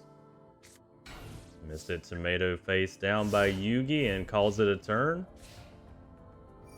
What are we thinking, Crowler? Oh, he's going to Dust Tornado Kisara. You know what? Fair enough. You don't want Yugi to be healing. I understand. Okay, battle phase. Mystic Tomato's gone. Gonna go into Witch. Witch is gonna search us. Probably Slate Warrior. Oh no, he won't summon Skull. Oh, wait a minute. Okay. Summon Skull. 2,500 single tribute beater monster. He tributes into it. The boy is on the field. Classic. Trojan Horse didn't stand a chance. Okay. I like to see it. Mini boss Summon Skull is here. And Crowler can't do anything about it. That's fair enough. He got a second Summon Skull. Going in again. Giant Rat's gone. Floats into Ancient Gear Soldier. Dark Hex Seal. We're going into the boss monster. Black Skull Dragon is here. If you weren't scared of the Summon Skull, you should be scared of that Black Skull Dragon. It's got 3,200 attack. Alright, Lancer Archfiend. Lancer Archfiend's here. Its effect, it goes in and does piercing. Nice. Go in with Black Skull Dragon. The little Ancient Gear there stood no chance whatsoever. Alright, Crowler's in a lot of trouble. Ancient Gear Engineer. It does take out Lancer Archfiend. I'm sorry, Ancient Gear Knight, not Ancient Gear Engineer. My bad. Anyways. Ancient Gear Knight could not stand up to Black Skull Dragon, though. Okay, Crowler, what we thinking, man? Trojan Horse? Okay. Archfiend Eris is gone. Its effect will bring Axe of Despair to the hand, though. Yugi's got options if he loses Black Skull Dragon right now. Heavy Storm, I agree with that. Get rid of Ancient Gear Castle. Oh, Prowler lost a lot of good stuff. Damn, level conversion and never mind. I was just about to talk about that, but it's over. Black Skull Dragon and it's over. Damn. And with the boss monster. Sorry guys, I like saying that. Anyways, Black Skull Dragon doing a lot of the heavy lifting in this duel though, and Yugi wins round 3. Takes out Crowler. I'm sad we didn't get to see Ancient Gear Engineer. I'm sad we didn't get to see Ancient Gear Golem though. Oh well. I think Crowler runs like 3 of them, either 2 or 3 of the Ancient Gear Golem, and unfortunately in this duel he just didn't run any of them. Or run any of them. He didn't get any of them. Jeez, I've been recording for too long, guys. It might be time to take a break. I'm starting to get fried here, it seems like. Anyways, let's get Crowler out of here, though. He did win 1 against Yugi, though, and I'm proud of him for that. But Yugi has shown that his resilience gets him to the next round. Yugi moves up. Let's move on to Bandit Keith versus Grandpa Muto. Who do you think is going to win this one? This should be pretty interesting. Exodia versus Bandit Keith and his, what's it called? It's not Desperado. It's the, Barrel Dragon. That's it. What are we thinking? Let me get him ready. Okay, Ghostlings. We have Grandpa Muto and his Exodia versus Bandit Keith and his Barrel Dragon. Who do we think is going to win, guys? Me personally, I love Exodia, don't get me wrong, but I kind of want to see Bandit Keith move on. I'm not going to lie. That's going to be my pick. I'm going to say Bandit Keith's got this. But Bandit Keith is also going to have to put in a lot of work because, as y'all saw in the last round, Grandpa Muto does run a lot of search that can get him to Exodia pretty quickly. Oh, we're starting out with Pot of Greed and into a Mystic Tomato. Love to see it. All right, Grandpa Muto, there we go. I was about to say you need a monster. He's going to Dark Hole first, though. He said he didn't like that Mystic Tomato. Looked at him funny. Fair enough. Witch of the Black Forest is going in for a solid 1100. It'd be funny if, MST. It's Dust Tornado, okay. I was going to say it'd be funny if, we didn't win by Exodia with Grandpa Muto here. He just decides, nah, I don't need Exodia. I'm just going to go to Beater Monster Strat. Oh, speaking of, there's the head of Exodia right there, off the search of Witch. Also, Mechanical Chaser is now on the field too. One of the best beaters of Bandit Keith. Grandpa Muto also decides he likes that Mechanical Chaser too. He's going to take it to his side of the field with Snatch Steal. Then we bring a Monster Reborn, go into Curse of Dragon, mini boss, and that searches another Exodia piece. Jeez, 3 in the hand already. It's not looking good for Bandit Keith. He's running low on life points, and we have 3 Exodia pieces in the hand. All right. Well, Bandit Keith drew his own Dark Hole. Fair enough. Clearing out the field again, and he goes with a set this time. Okay. Must not have had a monster that can do a lot of damage. Grandpa Muto decides just to throw down a negate attack for now. Oh, Cyber Jar tributed into Blowback Dragon. We're going to try to pop that card. Didn't get a coin flip on it, but negate attack now activates and stops the attack. I was about to say our boy Bandit Keith's going to go in for damage, but it was a negate attack on the field. Oh, Grandpa Muto's bricked right now, though. That's unfortunate. All right, this might be Bandit Keith's time right now. Going in for 2300 unhindered. Grandpa Muto's got to draw something here. You know what? Well, Boku will work, but he prefer to have search right now. 2 searches and he'd be good to go. Blowback Dragon is going to try its effect again. And it didn't get any heads this time. Bandit Keith's not looking good on the coin flips today. Well, Boku will stop the attack this turn as well. You know, it'd be really great to have swords right now for Grandpa Muto, but he just gets his emissary instead. That'll do the job too. Get him another search, hopefully. Well, if it doesn't get popped here, Blowback Dragon. Bandickeet's not doing good on coin flips. He cannot get that coin flip to save his life. Emissary is gone, but it will search. Another Exodia piece. All right, Bandickeet's in a lot of trouble. If Grandpa Muto gets one more Exodia piece, it's over. Oh, I thought that was it. It looked like Exodia for a second. It was Bad Dog and Tartness, though. I was like, ain't no way. He just naturally drew the last Exodia piece. Monster Reborn on Curse of Dragon. Mini-boss on the wrong side of the field. And if, yeah, Bandickeet gets his pop, it's over. He still doesn't get the pop. That coin flip, no good. Bandickeet has no luck with coin flips today. And never mind, he didn't need the coin flip. He had a limiter removal. Just like that, Mini Boss goes in and Grandpa Muto is out of here in round 1. Shit. All right, well, that was close. We saw he had 4 in the hand, but Grandpa Muto could not quite stall it out to get to that final piece. And unfortunately, our boy Bandickeet had a bit of a backup plan with limiter removal there. Even though he couldn't get those coin flips, he didn't get a single coin flip. Anyway, let's go on to round 2 here. Let's see what's gonna happen. That was a pretty good duel, though. I like that. Too bad Grandpa Muto didn't get like his swords or anything. He already has 2 Exodia pieces in the hand. He's got both legs. Okay. Maybe if Grandpa Muto wants to, he can go and try to kick Bandickeet with him. I don't know. Oh, he has a witch, though. He can do it with that instead. We're going to Pot of Greed first, though. And go with the Emissary. Nice. 1600 damage, and eventually that Emissary will turn into a Search. Very nice. Bandickeet, what we thinking? Mechanical Chaser, I like it. Unfortunately, Shrink's going to take care of the Mechanical Chaser, though. Yeah. Oh, well. Call it a Haunted. Bandickeet decided he really likes his Mechanical Chaser. I understand. That's an 1850 beater. And Grandpa Muto decides once again he's going to snatch steal that Mechanical Chaser just like last round, and we're going in for a hell of a lot of damage. Shit.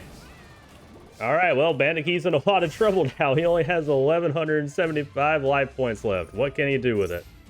Correction, 2,000 now due to, well, Snatch Steal. Anyway, Snatch Steal's gone because of Heavy Storm. He has spent all his back row for that, though. Premature into Mechanical Chaser and then into Blowback Dragon. Damn. And he does get the pop effect this time. Nice. Unfortunately, that still searches a monster, though. So Bandickeet has to be careful. Witch is gone. That's going to search another monster. Of course, his Exodia piece. And just like that, 4 pieces of Exodia in the hand. Will Grandpa Muto get the last one right now? He will not. Dark Hole, though, on Blowback Dragon. Unfortunately, Bandickeet had to spend his entire hand to just make the play he made. But at the same time, Grandpa Muto doesn't have a monster to play. Or rather, one that he does want to play. Because he does have monsters, but Exodia wants to be in the hand. Okay. Bandickeet's in a lot of trouble right now. He's going to have to do something fast. Mystic Plasma Zone is here, but he probably has a Cyber Jar face down if I were to guess what that is right now. Oh no. Witch is here. Blast Sphere uses its effect and equips the Witch, but it's already over for Bandickeet. If he pops that Witch, it's over. Bandickeet, he knows what's about to happen. He didn't want to attack Witch. He's trying to figure out a way out of this. He ended up having to pop the Witch, and just like that, it's over. Exodia for the win in round 2. Let's watch the animation.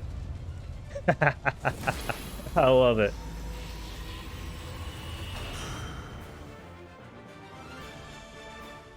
Yep. 1 due to the Exodia the Forbidden One's effect. Just like that, Grandpa Muto wins round 2. We're in a 1-1 situation, guys. What's gonna happen? Let's do it. I'm not gonna lie, I like this Exodia deck. Plenty of search. It takes a little bit to get it going, but it's lovely. Grandpa Muto got plenty of support this time, but he didn't really get anything he needs, and no Exodia pieces either. Not even a monster to use. Bandickeet, this might be your time, man. Witch of the Black Forest. We negate attack that for now and call it a turn. Alright, Grandpa Muto, you're up. Oh, speaking of, there's one Exodia piece. Hammer Shot on the Witch. It will search probably a Mechanical Chaser. Oh no, he wants a Blowback Dragon. Okay. And unfortunately, Grandpa Muto's not looking good in this last round so far, but that can change really quickly. Monster Reborn on the Witch. He's probably going to tribute. Oh no, he goes in with twin-headed... What is that? Twin-headed, blah, blah, blah. I can't look at it now. Twin Barrel Dragon. Gotcha. Also, Twin Barrel Dragon got Trap Hold. Alright. Bandicoot's going in for damage again with the Witch. Grandpa Muto? All the Haunted can be useful for later. I don't think Grandpa Muto is going to be able to pull this one off, guys. Mechanical Chaser is here, and Witch go in too. And just like that, half life points for our boy, Grandpa Muto. Bandit Keith is looking great so far. Ooh. Blue Eyes. If Grandpa Muto can get a monster on the field, Soul Exchange into Blue Eyes. Tribute into Blowback Dragon and get a search off of that. Very nice by Bandit Keith. He's going to try to use that coin flip effect. Still doesn't work. He's only got that once in this entire match. Waboku stops any damage this time, which I think that would have been game winning. All right, Grandpa Muto's in a lot of trouble here. Giant Soldier of Stone. It won't stop Blowback Dragon, but, you know, it's something. If he can have it survive at least one turn. Gonna try to pop the back row. He does get it with all three heads. And, ooh, twin barrel. It doesn't get the two heads it needs, though. And Giant Soldier of Stone is gone. Mechanical Chaser goes in. It's not looking good, guys. Grandpa Muto might be out of it this time. Another Giant Soldier of Stone. Ugh. Yep, it's not looking good. Blowback Dragon's gonna try its effect again. Gets nothing this time, can't do it. Double tribute into the boss monster. Coin flip on that one. And he does get that pop. And just like that, with the boss monster, Bandit Keith takes out Grandpa Muto in round 3. I gotta give props to Bandit Keith on that. Good job. Good job. And unfortunately, Grandpa Muto, he kind of bricked in this last round. It is what it is, though. You run Exodia sometimes, it happens. But just like that, Bandit Keith is moving on. All right, I love that it was done with a boss monster as always. Okay, though, let's go into it here. 2-1. We did get to see Exodia perform today, though. I love to see it. And it wasn't a scummy Exodia deck either. It's not like a Seeker style where he's running like 3 of each Exodia piece. No, this was actually a legitimate Exodia deck. Is almost a backup plan, but it's kind of the main point of Grandpa Muto's deck currently. At least this version of it. Anyways, not Grandpa Muto. Bandit Keith moves on. We're going to see Yugi versus Bandit Keith. That's going to be fun. Ooh, very nice. Anyways, let's move on, guys. Our next match is going to be Odeon versus Mali Mayumi. That should be a good one. Hopefully, Odeon can perform this time around. He's running a couple of upgrades here. He should be able to do a little something. Anyways, let me get him ready, guys. 1 second. And we're back, Ghostlings. We have Odeon and his mystical beast of circuit versus Mali Mayumi and her Des Volskov. Who do you think's gonna win, guys? Honestly, Mayumi does a lot of burn. I don't think Odeon can stand up to that, but he is running some upgrades today. And he has more defensive walls now, too. So, he might be able to do something, but he's going to have to do it fast if he wants to beat Molly.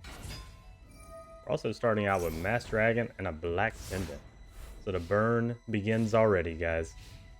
Odeon. Wait. Is he going to... Wait, what? Mystical Beast Circuit on the first turn? Damn! Okay, hold on. Hold on, Odeon, he just pulled some shit here. Wait a minute. First turn boss monster and it's powered up. Yeah, Temple to Kings immediately into his boss monster. Okay. Hold on. Odeon's pulling some shit here. He's going in. He's ready. Mystical Beast Circuit goes in, but Dust Tornado pops the field spell, which pops his boss monster. That's unfortunate.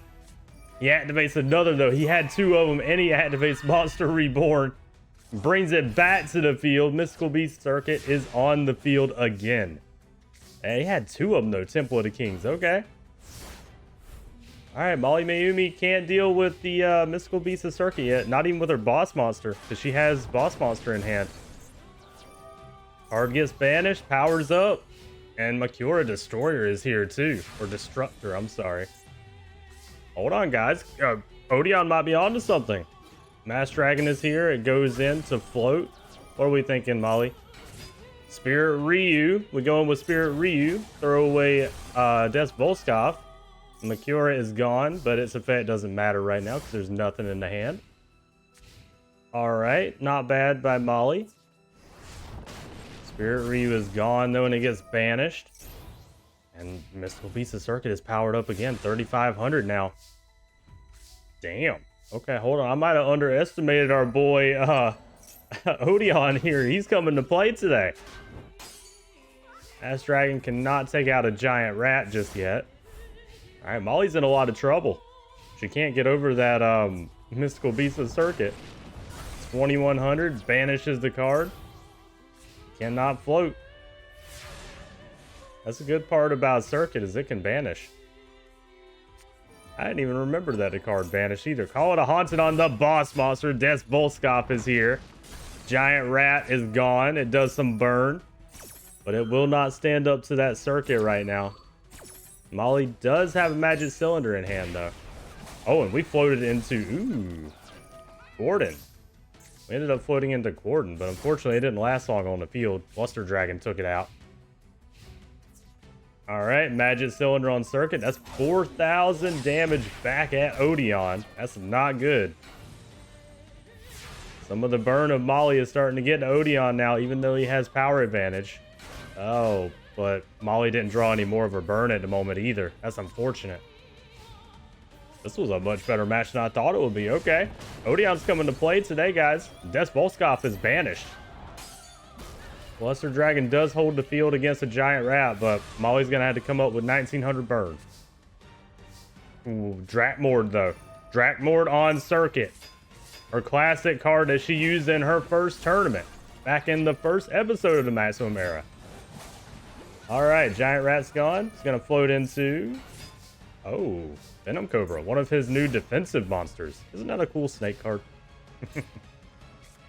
Odeon with another face down. He used the effect of his, I forget the name of it, Temple of the Kings, and apparently puts away his boss monster because he knows it was going to get popped anyway. Ooh, defensive wall with Gate Blocker. Only 900 life points to Molly's 2,900. Well, the burn got him. Secret Blast was enough to take out Odeon in round 1. Damn. I was paying too much attention to Odeon's side of the field. I didn't see Molly put down a Secret Blast. Well, I got to give it to Odeon. That was a good showing of Mystical Beast Circuit. Also, I never got a chance to look at Circuit's effect. Does it actually banish cards? I personally never used Circuit, so I wouldn't know. Anyways, I'm assuming that's what it was based on all the monsters that it was getting rid of getting banished. Honestly, that was a good showing by Odeon, though. I got to give him props there. He might have lost that first round, but that was immediate power control as soon as he started the duel. Not bad. Molly had to struggle to get through that. Let's go to round 2. I'm excited now. Odeon, can you do that again? Come on. Boss monster first turn. Do it.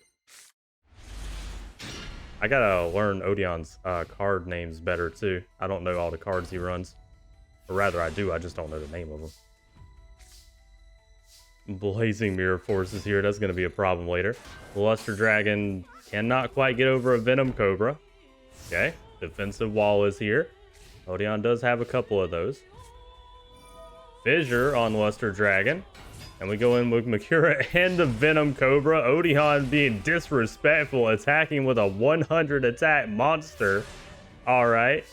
Odeon's going to regret that. Luster Dragon and Monster Reborn to bring a second from the graveyard. And we go in for damage. Venom Cobra is gone. Makura is gone. Its effect activates though. But apparently it didn't mean anything though, sadly. Oh well. Alright, Odeon. What you got? Only a defensive wall. Okay. Possibly a defensive wall anyway. Dodger Dragon's on the field. We go in. Ah, that's unfortunate. Going in for a lot of damage. Odeon apparently did not draw a good hand this time. World of Soul Carbon did not stand a chance. Odeon?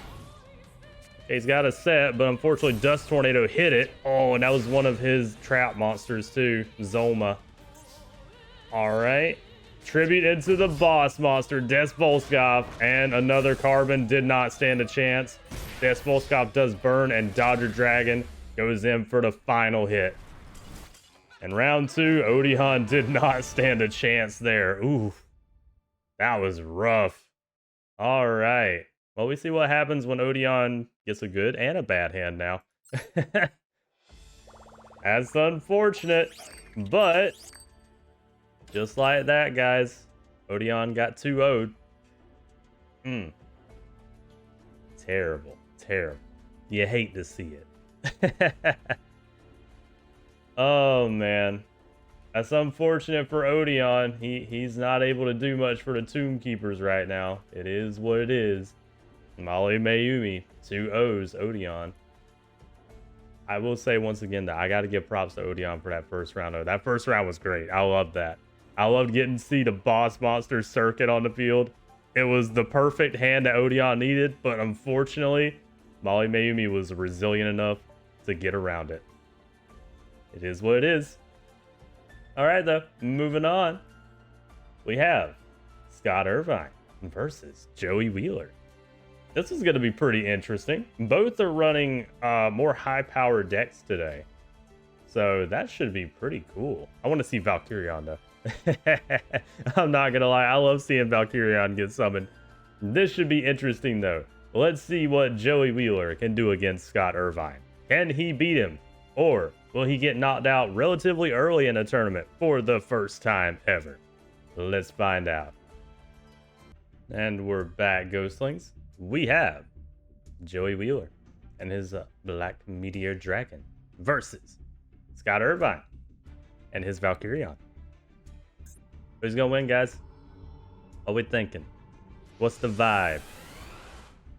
Me personally, I'm gonna believe in Joey, because every time I have believed in Joey or not believed in Joey half the time, he's giving me the middle finger. So Joey's probably got this. But I believe in Scott Irvine too, especially after seeing how he did in that one match with Anubis. Dark Effigy is here, and we'll take out a giant rat this time. I'm seeing a lot of giant rats.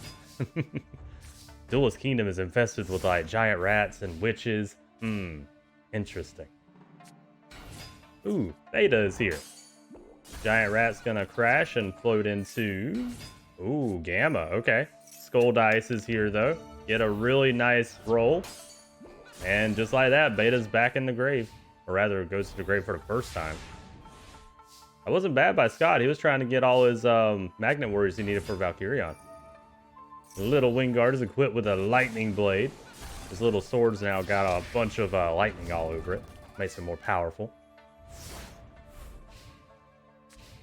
Alright, Scott, what we thinking, man? Well, he's gonna Dark Hole. He doesn't like anything that Joey has right now. Fair enough. Alright, and then we go in with Beta again. 1700. Alright, Joey, what we thinking, man? I see a Time Wizard in your hand. You wanting to do a fun Time Wizard play?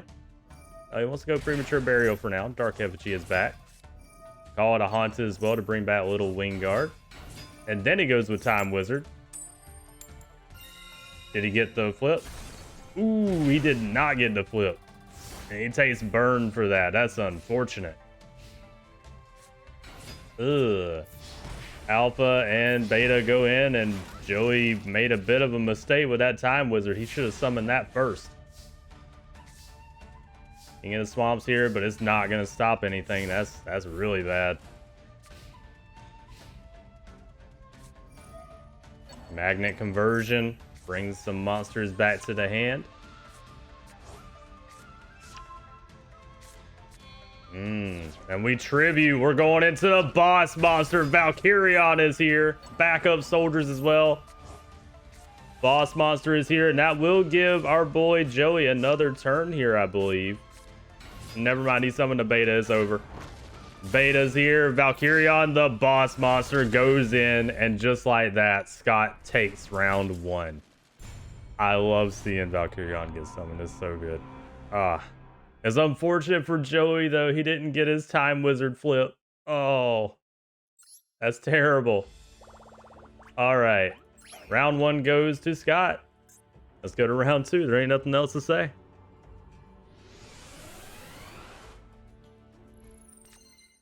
All right, Joey.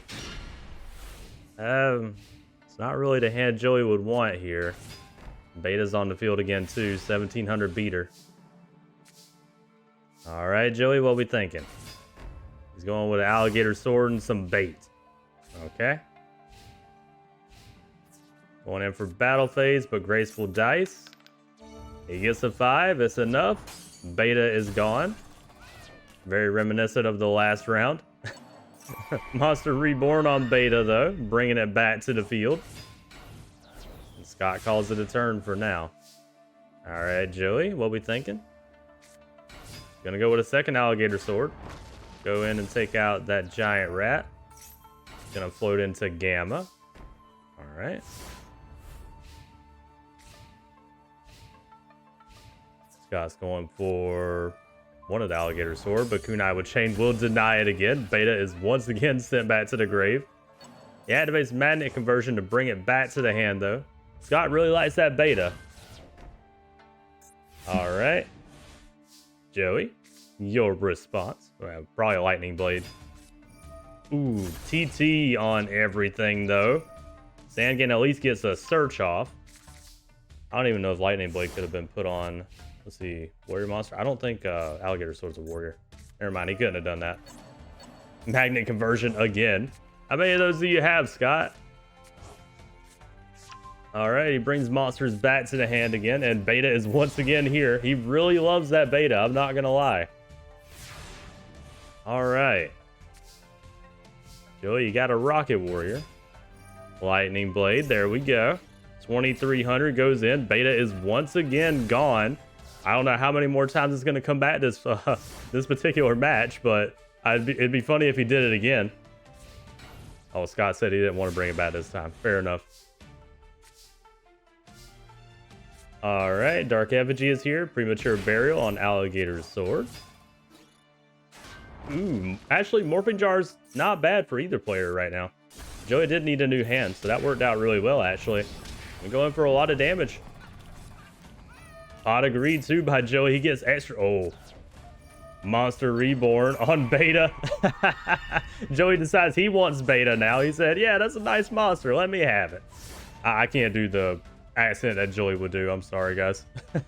I was about to try his, was it New Yorker dub style accent? I was like, nah, there ain't no way I could do that. Premature Burial on the Gamma, though. Hammer Shot. Putting beta back in the grave where it belongs. Fissure on... Okay, hold on. We got a lot going on here. Skull Dice. 5. Gamma's going in the grave, too. I was going to joke and be like, Scott didn't appreciate that we took his beta and put it on the wrong side of the field. We're about to see Red Eyes. Do it, Joey. Yeah, Dark Effigy's effect. Red Eyes, Black Dragon. The mini boss is on the field.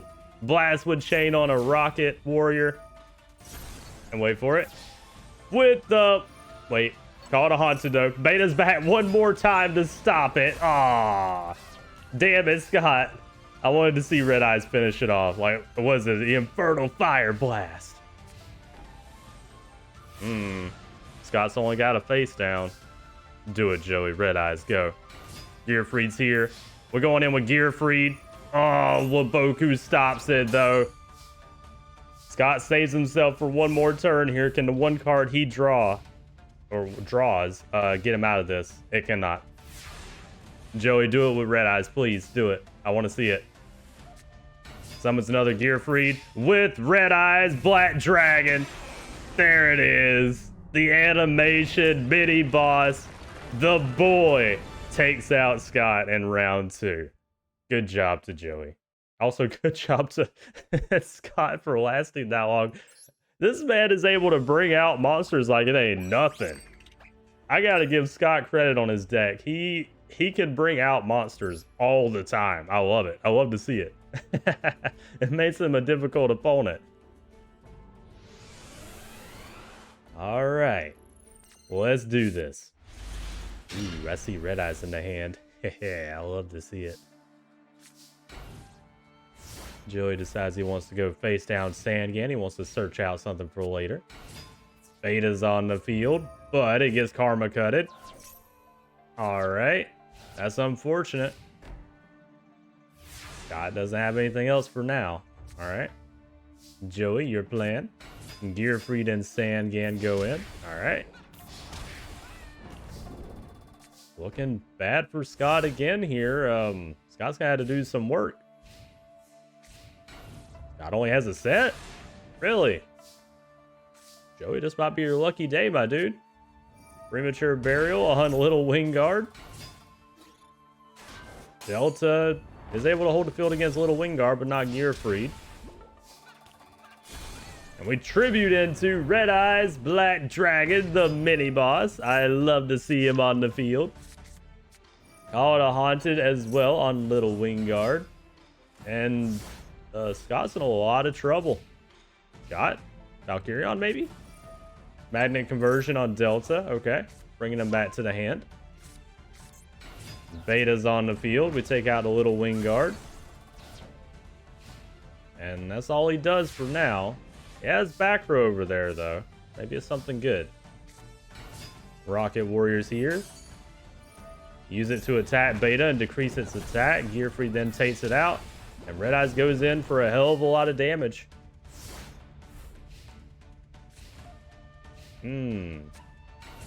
Delta's here. Okay. Throws away a Beta. Magnet Conversion activates. Banishes itself. Brings a Beta back to the field. Rocket Warrior's gone. And got put down a new set. Maybe that's going to be helpful here. Monster Reborn on Rocket Warrior. King of the Swamp also in attack mode, funnily enough. Rocket Warrior attacks, and with Waboku stops it. Never mind.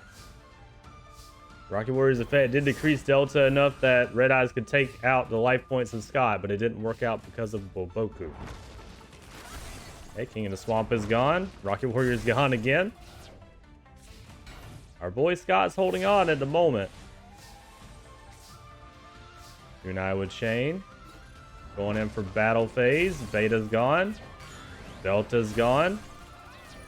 Delta will activate its effect though. Banish a few cards and bring out Valkyrion.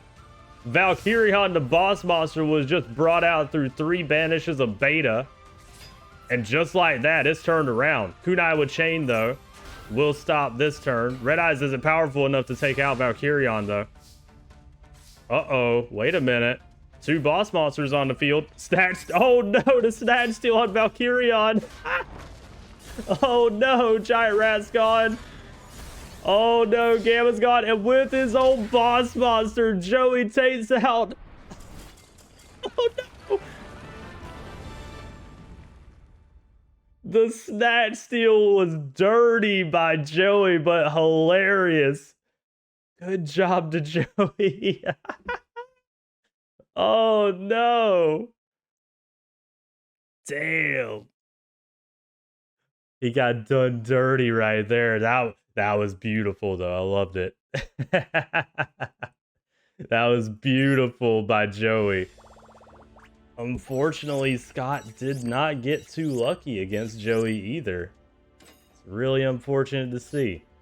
It is what it is though. Round 2 goes to Joey with Scott's own boss monster of all things. That was amazing. I love that. All right, bracket time. Joey 2-0 Scott. There we go. Submit the scores. Joey Wheeler moves on, guys. As per usual, Joey ain't playing around. All right, though. Let's go to the next one. Fortune Master versus Tristan Taylor. This should be interesting, actually. I don't know. Tristan showed what he could do against Mr. Clown here, and he beat Clown Control. He could beat Fortune Master too. Alright, let's find out. I'll get him ready. Alright, Ghostlings, here we go. We've got Tristan Taylor and his Launcher Spider versus Fortune Master and his Magical Marionette. Who's going to be the winner, guys?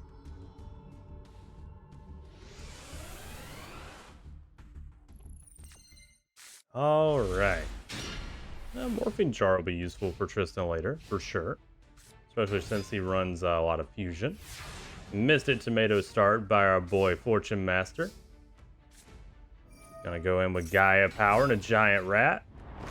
Do the floater game, except that Giant Rat is able to take out Mystic Tomato. Ooh.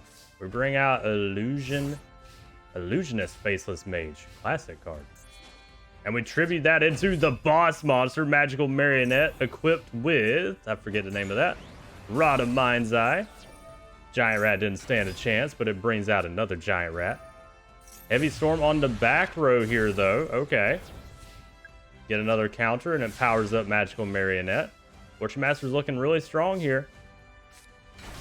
Tristan has no choice but to go into defense mode. Maybe Tristan should have used that King of the Swamp effect to get a poly to the hand. Trap Hole on Dark Elf. Good hit. Magical Marionette goes in on the Giant Rat. Brings out an Oni Tank. Okay. Now, Tristan, you might want to get a poly and then Morphing Jar. He's going to Morphing Jar first. That's a mistake in my opinion. Oh well. Robo Lady is on the field face down now. Cannot stand up to a Magical Marionette. Premature Burial on Mystic Tomato. And that Magical Marionette is getting scarily powerful. Monster Reborn 2, Blast Magician was on the field.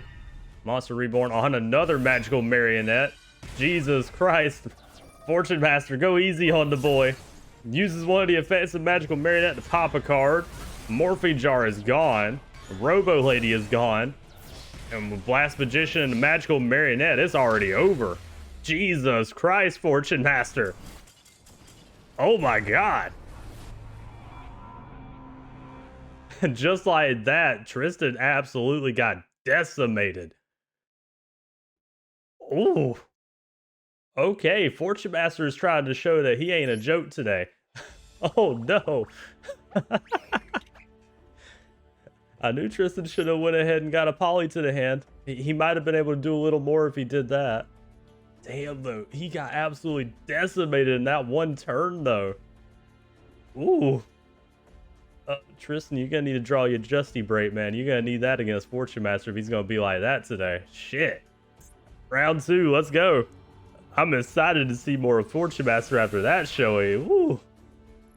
That's Fortune Master like full power right there. That was great. I love that. I hate it for Tristan, though. Mystic Plasma Zone once again and a Mystic Tomato start. Okay. Tristan, he's got a Gaia Power. Gaia Power, and we're going with Overdrive. We want to beat over Mystic Tomato. Well, Boku says no to it this time around, though. Alright. Fortune Master, you got another Magical Marionette in the hand? He doesn't this time, but he's got a Blast Magician.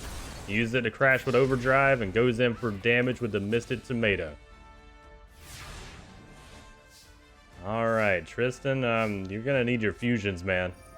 Monster Reborn, we're bringing a Blast Magician to our side of the field. Okay, not a bad idea. Blast Magician is a good card.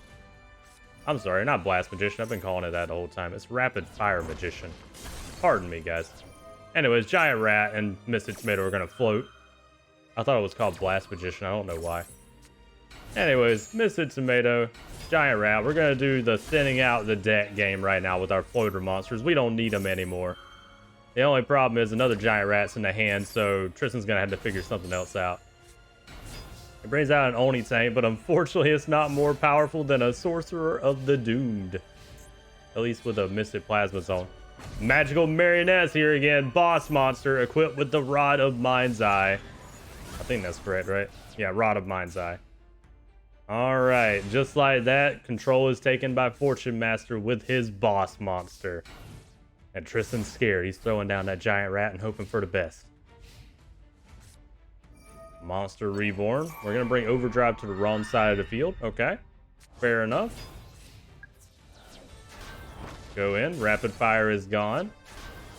Giant Rat's gone. We'll bring out a friend, though. Oni Tank. Okay. Even the boss monsters of Tristan cannot take out a Magical Marionette right now. Yeah, Tristan's in trouble. He has a Fissure to deal with Magical Marionette, but he needs to get that Overdrive off the field. Tristan, Overdrive, Crash, and Magical Marionette. That's your play. He doesn't want to do that. Okay. Tristan, that's the only play you got to get over that Magical Marionette right now. Oh, it's too late now, too. That's unfortunate.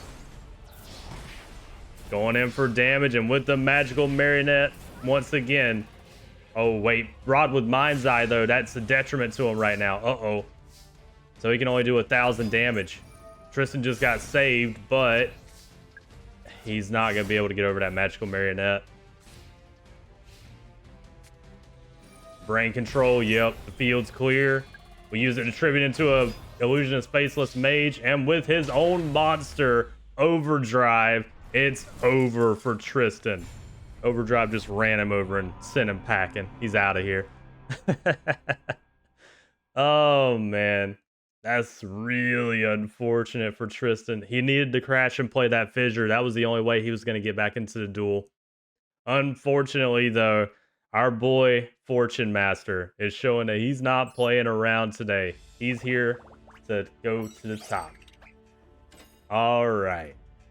Let me get back to the bracket here. 1 second. And there we go. All right.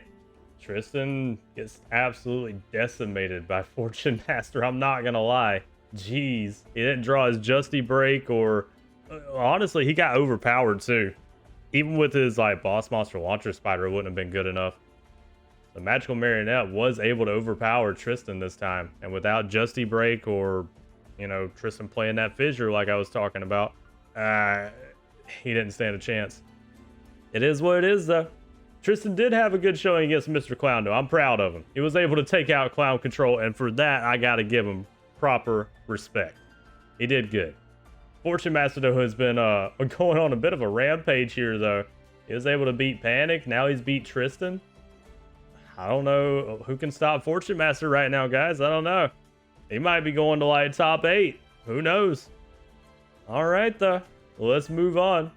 We have... It's Millennium Jesus again. Yes. I like seeing Millennium Jesus. Serenity Wheeler versus Millennium Jesus. I love to see it. Anyways, let's get him in here. 1 second. All right, guys, we're back. We have Millennium Jesus and his Vanity's Ruler, I believe it is, versus Serenity and her Saint Joan. Who's gonna take it, guys? What we thinking? Honestly, this one could go either way. I think Serenity probably has an edge here, though. But with a good enough setup by Millennium Jesus here, he might be able to do something. Oh, Serenity doesn't have any monsters either. Uh-oh. Oh, you don't want to draw your Mystic Shine Balls, Millennium Jesus. Hysteria Fairies here, going in for 2,300 because of Luminous Sparks. Alright, Serenity's already looking rough in the beginning here. We're going to Snatch Steal, though. Okay. Shining Angel and Hysteria Fairy on the wrong side of the field, going for a lot of damage. And just like that, Millennium Jesus is below half life points here. Snatch Steal does heal the opponent, though. Or rather, us. Okay, Witch is face down.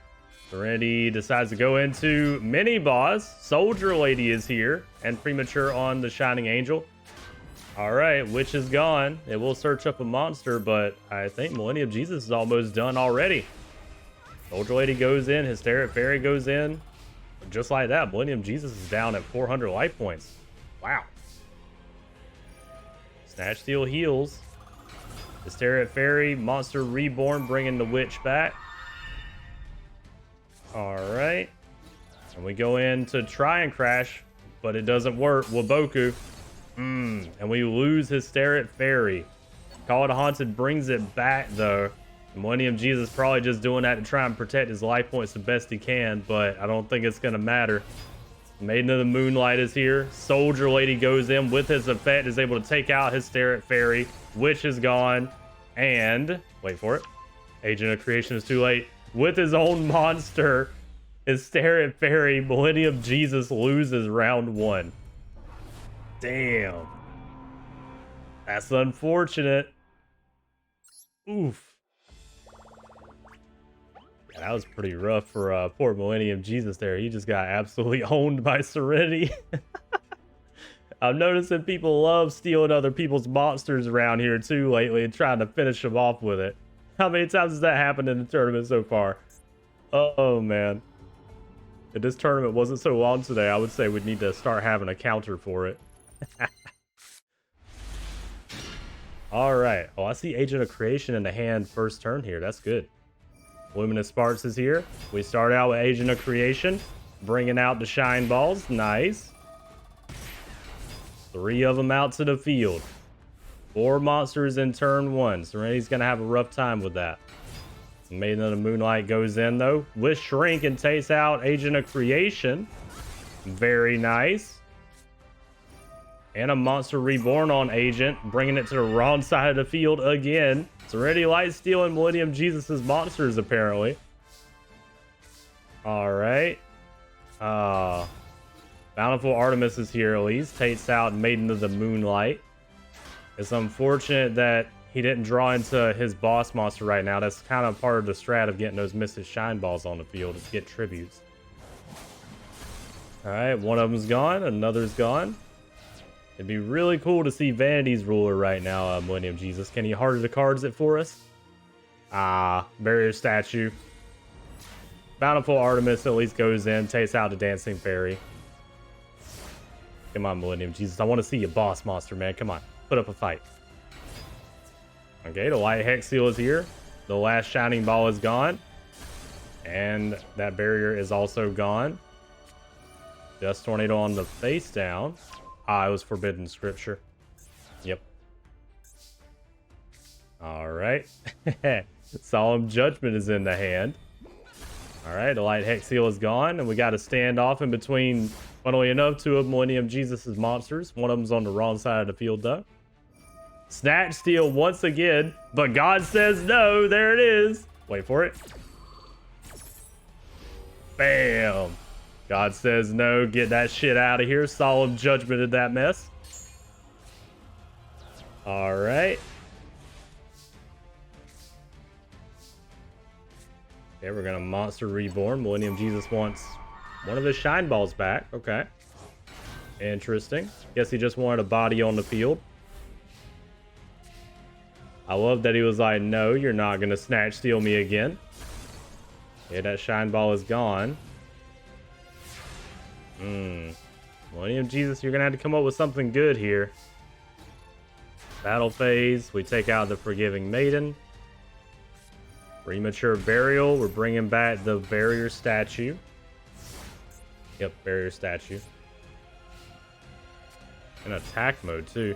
Bottomless on a Light Hex Seal, banishes it. Agent of Creation goes in, takes out the Barrier Statue. Hey, we got a match here, but Serenity is, funnily enough, holding on only because of a monster from Millennium Jesus, though. Otherwise, she would be in a lot of trouble. Well, Dark Hole on everything. Serenity said she doesn't need that monster anymore. Which will search up a Hysteric Fairy to the hand for Millennium Jesus. Oh no, but with the Shining Angel, Scapegoat saves Millennium Jesus this time, though. Oh, the Scapegoat's for the save. Alright. Serenity thought she had game. Hysteric Fairy is here. The Shining Angel is gone. Shining Angel is going to float into another. This is a problem for Serenity. Millennium Jesus can make a comeback. Wait a minute. Tribute into the mini-boss, Soldier Lady. We go in and take out Hysteric Fairy with the effect of Soldier Lady. And that Soldier Lady does a lot of work for Serenity. I didn't think it would be that good for her. Shit. Condemned Maiden is face down. Lovely card artwork. I like this card. Premature Burial on Maiden. Call it a Haunted. Bringing out the Dancing Fairy. Serenity's trying to go for a game here. Getting rid of all the Scapegoat tokens. And Millennium Jesus is going to have to come up with something good here. Agent of Creation. Call it a Haunted on the Hysteric Fairy. Going in, taking out Maiden of the Moonlight. It's not good enough, Millennium Jesus. Not good enough. And with the Soldier Lady mini boss, we go in. Just like that, Millennium Jesus has been taken out by Serenity. 2-0. Damn. Millennium Jesus did all he could. And he did a good job, too. I gotta give him props. He held out a lot longer than I thought he was going to in that last duel there. Alright. Well, that's unfortunate for our boy. I wanted to see Millennium Jesus do more, I'm not gonna lie, but he was running a similar deck to Serenity, too, so his Luminous Sparks was working to his detriment, sadly.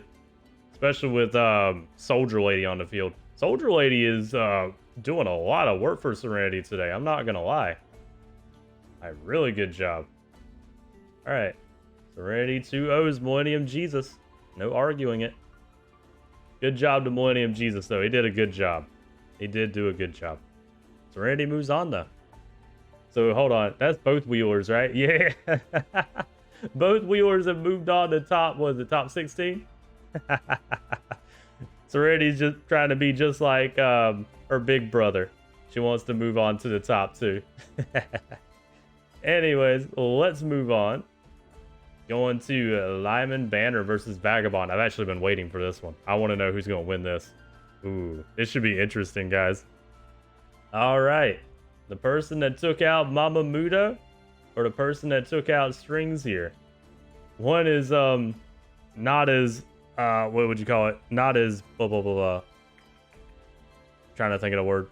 Not as monumental of a task as the other, I guess you could say. But to be fair, Strings is pretty alright too. He hasn't been able to show off in the tournaments yet, though. I'm a little sad about that. But it is what it is. Anyways, let's move on, guys. I'll get him ready. 1 second. Okay, guys, we're back. We have Lyman Banner and his Golden Homunculus versus Vagabond and his Caius, the Shadow Monarch. Now, these are both banished decks, so this might actually be a really bad matchup for Vagabond because he relies on banishing. Lyman Banner relies on banishing. The Lyman Banner wants to be banished. That's the problem because he powers up his monsters, or at least his main monsters that way. So I don't know. Vagabond might have a hard time in this match. Well, let's find out. Perhaps Vagabond can do a little something here. He did beat Mama Muto after all. He did a good job with it too. Alright. Watching from Banner's perspective. Vagabond starts out with a Sangan. Banner's got a lot of support in the hand. Golden Sarcophagus is here too. Gonna throw away, okay, Alchemical Being. Soul Release on that card as well. Putting more in the banishment zone. Shining Angel goes in, takes out Sangan. And will float into a card. DD Warrior Lady. Okay.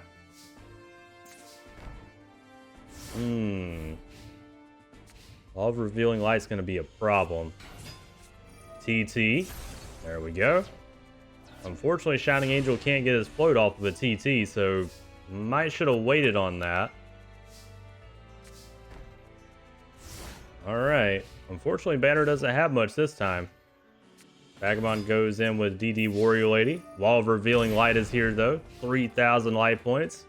You gotta be 3,000 or above to be able to attack. Or rather, 3,100, I believe. I think even at 3,000 can attack with Wall of Revealing Light. If I remember right. I'm too lazy to read it right now. Alright, Vagabond's in defense because of the Alchemical Being is an 1,800 beater. Banisher of Radiance is here. Banishes Sangan, good hit. DD Warrior Lady uses its effect. Banishes the Alchemical Being. And just like that, Vagabond's gonna have to figure something out here. He needs back row destruction or something. Necroface brings banished cards back to the deck and powers up.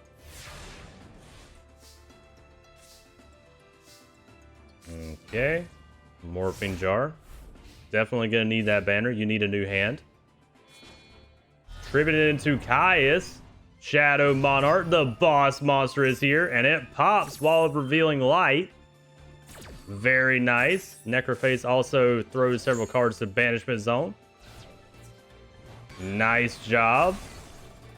Okay, Vagabond's back in this. He popped the problem card and got rid of another monster. Banisher of Radiance. Morphing Jars here, throws away both players' hands. Call it a Haunted on Golden Homunculus. Bring it to the field. It's 3,300 and tribute into a second boss monster of Golden Homunculus.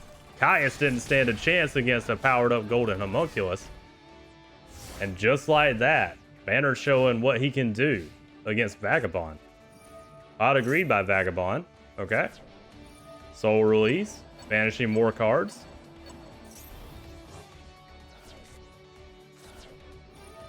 Dimensional Fissure. Dust Tornado pops it though. He didn't really need to do that, but I guess Banner's just showing off at this point. He knows he has the win. Or he knows he has the win. DD Warrior Lady. Karma cutted though. Damn. Everything Monster Reborn on DD Warrior. Vagabond's getting shut down in everything he does right now. He Monster Reborn's a DD Warrior and that's all he does. He knows he's lost now. Damn. Just like that, DD Warrior's gone. It'll banish Homunculus, but with 5,100 on the boss monster of Banner in one hit, Vagabond gets taken out in round 1. Damn. And that's exactly what I was talking about, guys. Banner wants to be banished, so Vagabond's gonna have a hard time with this. Maybe he can do something here, though. Let's find out. I believe in Vagabond. I think he can figure out something. He's got ways around Banner.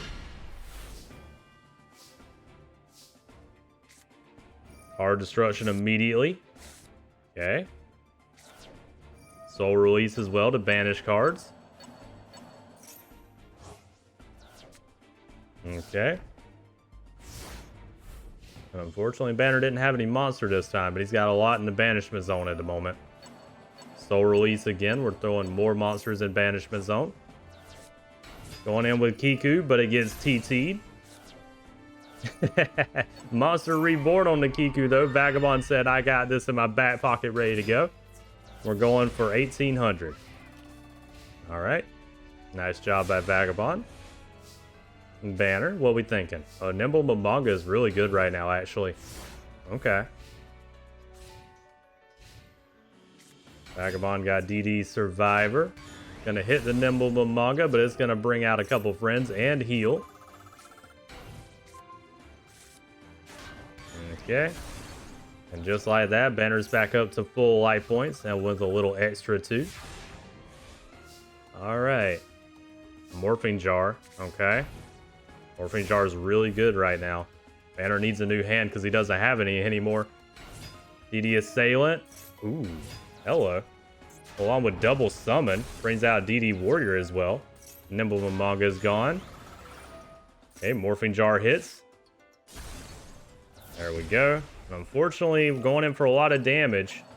A couple more cards banished due to Kiku's effect. And Banner did lose a good bit of life points there, and he has no more field. But he's got a brand new hand. Let's see what he can do with it.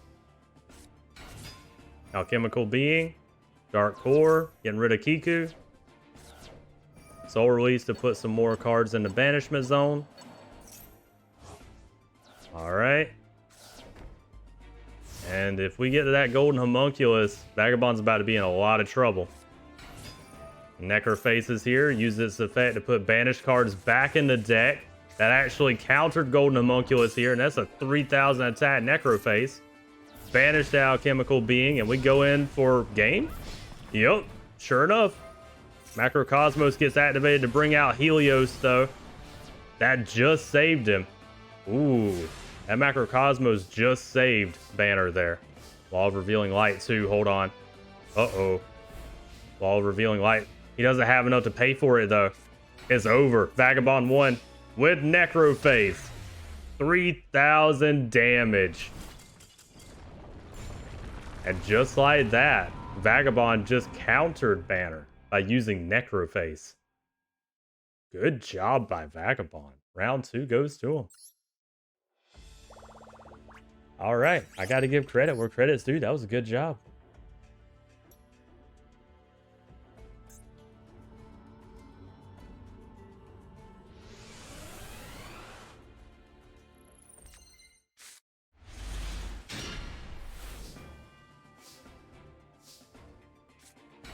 All right, starting out with the beater, Alchemical Being. What are you gonna do, Vagabond? Oh, he's going with Dimensional Fissure. Okay. Any monster sent to the grave is banished. That's a good thing for both players. Alchemical Being. Mystic. We hit MST on MST, and then that hits the face down. Alright, Call to Haunted is gone, which is a good hit. Go in for 1,800. Vagabond surprisingly doesn't have anything right now. Vagabond? Really? He doesn't have anything? Okay. Alchemical Being uses its effect. It goes in. Dimensional Wall, though, will do some reflect damage. 1,800 to Banner instead. When we throw down that Cyber Jar, that's about to be a problem. Really? Vagabond doesn't have anything but a face down. He doesn't have any monsters to use. Okay. Going into Golden Homunculus, Dark Core. We're going to banish our own card to power up Golden Homunculus. Ooh, but Karma Cut, though. That was a mistake by Banner. The boss monster is out of here. He's banished. All right. Banner was trying to do a little too much. He should have just went in for the damage. Necroface is here. Does 1,500 damage with its power up because of its effect. That unfortunately puts cards back in Banner's deck too, though. I don't know how good of an idea that is. Also, Morphing Jar number 2 is about to be a menace. We tribute into Caius the Shadow Monarch. The boss monster is here. Nice. Vagabond's boss is here. Necroface throws away a bunch of cards. Morphing Jar number 2 gets banished, so it doesn't get its flip effect. And we go in with Caius. Just like that, Vagabond has turned the duel around. All it took was one Dark Hole is going to take out a Caius, though. That's unfortunate. Banner doesn't have anything else to capitalize on that Dark Hole, though. Oh, DD Assailant is here. Vagabond goes in, and this might be a win for Vagabond this time. Apparently, he's figured out. Oh, card destruction. Good. No card destruction, Banner? Okay. Interesting. Going with the DDR. Bringing back the boss monster. Caius is here. And a second Caius. Jesus Christ. Okay. He banishes his own Caius to do 1,000 damage. Vagabond doing it with flair. He said, I'm not going to attack you with the boss monster. I'm going to just do burn to you.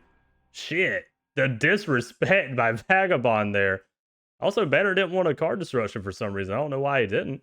That would have helped him out. Oh well. You know, Vagabond don't care if you can counter his strategies. He says, I got a counter for your counter. All right, then. Let's get to the bracket. There we go. It was not as easy as with Mama Muto, but Vagabond, once again, able to move on. Good job to Vagabond. Also, good job to Banner.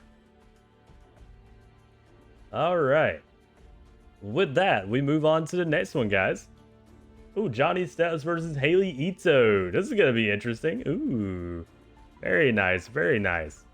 All right. Let me get him ready. I'm excited to see this. Johnny Steps proved that he could do what he needed to do to get the win in the last match of his. Let's see if he can do it again and pull off what's probably going to be an upset if he does win against Haley Ito. One moment. All right, Ghostlings. We're back. And we have Johnny Steps and his Musician King versus Haley Ito and her Eames the Infinity. Let's see who's going to win this, guys. Start the match. I don't know about this one. Johnny He can do it, but he's gonna have to deal with a power struggle because he can't quite overpower Haley in most cases. Mechanical Chaser with Gravity Blaster. Dust Tornado hits the Gravity Blaster though. Okay, that's still at 2250 on Mechanical Chaser, and Shining Angel is gone. Oh, brings out Hoshinigan though. Hoshinigan can actually be useful against Mechanical Chaser. It needs more power though because it powers down dark monsters.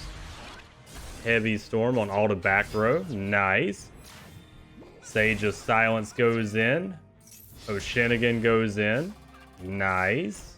Good job. Hold on, what did we hit? Oh, we got Anti-Magic Arrow, Call It a Haunted. That was some pretty good hits with that Heavy Storm. Oh, and Haley doesn't have any monsters. Oh, no. Uh-oh.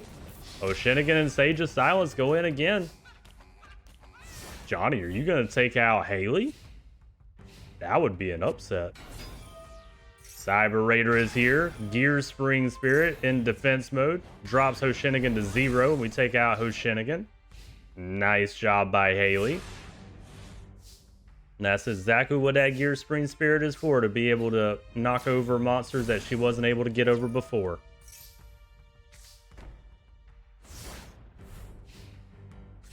Alright, Haley, what we thinking? Nothing? Okay. She doesn't want to crash right now. Shining Angel is here, though. That's unfortunate. Metamorph on Sage of Silence, and we go in for 24. Cyber Raider is gone. Shining Angel goes in. Guys, I think Haley lost this first round. Surprisingly, Johnny Steps showing that he's got the chops. Oh, shit. Haley doesn't have any other monsters. Oh, no. Freya goes on the field, and with Shining Angel... Ow! Johnny Steps showing that he's got the chops to be in this tournament. He defeated Haley in round 1 here. Okay. Hold on. Hold on. Round 2, let's go. I'm surprised by that. Okay. Hold on, Johnny Steps has a chance here. Got a Cyber Jar too. You know, Johnny, play that Cyber Jar. I want to see the Cyber Jar. Gravity Blaster on a Mechanical Chaser from Haley here to begin with. Okay. Do it. Cyber Jar. Ah, you don't want to do it. Okay. Alright. Gravity Blaster's effect powers it up more. Cyber Raider is here. Compulse puts... God says no, though, to the Compulse. Hold on. Wait for it. We gotta see the animation. Bam. There it is. Solemn Judgment. Get that shit out of here. And we go in. Witch of the Black Forest will search a card at least. Shining Angel. Okay. I'm going for a lot of damage. Johnny, you might want to use that Cyber Jar, man. It'd be a good time for it. He agrees. He wants to go in with the Cyber Jar. Haley doesn't know what's coming. Gravity Blaster powers up. And just like that, monsters are popped. Oh, but wait, though. Wait. Something canceled out Cyber Jar. Wait, what? Can Gravity Blaster cancel out stuff? If it battles an opponent's monster, that monster's effect is negated. Oh, shit. Gravity Blaster just shut down Cyber Jar. I didn't know it could do that. Uh-oh. Wow. Shining Angel floats. Shining Angel is gone again. It's going to float one more time. Sage of Silence, and that one's gone too. And I think just like that, guys, Haley's probably won this. Cyber Jar of all cards just got shut down. We're going to poly into the Musician King. Here it is, the boss monster. He's on the field. And he does that to defend life points. Throws Sage of Silence in attack mode. I think Johnny gave up on this round. He knows that he lost. Just like that, Mechanical Chaser with the Gravity Blaster goes in. Decimates the Sage of Silence like it wasn't nothing. And Haley showing that she has the chops here to stay in the tournament. She didn't appreciate that first round. She was like, okay, okay. I see you're playing serious. I'll play serious too. All right, Ghostlings, I'm back. Let's get to the third round here. Start duel. Got some water. I got a stretch in. I'm ready to see who's going to win this one.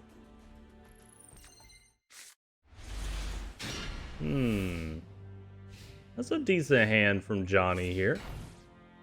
Okay, Haley's starting out with a bunch of sets.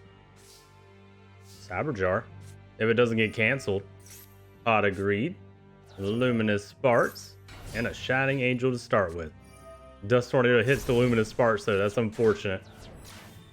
Oh, but it was a Witch. Okay. Witch is probably going to get Mechanical Chaser. Oh, no. Dralago. Okay. Surprisingly, Haley wanted Dralago this time. Okay. Fair enough. Mechanical Chaser with 7 completed on it. Goes in and takes out Shining Angel. Oh, but it brings a Hoshinigan here. Okay. Don't know about that, Johnny. Dark Hole. Alright. Pops everything as monster. And going in with the Witch. Alright, Haley, what we thinking? I know you got a Dralago. Yeah, there it is. Witch is gone, but it's going to float into another monster. Sage of Silence. Okay. That to us. White Hole. That might be useful later. I don't think Haley's used the Dark Hole yet. Or did she? Who was the one to use the Dark Hole? It was us. Okay. Yeah. I want to see the White Hole get used to cancel out a Dark Hole. I'm not going to lie. Oh, wow. Haley doesn't have anything at the moment. Okay. White Hex Seal. Going in for damage. And Haley's below half life points, surprisingly. Okay. Haley. Hammer Shot, getting rid of Sage of Silence. Throwing a card face down. Okay. We could go into Musician King if you really wanted to. Oh, Cyberjar, though. Didn't matter. All right. Well, we're getting some new monsters. And Johnny got a lot of them. Wow. Full field of monsters. Not bad. Dralago, Cypher Soldier. God says no. Solemn Judgments in the hand.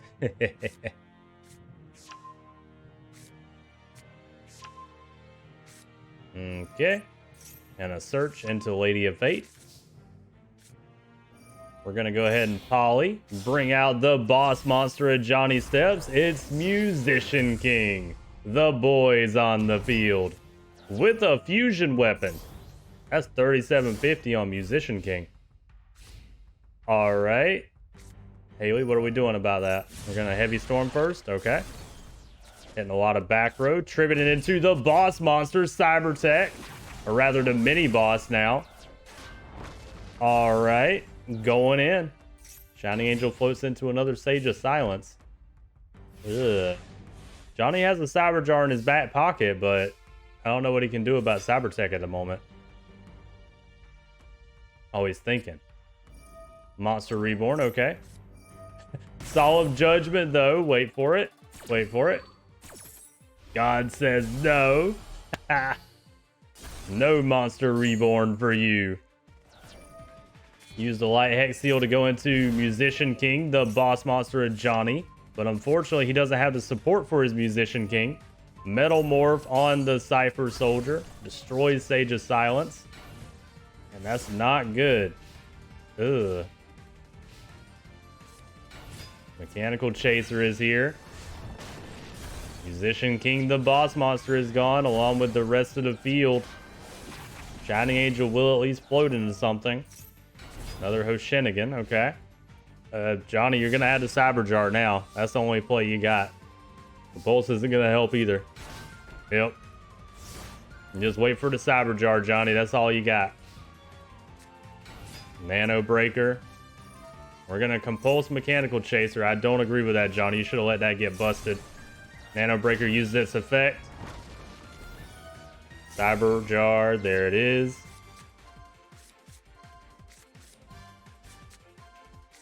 Alright. It's not looking good for Johnny here. He's going to need some good cards to come from this. Okay, King of the Swamp. His own Metal Morph. Okay. Fusion Weapon is too late. Oh, no. He got support, but he kind of needed the monsters right now. Ugh. Haley's at 1,600 life points, but Johnny's in a lot of trouble.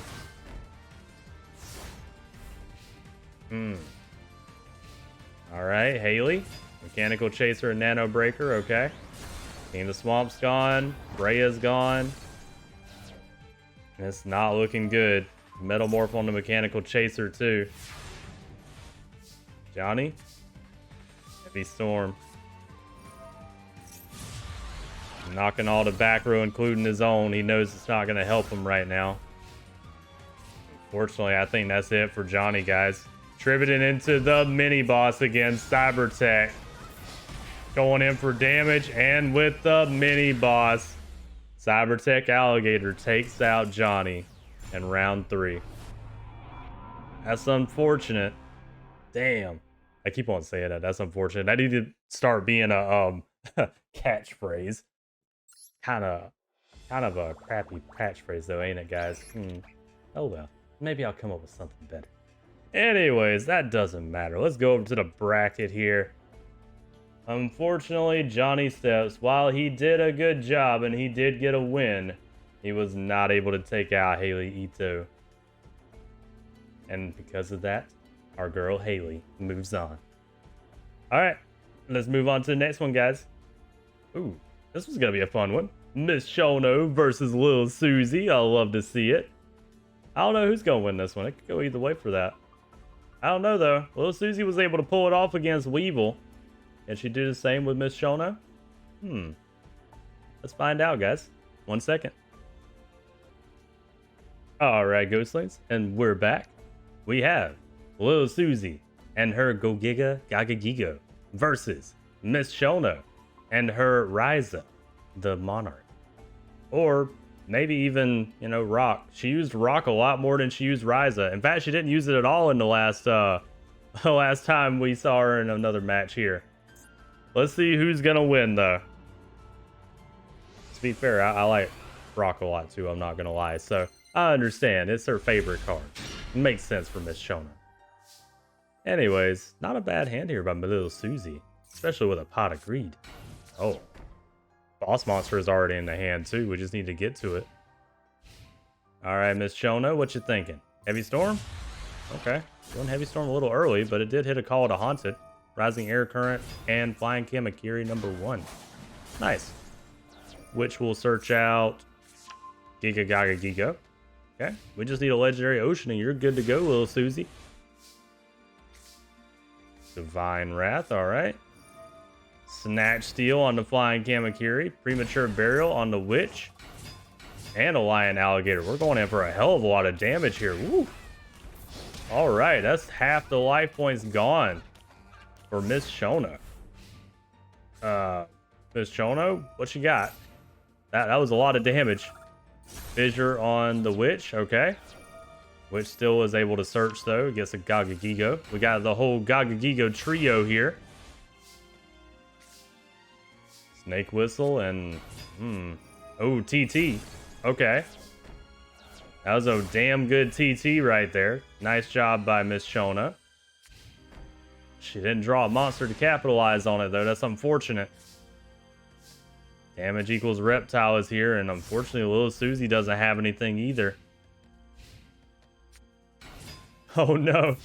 A King of the Swamp in attack mode. That's the only monster Miss Shono has right now. Ugh. Legendary Ocean. There it is. So, little Susie didn't want to use Legendary Ocean. Okay. Pot agreed by Miss Shono. Monster Reborn bringing Lion Alligator to the wrong side of the field. Alright. Little Susie takes a lot of damage.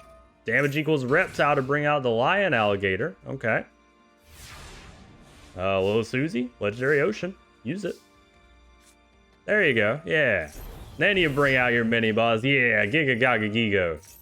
Waboku says you can't destroy anything this time, though. Alright. Miss Chono's turn. She goes in for the battle phase. Reinforcements on the Lion Alligator 2 will take out the Lion Alligator on our side of the field. Damage equals Reptile brings a gigabyte to the field, though. She does run one of these in the deck. Worm Barsis is here. There we go. Puts the King of the Swamp in attack mode, and we're able to attack him for some damage. Lion Alligator on the wrong side of the field is gone. Alright, I think we're about to see the boss monster if Miss Chono can't do anything. Wait, mini boss. Rock is here. Ooh. Divine Wrath, though. Divine Wrath will stop the witch from floating. But the mini boss, Rock from the Valley of Haze, is here, and it takes out Gigo. Very nice by our girl, Miss Chono. I think we see what's about to happen, though. Yep. Go Gigo is here, and it's powered up enough that it can take out Rock, even though it's powered up with the Rising Air Current. The favorite card of Miss Chono is gone, the mini boss. And only a set, unless that's a Cyber Jar. It was only a Flying Kamakiri. It will float into another monster, though. Hunting Owl, okay. That's actually a good card. It stopped the witch this time. Okay, we destroy the witch on our side of the field here. It will float into Gigo.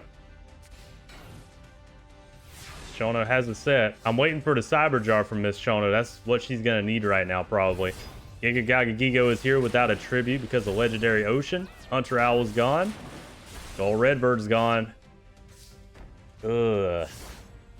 Miss Chono's not looking good, guys. Oh, and she only has a set. And a Dust Tornado pops it. It wouldn't have done any good anyway. It was only Rising Energy. And that's it, guys.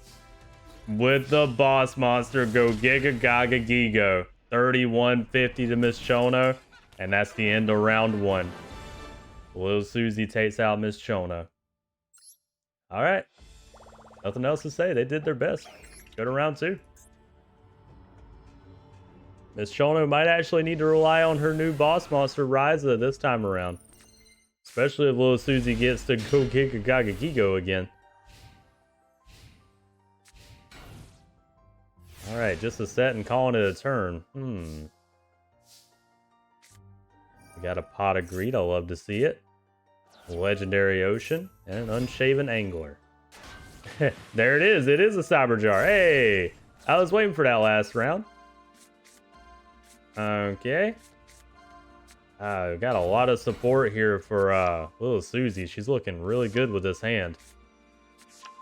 Alright. Miss Chono gets a lot of support and a Flying Kamakiri. I wonder what else she has in the hand that might be able to help her here. She's going to need more monsters than that. She might be able to fuse into something, though, with that many cards in the hand. Dark Hole, okay. Little Susie says she doesn't want to deal with that Flying Kamakiri. She also wanted to get a search into Gigo. Fair enough. So she's got a strong summon next turn if she wants it. We're going to Heavy Storm. That's actually really good to do right now. That was really good hits. Monster Reborn on the Flying Kamakiri by Miss Chono. And Rising Air Current, okay. Tribute into Rock. There he is again, the boss monster, or the mini boss, technically. And Miss Chono keeps on pulling out that Rock. I don't know if she's like stacked her deck with it or she's got one up her sleeve or something. Also, we snatch stole the Rock. Oh no. Damn. Windstorm of Etiqua takes out, or rather, puts everything in defense on our side of the field. We snatch stole Rock, though. I know Miss Chono can't be happy about that. Oh no. Tributing into Gigo. Big wave, small wave. Moving into go Gigo. Good job by little Susie. Beautiful move. And the boss monster is on the field. We have 2 boss monsters, but they're on the wrong side of the field. At least Rock is. trap hole in the blue winged crown, and I think Miss Chono might be screwed. That was a good big wave, small wave. Gaga Gigo's on the field now, and we're going in for a hell of a lot of damage. And with the boss monster, Lil Susie is able to take out Miss Chono 2-0. Wow. Very, very nice. I'm also not gonna lie too. For a second, getting away from the tournaments, putting the big wave, small wave in the deck, I didn't think it would be that useful to Lil Susie, but it's doing some work today. Oh, nice. Just in that one play alone, that was beautiful. I love that. Very nice by Lil Susie, and a good attempt by Miss Chono. No disrespect to her. No disrespect. All right. Miss Chono, you did your best, but Lil Susie is seemingly at the top of her game today. She put those scary cards in her deck, and she's ready to go. She's moving on. All right. Next up. Ooh, this is going to be good. We get to see Logan again. Yeah, I want to see Logan in the Armored Bug again. Pharaoh's also here. Ooh. Logan versus Pharaoh, guys. Creator versus Metal Armored Bug. Let's see who's gonna get... excuse me. Hiccup. Let's see who's gonna get the win. Alright, Ghostlings. We're back. We have Logan and his Metal Armored Bug versus Pharaoh and his The Creator. I probably should just say Creator, but it's The Creator. Anyways, let's get into it. Not really much else to say. And the Kato make it to, is it top 16, I think. Let's find out. Not a super great hand by Logan here. Okay, Pharaoh. Pot of Greed. Going into Kiku. Pinch Hopper is gone. It's going to use its effect to bring out Resonance Insect at least. Alright. Logan draws into Magic Cylinder. Stop attack, but Raigeki Break. Okay. Raigeki Break will save the Kiku this time. Very nice. Resonance Insect will bring Metal Armored Bug to the hand at least, though. Oh, no. Uh-oh. Monster Reborn into Pinch Hopper. Gokipon is here as well. Never mind, Kiku's not safe. Saku on the Pinch Hopper, though. But here it is. Boss Monster, Metal Armored Bug, and it goes in for 2,800 damage. Oh, Pharaoh just got slapped with Metal Armored Bug. Alright, Sinister Serpent makes his way back to the hand after getting discarded by Raigeki Break. Heavy Storm as well on the Magic Cylinder. That was a good hit. Anytime you get rid of Magic Cylinder, it's usually a good hit. Oh no. Major Power on the Metal Armored Bug is at 3,300. Sinister Serpent got decimated. Alright, because of the effects of Sinister Serpent, it gets banished this time. It's the eroded version, sadly. I prefer the non-eroded version, but you know, oh well. Neobug would be here, but it got trap hold. Another Sinister Serpent is gone. Okay. Alright, Pharaoh's in a lot of trouble. Sinister Serpent comes back. He probably threw down another Sinister Serpent there. That's unfortunate. Metal Armored Bug in the hand again. We got another one. Yep. Sinister Serpent. It's about to banish itself then. Yep. Unfortunately, Pharaoh's been drawing a bad hand, it seems like. Card of Safe Return. That's really useful for Pharaoh's strats, but he needs to get it going. Can he do so? Neobug is here. Sacred Crane, I think it's called. Yep. Sacred Crane's gone. And Metal Armored Bug went in for a lot of damn damage. Oof. Kiku is here. Takes out Gokipon. Gokipon activates its effect and brings Howling Insect to the hand. And that's all Pharaoh could do. The Metal Armored Bug just trampled all over Pharaoh this time. And just like that, with the boss monster, 2,000 damage. That is over. Damn, Pharaoh got absolutely decimated by a metal armored bug. Unfortunate. All right, though. Let's go on to round 2. Come on, Pharaoh. Show us your boss monster. And hopefully he draws a better hand. He apparently had a garbage hand. You don't really want to draw a whole bunch of Sinister Serpents until... Or rather, Pharaoh doesn't want to draw it until he's got more of a setup. Okay, starting out with Sinisters... Or, not Sinister Serpent. Starting out with Mystic Tomato this time. Neo Bug is here with Verdant Sanctuary. That's very useful. Mystic Tomato is gone. Brings a Witch to the hand, though. Or, not the hand, the field. Okay, Pharaoh, what you thinking? He's gonna go in defense. Okay. Interesting. Pharaoh must have drew another bad hand. Arsenal Bug is here. 2,000 attack on it, too. Witch is gone. Brings Kiku to the hand. Mystic Tomato. Okay, that one's gone, too, but it's gonna float. Brings out another Witch. Alright, we're thinning out a deck for Pharaoh, at least. Maybe he can draw something he needs here. Maybe not. He's still in defense mode. Alright, he's not able to get over 2,000 at the moment. Howling Insect. Going in. Which brings the Creator Incarnate. That might be useful. Sinister Serpent is gone, but it'll be back. Alright, if we use that Creator Incarnate, we might have something here for Pharaoh. Hold on. Sinister Serpent brings itself back. Creator Incarnate, we use its effect, and Creator is here, the boss monster. And it brings back the Creator Incarnate. There we go. Pharaoh's back in this now. Howling Insect and Verdant Sanctuary activate their effects first, though. Verdant brings Howling Insect to the hand. And a Pinch Hopper to the field. Creator took out the Arsenal Bug. That brings another monster to the hand for our boy Logan, though. Verdant Sanctuary doing a lot of work here.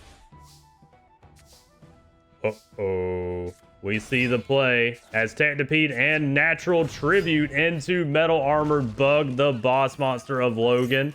Creator Incarnate as Technipede takes out a card from the deck, and the Creator got trampled by the Metal Armored Bug. That's unfortunate for Pharaoh. Oh, no.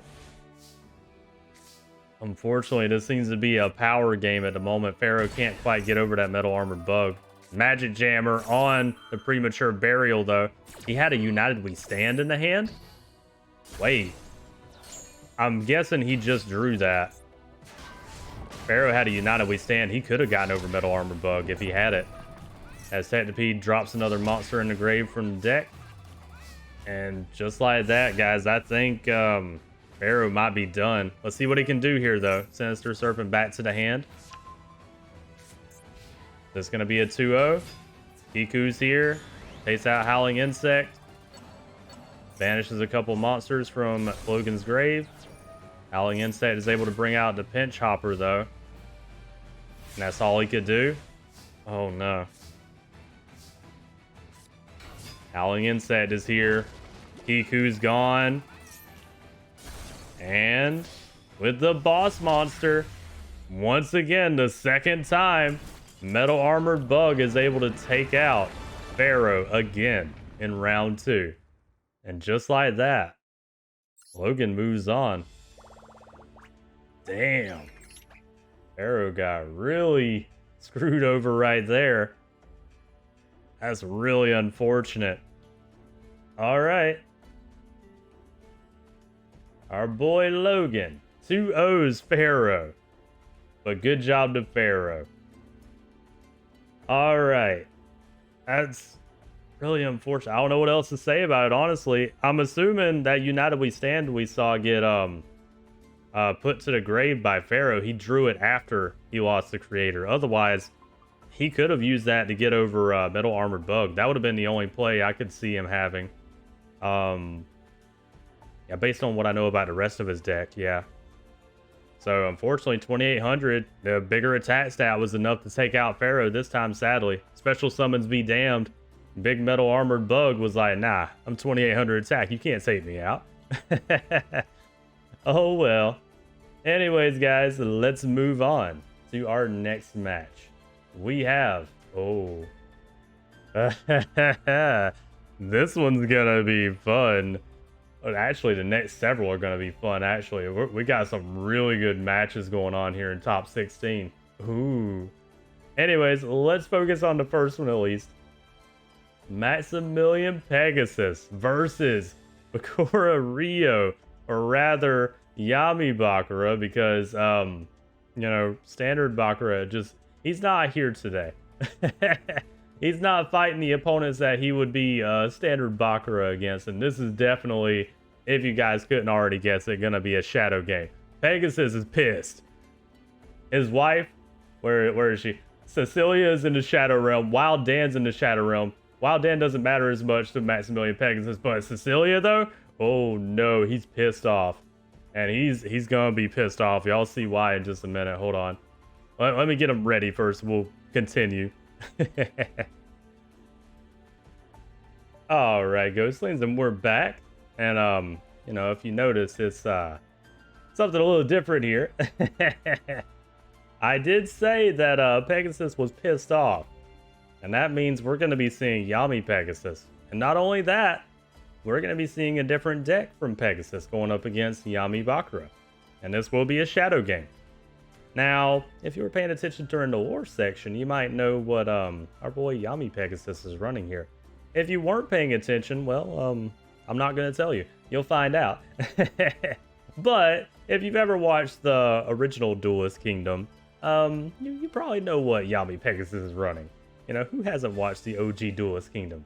If you haven't watched it as well, shame on you. You should go watch it.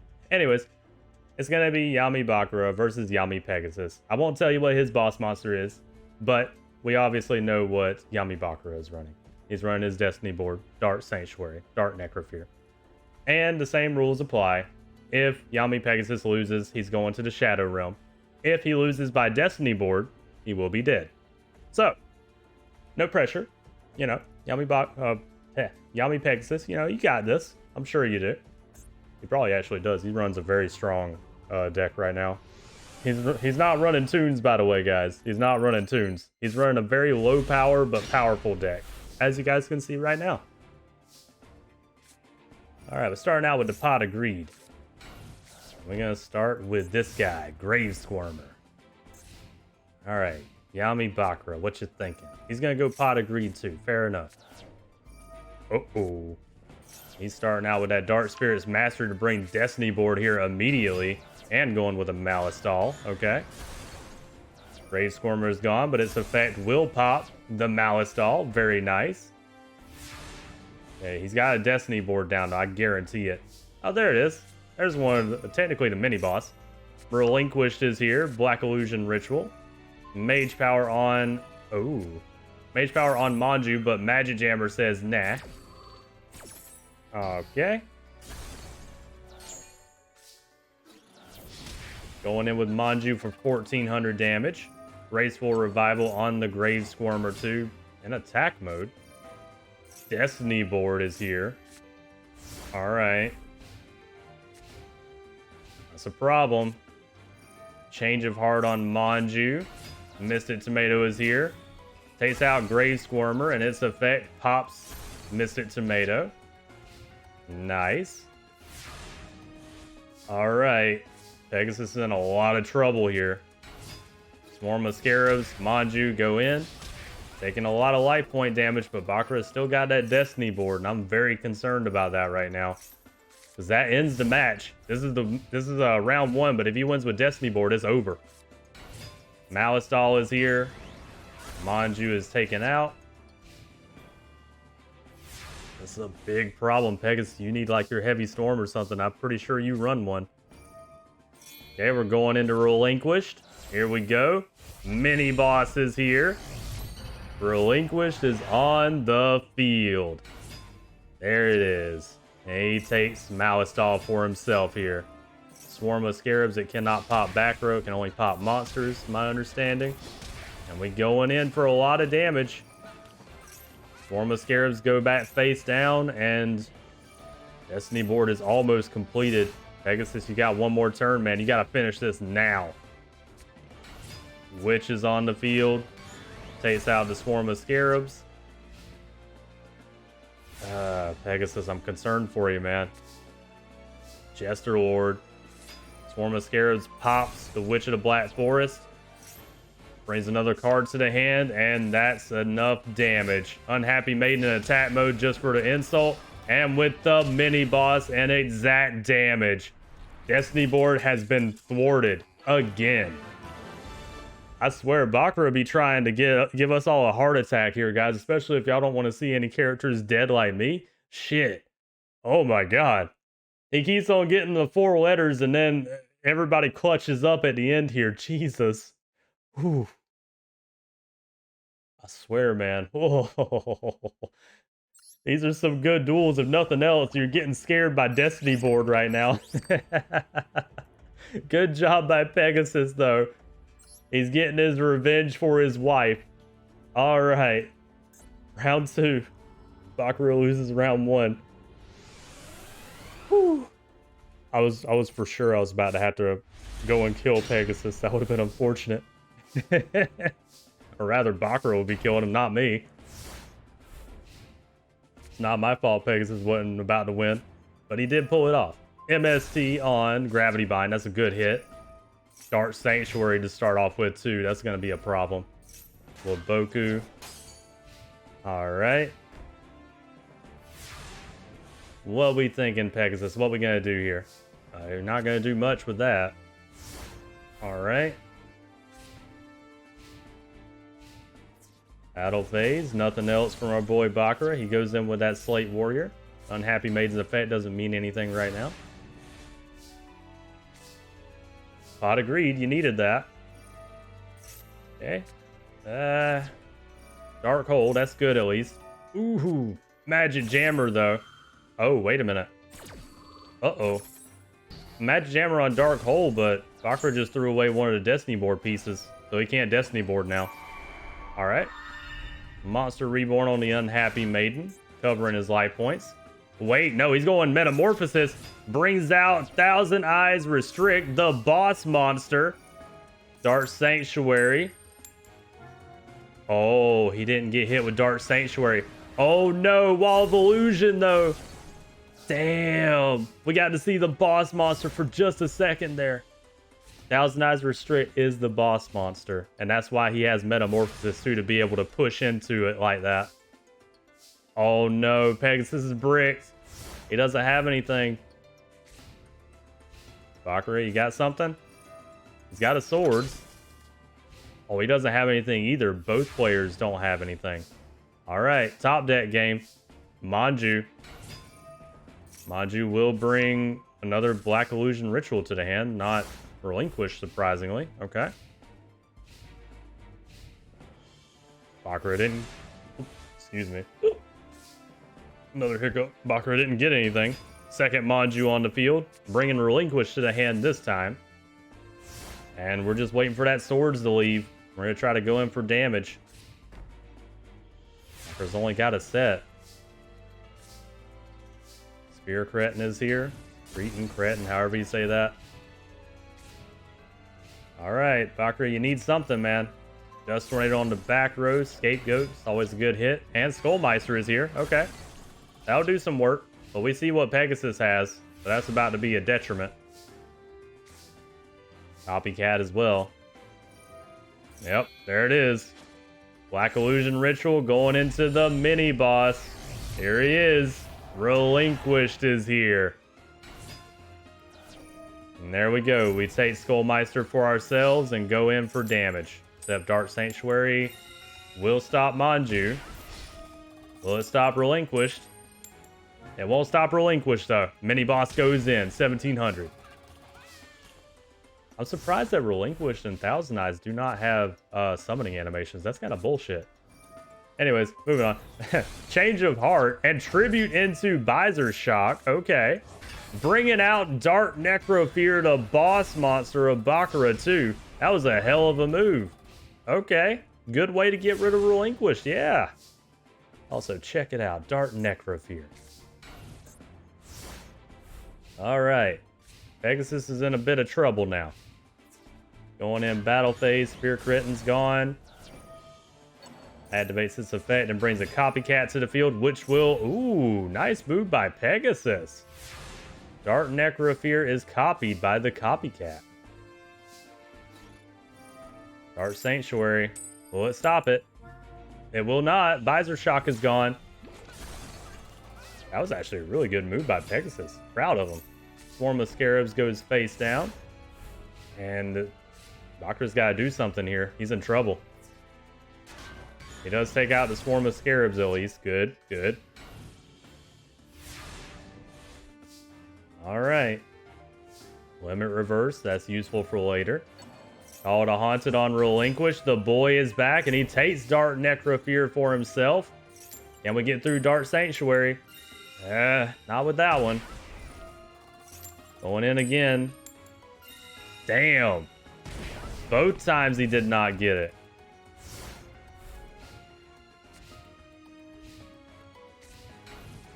Alright. Snatch Steal. Limit reverses here, brings back the Spear, creating an attack mode. Trying to go in for damage again, or getting monsters anyway. Dart Sanctuary doesn't stop it. Mystic Tomato's gonna float though. Witch, okay. Relinquish is not able to go in. Snatch Steal on the Witch of the Black Forest though. We're getting it off the field. Alright, Snatch Steal heals, unfortunately, too. That's not good for right now. Ooh. Mystic Tomato hits the Witch, and it searches for our boy Bakura because it was his card. Ugh. Not a bad move by Bakura there. Metamorphosis. We don't want to do it, though. Ooh, Widespread Ruin on Copycat and Dart Sanctuary. Copycat's gone. It did get the flip effect, but there's no monster for it to activate on, so it doesn't matter. Dart Sanctuary does burn again. Damn. Alright. Now Pegasus is in a lot of trouble. Sangan, Slate Warrior's here. It's flip effect. And... wow. On Spear Cretin that was left in attack mode. Dart Sanctuary didn't finish it off this time. Bakura did it with Slate Warrior. Good job by Bakura. Alright. So guys, I have another special condition, funnily enough. I have so many things written down on the side here. It's hilarious. It really is. So, before we get into the next match, Yami Bakura is going to be losing a couple cards because of Pegasus. Since he's Yami Pegasus, you know, he can do some stuff with his Millennium Eye, obviously. So, I'll be right back. I'm going to go and make a quick edit to the deck. So, one moment.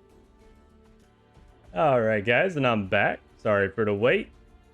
We have a minor revision for Yami Bakura at the moment. Pegasus decided through his powers of the Millennium Eye, he doesn't like that Dart Sanctuary. He said screw that card. So he got it out of the deck. And now Yami Bakura is going to be running without it for this next and final duel. Let's see what happens, guys. Also, yes, I know some of y'all are probably celebrating. You're like, boo, hiss, I hate that Dart Sanctuary. Get that shit out of here. Well, you don't have to worry about it now because Yami Pegasus said screw that card. And he got it out of the deck. Alright. Let's see what Yami Bakura can do without his Dart Sanctuary. He does still have Destiny Board, though. Oh. Yeah, there's a Mirror Force. Hey. Of course Pegasus has a Mirror Force, guys. Pot of Greed. Alright.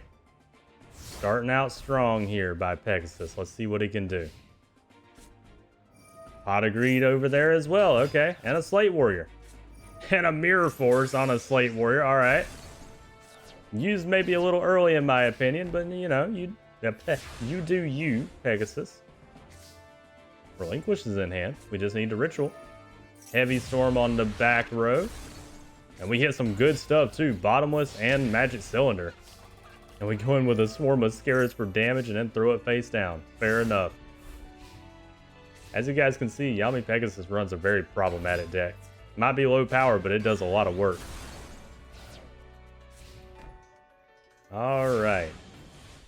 What we thinking, Pegasus? How we going to deal with that Mystic Tomato?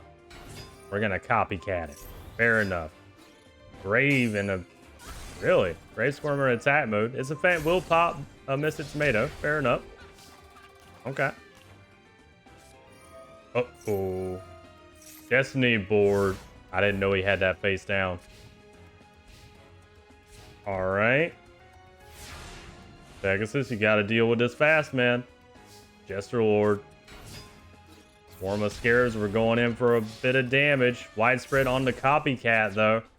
Uh-oh. Going face down. Destiny board has the third letter. Pegasus, you got 2 turns, man, or you already used your Heavy Storm. He has more back row destruction, but that's a problem. Swarm of Scarabs is here. We're going to go in for more damage. Put it back face down. 4th letter is here. Yami Bakura has 1 card blocking the Destiny board, though. Ryul takes out Copycat. Destiny board can't complete with that other card there. That might have been a mistake. Swarm of Scarabs pops Ryul. Michizuri, though. Jester Lord going. Oh my god.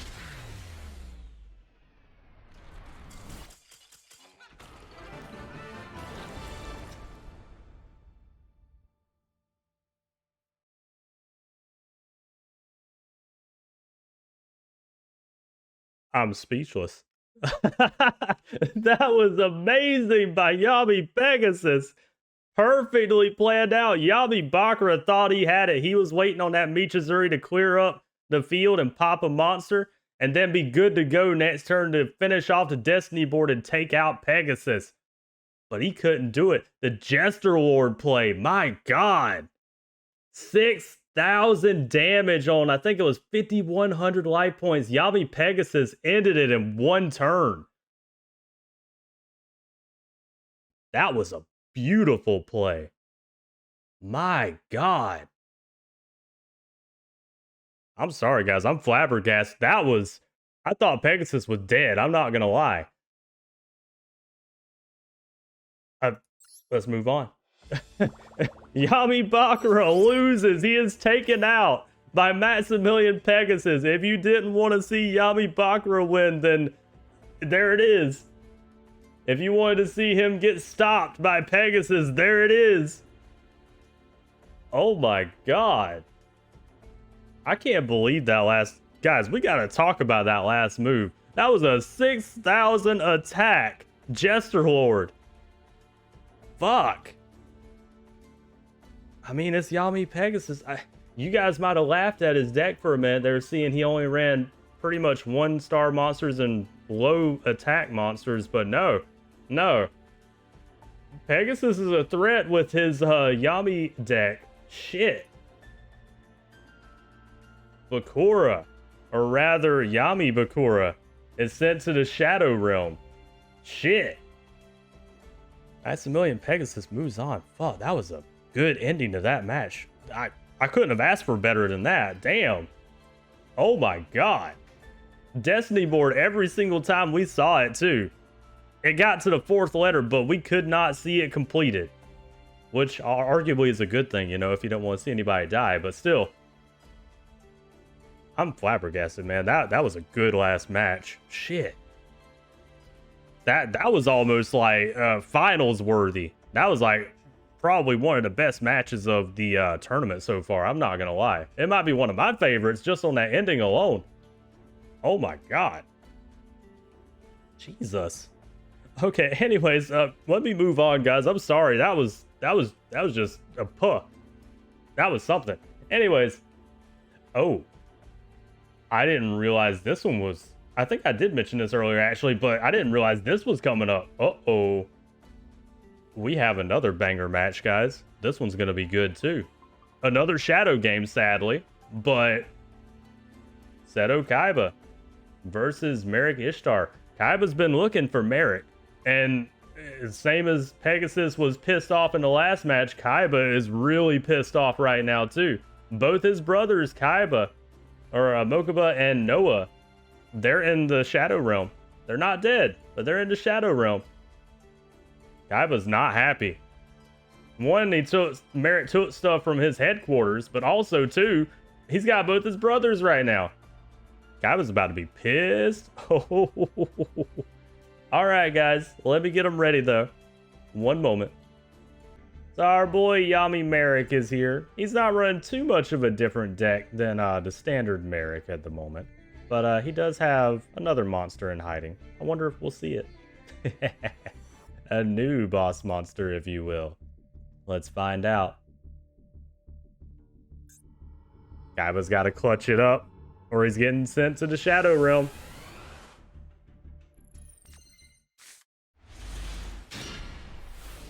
That's not a great start by Kaiba. Foolish Burial into Birthright, though, will help. DgoDNZ is here. Okay, we're going to go ahead and Dark Hole right off the bat. Kaiba wants to finish this off quick. Foolish Burial with Blue Eyes. We're going to Silver's Cry instead. Okay. We're not going to save that Silver's Cry. Blue Eyes White Dragon is on the field. Witch goes in. Blue Eyes would go in, but it gets Nightmare Wheeled. Yami Merrick was waiting for that. Alright. 500 burn. Monster Reborn on DgoDNZ. Bringing it back to tribute into Vanity's Ruler. Or I'm sorry, Vanity's Fiend. I keep on wanting to call it Vanity's Ruler. Which is going to bring Vorse Raider to the hand. Alright. Kaiba, you got your Blue Eyes, but it's locked down. With Snatch Steal. Snatch Steal onto Vanity's Fiend, bringing it to the wrong side of the field. Yami Merritt's in a lot of trouble here. Hold on. Yami Merritt might be taken out really quickly. Uh-oh. Nightmare Wheel does its burn. And get a heal. Dark Room of Nightmares and a face down. Okay. Kaiba, what we thinking, man? Okay, Nidoria's gone. Takes out Vanity's Fiend. Monster Reborn on DgoDNZ, bringing it to the wrong side of the field. We just like stealing people's monsters around here. That's just what we do on the Maximum Era. Alright, we got a bunch of burn going through. Gonna tribute the boss monster. Lava Golem is on the field. Is on the wrong side of the field though, and does a hell of a lot of burn. Alright, DgoDNZ equipped to the Lava Golem, but Ghost with a Grudge puts it down. Hold on. 0. 1000 attack goes through at least. Birthright brings back a Blue Eyes White Dragon. That is the boss monster of Yami Merritt though, Lava Golem. Oh. Nothing though. Lava Golem's at 0 right now too. It does another 1000 burn, another extra 300 burn. Foolish Burial puts another Blue Eyes in the grave. Dust Tornado hits Birthright and gets rid of Blue Eyes. Hold on. Yami Merritt's had this all planned out. Hold on. Lava Golem's about to burn out Kaiba. Oh shit. Kaiba, are you going to get taken out by Lava Golem? Another 1000 burn, another 300. Kaiba, you got one turn, man. Going in with Kaiser Seahorse and Ancient Lamp. Ghost with a Grudge stops him though. Oh no. Kaiba, oh no.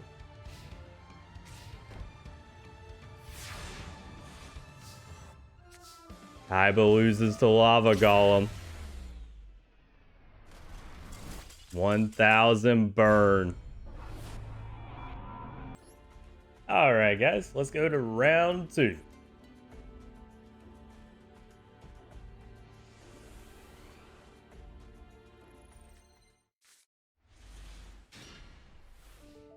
As Merritt does know how to use Lava Golem very well. Mystic Tomato is here. What are we thinking, Kaiba? What are we gonna do? Foolish Burial first. Use the Foolish Burial strats on that Blue Eyes. Legend Legend is here, but Nightmare Wheel locked it down. And we're going to bring a Juragito to the field. Alright. Kaiba decides he's not dealing with any of that. He's going to go ahead and Dark Hole everything. Juragito activates its effect too, but it doesn't mean anything. Alright. Starting back over. Merrick, what can you do, my dude? Holding Arms is here. 500 damage, but negate attack. Honestly, Kaiba, I might would have just kept the negate attack and taken the 500, but you do you. Which of the Black Forest is here. Takes out those Holding Arms. Alright. Merrick doesn't seem to have much right now. No, he sure doesn't. I bet he's got his boss monster, Lava Golem, in the hand. Along with Vanity's Fiend and End of Anubis, possibly, if he didn't put anything. Battle phase, Juragito special summons itself, but the Raigeki break here to take out Juragito. Nice. Kaiba's holding on, but he doesn't have a hand either. He's only got 2 Witch of the Black Forest, but it's better than Merrick with nothing right now. Going in for the damage. Alright. Merrick?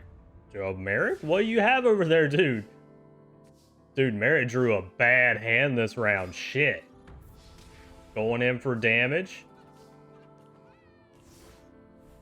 Alright. Merrick finally drew something to put down. He's got a back row card. Wonder what he can do with it. Another Light Hex Seal is here. We go in for 1,000 again. Also, Kaiba's not attacking with the other monsters he has. Is he just toying with Merrick right now? Hammer Shot takes out a Witch. And that also gives us a search, though. Delinquent Duo to throw away the Vorse Raider we just got. And tribute into the boss monster, Lava Golem. I knew he had Lava Golem in the hand. Alright, the burn has started again. But Kaiba also has a 3,000 beat stick now. And we go in for the damage with Lava Golem, but Ghost with a grudge, though, just made Lava Golem useless. Uh-oh. That's a problem.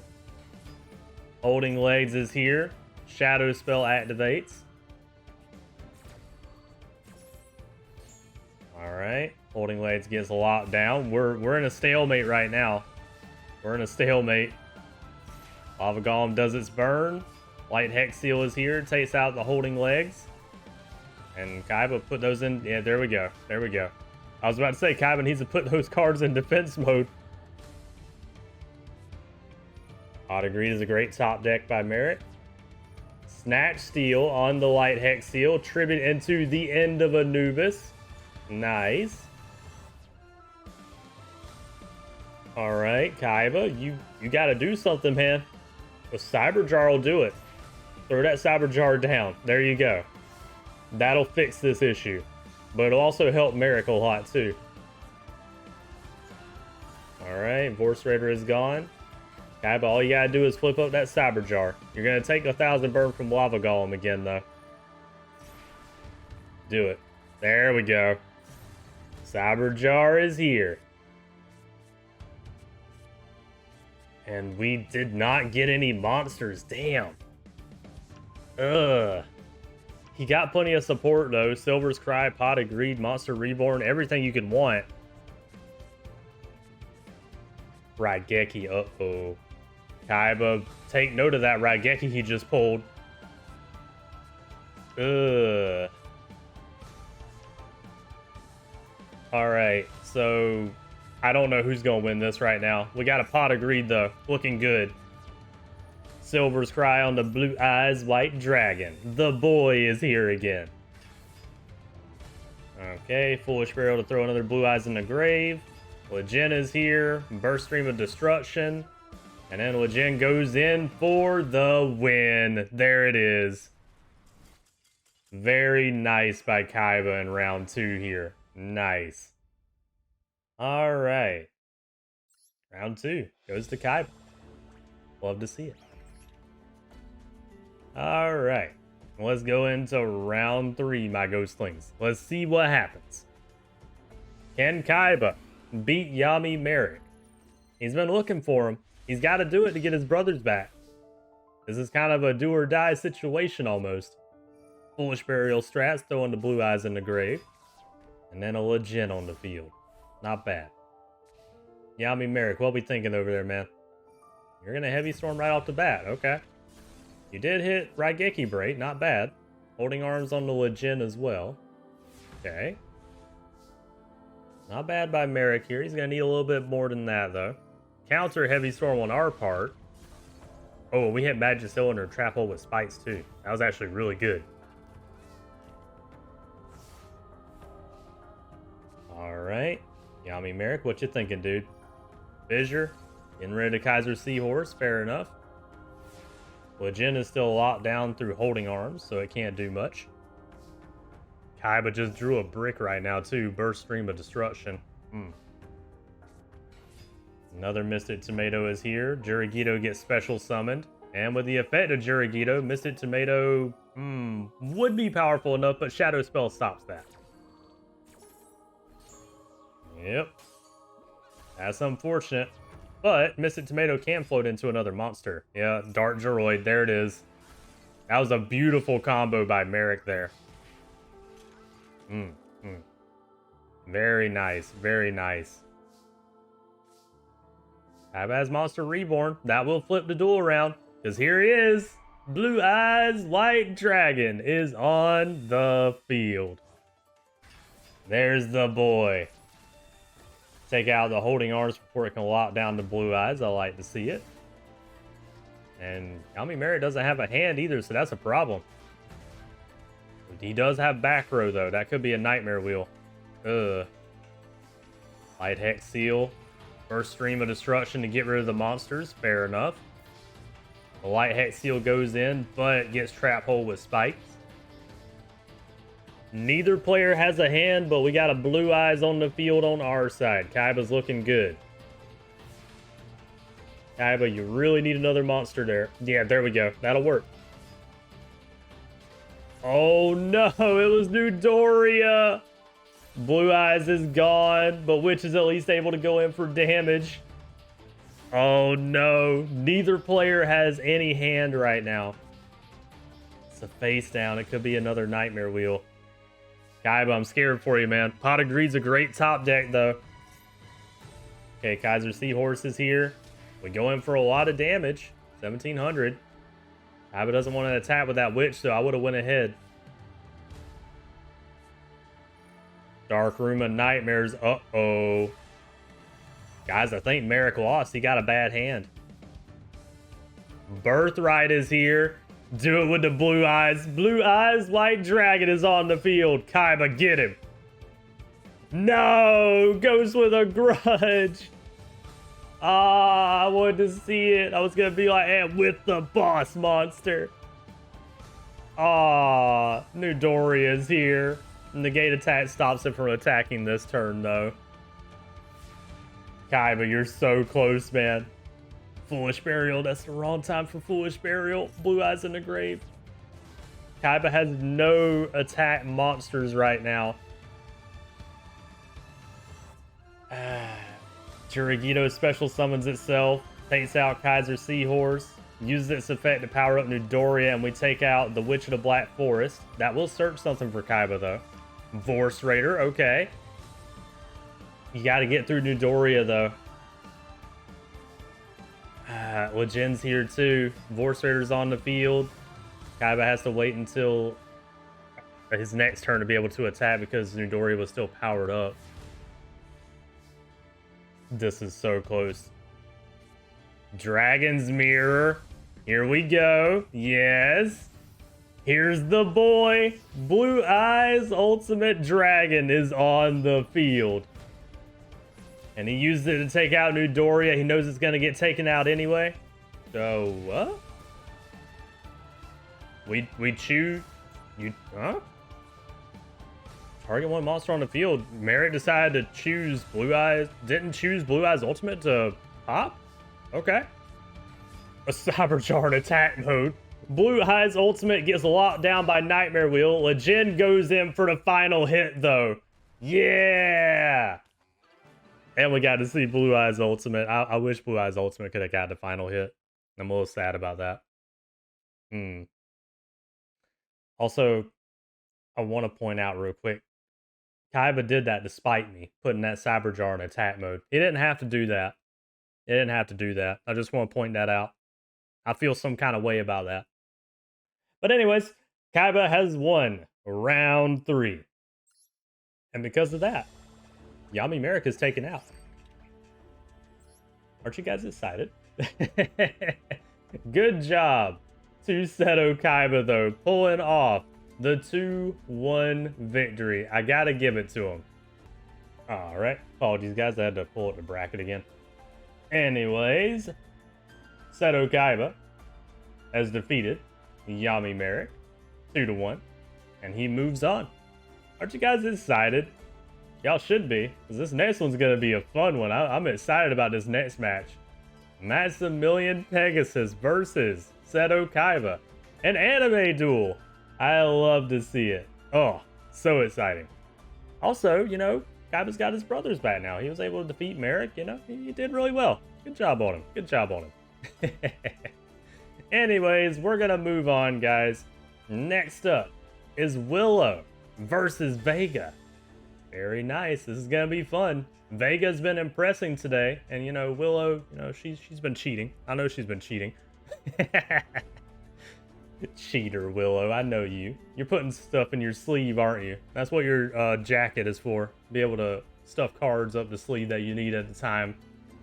I know you. You're a cheater. She's gonna slap me later. I need to stop. Anyways, it's gonna be Willow versus Vega. Let me get them ready, guys. 1 second. Alright, Ghostlings, and we're back. We have Willow and her Berserk Dragon versus Vega and her Ruin, Queen of Oblivion. Let's find out who's gonna win, guys. Ritual deck or zombie deck. Honestly, both of these characters have been doing really good in the tournament so far too, so I'm not sure who's gonna win this. Could go either way. Oh, Vega didn't get anything though. Huh. Only a set? Heavy Storm, what was it? Only a 7 tools? Master Kionchi goes in, okay. Vega must have drew a bad hand to only throw down a 7 tools on first turn. Hammer Shot on Master Kionchi. Monster Reborn on Master Kionchi, okay. Bringing it to the wrong side of the field. And we go in for some damage. Not bad, not bad. Willow, what we thinking? Gonna go in with a Pyramid Turtle, alright. Do some floating. And the Zombie Master, not bad. Actually a good call, because now, yeah, there we go. Zombie Master uses this effect to bring out that Master Kionchi. Not bad by Willow there. Vega. Manju is here, okay. Brings Ruin to the hand. Ah, End of the World, so you had your stuff for Ritual in the hand. And another Ruin, too. Here she is. Boss Monster, Ruin, Queen of Oblivion is on the field. Zombie Master is gone, and due to it being able to use its effect to attack twice, Master Kionchi is also gone. Alright, just like that, the duel is turned around, but we do see what Willow has in the hand. Zombie Master, okay. Decide to attack with Zombie Master and then Dark Hole. Okay. I don't know about that, Willow. You playing with your food right now? I don't know about that. Willow's being a little cocky here. Master Kionchi going in for the 1700, but Call It a Haunted brings back Ruin, Queen of Oblivion. Uh-oh, Boss Monster is back on the field. Willow, I think you messed up. Fissure takes out Master Kionchi and DgoDNZ goes in. And with the Boss Monster, Ruin, Queen of Oblivion takes out Willow in round 1. Damn, okay. Hold on, Vegas came to play. Hmm. Interesting. I wasn't expecting that at the end. All right, all right. Willow was messing around and she got bit for it. Willow, you do know you need to go to at least, what was the deal? Top 8 to be able to get your oatmeal raisin cookies? You can't be playing around here. I can feel her staring at me now as soon as I threaten to not give her the oatmeal raisin cookies. Master Kionchi is here with the Axe of Despair. Alright, Shining Angel's gone. It's going to float into Element Valkyrie. Okay. That's a powerful Master Kionchi right now, though. Vega's going to have to get rid of that Axe of Despair. Yeah, she can't do it right now, though. Zombie Master's here. Uh-oh. That's a problem. Element Valkyrie is gone. Unhappy Maiden is gone. Alright. Vega doesn't have anything right now, but she's got a lot of cards. Wait a minute. She's got the boss monster.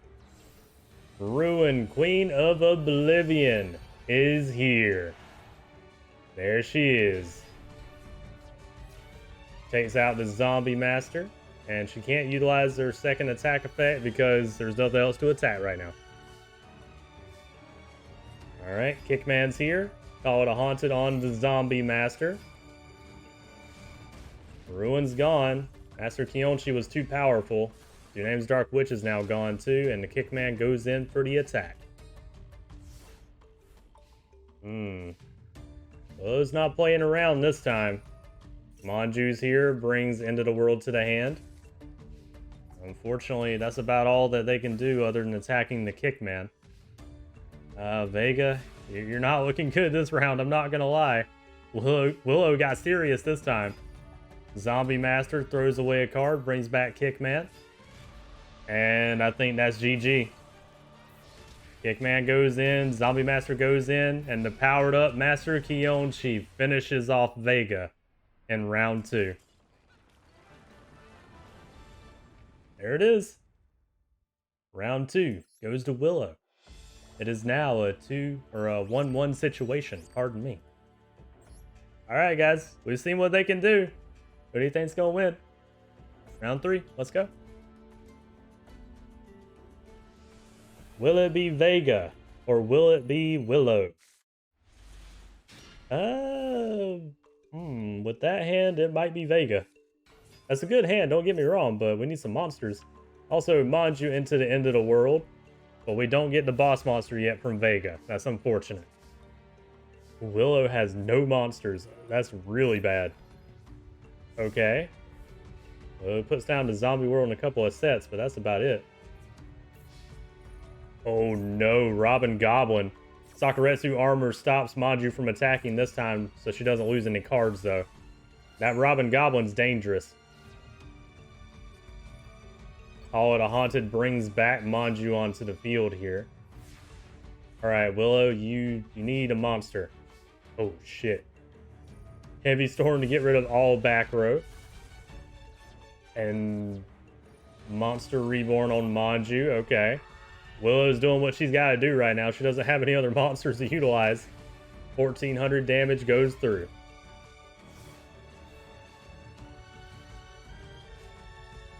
Alright. Dark Hole. Oh no. Manju is now gone once again, and Vega apparently doesn't have any monsters. We also Raigeki break the Michizuri. That's actually a good card to hit. Oh, there we go. There's a monster. Reborn Zombie. Not the best in the world, but it'll get the job done for now. Both players, unfortunately, don't really have any monsters, though. It's kind of... Wow, Vega, really? Wait, Vega, what do you have in the hand? Sword of Dart. I can't believe this. Sword of Dart Destruction is here on the Reborn Zombie. Reborn Zombie is giving a beatdown to Vega right now, funnily enough. Vega, what do you have in your hand, girl? Oh no. Haunted Shrine is here. That'll be useful later. We're still going in with the Reborn Zombie beatdown at the moment. Vega, monster, anything? You run plenty of them. What? There's another Reborn Zombie.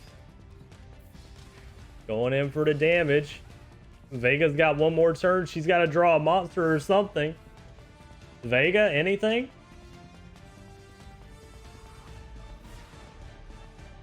Did she really brick? Pyramid Turtle's here. Trap hole on the Pyramid Turtle. It's over. With the reborn zombie. Wait, Waboku saves her this turn. Vega, you just bought yourself another turn, but you gotta draw a monster. She didn't draw anything? Oh no! Witch of the Black Forest is here, and with the reborn zombie powered up, that's it for Vega.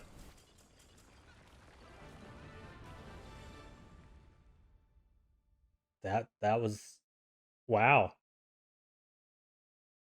Wow. That's really unfortunate for Vega. I feel bad for her. She's done so well in the tournament so far, and she didn't choke, but she could not draw what she needed in this last round to be able to take out Willow. Willow couldn't draw anything either. She was drawing not that great stuff considering her deck. Wow. That's really unfortunate for Vega. All right, Willow wins 2-1. It was a good match though, don't get me wrong. But the last one was just a little sad for poor Vega. All right. Good job, Willow. You move on. 2-1. All right. I got to give props to Vega here, guys. She progressed a lot further than I thought she would. She made it in the top 16 here. That's an accomplishment in and of itself, considering everybody else we had in the tournament. Not bad at all. I got to give her props. But anyways, we're going to be moving on now. Let's go to Muto versus Bandit Keith. Both of them have been doing pretty well so far. Who do we think is going to win? Let me get them ready. Alright, Ghostlings, we're back with Bandit Keith and his Barrel Dragon versus Yugioh Muto and his Black Skull Dragon. Let's do it. Who's going to win, guys? Bandit Keith or Yugioh Muto? We'll be watching from Keith's perspective over here.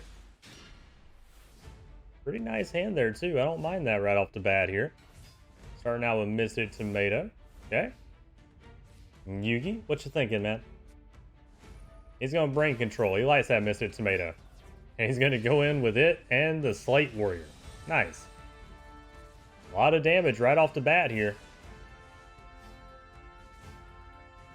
Another Blast Sphere in the hand. Bandit Keith decides he's going to go ahead and Cyber Jar. Fair enough. Alright, Yugi goes in, takes out the Mr. Tomato. It's going to float into Witch. Okay. That'll actually be good when we use that Cyber Jar in just a second. We'll get a search off of that Witch. And there we go. Good job, Bandit Keith. Got some pretty decent cards there, too. Alright. And a Pot of Greed in the hand. Can't ask for much better than that.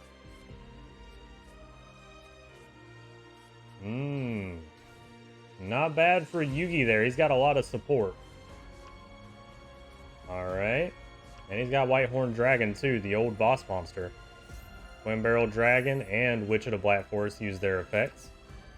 Witch is going to bring Blowback Dragon to the hand. Twin Barrel's going to try to pop a card. And it does, surprisingly. Okay, one Dark Hex Seal is gone. Pot of Greed. Premature Burial on the Witch. And we use that to double tribute into Barrel Dragon. Trap Holder. But Call to Haunted brings it right back. Boss Monster Barrel Dragon is here. And it does not get his coin flip effect, sadly, so no pop monsters this time. Oh, Mirror Force, though. Damn. That was a big Mirror Force. Shit. I mean, they were going to get Dark Hold either way, but still. Wow. Alright, Bandit Keith just lost all his back row, too. Monster Reborn on the Barrel Dragon. Bandit Keith's boss monster is on the wrong side of the field. Yugi uses the effect. Funnily enough, he gets the pop effect. Tributes into his old boss monster, Whitehorn Dragon. And that's GG, guys. Axe of Despair on the Whitehorn Dragon. Attacks him with his own boss and finishes him off with his old boss monster. Whitehorn Dragon takes out Bandit Keith in round 1. Damn. The disrespect by Yugi there. Shit. Always taking the boss monster from somebody. That's got to be one of the, what would you call it? Blah, blah, blah. Words are leaving me, guys. Hold on. That's got to be one of the most disrespectful plays. Just take your own opponent's boss monster and then defeat them with it. Oh, man. Yeah, all right. Yugi won round 1. There ain't really nothing else to say. Unfortunately, Bandit Keith, he would not have won that either way. He was either going to get Dark Hold because Yugi had a Dark Hole in the hand, or he was going to get that Mirror Force. And unfortunately, the Mirror Force done him in.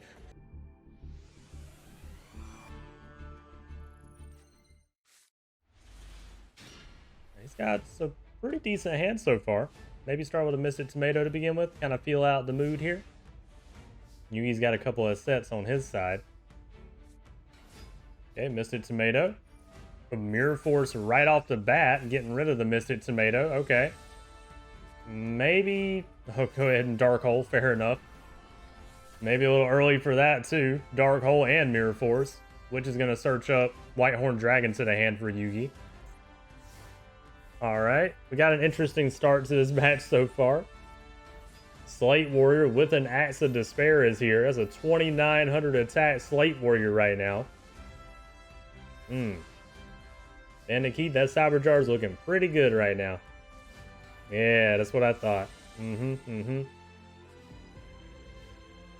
Alright, Yugi's going in with the Archfiend Eris, but Cyber Jar, and it gets Metal Morph to do a bit of reflect damage before it pops the field. Unnecessary by Bandit Keith, but he did it anyway. Alright, Yugi got a bunch of support out of that, but not a lot of monsters.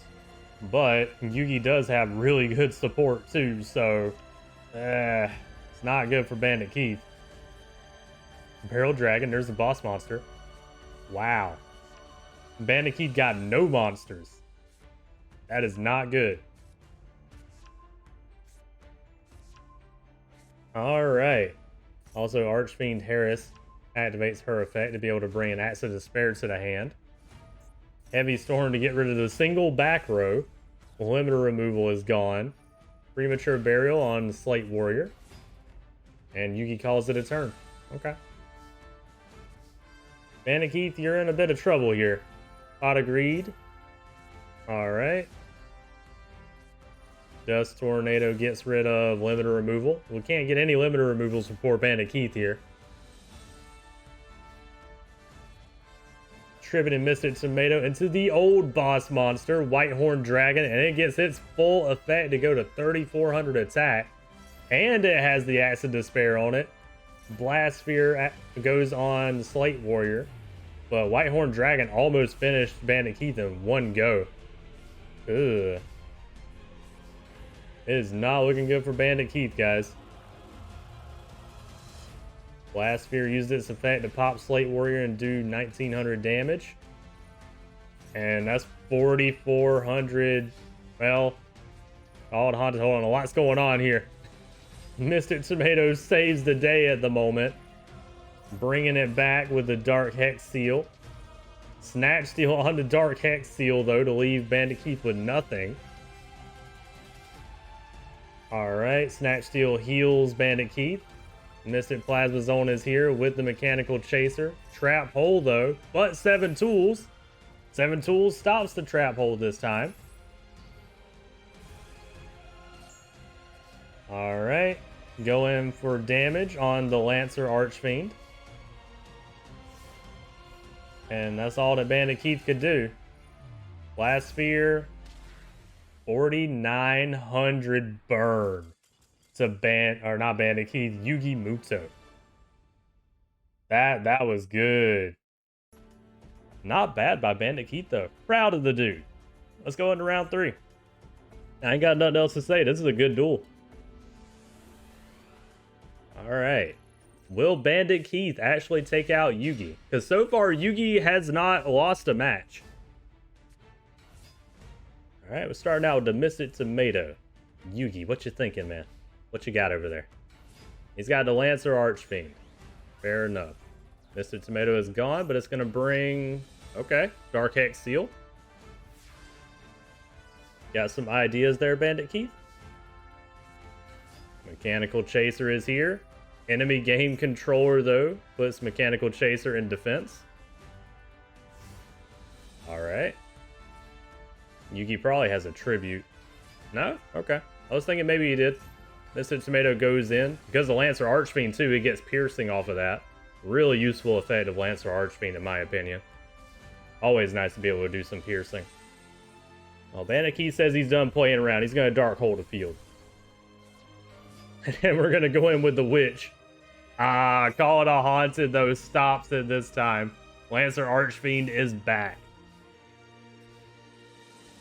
Alright, Yugi, what you going to do, man? He's going to summon another Mystic Tomato. Fair enough.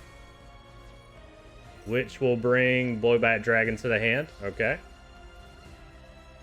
And so far, it's not looking good for Bandit Keith in round 3. Well, Mystic Tomato isn't bad. Still, he's going to take some piercing damage for this because of Lancer Archfiend. Ooh, mini-boss, Summon Skull is here. Takes out the Mystic Tomato. It floats into Witch. Okay. Gonna thin out the deck a bit more. Fair enough.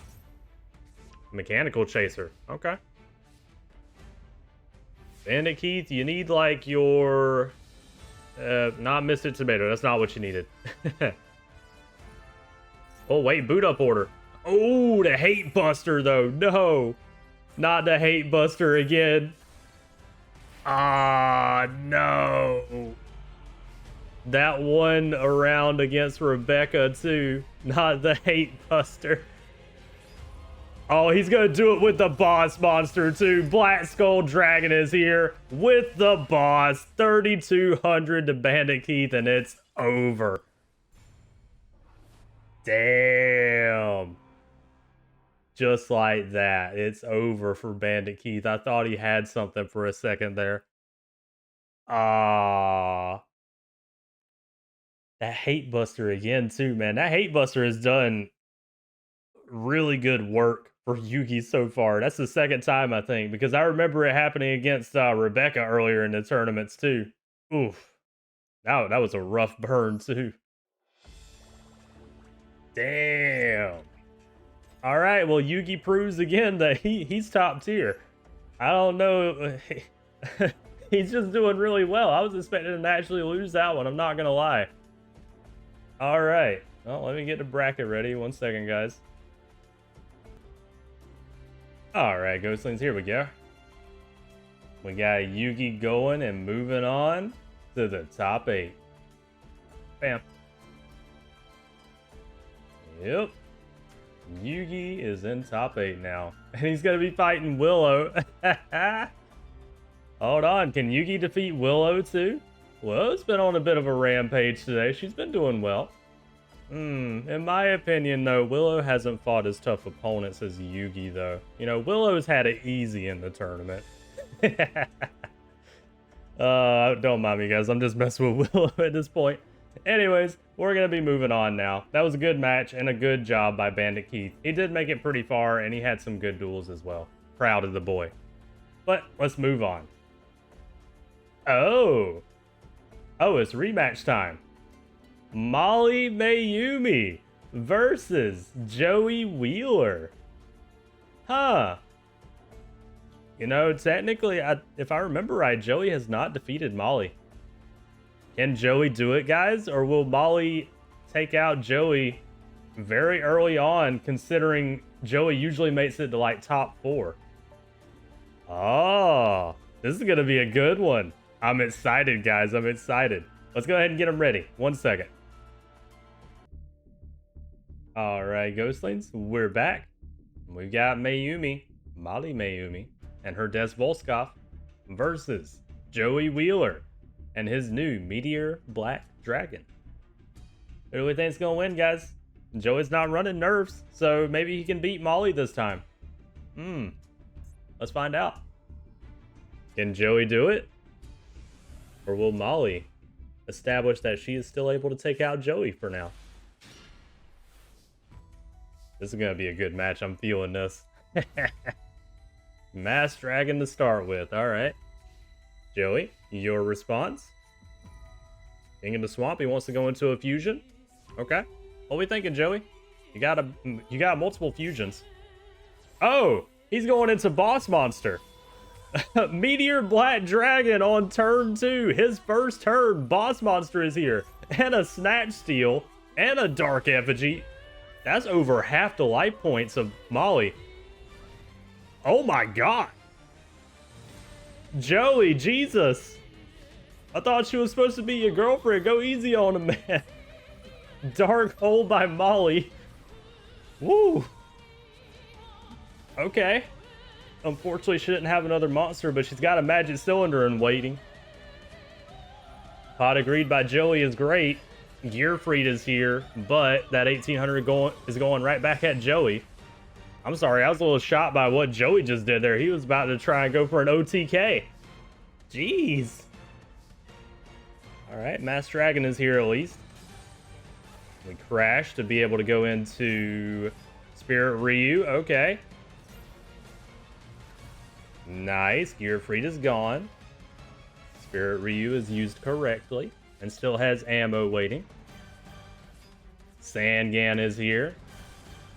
What do you want to search up, Joey? He wants Alligator Sword. Okay. Maybe he wants to go into another fusion. Alright, Molly. Dimension Wall. It's good, but you'd like to have some more support for that. Alligator Sword is here. Dimension Wall does the 15 back at Joey. Molly's keeping herself alive here, but she needs more monsters. Speaking of, there's one. Twin-headed Behemoth. Unfortunately, it can only square up to Alligator Sword. It can't take it out. Uh-oh. Another poly. Oh, we're going into another? Boss Monster is here again. Meteor Black Dragon is on the field a second time. Takes out Behemoth, and with the Alligator Sword, Molly Mayumi has lost round 1. Damn. Joey doing some power moves here. Jeez. Woo.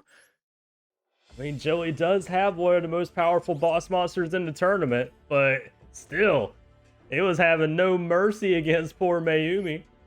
Alright, Mayumi, you gotta show Joey what's up now. Can't just get beat up like that. Come on.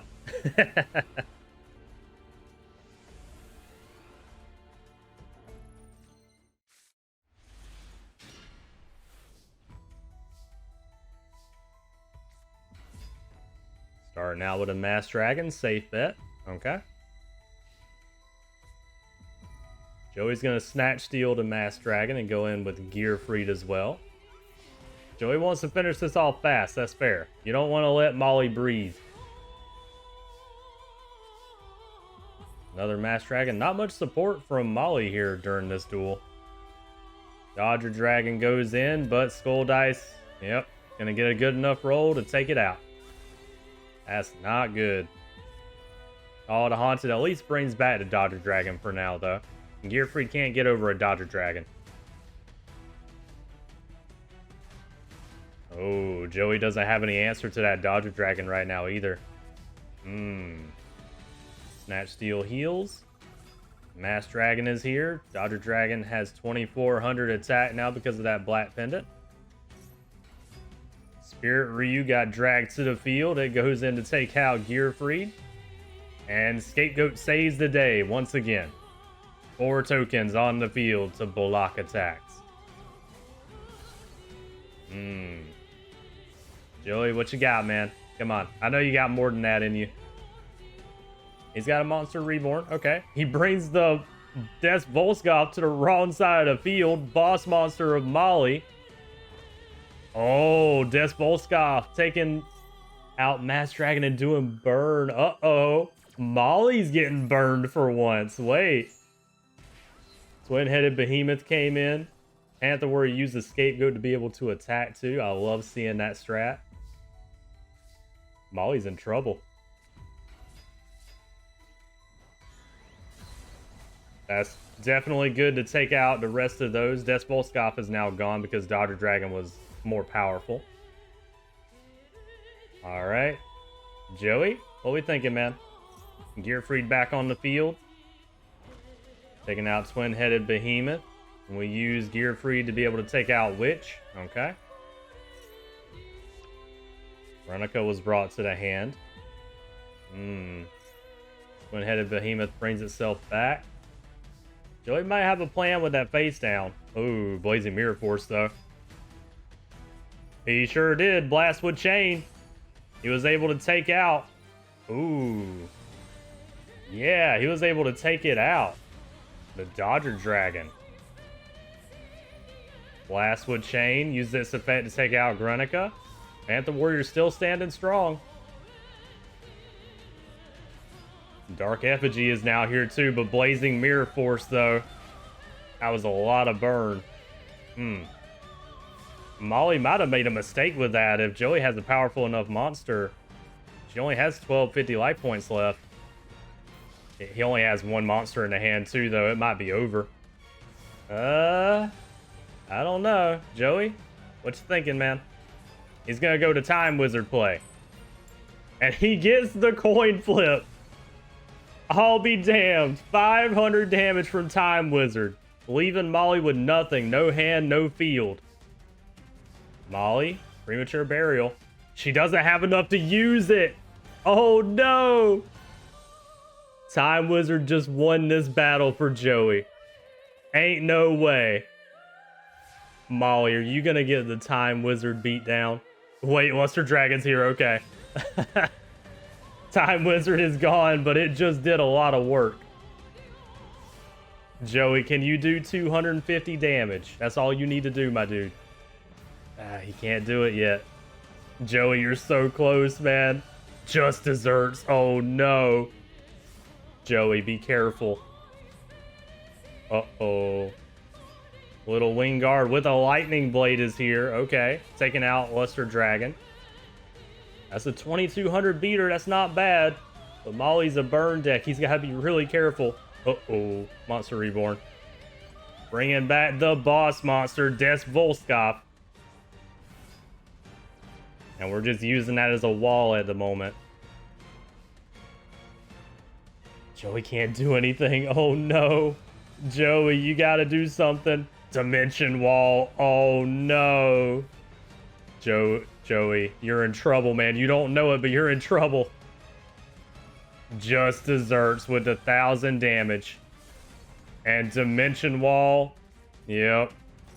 Doing the burn to Joey.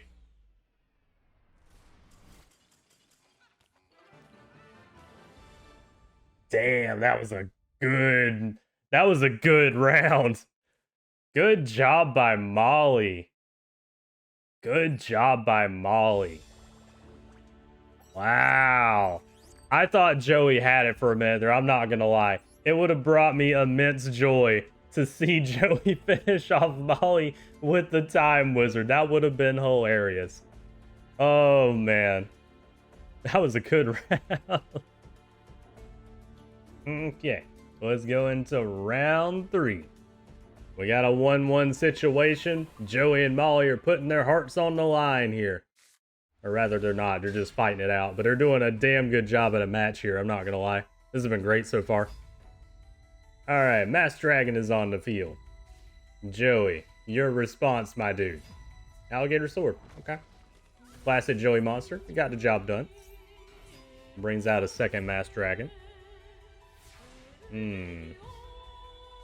Molly? Boss monster? Call it a haunted first, okay. And then boss monster. Volskov is on the field. Classic monster of Molly Mayumi, and it does some burn. Alright, Joey, it'd be good time for a Dark Hole. Monster Reborn? Okay. Bringing back Alligator Sword. Volskov also powers itself up because of its effect. Mass Dragon is gone, but it brings out Twin-Headed Behemoth. Time Wizard is here. Tail selected, and he gets the coin flip. I'll be damned. Twin-headed behemoth brings itself back through its own effect from the graveyard, but he got the coin flip. Des Volskov is back again, the boss monster of Mali Mayumi. All right. Joey, are you gonna coin flip again? Time Wizard? He sure is. He got the coin flip a second time. Going him with the Time Wizard and Alligator's Sword. This dude got the coin flip twice. Damn. Alright, Fissure takes out Time Wizard. That's fair. Heavy Storm to take out the back row. And we put Drakmord on Alligator's Sword. Okay. Molly using her entire hand here, but at least she got rid of that problematic Time Wizard. Spirit Ryu's gone. Alright, Molly, you don't have a hand. This isn't good. Ooh, she drew a brick too. One of the few bricks she has in her deck, her boss monster. And it's not good to have it right now. Joey goes in for a lot of damage. Drakmord is able to take out Alligator's Sword. And we get Drakmord back. Alright. Dimension Wall, okay. Drakmord on Little Wingguard now. Dimension Wall is going to do some work here. Hold on. King of the Swamp. Gearfried tries to go in, but Dimension Wall stops it. Basically a magic cylinder. Alright. Mayumi, you need something good. Premature Burial, that'll work. Bringing back Spirit Ryu. Tributing into the boss monster, Des Volskov. Nice. Gearfried is gone, and Burn is done. Okay, this is a close match. Joey with the Snack Steal, no way. With her own boss monster. It is over. Damn. Mayumi actually lost to Joey 2-1. I'm not gonna lie, guys. Can I call it an upset? Because it's Joey. It's Joey freaking Wheeler, for crying out loud. But I'm not gonna lie. I feel like that one's kind of an upset. Good job to the boy Joey, though. Showing that he can even take out one of his mentors that's been teaching him how to duel. And his girlfriend. Good job to Joey. Oh, man. Let me get the bracket up. Hold on. I'm proud of my boy. I'm also proud of Mayumi, too. She did a damn good job. All right. 2-1. Joey Wheeler moves on. Guys, Joey Wheeler's in top 8. Do you think he can make it to top 4 again? Is it in the cards for Joey to make it to top 4 again? Is Joey just in always a top 4 whichever tournament he's in? Is that how this is going to go for our tournaments? Because honestly, I don't know who can stop him other than maybe Yugi. Oh no, who else do we have going on? We got Vagabond. Hey, actually, Haley might be able to take him out. Haley, I feel like... Well, hold on, Vagabond actually too. Everybody we have right now can actually... Maybe not Fortune Master. I don't know though. Fortune Master's been doing good today too. I don't know, guys. I can't really discount anybody in the tournament right now that's in top 16. They're all just really good. Huh. I don't know. I guess all these people could really take out Joey, but Joey's just on another level. I don't know what it is about him, but he just wants to make it a top 4. I know he wants to make it a top, or the very top 2. We need to get him the top 2. Will he make it though? Who knows? It all depends on how he plays. Anyways, let's go on to the next one here. This one's going to be a fun one. Fortune Master versus Serenity Wheeler. Yes, that's right. Another Wheeler has made it into the top brackets as well. Serenity's just taken after her brother. Oh, man. Let me get him ready, though. Hold on one second. All right, Ghostlings. We're back. we have Fortune Master and his magical marionette versus Serenity Wheeler and her Saint Joan, or Guardian Angel Saint Joan. Both of them pretty much the same attack. Either way, time to get into it. Let's find out who's gonna win this match. Oh, they both had the same field too. Cool.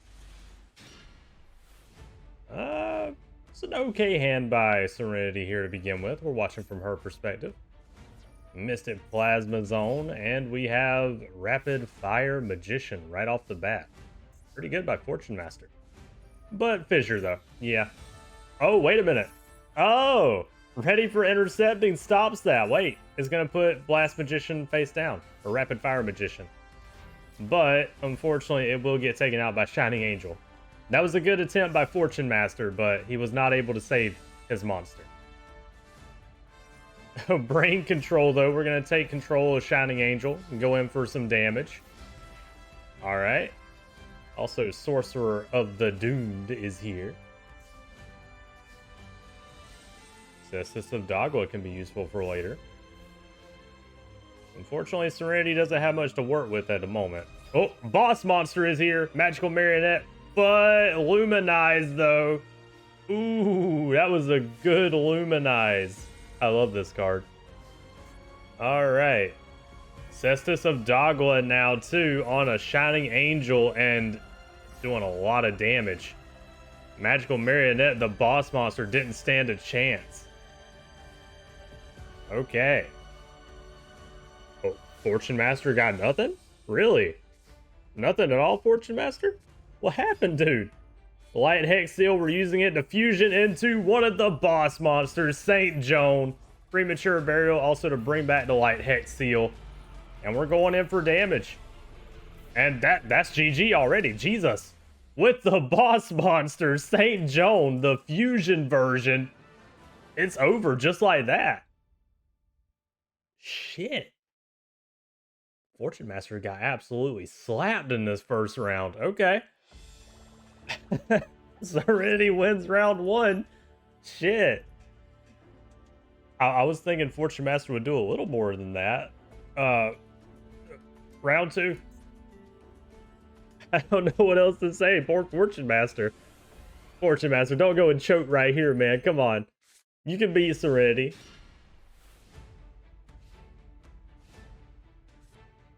Okay, starting out with a Reasoning. Okay.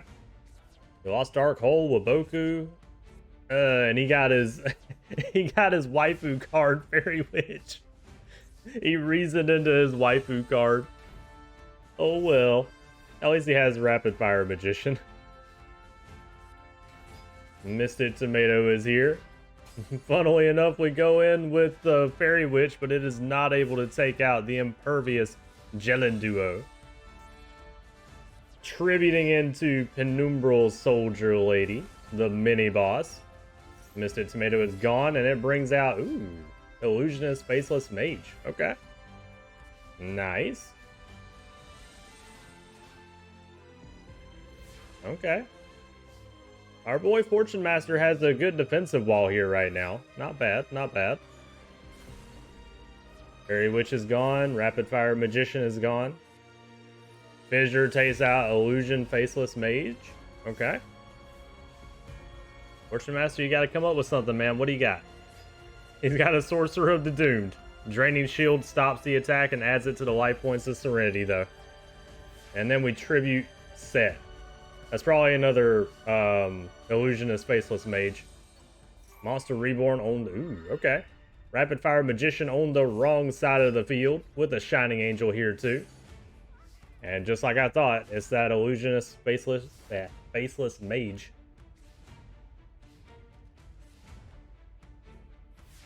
Okay.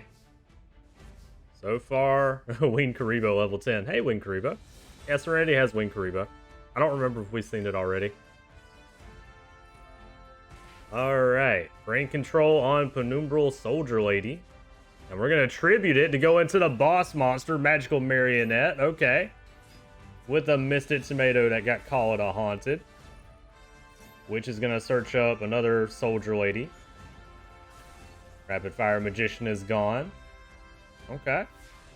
Not a bad use of Brain Control by Fortune Master. Good job.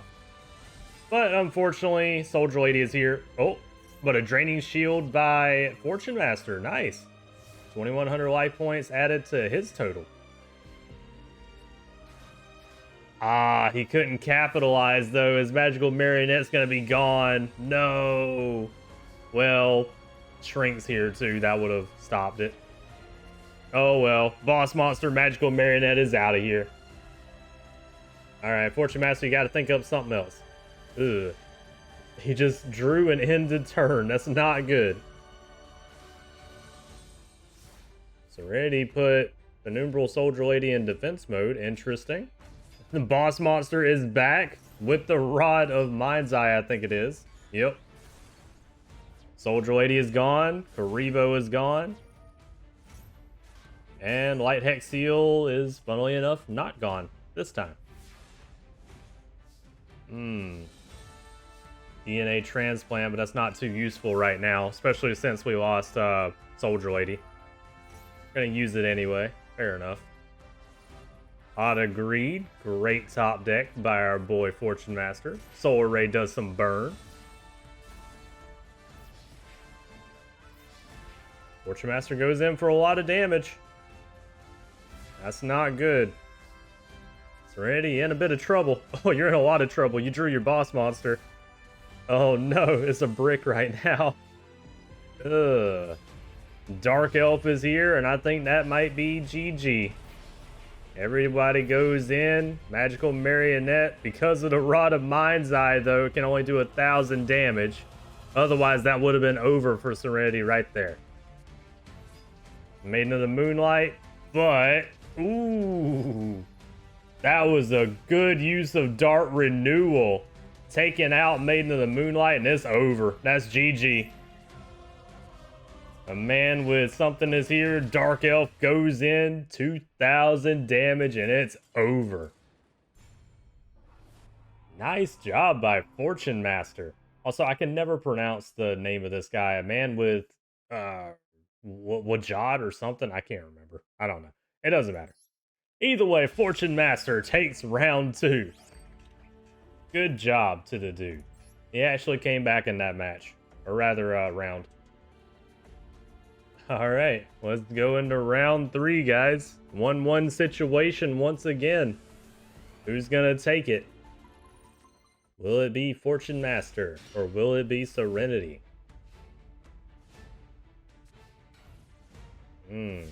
Fortune Master with only a set and no back row. That's probably not good. Dancing Fairy's gonna go in. Ah, a man with however you say that. Wajad, I don't know. DNA transplant. Choose the light attribute. Fair enough. Hot agreed by our boy. Oh, and a heavy storm too. Okay. And a dark elf. Alright. Dark Elf is able to take out that Dancing Fairy. And that's a 2,000 beater right now, so it's hard to get over. Shining Angel with the Shrink is able to take out Dark Elf, though. Nice. Good job by Serenity. Alright, Fortune Master, what you thinking, man? What we got over there? He's got a Witch's Apprentice. Takes out the Shining Angel and brings out the Maiden of the Moonlight. But a Fissure takes out the Maiden of the Moonlight. Alright. Okay, what we thinking? Witch of the Black Forest. Takes out Witch's Apprentice. Now Fortune Master is left with no monsters, but can he capitalize on anything? Oh, Mystic Tomato. There we go. That will take out a Witch. Which will search up Gel and Duo. That'll actually be useful in just a minute. Wing Karibo. Gonna go with the Dark Hole. Okay. And we throw down Gel and Duo. I would have thought she would have went for damage, but she decided not to. Rapid Fire Magician is here. Cannot take out Gel and Duo, though, because of its effect. If I remember right, it can't be taken out by battle. Yep, cannot be destroyed by battle. And Penumbral Soldier Lady is here, the mini-boss of Serenity. All right, Fortune Master, you got to deal with 2100 attack. What can you do? Not much. He's sweating and sweating. That's not good. Shining Angel goes in. It's only a Dark Elf. And Penumbral Soldier Lady goes in for a lot of damage. It is not looking good for Fortune Master, guys. Ooh, it's really not looking good. He just ended phase. And just like that, that's GG with the Soldier Lady. Mini boss in tow takes out Fortune Master. And with that, Serenity takes round 3. Poor Fortune Master, man. Good job to Serenity, though. I gotta give props to Serenity. I gotta give props to Fortune Master, too. Fortune Master has been doing good in this tournament. Unfortunately, he finally met his match. Let me get the bracket up here. Alright. And with that, unfortunately, Fortune Master has been taken out. 2-1. And Serenity moves on. I gotta give props to Fortune Master, though. I gotta give him props. He got farther than I thought he would. He got farther than I thought he would. And he did good. He didn't win it, but he did good. I gotta give him props. Also, I can't help but see that we're gonna have a sibling battle next. Joey Wheeler versus Serenity Wheeler. Can Serenity take out her brother? That one's gonna be a fun match. Oh man. But let's move on. Next up is... oh, this is gonna be a big one. Who's gonna win this? Vagabond or Haley Ito? I can't even imagine, man. I don't know who's gonna win this. Haley's resilient. She's always gotten to the top of the bracket. Vagabond is brand new, but he's been putting in a lot of work. Like, that man's been insane so far in the tournament. I don't know who's gonna win this, but I know if Vagabond wins, it's an upset. 100%. Haley has never been taken out this early in the tournament. All right, let's go ahead and get them ready, guys. I'm done talking. I want to see what happens. Okay, Ghostlings, we're back. And we have Vagabond with his Caius versus Haley Ito and her Eames the Infinity. This was gonna be a good match, guys. I have no clue who's gonna win this here. This could go either way. I still stand by my statement that if Vagabond wins, though, it's gonna be an upset for sure. But let's start the duel.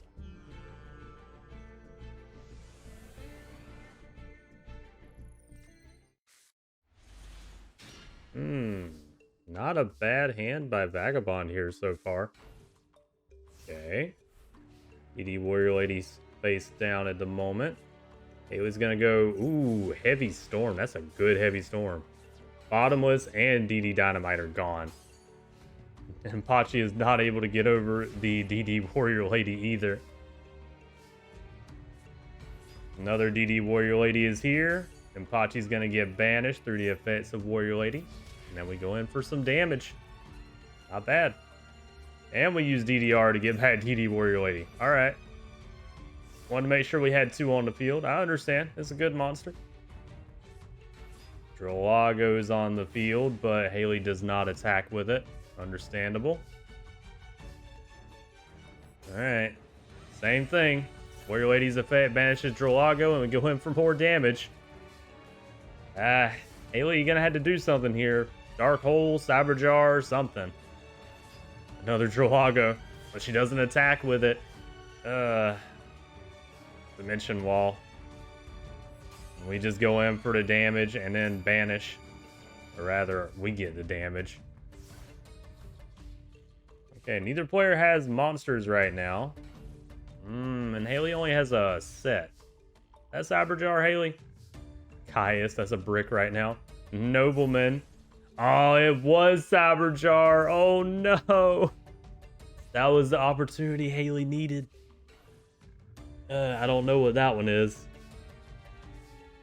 Alright, unfortunately Vagabond's bricked right now. He's got his boss monster, but no way to get into it. He needs at least one tribute.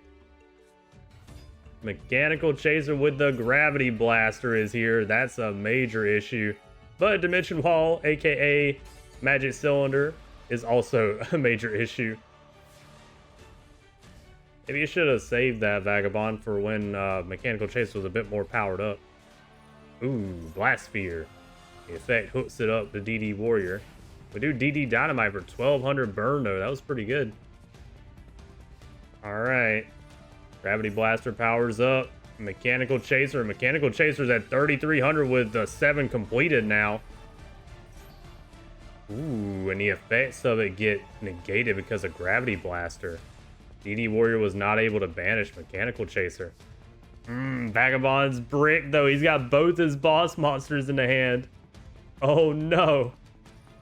Gravity Blaster powers up Mechanical Chaser again, and with limiter removal, 7,500 on a Mechanical Chaser.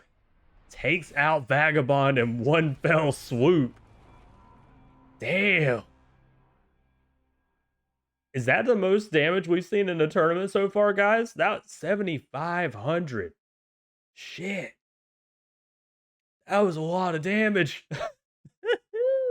Oh no. Haley's not playing around.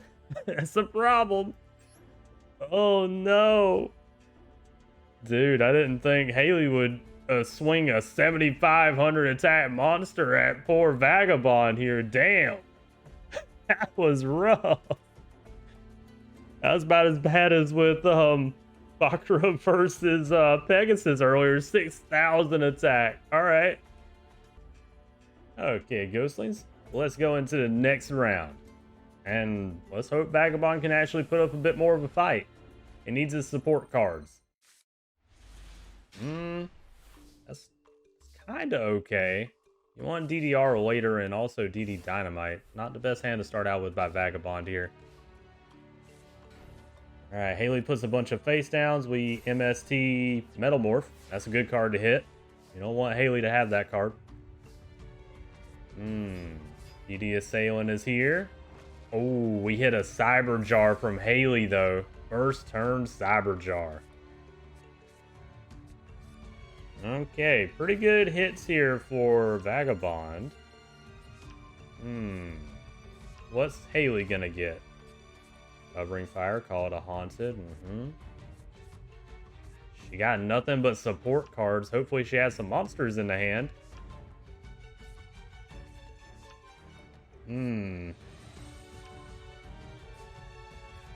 Alright, Haley's got a full hand here. Sangan gets a search to Necroface as well for Vagabond. Double summon, bringing Caius, the boss monster, onto the field for Vagabond. And we banished a good card too.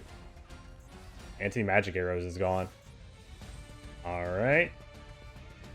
You got a full hand, Haley. Monster Reborn bringing DD Assailant to the wrong side of the field. Hold on. Okay. Giant Trunade to put TT back in the hand. Hammer Shot on Caius. Okay.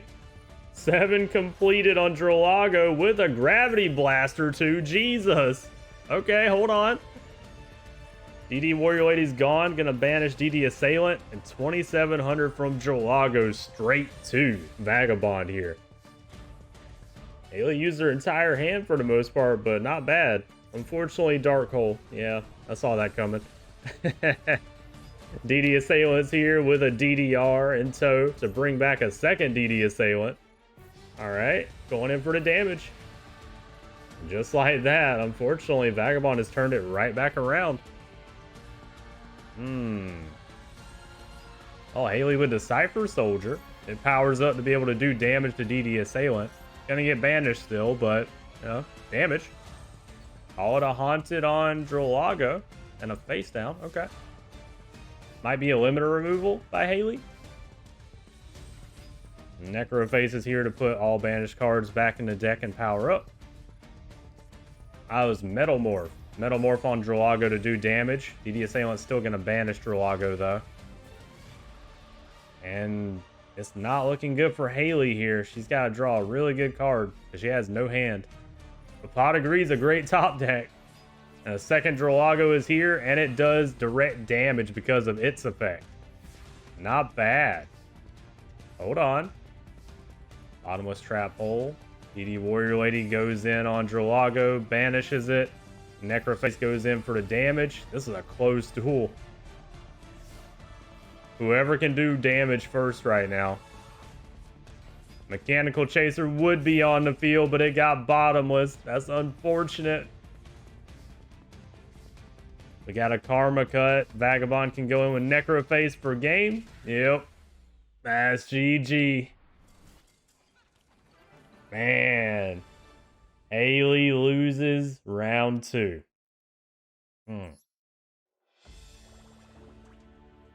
Alright, there ain't really nothing else to say on that. Just good job to Vagabond. He was able to hold the field long enough to do the damage he needed to do. Alright, Ghostlings. Let's do this final round here. Haley versus Vagabond. There's no telling who's going to win this, honestly. I don't know who's going to take this match. I'm just going to watch and call it. Alright, Vagabond's going to start out with a Morphing Jar number 2, face down. Okay. Haley, what we thinking over there? Pot of Greed to begin with. I love to see it. And a Giant Trunade. Okay. Mechanical Chaser going in on the Morphing Jar number 2.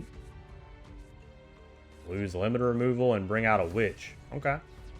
That's interesting trade-off. Not necessarily a bad thing. And gets Haley a search later. DD Assailants here. Goes in on the Witch. It's gone. And we search up Mechanical Chaser to the hand. Yep.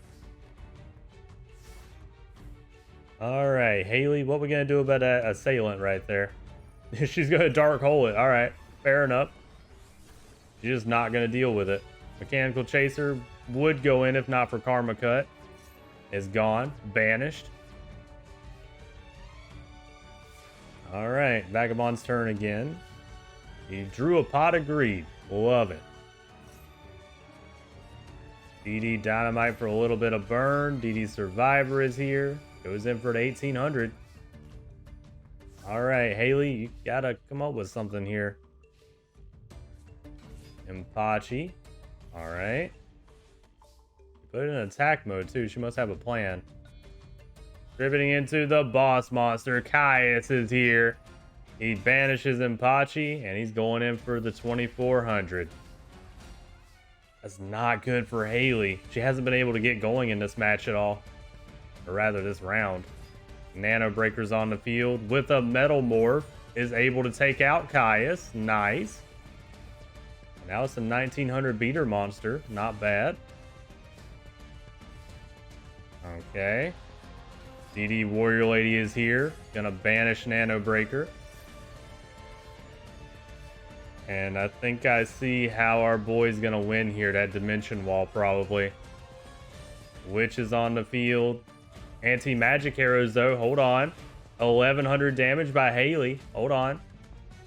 That anti-magic arrow is big for that. DD Assailants here, though. Witch is gone. Gonna bring Mechanical Chaser to the hand. Okay. Alright, Haley, what can you do here? Dust Tornado on Dimension Wall. Really good hit. Mechanical Chaser's on the field, but she doesn't want to attack with it. Necrophase using its effect to bring banished cards back to the deck and power up. Mechanical Chaser is gone. Necrophase goes in for damage. It's not looking good for Haley, guys. Haley with a face down. Hopefully that's like a Cyber Jar. Zangan's on the field. It was only a Witch. Witch is going to search up something else. Third Mechanical Chaser to the hand. Zangan's not powerful enough to take out Haley this turn, but she's only got 300 life points left. Haley, you need something good. Mechanical Chaser with 7 completed. That'll work. Necroface is gone. Alright. This is tense right now. DDR is here. Vagabond brings DD Assailant back. Oh no. DD Assailant used this effect to banish Mechanical Chaser, and with a Sangan, it's over. No.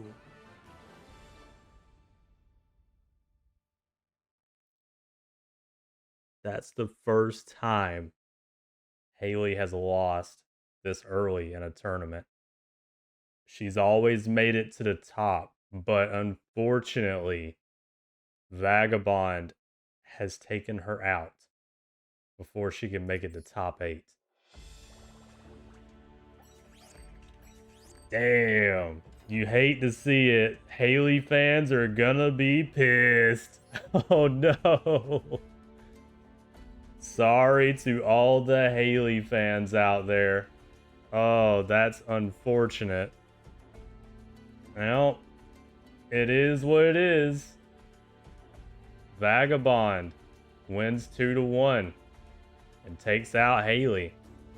I'm sad that we didn't get to see Eames the Infinity that much either. She has 2 of them, but unfortunately, we didn't really see much of them in the tournament here. And sadly, Haley's lost a lot earlier than I thought she would lose, honestly. I did not think she would lose this early in the tournament. Vagabond's on a rampage, though. Took out Mama Muto, Banner, and Haley Ito. Vagabond's racking up some accolades here. Jeez. If nothing else, just taking out Haley this early was absolutely terrible.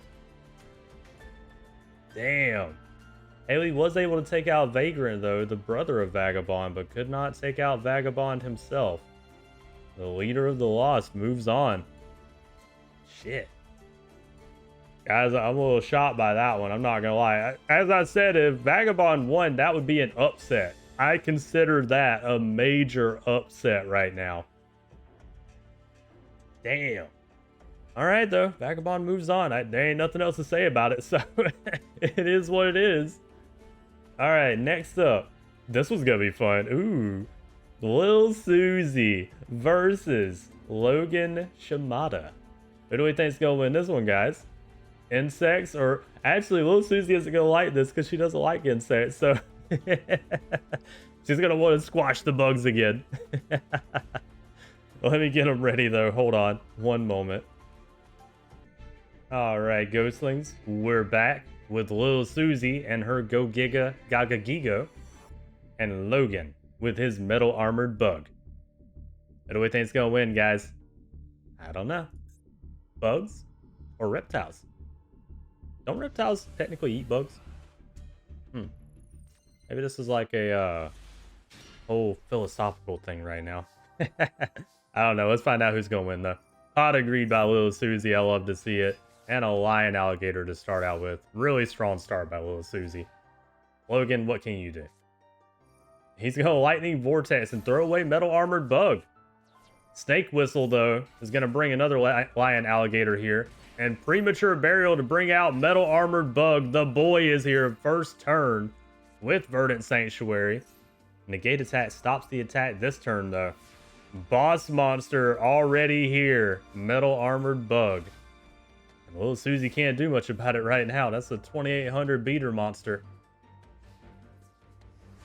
Alright, lion alligator's gone. And Logan puts down another set. Little Susie, I don't know what you can do about that right now. Yeah, Gaga Gigo and face down defense. So you can't get over a metal armored bug at the moment. Oh, Dust Tornado on Divine Wrath. That's unfortunate. Resonance Insect is here.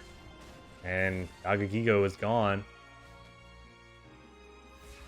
Little Susie, it'd be nice to have your Legendary Ocean right now. Need to do some setup. She banished a couple cards to get 2 Aqua Spirits for some protection at the moment while she thinks up a plan. Ooh, Aqua Spirit put Metal Armored Bug in defense mode though. Hold on. I forgot about that effect of Aqua Spirit. Wait. Hold on. That's Little Susie's out. Wait a minute. We go into Giga Gaga Gigo. Metal Armored Bug is gone because it was kept in defense. Verdant Sanctuary brings the card to the hand though. Resonance Insect is gone. It's going to chain up with Verdant Sanctuary. Hold on. Verdant Sanctuary got to go do its thing first. Draw a card. And then Resonance Insect brings another card to the hand. That's a good one. Underfoot Horror. All right. Howling Insect. And once again, Verdant Sanctuary. Verdant Sanctuary is getting a lot of draws for Logan right now. He's got options. All right. We bring a Pinch Hopper. We already know Metal Armored Bug is in the hand, so that Pinch Hopper is really dangerous right now. Ooh, Aztectipede is here. Resonance Insect throws a card in the grave because it got banished. Aztectipede will throw away a card from our side of the field here, or rather the deck, with Little Susie. Pinch Hopper activates, Verdant Sanctuary activates. We got a lot of chains going on here, guys. Another card to the hand through Verdant Sanctuary, and Pinch Hopper's probably going to bring the boy. Oh no, he didn't bring the boy. He brought the other one, though. 100-footed Horror is on the field. And then we double tribute into the boy. Metal Armored Bug, and then call it a haunted, a second Metal Armored Bug. Jeez. Logan's going all out here. We got Go Giga Gaga Gigo too late. No. One turn too late on Little Susie's boss monster. Neo Bug's here. Aqua Spirit's gone. And 2 Metal Armored Bugs go in for a lot of damage. Ugh. Little Susie don't usually get beat up this much, but this has been a rough round for her. And she drew her other boss monster too. 2 Go Giga Gaga Gigos. With the boss, Metal Armored Bug. Round 1 goes to Logan. Man, that's unfortunate for Little Susie, but that Verdant Sanctuary right there just did a lot of heavy lifting in this round. If not for that, I don't know if Logan would have been able to stand up to what Little Susie had set up here. That's unfortunate. All right. This is going to be a good match. Little Susie lost round 1, though. Can Logan take out Little Susie? Someone that's not a pro? What are we thinking, guys? Let's go into round 2.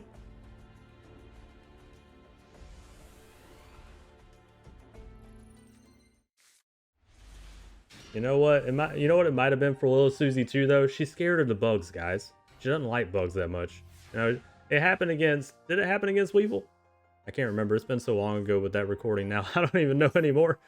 Anyways, Legendary Ocean to Giga Gaga Gigo to mini boss. Pinch Hopper is gone.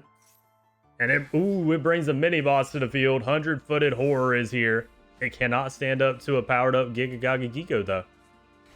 Aztectipede is gone, and we bring out the boy. Metal Armored Bug is back once again through 2 natural tribute. And just like that, we have a problem. But maybe Little Susie can do something here. No, not yet. Okay. Neo Bug's on the field. Lion Alligator's gone. Metal Armored Bug goes in for a hell of a lot of damage.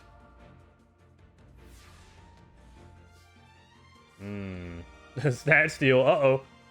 Snatch Steal on the Metal Armored Bug. Aqua Spirit is here. And a premature burial to bring back Giga Gaga Gigo. Neo Bug's gone. And we go in for the damage with the Metal Armored Bug in tow as well.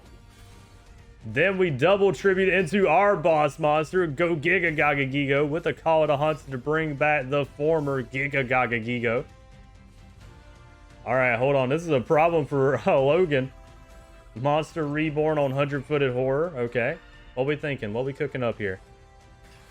Put it in defense. Oh, we're just covering our field. Uh-oh. I think Logan might be done this time, guys. Maiden of the Aqua in attack mode. 100-footed Horror is gone. That one's gone. I forget the name of it. Gokipon. Brings Howling Insect to the hand. Doesn't matter, though. With the boss monster, Go Giga Gaga Gigo goes in. And Little Susie makes short work of Logan that time. Damn. Little Susie snatch stealing the Metal Armored Bug, too. Love to see it. It was like I was saying before we really got into the match there, too, though. Little Susie was just scared of the bugs to begin with, you know. I don't remember if that's how it was with Weevil. I can't remember how the match went now. It's been too long. But, you know, She's just scared of the bugs to begin with. She had to get over her fear there again. Plus, you know, Logan was pulling a lot of bugs in there. You know, little Susie's like, ugh, I don't like the bugs. You know what? Side rant for a second before we get into the third round, guys. I know there was somebody that in our Discord drew Joey and Molly Mayumi. I need somebody now to draw where little Susie is just freaking out because of the insect monsters getting summoned on the field. Oh man, I should draw it myself too. I could probably do it. Okay, let's do this with a little less crashing this time, game. Come on. There we go. Okay. Round 3, guys. Let's go. Hey, Logan starts out with a bunch of sets on his side. Little Susie, what we thinking? Back to square one? Okay. I see what you're doing there. Yeah, Monster Reborn. Bringing out Giga that you just threw away. And there we go. With Witch. And Witch gets hit by Trap Hole, though. Okay. At least that gets the search for little Susie. Lion Alligator. Giga goes in for a lot of damage. Many bosses here. Alright, Logan, you're gonna go with a set monster and call it a turn. Alright. Wonder what that card is. Big wave, small wave to get into the boss monster. Go Giga. Ooh, that was piercing damage on Pinch Hopper too. Bringing another to the hand. And we're gonna snatch steal that Pinch Hopper. You know what? That might not be a bad idea, honestly. Good job by little Susie. Dust Tornado on the snatch steal though. Ah, Pinch Hopper's gonna go back. That's unfortunate. Does he have anything he can use? Nope. Alright. This is a major problem for Logan then. Ooh, Magic Cylinder though on the boss monster. Go Giga. Alright, Pinch Hopper's still gone. Resonance Insect is gone. Gonna bring a card to the hand. Metal Armored Bug. It would have been nice to have that last turn when we had the Pinch Hopper, sadly. Alright, Logan, you got anything? He's got a face down. That might not be good, guys. I think Logan might already be done. Oh, no. Howling Insect brings into... Oh, Pinch Hopper. Pinch Hopper's not gonna... It's gonna bring out Metal Armored Bug, but it's not powerful enough to get over Go Giga though. That's what he's doing. Boss monster, Metal Armored Bug is here. Negate attack, though, stops the attack this turn. And unfortunately, that's all Logan could do. We have a standoff of boss monsters, but when it comes to it, Go Giga is more powerful. And with the Aqua Spirit, we take out Logan in round 3. I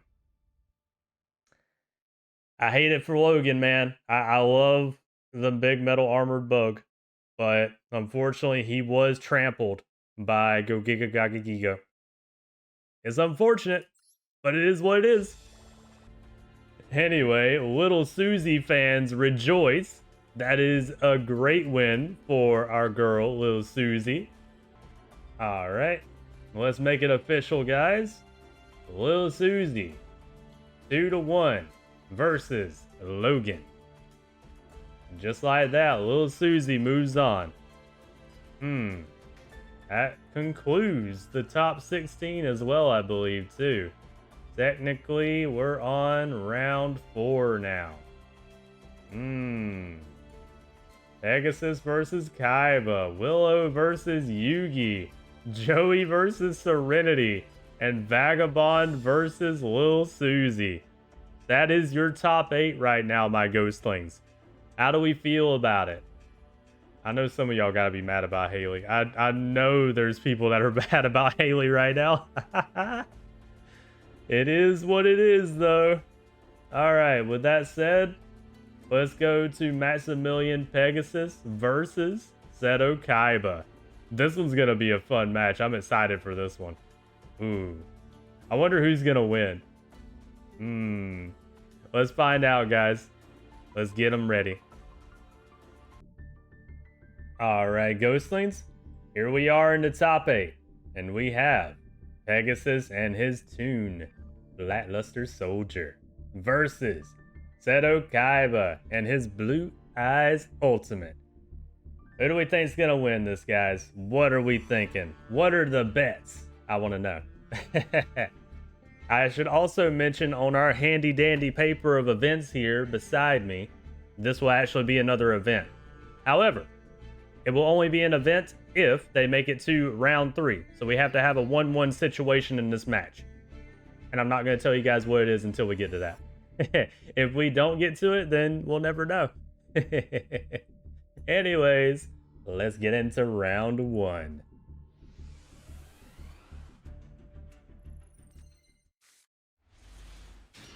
All right. Pretty interesting looking hand here so far. I want to see Toon World for Pegasus, though. He's going to need that to get some work done against Kaiba here. Foolish Burial Strats, Blue Eyes is in the grave, and Jin is on the field. Waboku stops the attack for this turn, though. Alright. Toon Gemini Elf. Bringing out Toon Goblin Attack Force, though, just to be a 2300 beat stick. Dark Hole by Kaiba, though. Okay. Anything else, Kaiba? Which brings Toon Summon Skull to the hand.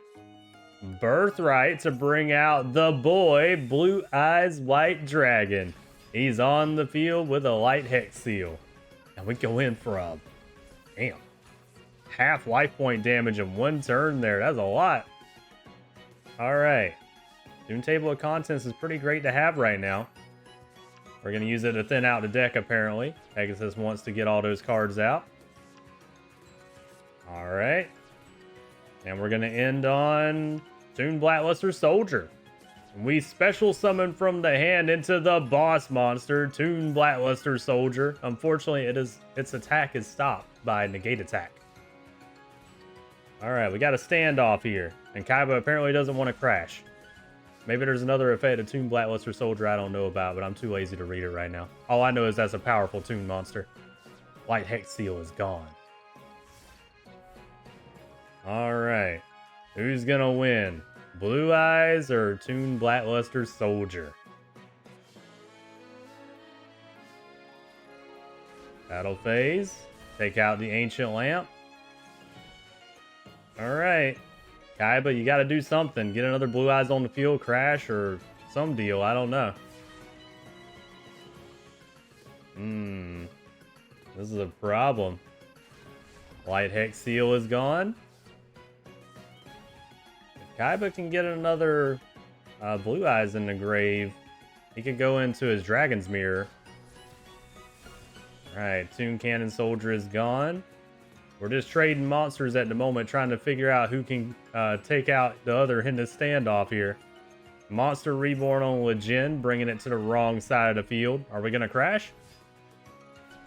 We are. We're going to crash and then go in with Legend, but Silver's Cry by Blue Eyes White Dragon is back on the field. It was back on the field, pardon. Dark Hole. Alright, well, now let's see what happens, guys. It's anybody's game. Witch of the Black Forest is here. Pegasus hasn't been able to do damage to Kaiba yet either, funnily enough. Toon Goblin Attack Force would be here if not for Trap Hole. Really well placed Trap Hole right there. Alright, Kaiba. Heavy Storm to take out the back row. That is really unfortunate. Witch of the Black Forest goes in again. Pegasus is getting the Witch of the Black Forest beat down right now. Toon Mermaid. Can't summon it. Battle phase again. Kaiba has one more attack with Witch and it's over. Pegasus unfortunately did too much. Yep. He did too much. And just like that, round 1 goes to Kaiba with Witch of the Black Forest, funnily enough. Not bad by Kaiba there. Really good job. But yeah, unfortunately, I was really sad for our boy Pegasus there. He could have done something if he didn't crash. He probably should have held out just a little longer. But to be fair, he tried to pull the legend. He thought he had it. Didn't know that Kaiba had Silver's Cry. It is what it is. All I do know is that our boy Seto Kaiba just beat Pegasus in round 1. Anyways, guys, let's go into round number 2 here. Can Kaiba 2-0 Pegasus, or will Pegasus be able to run it back here and get a victory? It's not really the hand we want as Pegasus here, but at least he has a 1900 beater in Toon Gemini Elf. Alright, Kaiba, what you thinking, man? He's got his own 1900 beater. Vorse Raider is here. Okay, we're gonna Fissure by Pegasus. Vorse Raider is gone. Toon Gemini Elf tries to go in, but it gets Shadow Spelled. And then we summon Toon Gemini Elf, or a second one at least. Okay, Kaiba's scared of 1900 and 1200 attack apparently. Puts a face down monster. Interesting. Toon World is here. Oh, a second Shadow Spell locks down the second Toon Gemini Elf. That's unfortunate. Okay. Kaiba, what you thinking? Oh, it was a Cyber Jar. There we go. Alright. 2 Witches for Kaiba and some support. Not bad.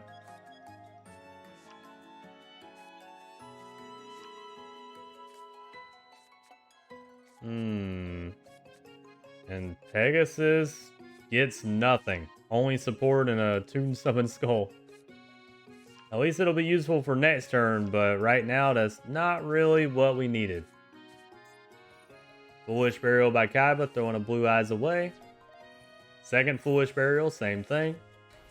Putting Legend on the field, and Toon Mask is activated. Brings out Toon Goblin Attack Force to the field. Oh, Kaiba fissured it though. But that did protect his life points this turn. Pegasus didn't take it any battle damage because of that. Alright, time for Toon Table of Contents. We're going to thin out the deck. You guys know how it is. We're going to end on something.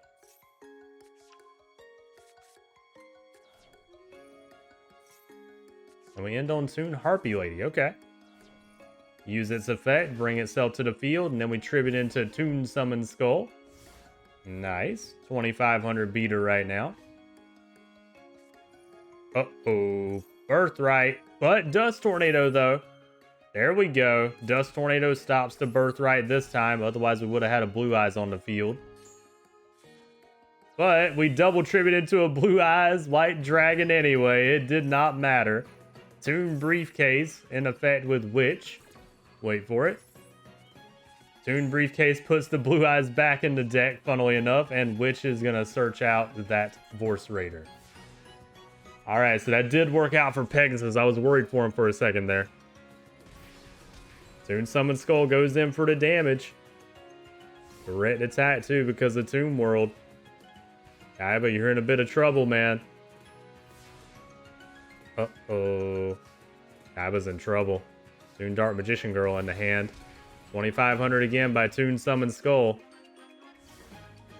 Kaiba, you're in trouble, man. Summon Blue Eyes. Oh no. Hopefully that back row can stop Summon Skull here. Toon Rollback on Toon Summon Skull. First attack, negate attack. Oh no, it ended the battle phase. That would have been it. Alright, Kaiba bought himself a turn. He didn't get what he needed to take out the monsters though, and he doesn't have back row. I think that's GG, guys. Toon Cannon Soldier tributes itself for the 500 burn, and with it, Zat damage. Classic Toon Summon Skull finishes off Kaiba in round 2. Wow. I gotta say, guys, I love that it was Toon Summon Skull that did it. Obviously because Duelist Kingdom. And that's the whole reason. I love that it's Toon Summon Skull that just did that. Alright. Let's move on to the next round. And the final round. But before that, I got a little something to do real quick, guys. Give me 1 second. I told you guys there would be an event. So let me set that up real quick. One moment. All right, guys, we're back. As you can see, we have a visitor that we've already seen in the tournament so far. That's right, Yami Pegasus is back. But he's here on friendly terms right now. He recognizes that Seto Kaiba is a powerful opponent, and he wants to be at his best too. So that's why he's here. Because they made it to round 3, we're gonna see our boy Yami Pegasus and his other deck versus Seto Kaiba. Anyways, let's get on with it. Round 3. Who's gonna win, guys? The tunes are gone now. We got the low power dangerous deck back. Relinquished is here.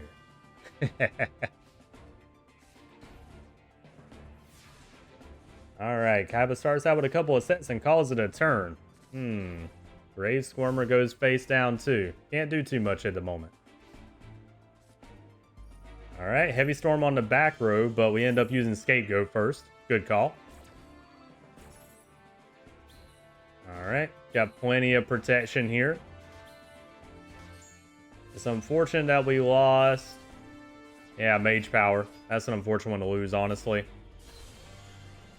Alright, Kaiba goes in on a couple of the Scapegoat tokens. Alright, Pegasus is going with the Copycat. Gonna copy the Witch of the Black Forest. Takes out the Light Hex Seal. Brave Squirmer takes damage in order to use its effect, which is to just pop Witch. Alright, Witch does bring a Vorse Raider to the hand, though. That's gonna be a problem now. Kaiba, what we thinking? Foolish Burial Strats, Blue Eyes in the Grave. Monster Reborn immediately to bring out Blue Eyes White Dragon, too. There's the boy. He's on the field with a Vorse Raider. Copycat's gone. Another Sheep token is gone. That's not looking good for Yami Pegasus here. Unhappy Maiden will help. Oh no, we want a Copycat? Okay. Copycat on the Blue Eyes White Dragon, and Vorse Raider is now gone. Alright, Kaiba. He's gonna take out that last Sheep token. Alright.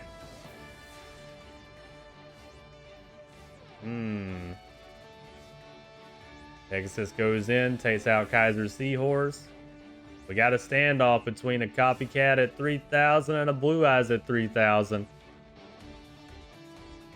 Battle phase taking out the Unhappy Maiden. Unhappy Maiden ends the battle phase. Who's gonna win, guys? Jest rewards here. That'd be useful later. Graceful Revival on the Copycat. Copies the Blue Eyes White Dragon. Crashes. Hold on. Swarm of Scarabs and the Copycat at 3,000 attack go in. That might be it, guys. I think it's over for Kaiba. Uh-oh. Foolish Burial. Another Blue Eyes in the Grave. Dragon's Mirror. Hold on. Hold on. Blue Eyes Ultimate's here. The boy. The boss monster. And it takes out Copycat. There we go. Kaiba getting back into it. But wait. We know what's going to happen. Swarm of Scarabs pops the boss monster. That's unfortunate. Jest Reward goes face down. Alright, Kaiba, you gotta figure out something else now. Light Hex Seal is here. Jest Reward's gone.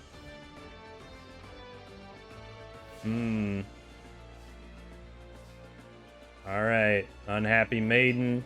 Swarm of Scarabs pops the Light Hex Seal. Going in for that 500. We're gonna chip away at Seto Kaiba here. Oh no.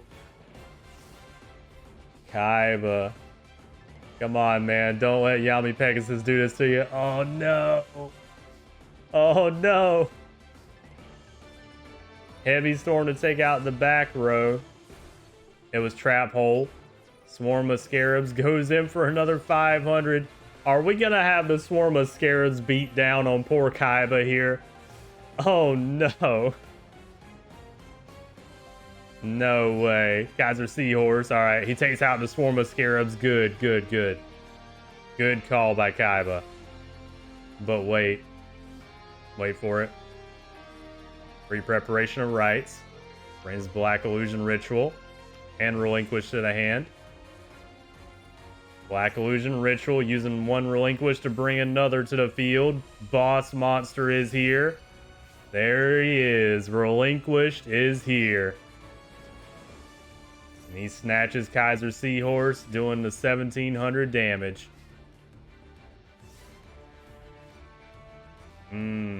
Kaiba. He's only got a face down at the moment. That's not good. Manju's here.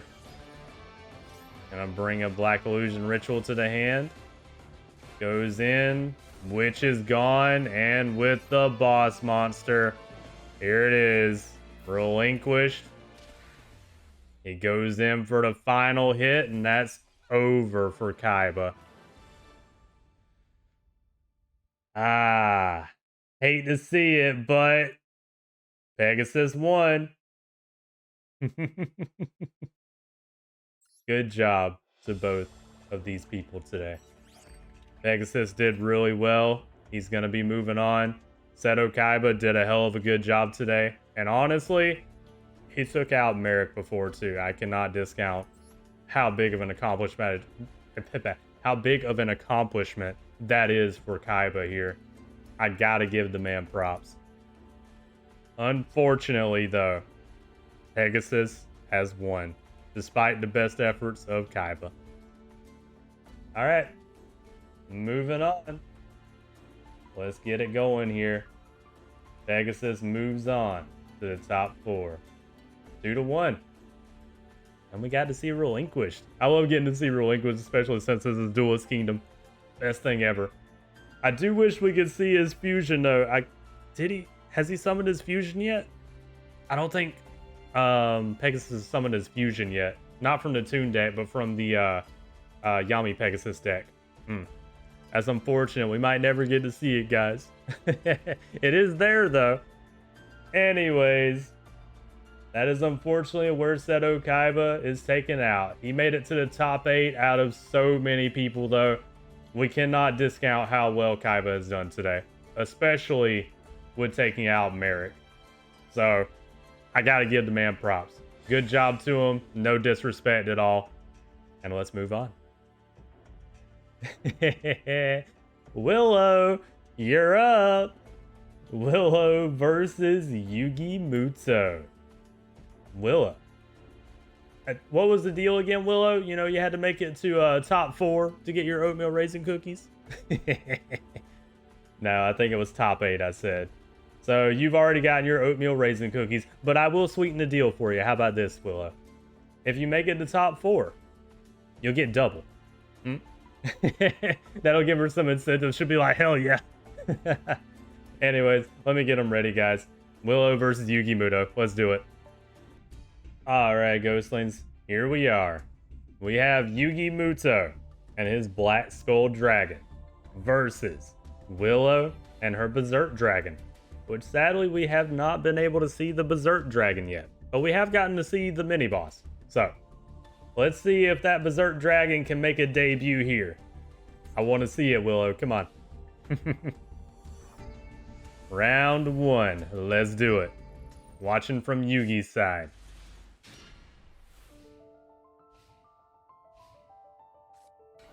Willow starts out strong with that Zombie Master. I love to see it. One of my favorite cards. Okay. Gonna start out with Mystic Tomato face down by Yugi. Gonna bide his time for now. Double cost on is here. Mystic Tomato is gone. Gonna float though. Witch is here. Okay. Witch is now gone too, but we're gonna float into Slate Warrior to the hand. Alright. Good option there. 1900 beater. Alright. Yugi's gonna go Monster Reborn, interestingly. Alright, you want to go into Summon Skull? Witch is here. Premature Burial to bring out the Mystic Tomato. But Dust Tornado stops it though. Alright. Premature Burial did not work this time. We do tribute into Summon Skull though, and Witch gets us another search at least.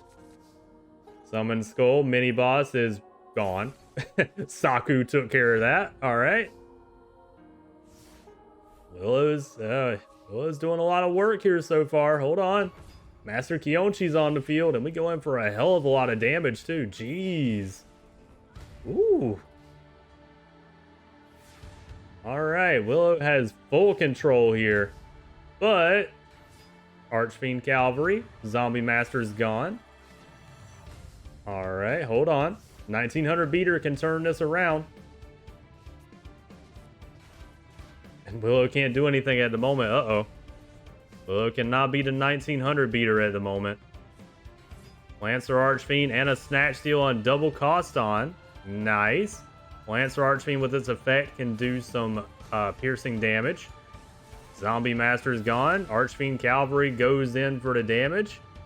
And just like that, Yugi has turned the duel around completely. Snatch Steal will heal Willow though. Uh-oh. Willow doesn't have anything else though. Oh no.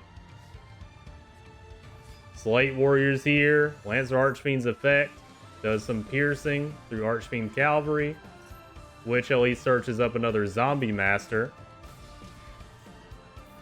We do a hell of a lot of damage here. Ugh. Willow, you're gonna need something God tier right now. Snatch Steal heals. Zombie Master's here. Throws away a card to bring back a second Zombie Master. Double cost on's gone. Lancer Archfiend's gone. And that's all that Willow could do at the moment. 1900 beaters versus 1800 beaters and Zombie Masters. Third Slate Warrior's here. Both Zombie Masters are gone. And with Slate Warrior, it's over in round one. Willow starting out really strong in the beginning, but Yugi was able to bring it back by having just 100 extra attack points on his monsters. In old school Yu-Gi-Oh, that's all it takes. All right. Round one goes to Yugi. All right, Ghostlings, back from the bathroom break. Let's get into round two. Yugi has a win so far, and Willow's gonna have to run it back here to try and get a win out of this match. Can she do it? Okay, ever-living underworld cannon.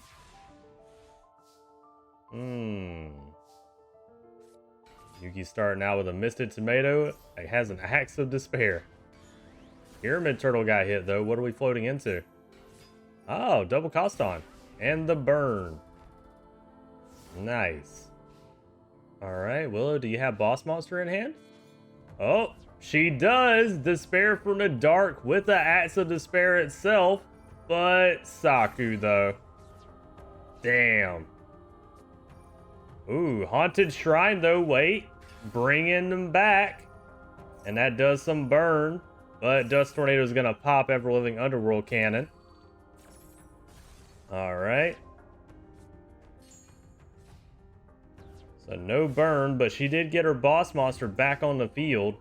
But, yep, there it is. I was just about to say Yugi's going to use that Dark Hole probably, though.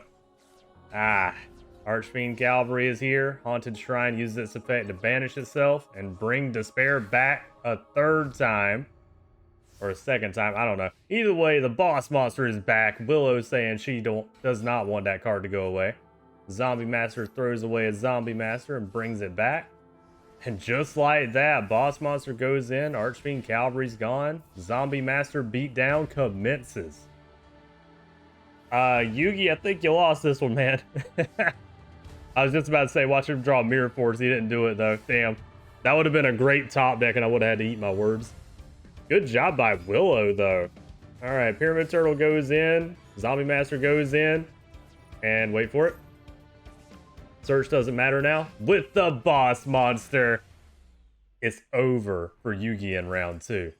On turn 7 as well. That was pretty quick. Good job by Willow. You were stubborn about getting that. That's technically your mini boss, but regardless, you were stubborn about having Despair from the Dark on the field. All right. Good job by Willow. All right, round 2 goes to Willow. Proud of her. But she's got to win the next round, too. All right, Ghostlings. Time for round number 3. Let's do it and see what happens. Got a 1-1 situation here. It's anyone's game, and I have no clue who's gonna win. Willow starts out with a set. You don't want to see a zombie deck set, so that's not good. Spot agreed by our boy Yugi here. Going in with the Slate Warrior. Oh, you know what? Pyramid Turtle can fix a problem here. Hold on. Zombie Master is now on the field. Okay. Hold on. Willow might have something up her sleeve here. We're gonna Dark Hole. Okay. Dark Hole by Willow and summon another Zombie Master. Throw away a monster, bring out a second Zombie Master. Do the same thing again. And get Fear from the Dark. Okay. Enemy controller stops Fear from the Dark, but the Zombie Masters do go in for a lot of damage. Okay, Willow used up a lot of her hand for that too, though. Let's see what happens here. Mystic Tomatoes on the field. Face up attack position. Zombie Master using its effect, bringing double cost onto the field. Second time too, bringing out a Pyramid Turtle. And we're going in for game. That's it. It's already over. Mystic Tomato brings Witch to the field, but it don't matter. Slate Warrior in the hand. Haribo saves this time, though. That one Zombie Master and the other were about to take out Yugi. Alright, Yugi, you gotta come up with something, man. Premature Burial, okay. Haribo's brought to the field. Uses Tribute into Summon Skull, the mini-boss. And just like that, Yugi's back in it. Yugi was almost ended right there. Alright, Willow. Ooh, she has to go in defense. She has none of her back row, damn. She almost had it by just pure power, though. Alright, Slate Warrior's here. Zombie Master's gone. Double Cost On's gone. Willow, you gotta get something good here. I don't know. Nope. Nothing by Willow, just a set monster. Contributing into the old boss, Whitehorn Dragon. Powered up to 2500. Fear from the Dark's gone. Pyramid Turtle's gone. Zombie Master is here at least, but I don't think it's gonna matter. Using the double tribute into her boss monster, Despair from the Dark, but the Hate Buster though, no! Hate Buster once again. Bailing out Yugi here. That Hate Buster has been doing work in this tournament. Lancer Archfiend on... Ooh, that was a lot of piercing. Pyramid Turtle's gonna float into Master Kionchi. Willow, you're so close. You just gotta do 900 damage. She can't do it. Lancer Archfiend's gone. And she puts a set. Dust Tornado. Hits another Dust Tornado. Oh no. Willow, it might be over for you.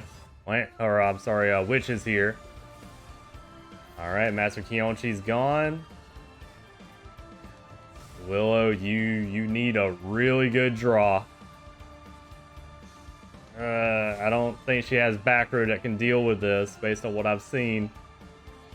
Tributing into Summon Skull, the old, or mini-boss, I'm sorry. With Summon Skull, negate attack, hold on. She bought herself another turn. Willow, you need something really good here. Just a monster. Willow doesn't run monsters that can deal with this. She doesn't have Cyberjar, I'm pretty sure.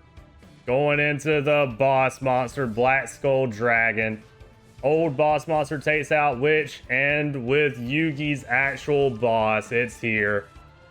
With the boss monster, 3200 at Willow, and it is over. Willow, I hate it for you. You came so close to 900 life points, Willow. I gotta give you props, Willow. That was good. You almost had Yugi. I think that's the closest someone's had Yugi to taking him out. I gotta give you props. And if not for that hate buster, I'm pretty sure you could have turned it around. So I gotta give all props to Willow on that. Good job. Let me get the bracket up here. Hold on. All right. Willow loses 2-1. Good job on Yugi. And he almost lost. He was so close. He made a comeback in that last one. Good job to Yugi, though. He moves on. And also good job to Willow for progressing this far in the tournament. I got to give you props. All right, though. With all that said, let's move on to the next match. This one's going to be fun, guys. Joey Wheeler versus Serenity Wheeler. What do we think, guys? Who's going to be the winner of this one? I don't know. It could go either way. Both the Wheelers have been doing work today. Joey beat a pro, Scott. He beat Molly. That's a big accomplishment, too. Serenity beat Fortune Master, Millennium Jesus, and My Valentine. So Serenity's also beat a pro today. I don't know. Both of them on equal footing right now, guys. Who do we think is going to get this win? This is going to be interesting. Let me get them ready. Alright, Ghostlings, we're back. And we have Joey Wheeler and his Black Meteor Dragon versus Serenity Wheeler, his sister, and her Saint Joan. This is going to be a good match, guys. I'm feeling this one.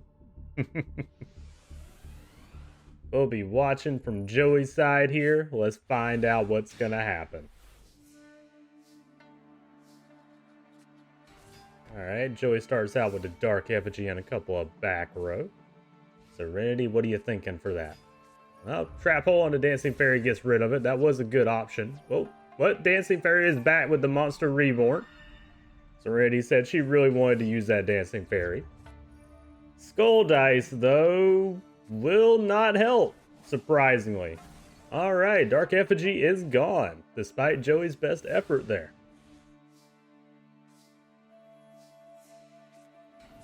Time Wizard play is here by Joey. Did he get the coin flip? I'll be damned if he did. Monster Reborn on the Dancing Fairy to the wrong side of the field now. And he puts it in defense, interestingly. Also, Premature Burial on the Dark Effigy. And we go in for some damage. Alright, Serenity, what you thinking over there? I know you got 5 cards. You got something. Yeah, Maiden of the Moonlight. There it is. Takes out a Dancing Fairy. Puts it back in the grave on the right side of the field this time. Another Time Wizard. Going for the Time Wizard flip. Here it is. Did he get it again? He did. He got the Time Wizard flip twice now. No way. Alright. Serenity.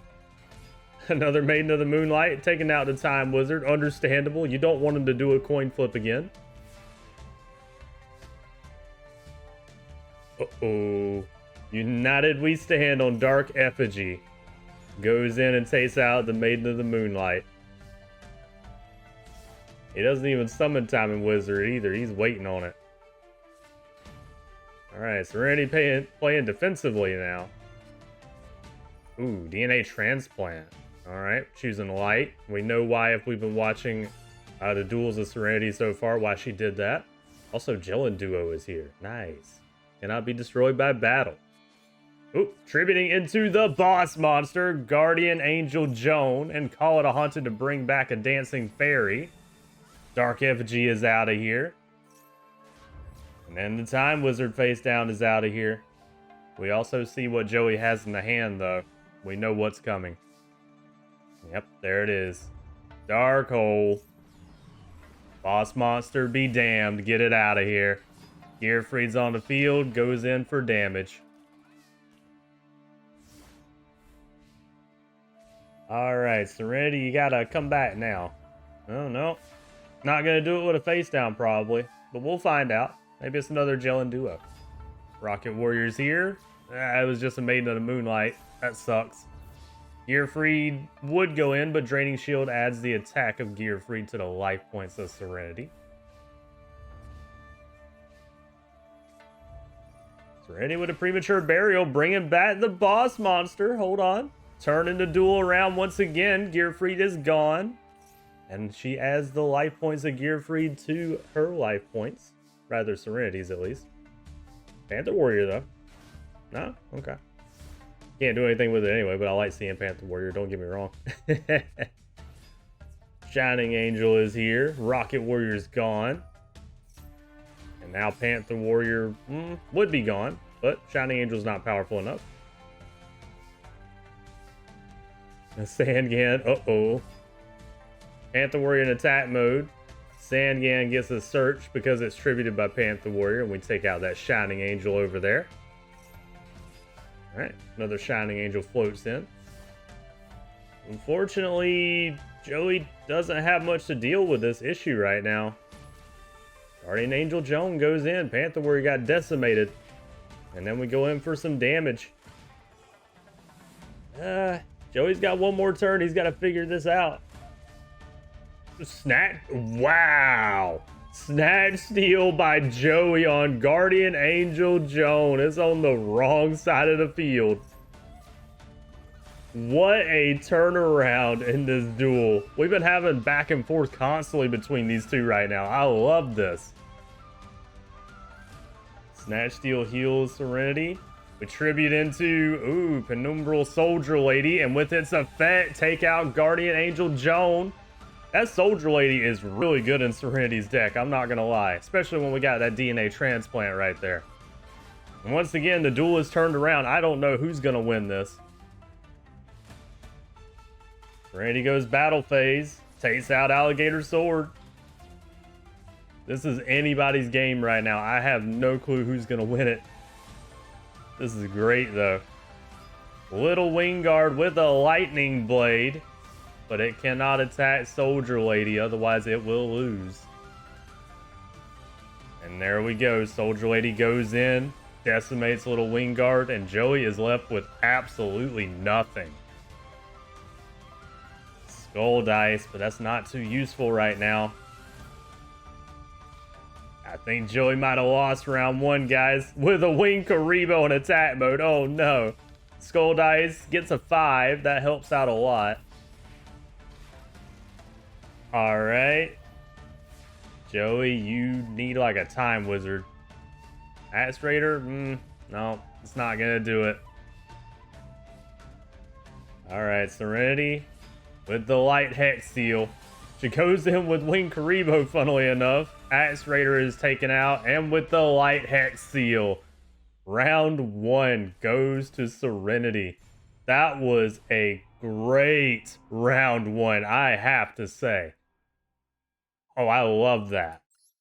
Also, hello phone going off in the background, if anybody heard that. Anyways, that was great. I love that a lot. Ooh, man. Alright, Ghostlings. Let's go into round number 2. Apologies for a break there. I had to take a look at the phone. Anyways, let's see what's going to happen here. I love seeing a Pot of Greed in the hand. That's great. Alright, Serenity starts out with a bunch of sets on her side. Okay, we get a Pot of Greed. I love to see it. We decide to poly straight away. We're going into 1000 Dragon. Nice. Mini boss of our boy Joey is on the field. Oh, we got a DNA transplant here, though. United we stand on 1000 Dragon. That's a powerful card now. 4000 attack on turn 2.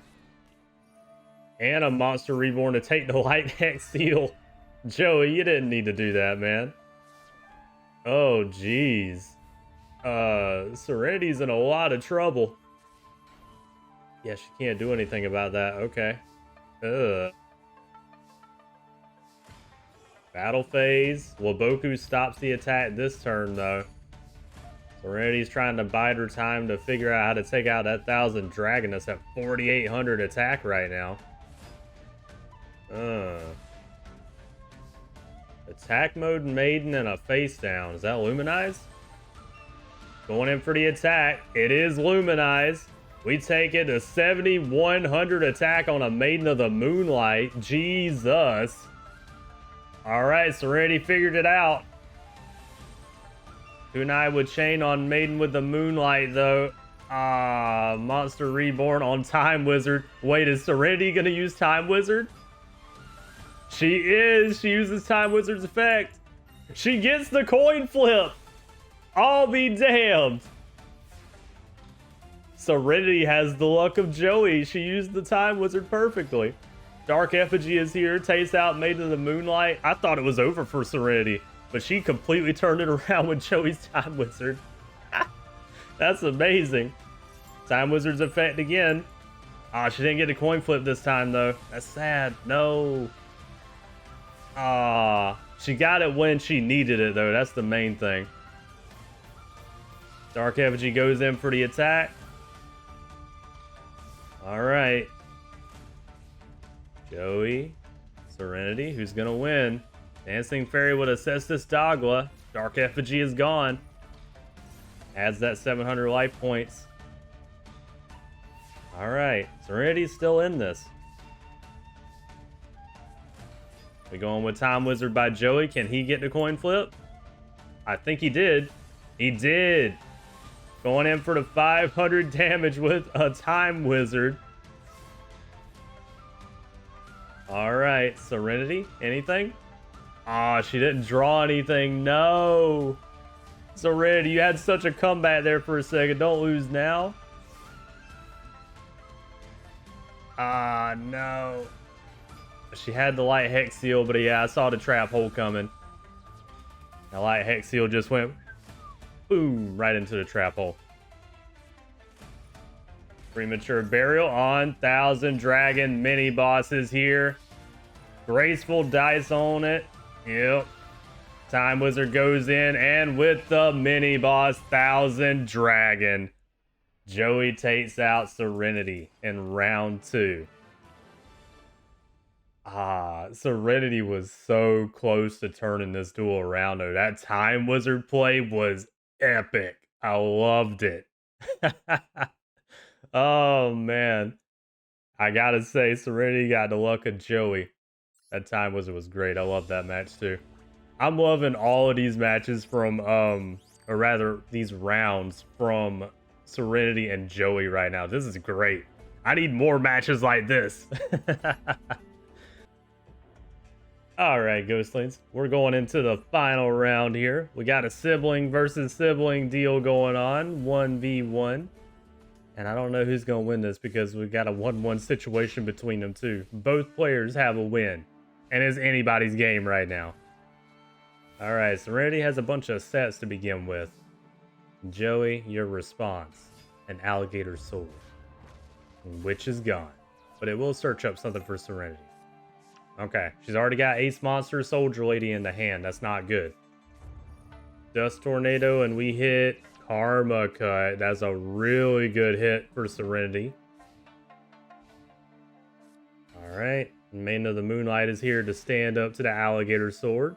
We don't crash this time, though. Uh-oh. Holly into, wait for it, Boss Monster of Joey.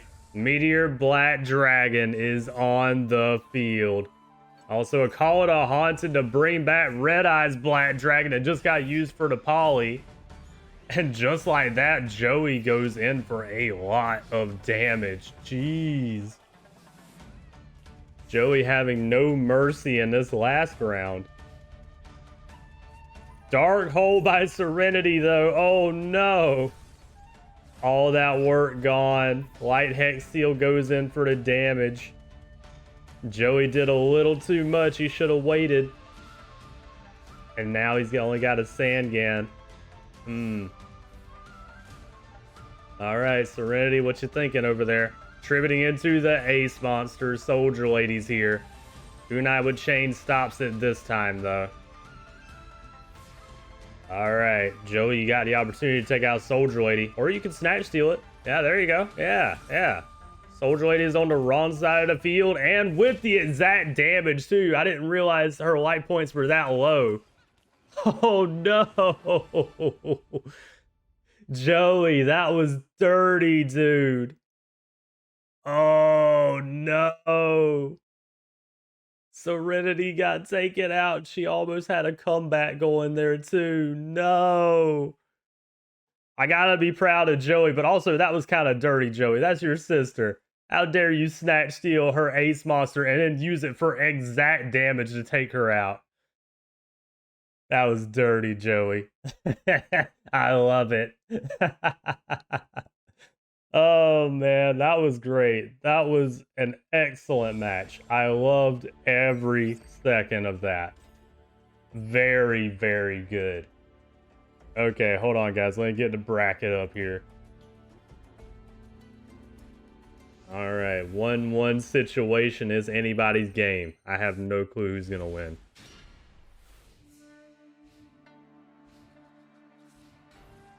Starting out with a few sets by Serenity. All right. King of the Swamp is here. And going with a Dark Effigy, take out the Witch of the Black Forest. She goes for Gelin Duo. That's actually probably not a bad card to get right now. I think I know what Serenity's going to do with that Gelin Duo. All right, Fissure on Dark Effigy. Going in with the Light Hex Seal. Okay. She's saving that Gelin Duo for later. All right, Joey, what we thinking, man? Going for the boss monster? Yeah. Boss monster, Meteor Black Dragon is on the field with an alligator sword. Light Hex Seal is gone, and we go in for a big 3,500 damage. All right, that Gelin Duo is looking pretty good right now, Serenity. That's probably what she put face down.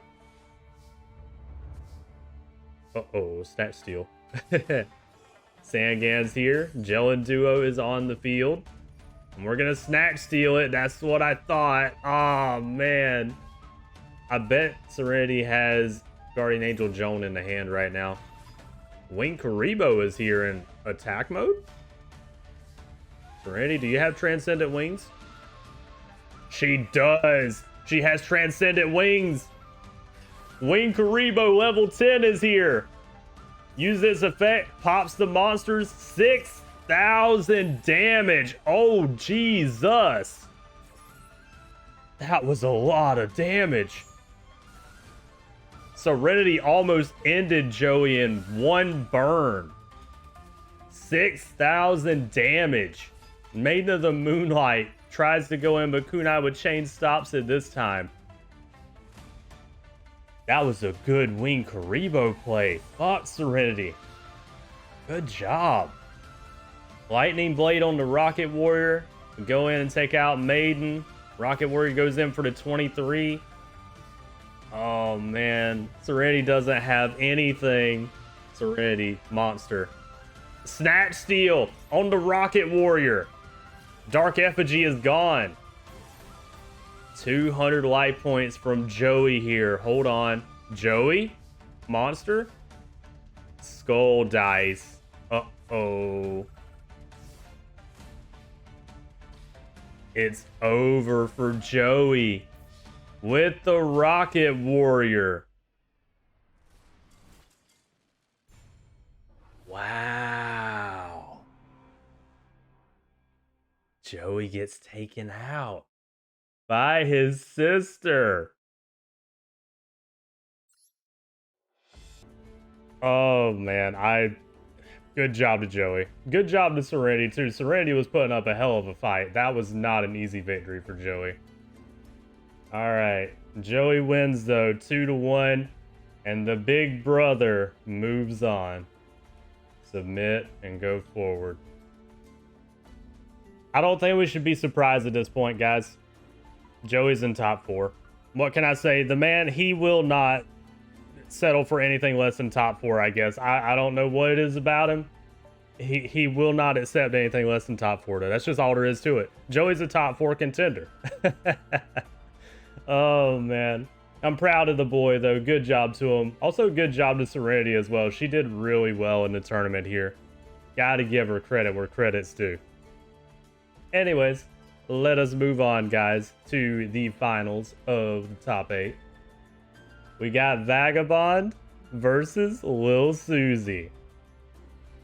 And I'm not sure who's going to win this. I really don't know. Lil Susie's got resilience. Vagabond has also been going on a rampage too, though, and he took out Haley Ito. I don't know if Lil Susie can do it, but I believe in her. I think she can. Anyways, guys, let's get on with this match here. Let me get the contestants ready. Alright, Ghostlings, we're back. And we've got Lil Susie and her Gaga versus Vagabond and his Caius. Reptiles versus Banish deck. I don't know. I know Lil Susie has the tools to do what she needs to do, but Vagabond is able to keep pretty good board control. Don't know if Lil Susie can do it, but I want to believe in her. So my choice is Lil Susie. Come on, Lil Susie, show him you can take out Vagabond. She's got her boss monster in the hand already. She doesn't have any monsters to use, though. That's kind of an unfortunate hand to start with, but we can at least see what Vagabond's going to do to begin with. Pod agreed to go, okay. And a Kiku is here. Alright. Now, Lil Susie, hear me out. If you can, save that fissure for later. But she can't. Okay. Kiku has gone through fissure. Monster reborn to bring Kiku to the wrong side of the field. And then we use that to tribute into mini boss Giga Gaga Gigo. Oh no! Dimension, what is that? Dimension Wall? Yeah, Dimension Wall. Basically, Magic Cylinder on Lil Susie there. That was a lot of damage. Oh no! Fissure. DD assailant, but a snake whistle brings a lion alligator in at least. It's still gonna get banished though, leaving Lil Susie. Wait a minute. Divine Wrath. Divine Wrath stops DD assailant. Never mind, lion alligator is still here and standing. Good job by Lil Susie stopping that banishment. Okay, lion alligator goes in for the 19. Good job by Lil Susie using that Divine Wrath exactly when she needed it. Ooh. Just a set by Vagabond. That's not good. Dust Tornado on the back row. It was DD Dynamite. And then we use our Premature Burial to bring back the boss monster. Go Giga Gaga Gigo. Sangan is gone. And also did piercing because of Lion Alligator. And Lion Alligator goes in for the damage. I think I'm correct in that, right? Lion Alligator, yeah, allows piercing. I thought so. DD Warrior Lady is here just to hold the field. Lil Susie, you got it. You got the win, girl. Go. Gaga Gigo is here. Takes out DD Warrior Lady. Gets banished. And with a lot...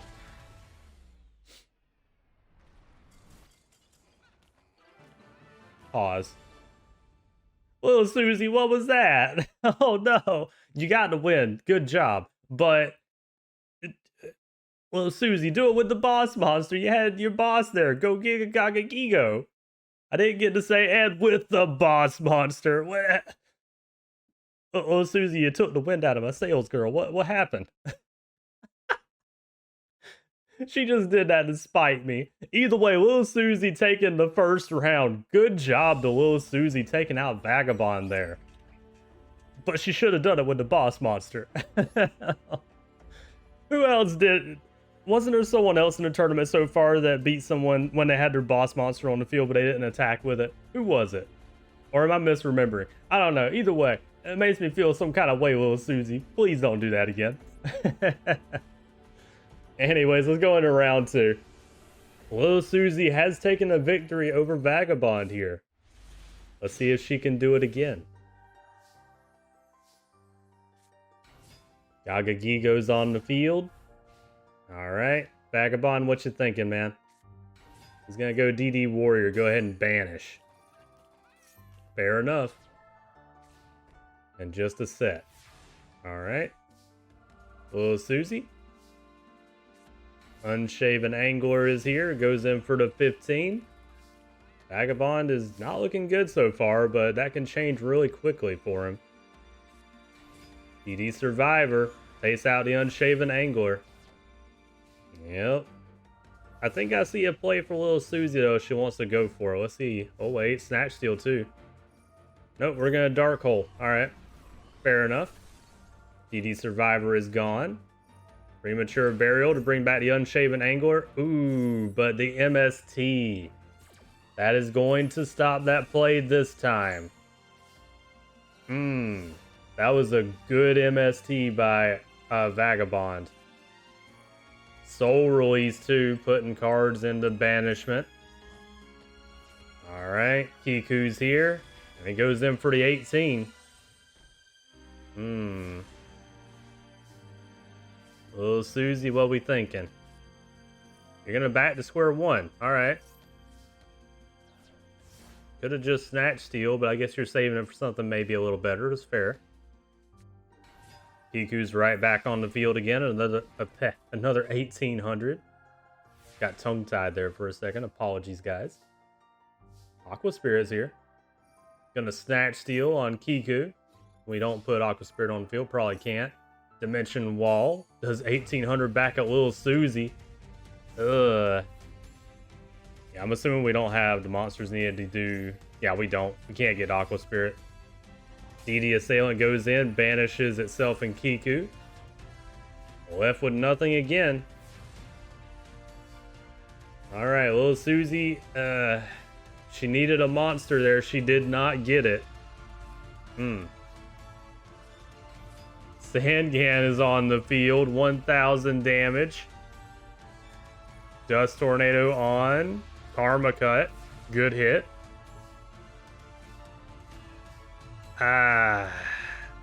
Little Susie did not get what she needed.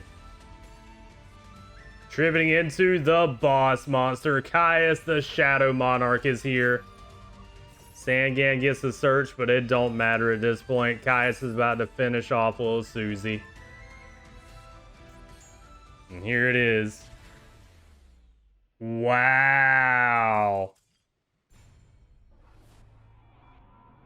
Vagabond with the disrespect, just going, not even attacking with the boss monster, using the effect to do the 1000 burn and taking out little Susie in round 2. Also, what is with these two and not wanting to use their boss monster to finish off each other? All right, what is this? Did we have like a agreement before we started this match, guys? They don't want me to say "and with the boss monster." Anymore. It's my catchphrase at this point. I gotta say it. Y'all don't even want me to do it anymore. Aw, man, they're really taking the they're really taking the wind out of my sails here, guys. I want to go and be excited and excited at the end and be like with the boss monster, but they won't let me do it. Aw. I'm so flabbergasted I can't even speak straight, guys. Oh, man. That was good, though. That was good. Anyways, Ghostlings, let's go into the final round here. Let's find out who's going to win this. We got a 1-1 situation.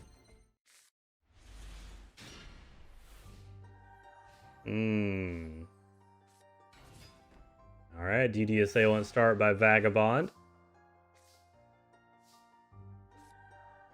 Little Susie decides on that pot of greed. I love to see it. Legendary Ocean into mini boss Giga Gaga Gigo. We don't attack the DD Assailant though. Ooh, tributing into the boss monster of Vagabond already. Caius is here. Banishes Giga Gaga Gigo. And we go in for the 2400. Uh-oh. Well, Susie, you need your boss monster to deal with Caius. Alright, Witch is face down at the moment. Oh no, Noman Crossout gets rid of Witch, banishes it. Caius goes in again.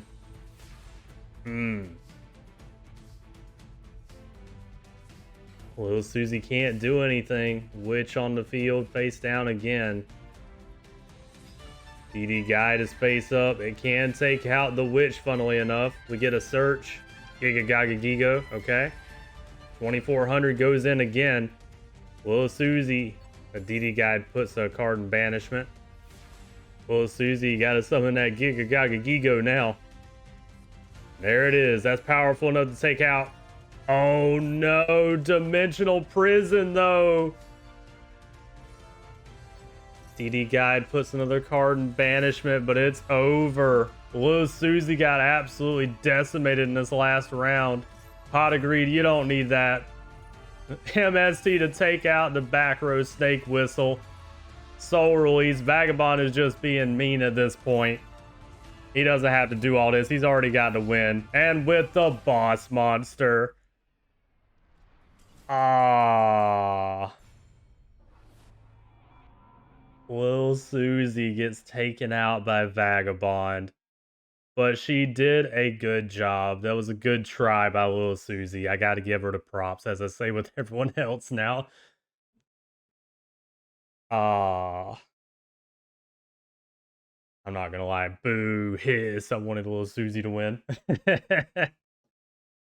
Oh, man. Lil Susie has been taken out. But we gotta look at this bracket for a second, guys. Check this out. Alright. We gotta look at this bracket. Lil Susie made it to top 8 out of this many people here. We gotta give Lil Susie props. I know she always does well regardless, but doing this well in this big of a tournament feels like even more of an accomplishment for her. Unfortunately, though, Lil Susie could not take out Vagabond. I'm not sure who can take out Vagabond at this point. Alright, let's have him move on. I hate that Lil Susie lost, man. I'm not gonna lie. Lil Susie's one of my personal favorites in the tournament, so I kind of wanted to see her to go to top 4 and fight Joey. That would have been a good match too. Lil Susie versus Joey. Man, that's gonna be a good one too, though. Joey versus Vagabond. I hate it, man. I hate it, but it is what it is. Vagabond won, and he moves on to the top 4 now. I guess another reason I technically don't want Vagabond to move on too is because that wouldn't necessarily be a good thing if Vagabond won here.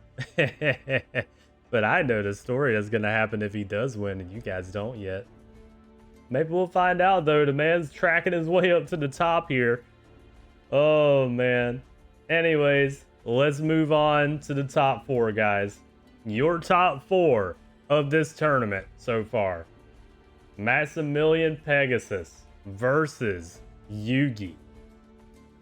And Joey Wheeler versus Vagabond. Who do we think is gonna win, guys? It could be any of these 4. It'd be funny if Pegasus won, I'm not gonna lie.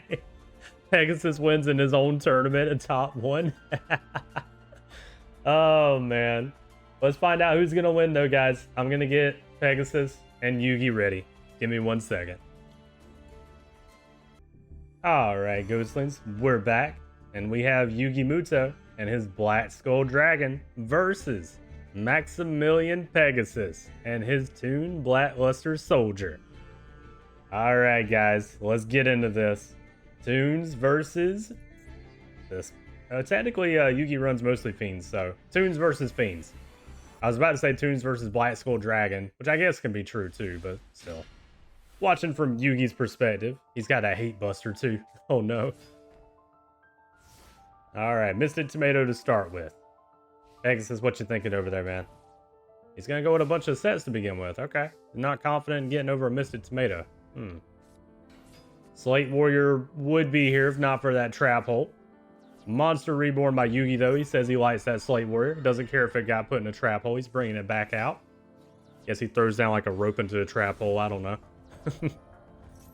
Alright, which brings Toon Goblin Attack Force to the hand. And Slate Warrior goes in for the damage. Alright. Pegasus is in trouble. He just doesn't know it yet because we see what Yugi has here. Pot of Greed, okay. Toon World's here. And Toon Goblin Attack Force into Toon Summon Skull. And then Toon Harpy Lady on the field too. Popping Hate Buster too. That was a good hit by Pegasus. We see what's about to happen though. Yep. Snatch Steal on the Toon Summon Skull and tributing into White Horn Dragon. Ooh, Toon Briefcase though. Hold on. Wait a minute. White Horn Dragon's gone. It did get to banish a card from Pegasus' deck, though, even though it didn't get to utilize the effect. And funnily enough, Toon Summon Skull on the wrong side of the field goes in for damage. Snatch Steal will heal Pegasus, though. Dark Hole by Pegasus, too. Okay. Resetting the duel. And Toon Alligator is here, but Saku says no. Man, we're back to nothing. We used everything we had there. Ah, Yugi didn't draw anything. Enemy controller. Uh-oh. Alright, both players are in trouble at the moment. Somebody needs to get a... there's a monster. Toon Goblin Attack Force and Toon Harpy Lady special summoning itself to pop enemy controller. Dark Hex Seal. It cannot get over a Toon Goblin Attack Force at the moment. Yugi, he's getting beaten up here. Toon Goblin Attack Force and Toon Harpy Lady go in for the damage. And a Toon Gemini Elf is on the field now too. Oh no. Uh-oh. Dark Hex Seal goes in, takes out Toon Goblin Attack Force. It is not looking good for Yugi, guys.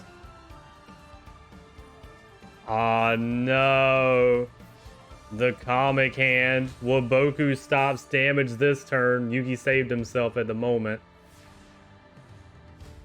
Alright, Yugi. He drew into a brick. That is unfortunate. Battle phase going in. Toon Gemini Elf gets rid of Summon Skull, puts it in the grave. And with the Toon Harpy Lady of all monsters, Yugi gets taken out by Pegasus in round 1. Wow. I'm not gonna lie, I didn't expect Pegasus to be able to come back like that. That was a good job by Pegasus. I gotta give the man props. That was good. Good job by Pegasus. Will Yugi get 2-0'd by the Toons? Oh no. I know some people be feeling some kind of way about that if that happens. Even if it is Pegasus, I feel like people would be very upset about that. Let's find out if that's about to happen. Alright, come on, Yugi. You didn't draw your best cards there. You need some of your better cards to be able to deal with the situation here. But there we go. Swords is really good. And Axe of Despair as well. All those cards are good. Misted Tomato with an Axe of Despair. Alright. Yugi wanting to start out strong. Toon Table of Contents. Okay, we're going to thin out the deck. Pegasus, what we thinking, man? What you going to end on? He's probably going to try to go Toon Blackluster Soldier. That'd be my guess.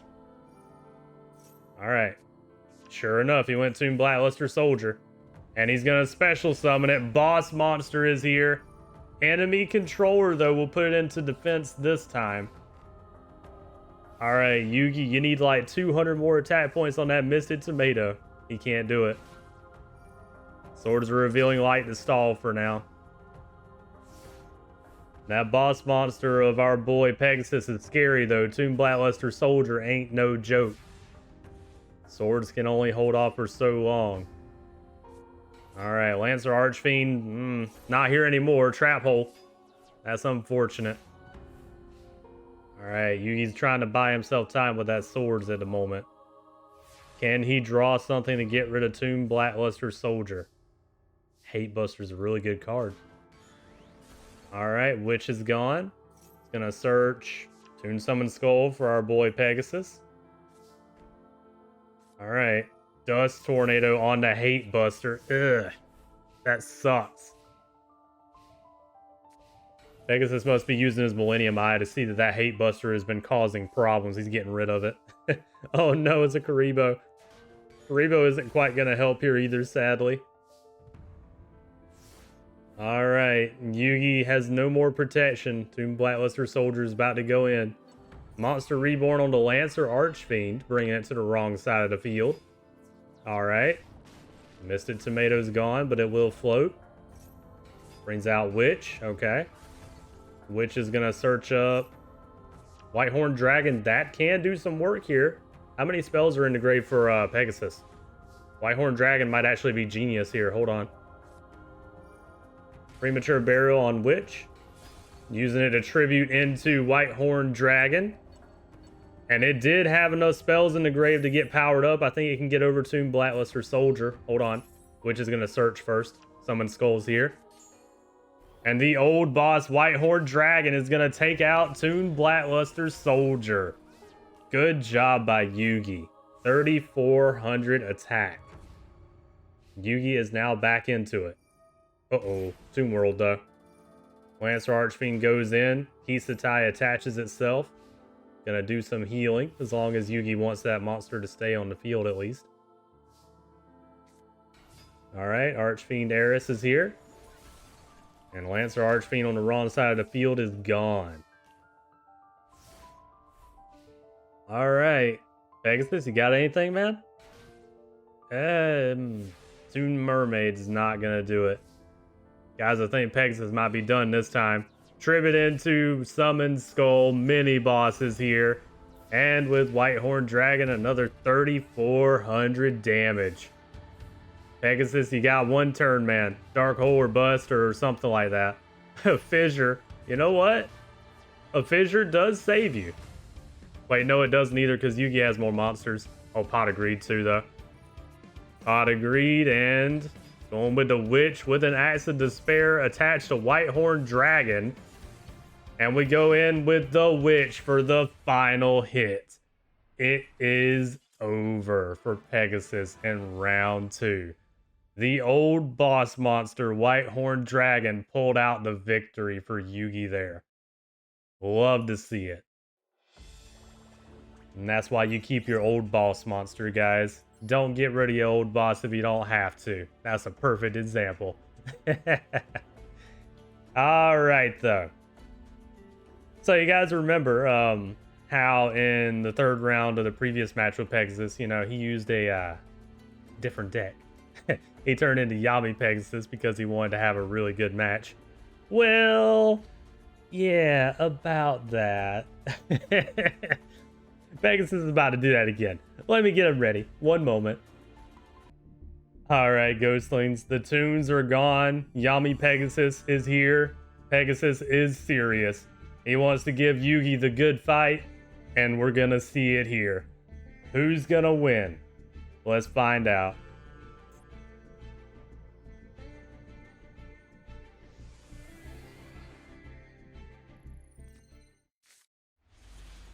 All right. Pegasus starting out with, ooh, nice. Pre-preparation of rites. Gets the ritual monster he wants in the hand with the spell. He doesn't use it yet, though. All right, Lancer Archfiend with an Axe of Despair is here. That's a 2,600 Lancer Archfiend.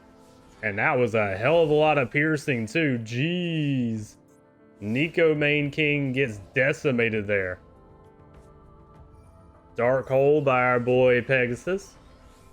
That is a thing for Pegasus right now. He runs a low power deck in this version. Okay, Nico Main King is back again. But yeah, Pegasus runs pretty much almost only 1 and 2 star monsters. So that's going to be a bit of a problem if Yugi gets more piercing here.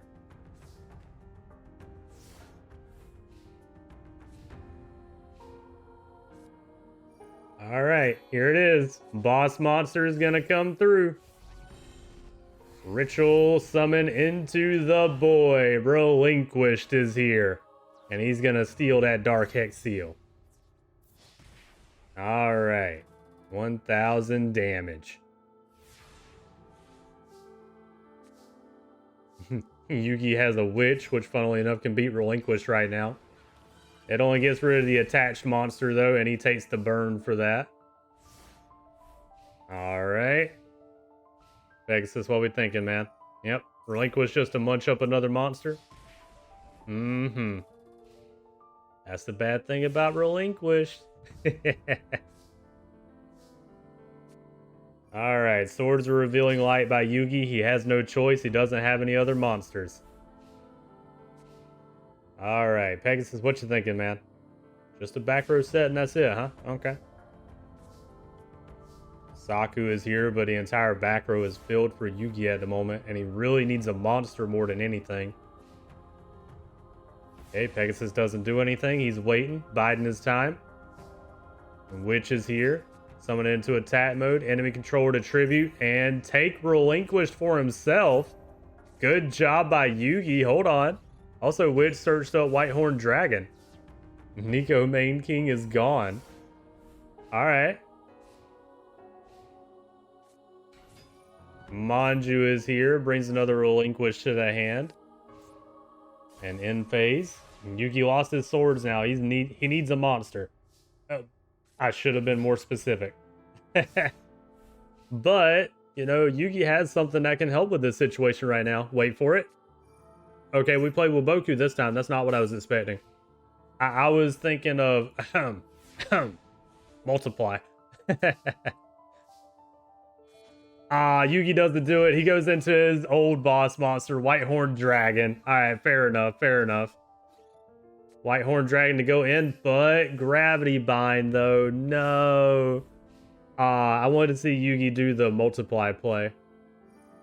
Ritual Summon. Again, we're going into another relinquish. There's 2 boss monsters on the field. All right. Relinquish is also going to munch up that Whitehorn Dragon, too. Damn. Saku gets rid of that relinquished at least. Yugi was able to save himself there. Call it a haunted, bringing back a Nico Main King. Alright, Yugi, what we thinking, man? Slate Warrior's here. He doesn't attack with it, though, because of Gravity Bind. Snatch Steal on... Oh, the Slate Warrior. Manju is also here. Damn, Yugi, I don't know what you can do, man. Monster Reborn. We choose Relinquish. Wait a minute. Relinquish is on the wrong side of the field. Yugi uses the effect to take Slate Warrior. And he goes in for the damage on Manju. Wait a minute. Hold on, Yugi's got something here. Wait. If you can't get over Gravity Bind, just get under it like... Uh-oh. Oh no, Metamorphosis into Thousand Eyes Restrict and takes the relinquished back. There's the actual boss monster of our boy Pegasus. Oh no.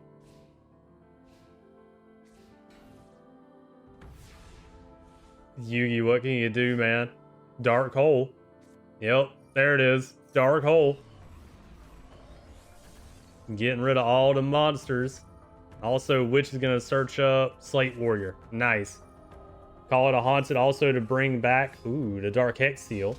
And can go in for the damage because it's a 3-star monster. Wait a minute. Hold on, Yugi came back into this again. Yugi's using his thinking cap. Pot agreed by Pegasus. And he doesn't get anything. Oh no. Uh-oh. Battle phase. Dark Hex Seal is going in. Pegasus is getting that Dark Hex Seal beat down right now because of Gravity Bind. Pegasus, anything? Heavy Storm on the back row. Good hits by Pegasus, and he got rid of the problem. But the other issue is Gravity Bind's gone now. Another Dark Hex Seal is here. We go in. Oh, Jester Lord's gone. And with the Lancer Archfiend, it is over for Pegasus. It looked really bad multiple times for Yugi there, but he pulled out the victory. I gotta be impressed with the man. I'm not gonna lie. As soon as I saw Thousand Eyes Restrict there, I thought it was over. Damn. I'm impressed with Yugi, man. That was a good match. All right, good job by Yugi. And good job by Pegasus too. He put everything he had into that last one. Shit. Wow, that was a good match. I hope you guys enjoyed it as much as I did. I just love that we got to see the Metamorphosis playing the Thousand Eyes Restrict too. That's the actual boss monster of Yami Pegasus. Oh man, let's pull up the bracket over here though. Maximilian Pegasus in his own tournament, despite getting to the top 4 and dealing with a bunch of problem people earlier on, he gets taken out by Yugi Muto in the top 4. And that means he's going to the 3rd place for an eventual breather match once we figure out who wins this next one. But guys, Yugi Muto made it to the top 4. Or, I'm sorry, to the top 2. I don't know what we expected as freaking Yugi after all, but this man's pulling some pro tag power shit to get here today. I'm not gonna lie. Good job to Yugi Muto for making it to top 2. Will he win the entire thing? I don't know. We'll have to wait and see. Anyways, good job to Pegasus. He did a damn good job, and he took out some difficult opponents today, including Kaiba. He took out Seto Kaiba. So that's an accomplishment in and of itself too. Alright though. Let's move on to the next one, guys. Last of the top 4. It's going to be Joey Wheeler versus Vagabond. Who do we think is going to win, guys? I don't even know. I want to believe in Joey though. I know Joey can do it. Alright. Let's go and get it done. Give me 1 second, guys. Alright, Ghostlings, we're approaching the finals here, and before we get to that point, we gotta deal with this situation. We've got Vagabond and his Caius versus Joey Wheeler and his Black Meteor Dragon. I don't know who's gonna win this one, guys. It could go either way. Joey's got insane luck, but Vagabond's also been on a war path here today. I'm not even going to try to guess. We're just going to go with it and see what happens. I do know Joey has power advantage here, though. But power advantage don't mean much when you got the board control that Vagabond does. Speaking of board control, DD Assailant's going to do just that. But it's going to take out a Sangan with pure attack power this time. Alright, Joey's got Alligator Sword in the hand, though. Maybe he's got a Poly or something he can go into. Joey, you got any way to deal with Assailant? Yeah, he does. He's just gonna steal the Assailant. Premature Burial on Sangan, Alligator Sword on the field. Joey goes in for a lot of damage. Alright. Dimensional Prison on DD Assailant, though. Alright. Vagabond might be able to do something here. Definitely with a Warrior Lady he can. Sangan. Ooh, wait. Skull Dice? Not enough. DD Warrior Lady is still able to take out the Sangan. Sangan searches up that Rocket Warrior, though. Soul Release by Vagabond to put monsters and other spell and trap cards into banishment. Fissure by Vagabond as well, getting rid of Alligator Sword. Vagabond didn't want to leave Joey with anything here. Fair enough. Rocket Warrior would be on the field if not for that Bottomless.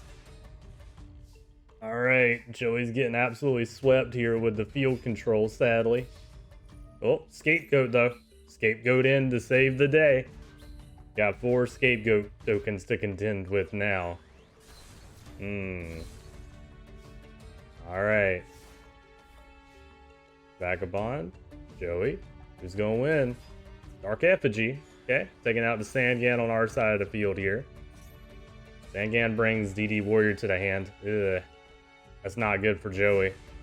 DD Warrior Lady and DD Warrior are here. Oh, Vagabond goes with a DD Survivor, though. But Kunai with Chain takes out DD Survivor. There we go. DD Warrior Lady will go in and use its effect to banish Dark Effigy, though. That's bad. King of the Swamp is here. Alright. Go home with the King of the Swamp beatdown at this point. Pot agreed to love to see it. Vagabond's gonna get pretty good stuff. More soul release, putting more monster cards and other cards from the graveyard into banishment. Sandgan's here, takes out King of the Swamp. Alright. Joey, got anything? Back row. It's probably not good. Uh-oh. Caius the boss monster is here. He's on the field, and he's gonna banish one of the sheep tokens of all things. Alright. Also, Sandgan's gonna search DD Warrior Lady. Fair enough. That other sheep token is gone. Boss monster is here. What can Joey do about it? He's gonna pull a dark hole. Alright. Good job by Joey. Oh, but that's all he had, though. No! Joey, you gotta pull a monster, man. It doesn't matter anyway. Warrior Lady's here, but still. Alright. Joey, got anything, man? Something? No. Ah, Joey didn't pull anything he could use. DD Warrior is here now. Skull dice to lower the attack. Gets the best roll possible. Alright. Joey saved himself a good bit of damage there. Joey, you gotta draw something good. Earfried, but TT. Ugh. Vagabond didn't want to leave anything. Vagabond's only got a DD trainer right now, though. Maybe that TT was a little overzealous. Joey, got anything? Axe Raider with a lightning blade. Okay. That will take out the DD trainer. Alright, Vagabond, you're in trouble now. You need something to deal with that situation. Karma Cut. Great card. Hold on. Joey goes in. Axe Raider gets Karma Cutted. Yep. That'll do it. Jeez, we're having a hell of a match here right now. Neither player's wanting to give up. DD Warrior's here, though. 1200. Going right at Joey. Joey, you got something to deal with a 1200 attack monster. Come on. Oh, no. He didn't draw anything. He's out of options. DD Warrior goes in again. Joey, this is your last turn, man. You need something. You have plenty of monsters that can deal with DD Warrior. He drew something at least. Alright.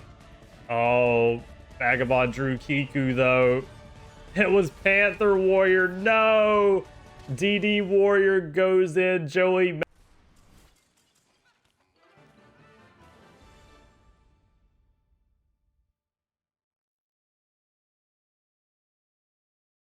Will Joey move on, or will Vagabond move on? Who knows? Not a bad hand by Vagabond here. Joey starting out really strong with that Panther Warrior, though. Hold on. Alright, MST on the back row. It was just Graceful Dice, so Joey activates it. Alright. He only got a 1 out of it, too, sadly.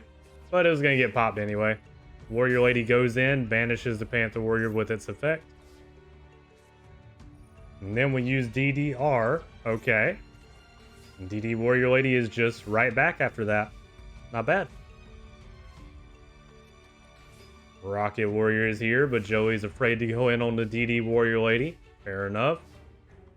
Vagabond with the Pot of Greed. DD Dynamite to do some burn. And Vagabond's just biding his time at the moment. Alright. Snatch Steal on the DD Warrior Lady. And the Gearfried is here too. Hold on. Sandgan's gone. He's going to search something for Vagabond here. Another DD Warrior Lady. Joey goes in for the damage, though. Not bad for Joey. Okay. Vagabond, what we thinking, man? He's going to go DD Warrior Lady and get rid of the Gearfried. I thought he was going to go DD Trainer for a second just for defense. DD Dynamite to do a bit more burn. Alright. Dark Effigy is here, and we go in for a hell of a lot of damage. That's almost game-ending damage for Vagabond. Joey's about to win. Dimensional Prison will do some work here, though. Snatch Steal also heals a good bit. Alright, that DD Trainer's finally down. That should do work for our boy Vagabond here. Ah, Joey attacking with King of the Swamp. Joey, you know better than that, man. Alright, Snatch Steal heals again. Necroface is here, putting a bunch of banished cards back in the deck. Powering itself up. Joey decides he wanted to get rid of Necroface, but unfortunately Dimensional Prison said no to that idea. Alright. Snatch Steal is healing. Having that DD Warrior Lady has been a bit of a detriment now. It healed Vagabond a lot. DD Warrior Lady is gone. Or DD Warrior is gone, pardon me. Alright.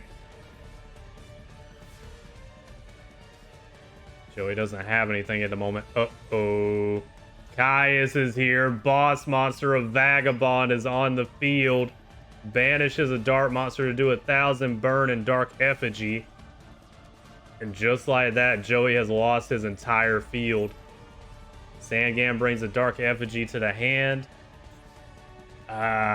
Joey, you waited too long with that Snatch Steal, man. You healed him too much. Monster Reborn on King of the Swamp. Joey, do you have a poly? You got an idea? He does. He's going into his boss monster. Wait a minute. Meteor Black Dragon is on the field with a Dark Effigy. Caius is gone. Necroface is gone. And Joey turned it around just like that with his boss monster. Caius gets absolutely decimated by Meteor Black Dragon. Alright. If Joey gets another monster, this is going to be a problem. Premature Burial on Sandgan. Hold on. Sandgan can't get over DD Guide, but Meteor Black Dragon can. Alright, Vagabond, you are in a hell of a lot of trouble, man. DD Assailant. Grave Robber's Retribution is here. And he puts DD Assailant in attack mode, takes out Sandgan. Sandgan's going to search up Alligator Sword. Guys, that might be about it for Vagabond here. Hold on. I can't do the math right now, but I think Meteor Black Dragon does enough damage. Yep. DD Assailant is gone. And with the Alligator Sword.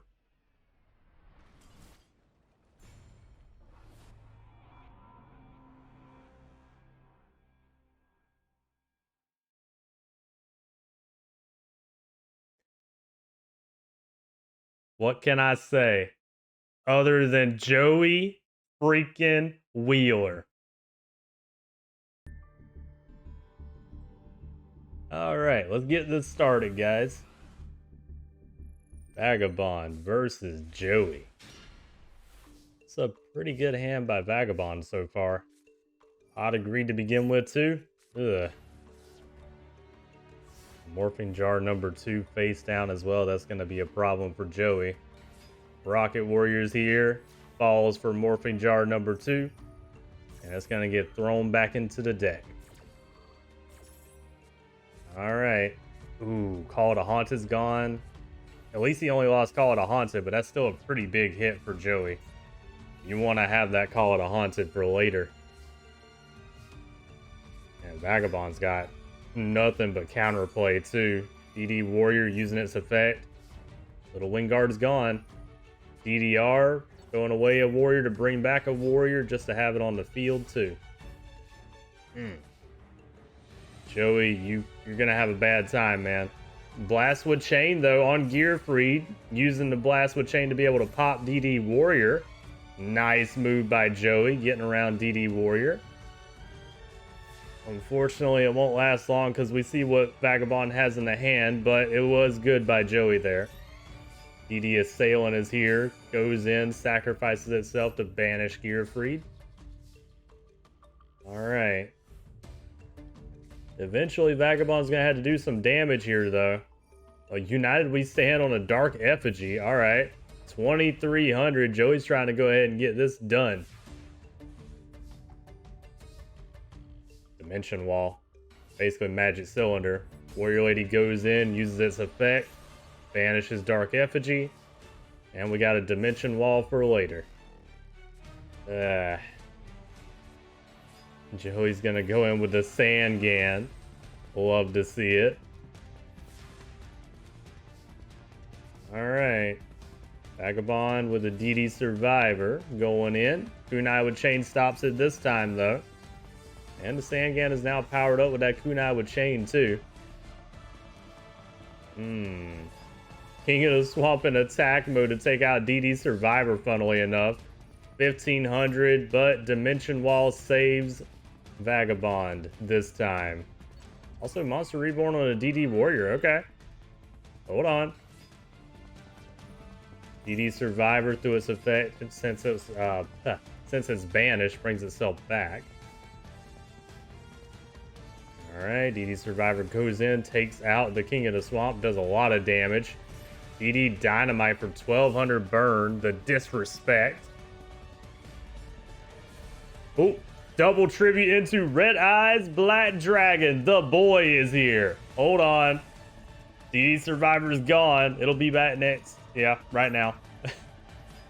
Comes right back, but it cannot contend with a Red Eyes Black Dragon. Oh, I love to see it. Joey, win with Red Eyes. Do it. Do it.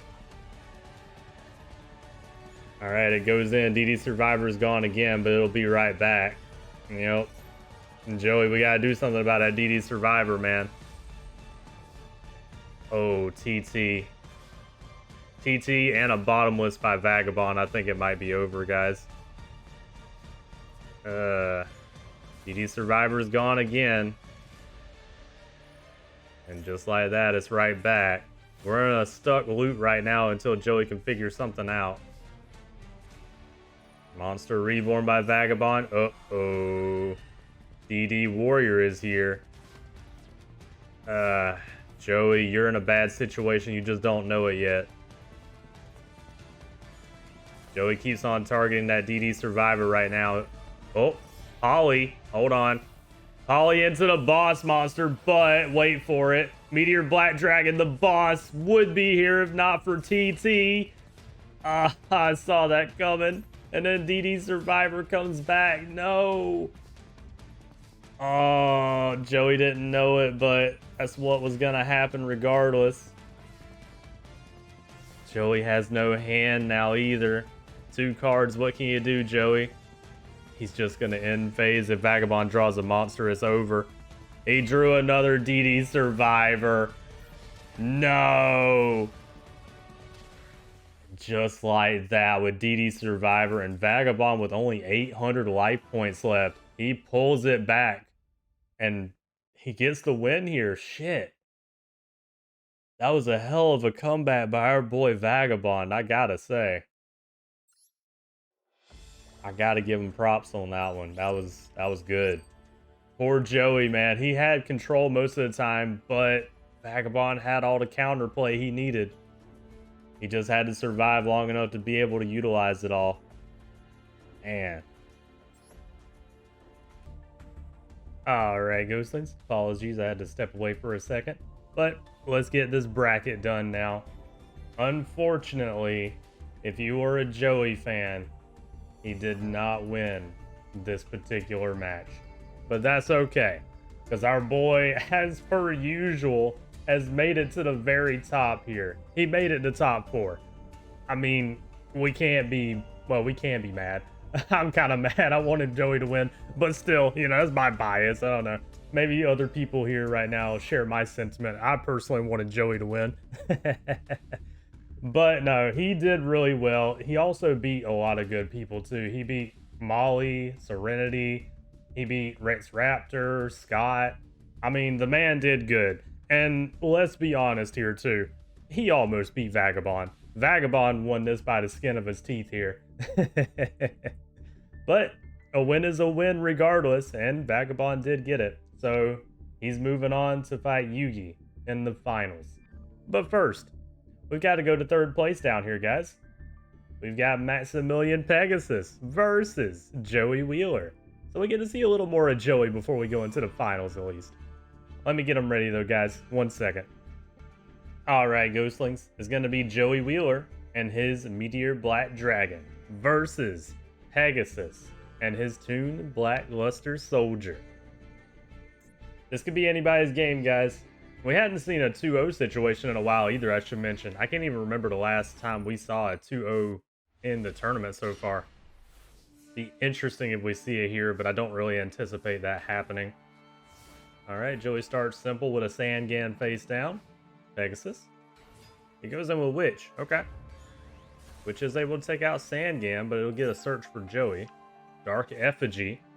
If Joey can keep that on the field, he can go right into his Red Eyes. Hold on. I want to see Red Eyes Joey do it. Ah, he goes with Gear Freed. Premature Burial to bring back the Sangan too. Alright. Witch is gone. Gonna float into something for Pegasus. Toon Summon Skull. Okay. And then the Sangan goes in for the damage. Alright, Pegasus, you gonna draw a Toon World or something, man? Nobody has the Dark Hole up his sleeve. Fair enough. All the monsters are gone. Sangan's gonna search again, though. Oh, Toon Goblin Attack Force is here. Ooh, 2300 beater. Alright, Joey, he goes with, what was it, Alligator Sword? Yep, Alligator Sword face down.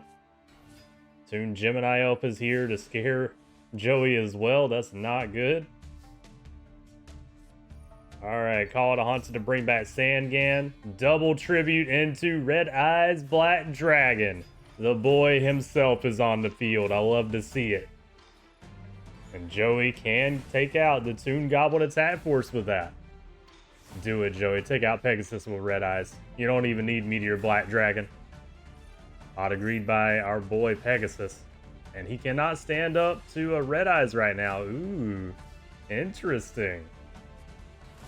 Dark Effigy is here, along with a Monster Reborn to bring Gearfried back. Alright, Joey, this is your opportunity, man. Go in. Take him out. Toon Harpy Lady's gone. With Red Eyes, we go in for a lot of damage. Oh, this is going to make me so happy if you beat Pegasus with Red Eyes, Joey. Ooh, Toon Blackluster Soldier with the Toon Rollback. Oh, no. Red Eyes is gone, and Gearfried is gone, too. Damn, special summon of the boss monster, Toon Blackluster Soldier. Joey is not confident to be able to do anything about that right now. Alright, Dark Effigy is gone. Joey, you need your boss monster to deal with that or something equivalent to it. Joey's gonna have a hard time here. You and I would chain, stopping the Toon Blackluster Soldier this time. Joey, draw like a United We Stand. Skull Dice isn't good enough, but oh well. Monster Reborn bringing Alligator Sword to the wrong side of the field. Interesting choice by Pegasus. Alright, tries to go in. Skull Dice is going to get a roll. Does a 4. Okay. That stops Alligator Sword this time. But Rocket Warrior is not saved from the wrath of the Toon Blackluster Soldier. Joey, Blast with Chain will help a lot. We'll see what happens here. Witch goes in, can't take out Alligator Sword. Alligator Sword on the wrong side of the field can, though. Blast with Chain on Gearfried. Here we go. That's what I was waiting for. Blast with Chain pops Toon Blackluster Soldier. There we go. Yeah, that's what I was waiting for from Joey. Alright, Gearfried stands tall, takes out the Alligator Sword that's on the wrong side of the field. Just like that, Joey has taken back control.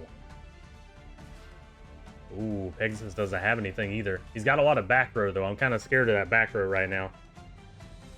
Uh-oh. Holly, we're going into it. We're going to see Meteor Black Dragon on the field. There he is. Alright, Witch is gone. Gets the search of Toon Goblin Attack Force, and Joey's able to go in for the final... defense draw, though. He would go in for the final hit if not for that. All right, Pegasus, you saved yourself. Got anything? He's got a set. That might be something good. Hold on. All right, Joey puts King of the Swamp in attack mode just for shits and giggles. It's over. With the boss monster, Meteor Black Dragon with the 3,500. Taking out Pegasus in round 1 here. I love to see it. And good job by Joey there, pulling back this match here. Very nice. Very nice. That's Joey for you. Oh, man. Nice job by Joey. And good try by Pegasus, too. It's too bad he didn't get his Tomb World. If he got his Tomb World, he probably would have taken out Joey. Obviously, direct attack and all that jazz. All right, Ghostlings. Let's go into the next round here. What's gonna happen?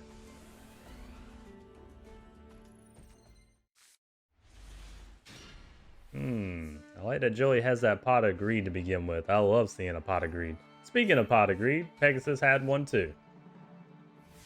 All right. Joey, go ahead and use that pot of greed. Show us the power.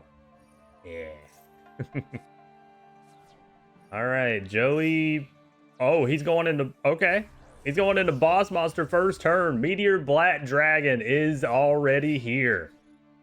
Okay, Witch is gone, and it gets the surge from Meteor Black Dragon's about to go in for a hell of a lot of damage. 3,500 to Pegasus on turn 2. Pegasus, what are you going to do about that, man? He's going to tune table of contents. Fair enough. Probably want to search out Toon Blackluster Soldier if you can summon it. That's probably what he's going to do. He goes, oh, Buster Blader. You know what? Buster Blader could do some work here too, but you need more setup time, Pegasus, and you don't have that setup time. Gearfried's already here. Toon Harpy Lady's gone, and is that GG with the boss monster? Defense draw by Pegasus, saving himself this time. I thought that was already GG on turn 5. Joey would have absolutely decimated him here. He might still do it. Oh, Dark Hole by Pegasus. Okay, hold on. Turning the duel around.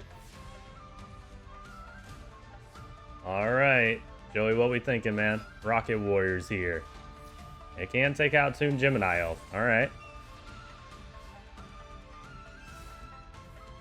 Okay, Pegasus, what are you going to do, man? Yeah, you got another Toon Gemini Elf. That can't stand up to Rocket Warrior, but problem is... Yeah, Dark Effigy's here. Rocket Warrior uses its effect. Dark Effigy goes in. Yep. Pegasus having a stream of bad luck here. Maybe he can do a little something. Well, Toon World and Comic Hand. You know what? Yeah, that'll help out. Crash and get rid of Rocket Warrior. Problem is, Joey still has more monsters to utilize. Axe Raider. Uh-oh. Axe Raider goes in. Toon Mask, though. Bringing out the Toon Goblin Attack Force. Dark Hole by Joey, but Toon Terror. Okay. Hold on. Pegasus is coming back into this shit. Hold up. Dark Hole cannot activate with that Toon Terror. Pegasus, you got anything, man? He goes in for the direct 23. Okay.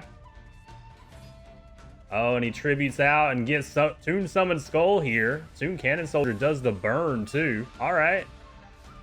Not bad by Pegasus there, coming back like this. Time Wizard play. Will we get the coin flip? Oh. Joey did not get the coin flip this time. Uh-oh. Witch of the Black Forest. Skull Dice is going to reduce the attack, though. Alright. Pegasus has to be really careful with that Toon Summon Skull since it takes 500 life points to attack, though. He can only attack with it twice now. Little Wing Guard. Ooh, he can only attack with it once. Correction. Life points are too low now. Pegasus made that Toon Summon Skull count, man. He did draw... Oh, and he's got a Toon Goblin Attack Force. Yep, it's over for Joey. There it is. Toon Summon Skull, the mini boss. With a hell of a comeback by Pegasus, too. I thought Joey had that shit. But no. Pegasus rolled it back. He had it all planned out here. Good job by Pegasus there. Shit. That was a good job. I gotta give him credit on that one. That was good. Taking out Joey in round 2 here. I got to give the man props. That was really good. Shit. Alright. Well, you guys know what time it is. We got a 1-1 situation. You know what happens when it's a 1-1 situation at this point if you've watched this long into the tournament. We're going to be seeing Yami Pegasus. Let me get him ready real quick. 1 second. Alright, Ghostlings. And here he is. We've got Joey Wheeler versus Yami Pegasus now. Yami Pegasus wants to just, you know, go full power against Joey here. Let's find out what's going to happen.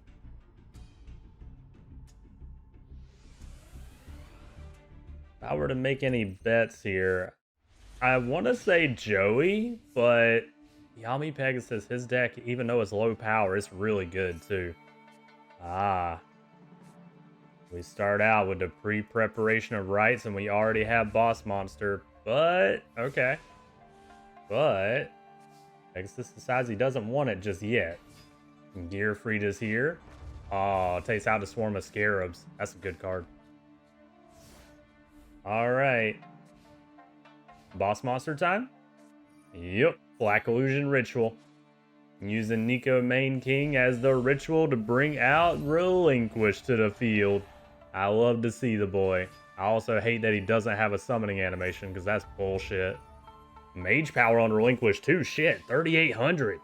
Okay. Scapegoat saved the day here. Ooh, that was about to be a lot of damage on Joey. Good thing Relinquish doesn't do piercing. Alright, Joey, I think I see what you're going to do, man. Yep, Time Wizard, I thought so. And I'll be damned if he gets the coin flip, too. Wow. Joey with the coin flip on Time Wizard and Relinquish just like that. Boss Monster is out of here. Also, Pegasus did not draw a monster. Hot agreed. I love to see it. Alligator Sword is here. We go in for damage. Okay. Pegasus, what are you thinking, man? You got to come up with something. Heavy Storm on the back row. Okay. He lost Metamorphosis. We actually lost some pretty good stuff, too. Blast with Chain. Ugh. Alright. Going in. Mirror Force. Okay. Maybe a little early on that, in my opinion, Pegasus, but you do you. Alright, little Wing Guards here to hold the field, along with everything else that Joey has. Monster Reborn. Oh. Monster Reborn on Gearfried. Okay. 1800 beater on the wrong side of the field. Kunai with Chain, though. Is able to take out Gearfried. Powers up little Wing Guard. Joey was ready.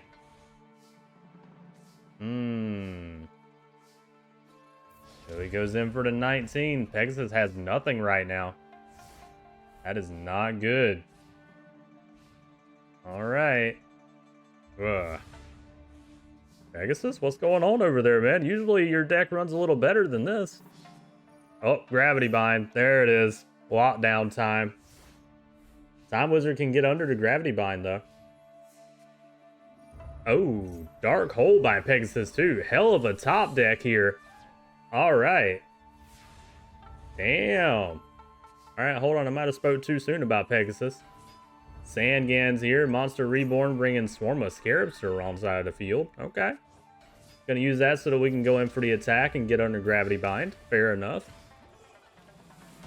Swarm of Scarabs goes face down, too. That's a really good card from Pegasus. Pegasus, you need a monster and take out that Scarabs right now. He did not get it.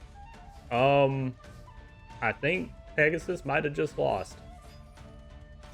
Yep, 2,000. They only have 500 life points left. I about said 5,000 life points. He wishes he had 5,000 life points right now. Pegasus, are you about to get absolutely slapped by Joey here because of Time Wizard? Oh, wait. Graceful Revival unrelinquished. Karma Cut, though. Oh, no. The boss monster got Karma Cutted. Is Joey about to get a clean sweep here? With a Sangan. Waboku stops it this time, though. Oh, no. Joey's about to get a clean sweep with no life point damage against Yami Pegasus. I don't think anybody's done that in the tournament so far. Shit. Pegasus, that better be a good defensive monster. Well, it doesn't matter. Swarm of Scarabs is here. Oh, it was Maiden. No! With Sangan. It is over. A Time Wizard play was all it took to take out Yami Pegasus. That is unfortunate for the boy. Also, Joey took no life point damage either. He had everything on lock this round. Damn. Okay, okay. I see you, Joey.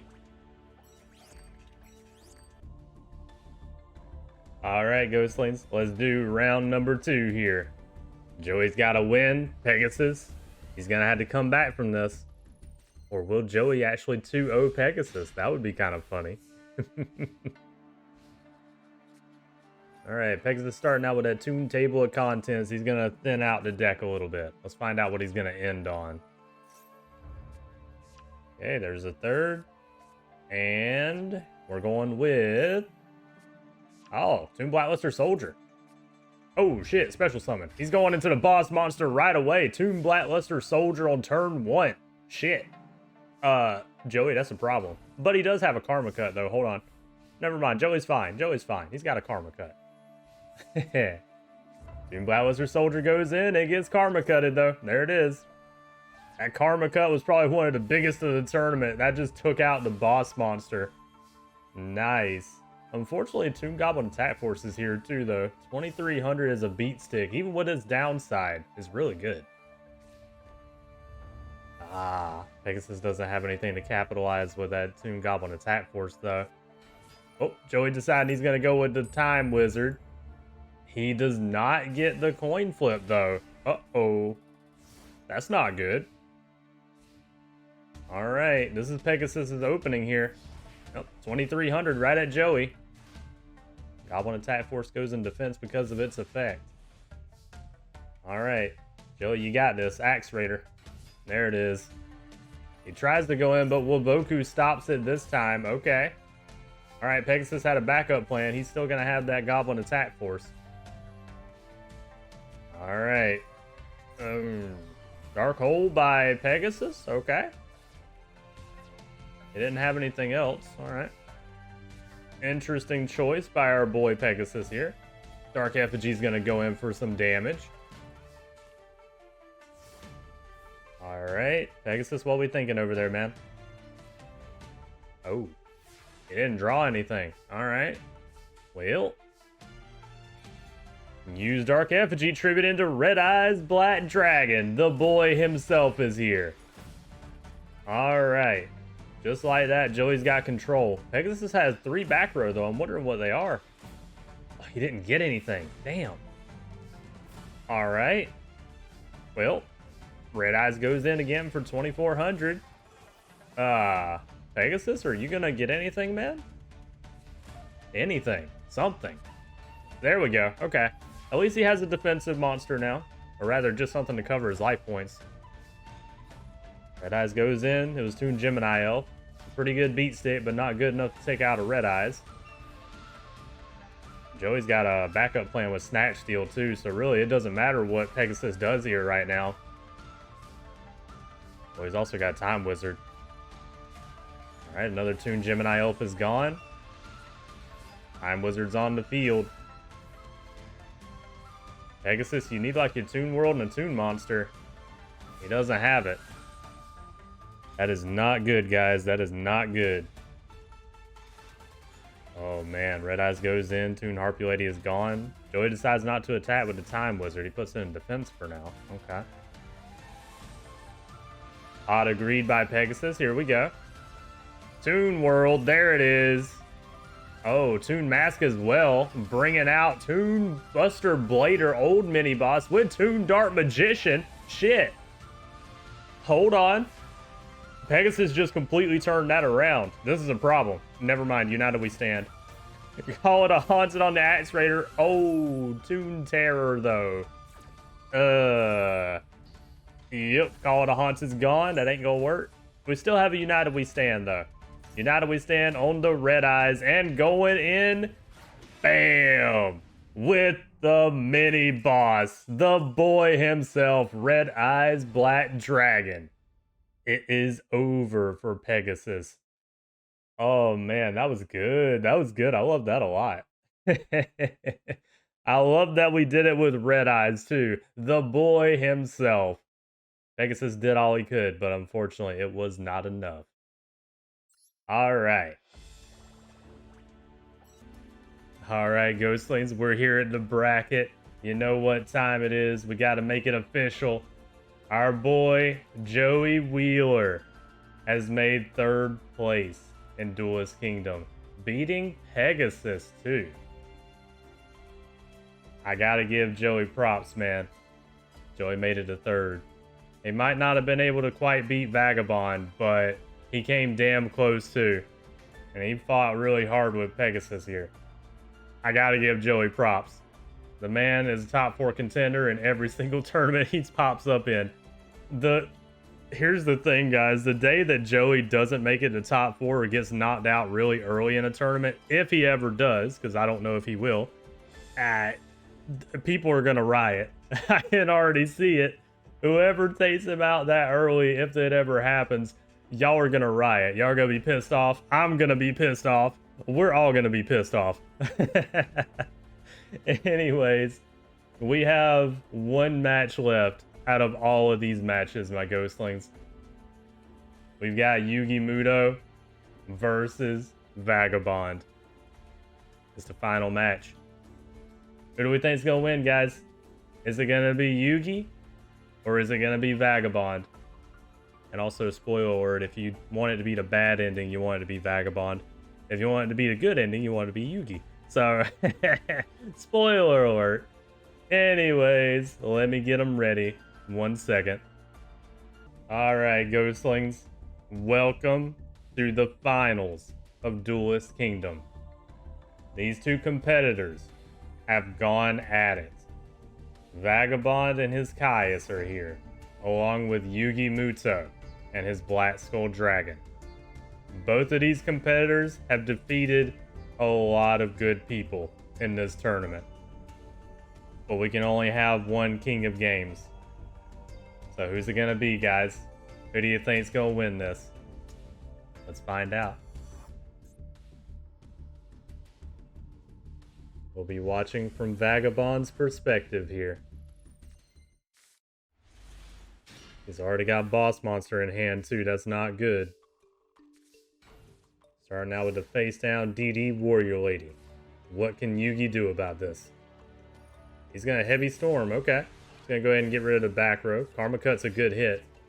And he also goes in with Witch. Swords are revealing light immediately by Yugi. He doesn't want to get banished. Fair enough. Alright, unfortunately, Yugi, I know what's about to come up. Wait, no? Vagabond decides to not go into Caius. Okay. Enemy controller to take control of, DD Warrior Lady and get the search off a Witch. Okay. Summon Skull is in the hand. He uses that to tribute into the mini-boss too, Summon Skull. But unfortunately, TT was there. I guess I can see why we didn't go into Caius now. Monster Reborn on DD Warrior Lady. Vagabond, are we going into Boss Monster now? No, he decides he doesn't want to go into Caius. Okay. Usually, Vagabond's pretty gun-ho about going into Caius, but not this time. Also, Yugi has kind of a bad hand. Doesn't seem to have the monsters he wants right now. Alright, Swords is over. Yugi, you gotta draw something here, man. Brain Control taking over, and he's gonna use that to get into another Summon Skull. But Dimensional Prison will banish that Summon Skull. Yugi cannot get started with Vagabond here. It's really unfortunate. Vagabond also can't draw any other monsters, though. Damn. All right, neither player has what they need right now. That is really bad. Vagabond, you need to draw a monster, man. Come on, you run plenty of them. Yugi, monster? Maybe? No? What is this finals right now? Oh no. Gravehopper's Retribution is here at least to start doing some burn. Dimensional Fissure is also here to banish all monsters and cards that go to the graveyard. Yugi? There we go. Mystic Tomato. That'll work. I was about to say, if Yugi doesn't draw something now, I don't know anymore. That Mystic Tomato is also worthless with Dimensional Fissure there.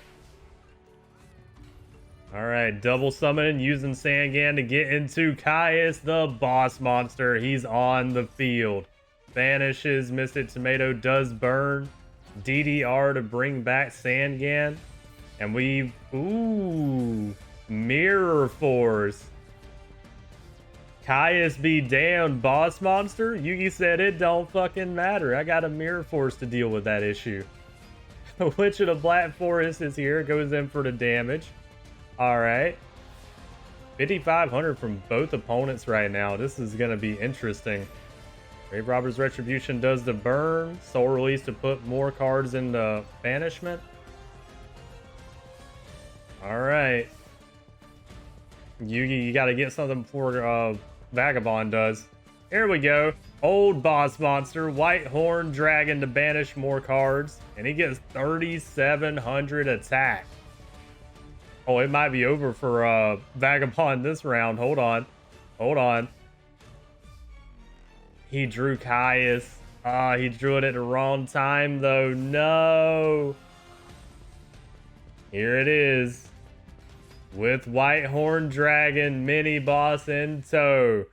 Takes out Vagabond in round 1. Not bad by Yugi. All right.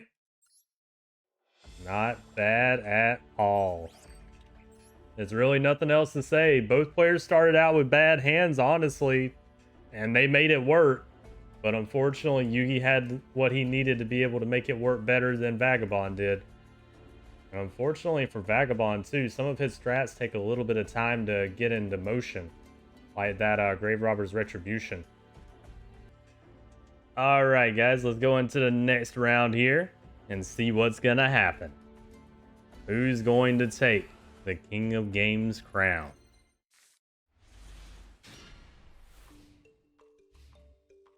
Alright. Yugi starting out Mystic Tomato. It's a safe bet. Okay, MST on. Oh, he lost Trap Hold. That's actually a good hit by Vagabond there. DD Warrior is going to use its effect to banish Mystic Tomato so it can't do any floating. Unfortunately, that leaves Vagabond wide open here, but he's got options to deal with issues. Speaking of, Dimensional Prison gets rid of the Dark Hex Seal. Alright, Vagabond, all you need is a monster, man. That's not a monster. DD Dynamite to do a little bit of burn. Vagabond has to call it a turn for now. He's going to need to get himself another monster. Oh. Yugi also doesn't have a monster, though. What's with these two and not drawing monsters when they need them lately? Kiku goes in for the 1,800. Alright. Yugi? Any monster, man? Something? He's got a Snatch Steal. He took his own monster. Oh, and he's got a Mystic Tomato with a Knights of Despair. Okay, that'll work. Karma Cut, though, is going to get rid of that Mystic Tomato. Alright. What are we thinking, Vagabond? What you going to draw? He drew Caius. Caius is great, but not when you don't have a tribute or a way to get to it. Oh, Tributing Kiku going into Summon Skull, but it gets bottomless. Mini Boss was here for just a second. TT, alright. Vagabond's probably going to TT whatever Yugi summons here. Not a... Oh no. Premature Burial on the Kariba with an Axe of Despair. We TT'd a Kariba. Wait, Yugi. No, he doesn't have any other monster. Okay, Yugi still. What was that? He premature burial to Karibo. We also TT to Karibo. What was that? Oh no, not the Karibo beatdown. Vagabond, if you lose the Karibo, man, we gonna have some talks now.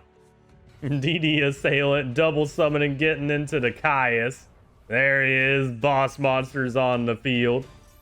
Banished the witch and did some burn. Now Karibo is also gone. Alright, just like that, it's turned around for Vagabond. Yugi, is that Mirror Force? Did you just draw Mirror Force? DD Warrior Lady's here, going in. And with the boss monster, it gets Saku, damn it. I knew that was coming. I was waiting for like Mirror Force or something. I didn't think it would be that easy. Alright, Yugi, you need something good, man. Well, he did get some cover. As long as Vagabond doesn't get another monster here. He only got Soul Release, okay. Hold on. Hold on. Alright, bunch of cards get banished.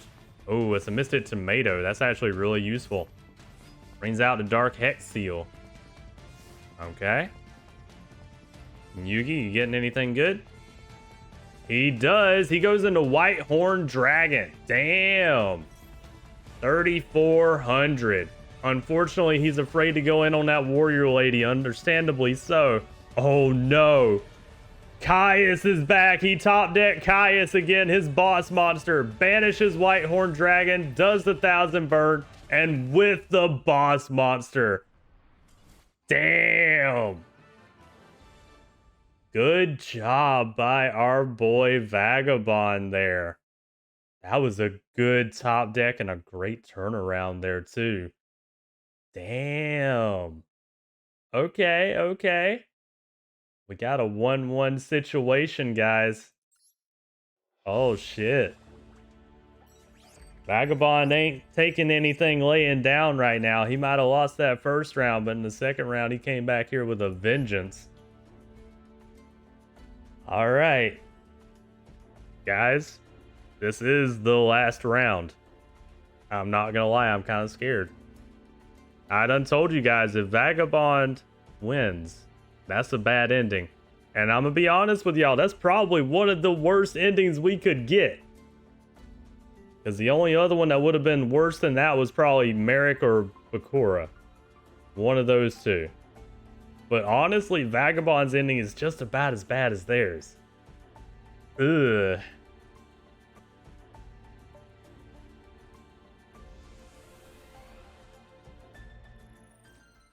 This is gonna be a good duel as well. Alright, Yugi starting out really strong with a 1900 beater and Slate Warrior. I love to see the classic card. DD Assailants here, though, is going to use its effect and banish Slate Warrior for the cost of a little bit of life points. Vagabond needs to be careful, though. He doesn't want to lose too many life points against Yugi. Yeah, that's the exact reason right there. Lancer Archfiend. But Dimensional Prison gets rid of it, so it's not really a problem at the moment. Alright, Vagabond, what you thinking, man? Grave Robber's Retribution, you want to start doing that burn. Fair enough. Necroface to put banished monsters back in the deck and power itself up. Ooh, Mirror Force, though. Damn. Bit of an early Mirror Force, personally, Yugi. I would have taken that damage, but you know, you do you. Monster Reborn on the Necroface here. Alright. What are you thinking, Yugi? What are we going to go with? He wants that Lancer Archfiend. Fair enough. Alright, DD Survivors here. Takes out Lancer Archfiend. Necroface goes in for the damage. Yugi, what can you do, man? What do you got over there? Hey, he only has a set monster. That's not good. Okay. Going into battle phase. Archfiend Eris is gone. It will bring Acts of Despair to the hand through its effect, though.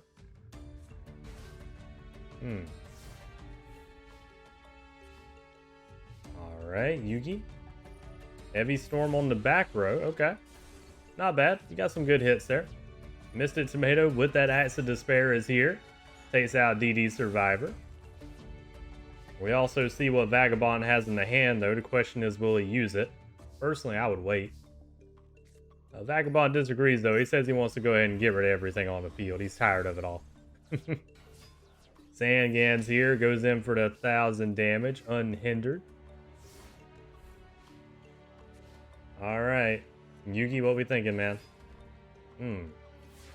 Dark Hex Seal, okay. I see you, Yugi. DD Warrior Lady's here. Takes out the Dark Hex. Sangan goes in for more damage.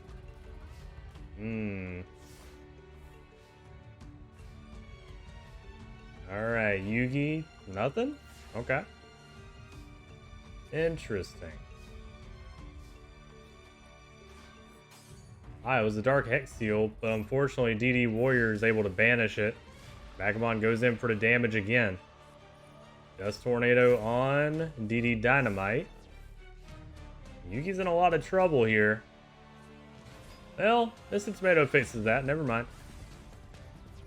Sangan's gonna search up DD Warrior Lady. Fair enough. Alright, DD Survivor is here. Gonna go in on Mr. Tomato. Mr. Tomato will float though. Oh, it turns into Witch. Okay. Yugi probably wants to bring one of the boss monsters to the hand. Oh, never mind. He uses it to get into White Horn Dragon. Mini boss is here. And Witch gets a search to the hand for Yugi as well. Alright, Summon Skull's in the hand. White Horn Dragon powers up.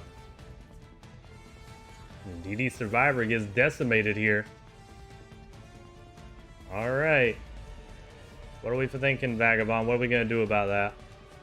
He's going to go Warrior Lady. Fair enough. Takes that life point damage to banish White Horn Dragon. Alright.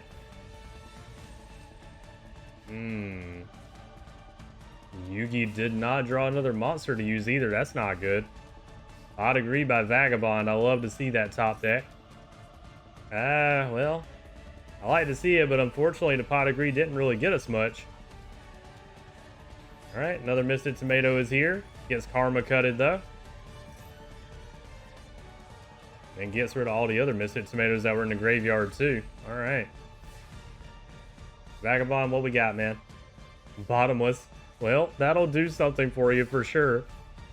Yugi, you might not want to get a monster right now. Well, he did, but he put it face down, so it can't trigger the bottomless. Alright. Soul Release is here, putting a bunch of cards into banishment. Necroface, since it got banished too, it's gonna get rid of a bunch of cards, I should say, from the decks of both players. Alright, Tributing Kisatai getting into the old boss monsters, Summon Skull. Or not the new mini boss monster, I should say. But it got bottomless, so it didn't matter. I'm getting tongue-tied now, guys. Apologies. Also, Vagabond only has 10 left. That's not good. Alright, Morphing Jar number 2 gets hit. Puts Slate Warrior back in the hand. Or, I'm sorry, back in the deck. Oh, we're about to lose all our cards too. Damn. Yugi lost a lot of good cards there. He did get his Archfiend Cavalry, though. Alright, DD Assailant's here. And goes in, but it gets Saku'd. Okay. Hold on. Not bad, not bad. Yugi, are you going to win? Lancer Archfiend's here. And they both go in, Cavalry and Lancer. Vagabond's down to 900 life points. Kiku's here. Tries to take out, oh, the Hate Buster. No. Ah, man. Not the Hate Buster. Wow. What can I say? It's Yugi Muto, guys. It's Yugi freaking Muto. Just like I said, it was Joey freaking Wheeler. It's Yugi.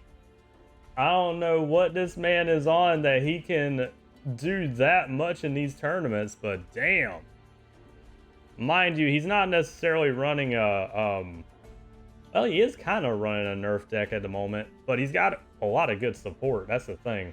The support makes up for the monsters that he has right now. Because if you guys noticed, throughout the matches with Yugi, he's got kind of a fiend theme going on, if you see what I'm saying. But he doesn't have all those monsters yet. Because, you know, we're still a little early in the tournaments. But I think you guys see where we're going to be going with Yugi's deck eventually. If he decides to keep it, you know, you never know. He might decide to change it. So he was kind of running a nerf deck, but not really. Anyways, though, that's it, guys. 2-1. Yugi Muto has taken out Vagabond. And that's all there is to it, guys. This is the bracket. So if you want to pause and take a look at it, see what happened here. And this is everything that happened. But with all that said, let's go ahead and end the tournament. And that's it, guys. Alright, Ghostlings, here we are as well. I'm going to give you guys the final results here. Yugi Muto, your new king of games. The boy himself. He's got pro tag powers out of the wazoo. Nobody could stop him. That's all I got to say. In second place, and a really good showing, Vagabond. He did an excellent job today. He took out a lot of powerful people too. Mama Muto, he took out Haley Ito. I mean, the man was on a rampage. He took out Joey too. That's a big accomplishment as well, because Joey was not running nerfs today. Joey was running a powerful deck. Speaking of Joey Wheeler making it to third place in Duelist Kingdom out of, I think it was 62 people. We got to be proud of our boy Joey, man. This dude, he is a top 4 contender every time he's been in a tournament. So Joey is not a joke.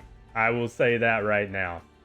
I got to give him props. He did a damn good job. I about said damn good job. Trying to mix up damn and good. Moving on to fourth place, we got Maximilian Pegasus. The dude did well considering he was running a Toon deck too. He's not even running Toon Kingdom yet, which you'll get in the future, but he did a damn good job just with his Toons. And also Relinquished, because we got to see technically Yami Pegasus's deck. I wanted to include that for today, you know, to have a bit of fun with the quote-unquote events we had going on. Hopefully you guys liked it too. I thought it would be interesting to swap up the decks on occasion here to just have a little bit of a twist to things, you know what I mean? Makes things a little bit interesting. I gotta give him props though. He did a damn good job today too. He also took out a lot of the problem childs and the Toon Keepers as well, really early on. So he did a damn good job. But that's gonna be your top 4 right there. Honorable mentions to the rest of these people as well. We got Willow. Willow did really well today. She's running, I could tell she was running a nerf version of her zombie deck. She runs a more, what would you call it? More a beater heavy zombie deck, but I can tell she had nerfs to it today. Still, good job to Willow though. She did good with what she had here. Little Susie as well, always doing great in the tournaments. She hasn't quite made it to the top 4 yet, but she always makes it into, I believe, the top 8. Also, who took out Little Susie? It was Vagabond, yeah. So it took Vagabond to take out Little Susie too. Damn. I gotta give props to Little Susie. She did a damn good job today, as always. Also, newcomer and Serenity Wheeler as well. One of the Wheelers still making it into the top here. Joey Wheeler came out on top, but Joey's little sister, you know, not that far behind. She did really well today too. Gotta give her props. Cecillia Kaiba also doing extremely well today. I gotta give the man all the props in the world for taking out Merrick, of all people. Because if you guys remember, spoiler alert if you haven't watched Kaiba Corp Invasion, might not want to listen to this part. Kaiba ended up losing to Merrick. And if I remember right, he lost pretty bad too. I think he got 2-0'd. And that was the finals. But Cecillia Kaiba, he brought it back this time. And he took out Merrick. And that also means a couple of things for story too, but you know, I won't mention all that just yet. We'll figure that out in the next episode of Maximum Era, but I got a lot of stuff to write about now. Newcomer as well, and Logan Shimada running one of my favorite cards personally. I love Metal Armored Bug. So seeing Logan do well today, you know, that kind of a shot in my heart. I appreciate it. I wish the Anubis deck did better though. I love running Pyramid of Light. I know people say it's a garbage deck, but come on guys, it's fun to play. All props to Logan though, he did well. Bandit Keith also honorable mention. We didn't get to see much of Bandit Keith, and we didn't get to see his fusion monster if I remember correctly too. But you know, it is what it is. Vega also did really well today. Vega did better than I thought she would, I'm not gonna lie. The matches that Vega had were really good.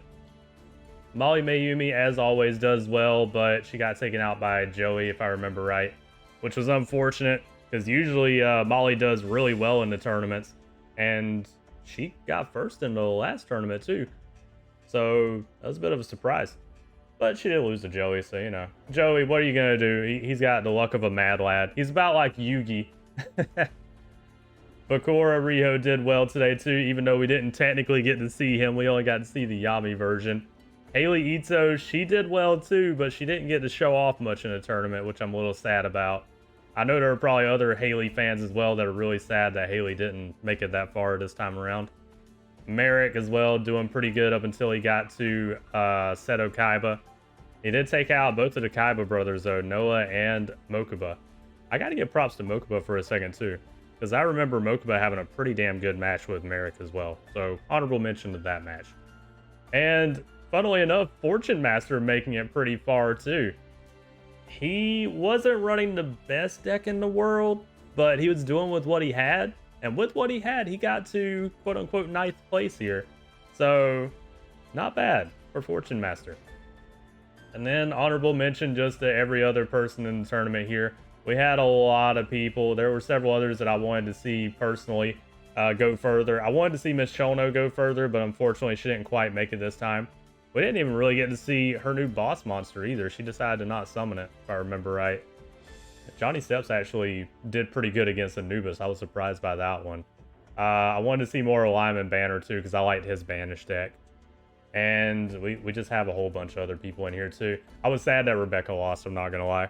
I like Rebecca's deck, and I was sad that she lost. But at least she lost to Yugi. Still though. But yeah, this is all there is to it though, guys. My rambling aside, that's it for this particular tournament here. It was a very long tournament. Took a long time to make, long time to record. It's gonna take a while to edit too, but I'll have it to you guys hopefully relatively soon. We'll see though. I don't know how April is gonna kind of pan out here, so it is what it is. But anyways, if you watched all of this, number one, I appreciate you. Thank you for watching all of the video. I know it was a long one.